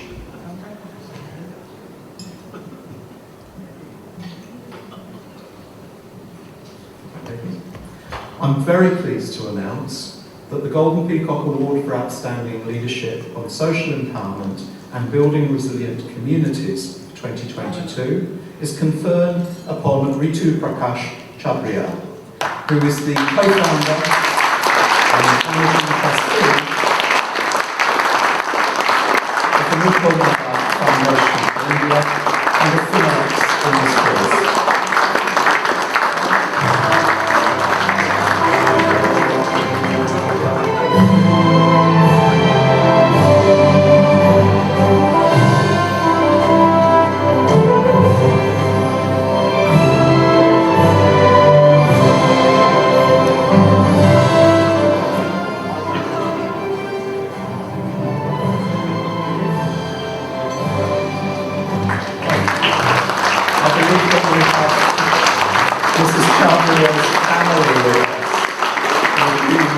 Join us on the stage. Yeah? It's called a family photo opportunity.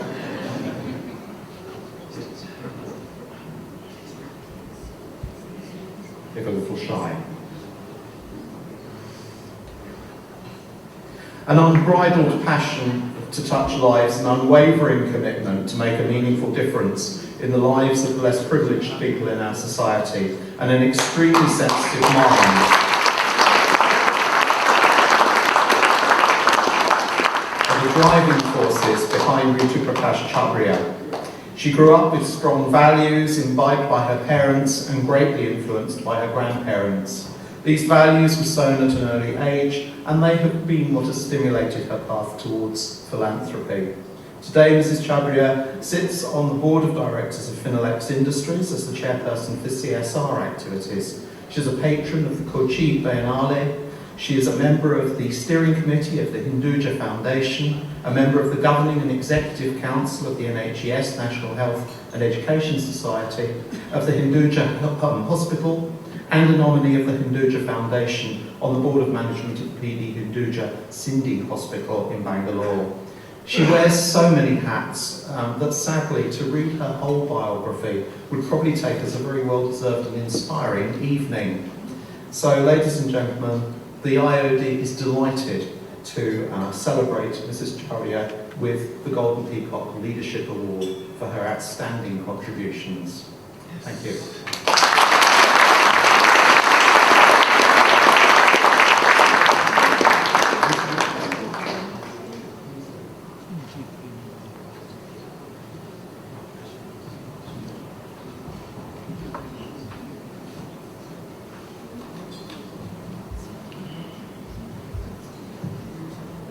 Good evening, everyone. Thank you very much for your patience and thank you very much for this honor. Indeed, a privilege to be invited by the Institute of Directors to receive the Golden Peacock Award for outstanding leadership on social empowerment and building resilient communities for the year 2022. I would like to thank Mr. Ashok Kumar, Mr. Rawat, Mr. Jonathan Gellard, and distinguished members of the Institute of Directors. This award is extra special as building resilient communities is the heart and soul of our work at Mughal Mother Foundation.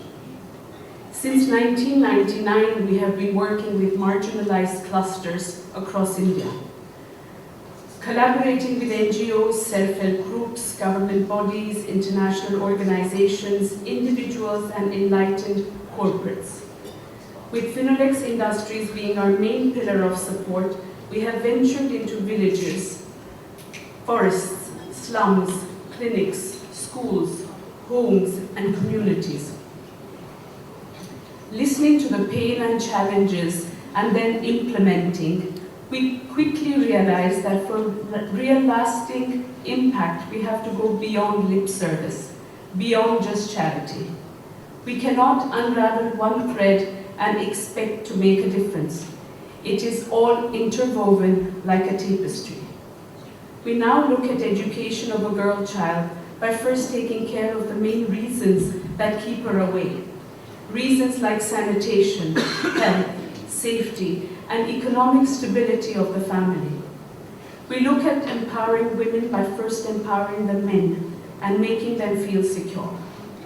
We look at boosting nutrition and life expectancy by first creating employment, better farming techniques, planting fruit trees, and upgrading health facilities. It is slow work, but truly a lasting impact. It is gratifying to see this tapestry slowly find color. Women finding confidence, children finding joy, communities moving from brink of depression to celebrating with music, food, and dance, living life with dignity. With this recognition today, our work finds credibility and encouragement. With the support and blessings of kind people like you, we hope to continue spreading hope, happiness, and dignity. Thank you very much once again.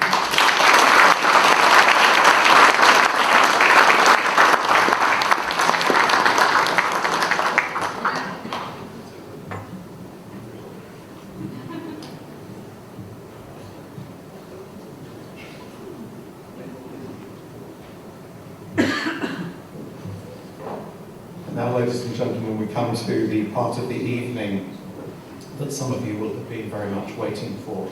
A presentation of the institutional Golden Peacock Awards across both the categories corporate governance and sustainability and risk management.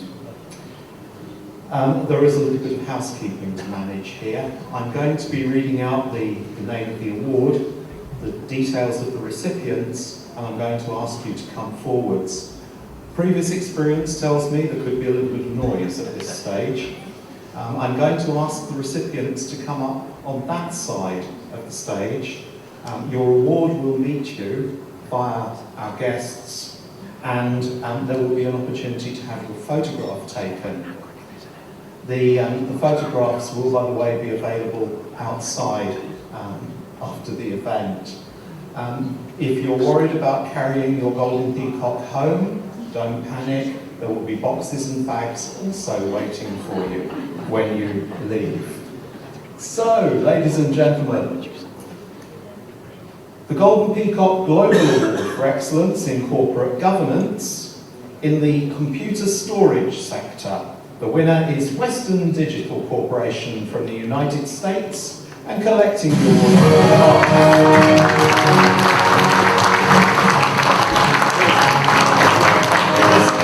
Who is their Assistant General Counsel.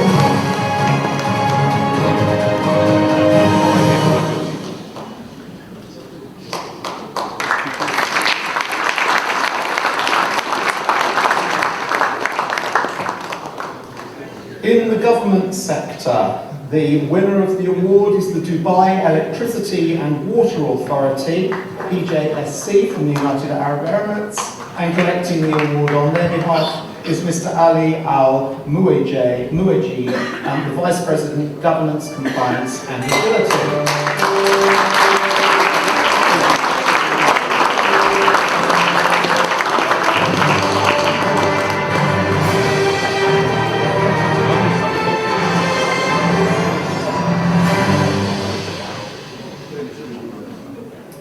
The third sector winner in the Global Awards for Excellence in Corporate Governance in the IT sector is the International Business Machines Corporation, IBM, based in the US, and collecting the award on their behalf is Ms. Emma Wright, their Market Counsel for UK and Ireland.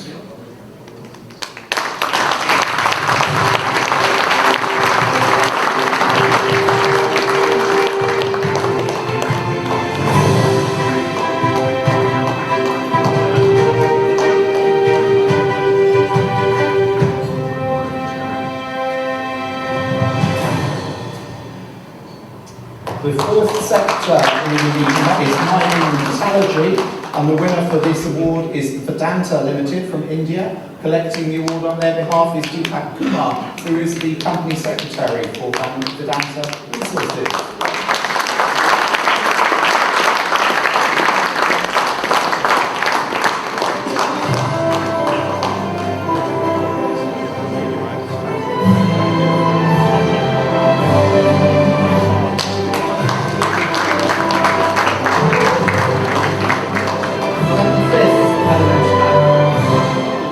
Fifth and final Golden Peacock Award, Global Award for Excellence in Corporate Governance, is in the telecommunications sector, and this is won by Bharti Airtel Limited from India. Collecting the award on their behalf is Pankaj Tiwari, who is their company secretary.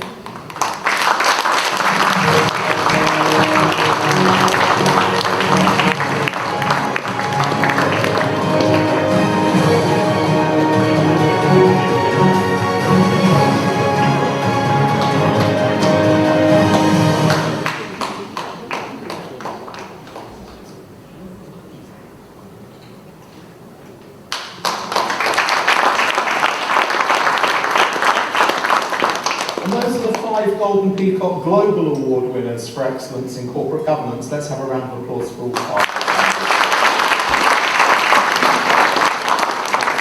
The first sector for the Golden Peacock Global Award for sustainability is the electrical equipment sector, and the winner of the award in that area is Schneider Electric from France. Collecting the award on their behalf is Kelly Becker, their zone president for the United Kingdom and Ireland.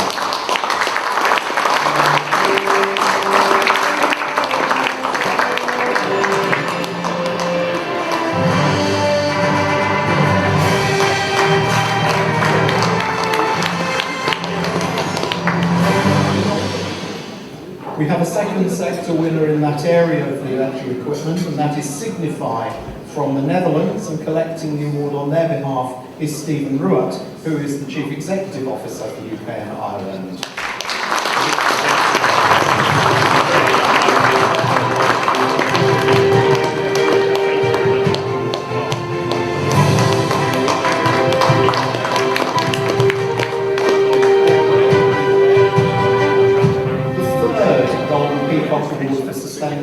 Global goes to the government sector, goes to Dubai Customs from the United Arab Emirates. Collecting the award on behalf is His Excellency Al-Hassini, who is the Deputy Ambassador at the UAE Embassy in London.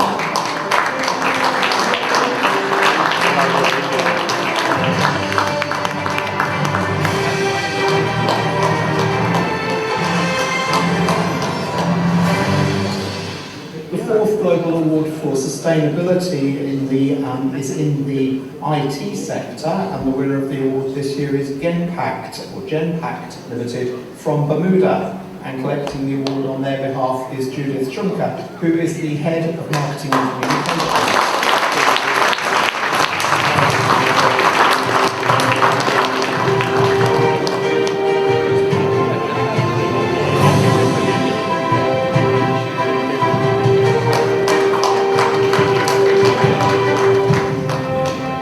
penultimate global award for sustainability is in the IT sector, and the winner is SAP from Germany. Collecting the award on their behalf is Stephen Jameson, who's the global head of the Circular Economy Solutions.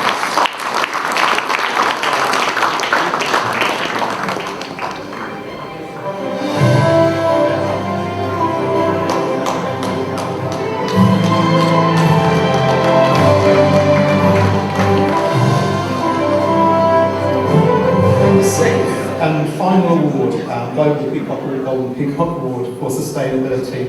The sixth sector is liquid logistics, and the winner of that is TriStar. Collecting the award is Balaji Abdulshan, who is the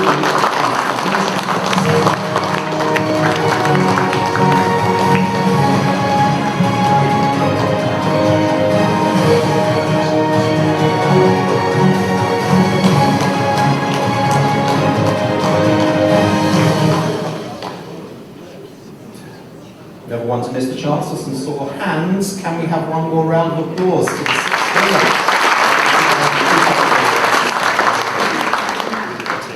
Moving into the Golden Peacock Award for Excellence in Corporate Governance, the first sector winner is in the automobile ancillary sector, and this is won by Bosch Limited from Bangalore. Collecting the award on their behalf is Radikova Vonji, who is the Senior Vice President of their Power Tools division.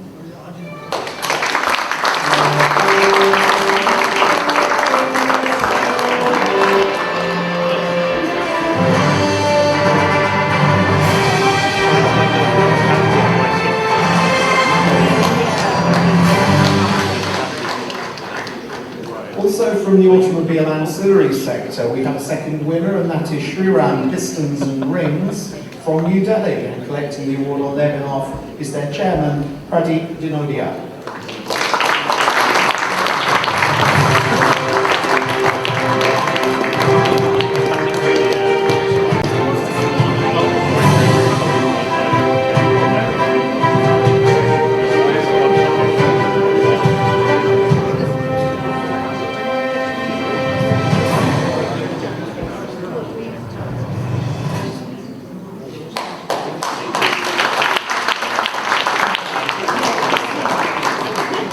The third sector of the Golden Peacock Awards for Excellence in Corporate Governance is the hospitality sector, and the winner of the award this year is the Indian Hotels Company Limited from Mumbai.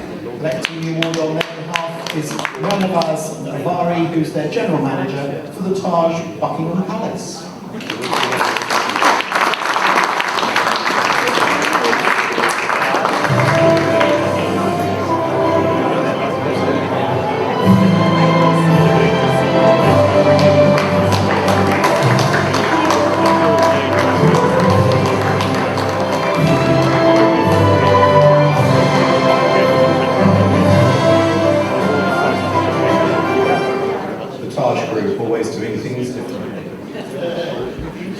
The fourth sector of this award is in the hydrocarbons sector, and that goes to Reliance BP Mobility Limited from Mumbai.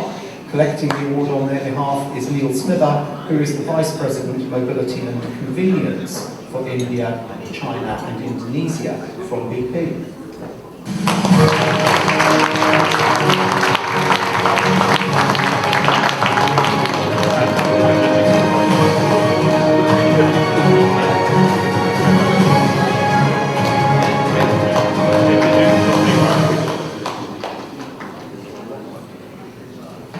In the insurance sector, the Golden Peacock Award for Excellence in Corporate Governance goes to Future Generali India Insurance Company from Mumbai. Collecting the award on their behalf is Mr. Ashish Laktakia, who is their Chief Legal and Compliance Officer and Company Secretary.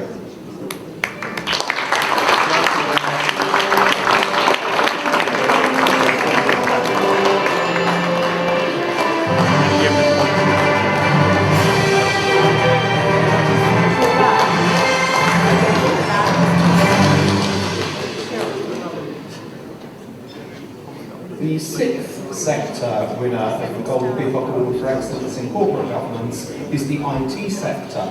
And the winner of the award this year is Happiest Minds Technology from Bengaluru. And collecting the award on their behalf is Mr. Isaac George, Senior Vice President and Head of their European Operations.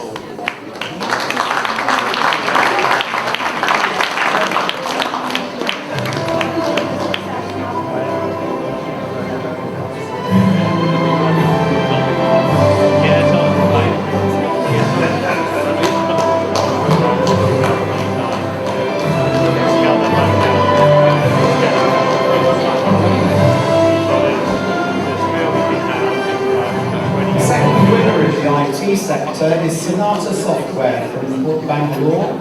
Collecting the award on their behalf is Mr. Jagannathan, who is their Chief Financial Officer.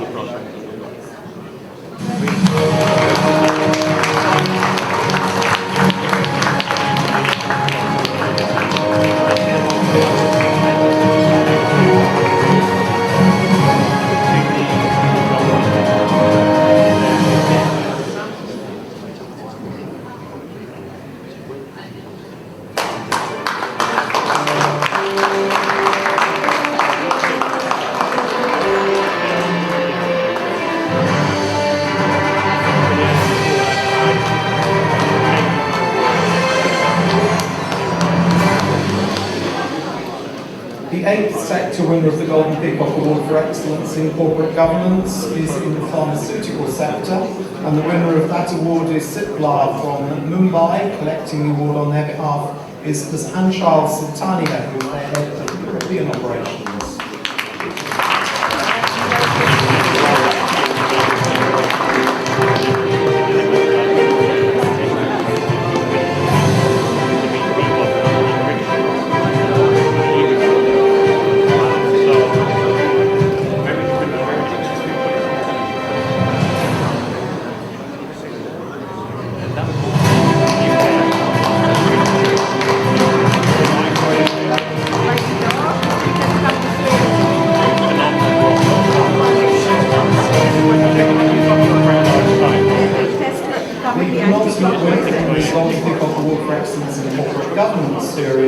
Is in the power financial services sector, and the winner of the award this year is REC Limited from Gurugram.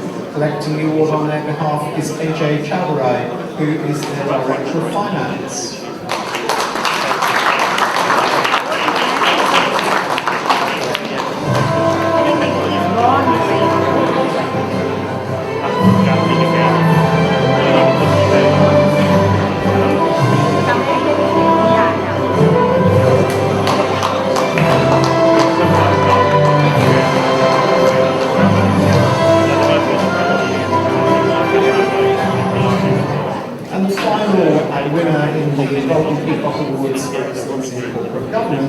Is in the retail sector, and the winner of the award this year, Peacock Retail from Gurugram.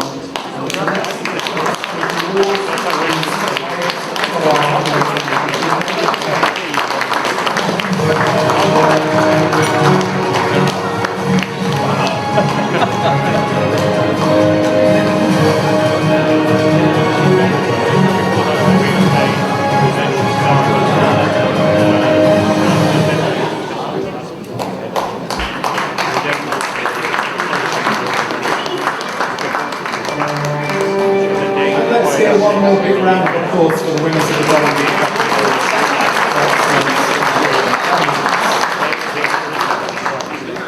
Award. Moving swiftly on to the Golden Peacock Award for Sustainability. The first sector winner in this area is engineering, and that is Exide Industries from Kolkata. Collecting the award on their behalf is Ms. Rashal, who is their Chief Executive Officer for SPEX UK.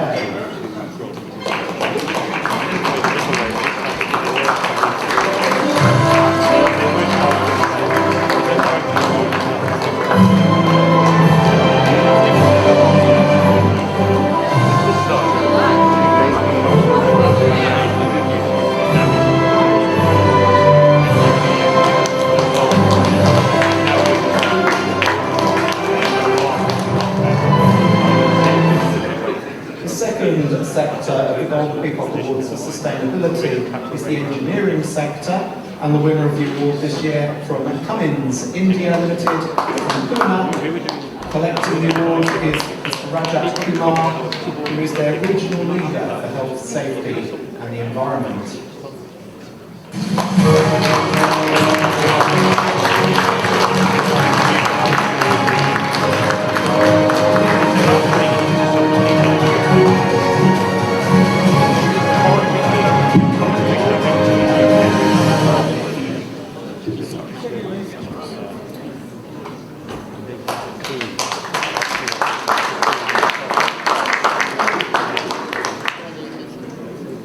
The third sector is the IT sector, and the winner again, IBM, India Private from Bangalore this time. Collecting the award on their behalf is Gerald Waterfall, who is their Northern European market lead for IBM's global real estate.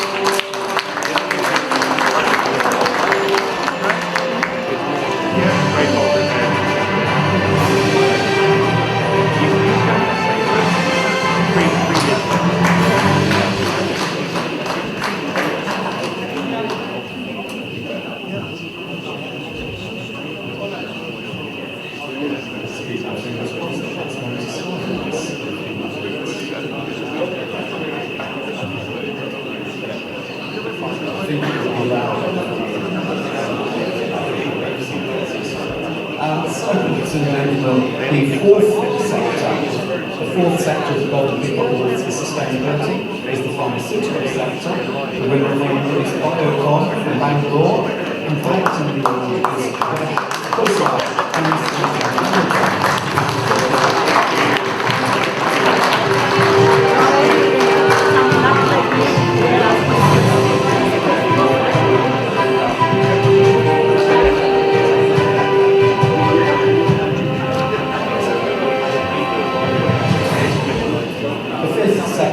the ultimate sector of the Golden Peacock Awards for Sustainability is in the renewable power sector. The winner of the award is Azure Power from New Delhi, and collecting the award on their behalf is Sumit Karat, who is their Chief Sustainability Officer.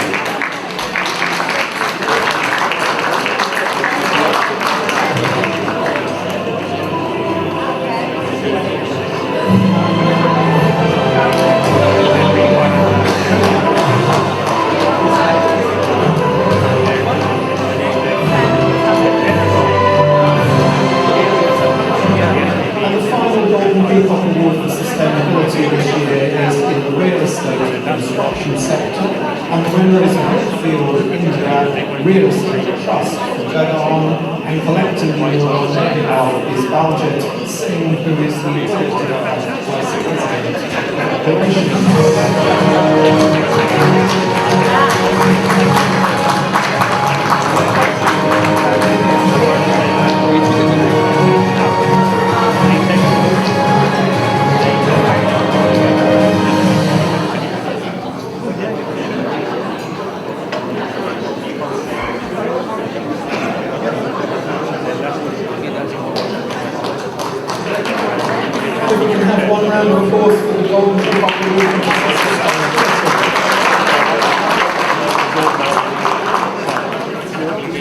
The Golden Peacock Award for Risk Management, first sector is Consumer Appliances, and the winner of the award is Blue Star from Mumbai.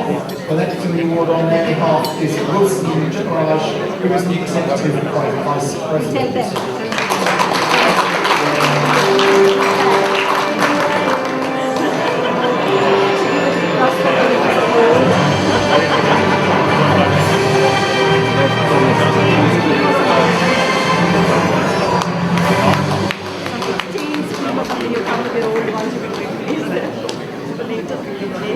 The second sector of the winners for risk management is the financial services sector, and the winner of the award this year, National Payments Corporation of India, Mumbai. Collecting the award on their behalf is Venkata Kumar Rolabandi, who is their Deputy Chief of Technology and Infrastructure.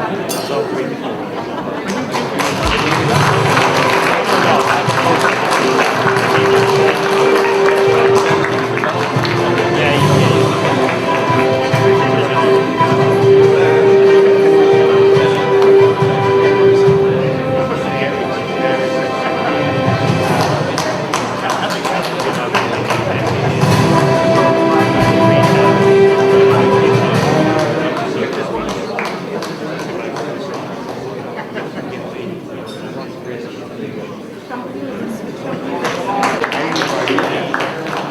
really heavy. Please don't drop it. The third sector is the IT sector, and the winner of the award this year is Larsen & Toubro's Infotech Limited from Mumbai. Collecting the award on their behalf is their Chief Risk Officer, Sanjay Patari.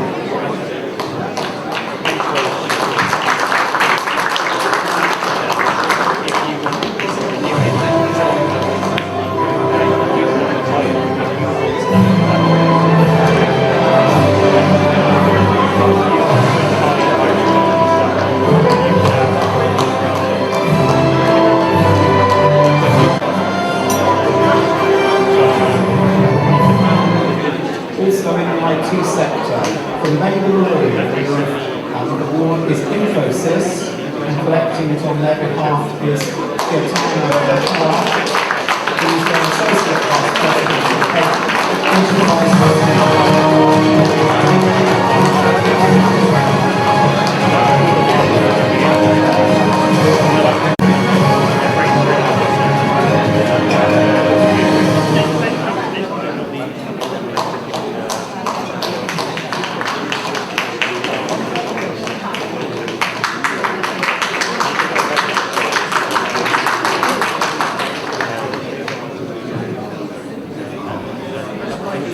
And the final award of the evening is the number 5 award in this particular area, the Golden Peacock Awards for Risk Management, and that is in your production sector. And the winner is the ONGC from Montcalm, connecting you all on my behalf is Rajesh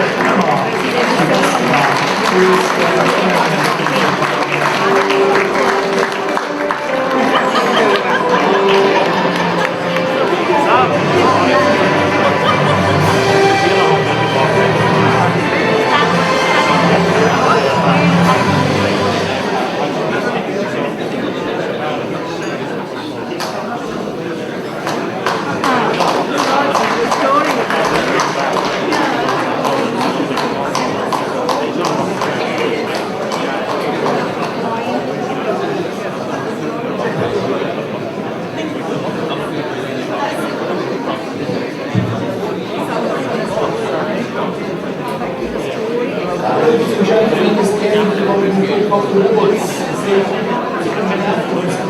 It's the one final round of applause.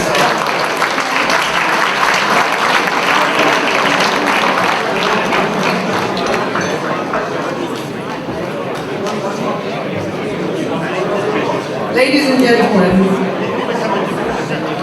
I know we're all very hungry and ready for dinner, but I do want to actually thank Graham for the wonderful way in which he has conducted this evening. So please put your hands together for Graham. Because, to be quite frank, it's not always an easy job at the end of a very long day. And I really, really want to thank our Chief Executive, Manoj Raut, and our Director General, Dr. Ashok Kapoor. Please put your hands together. But behind these wonderful people at the front, there is a wonderful team of people who are working very hard at the back. And it would be really remiss of me if we didn't put our hands together for them.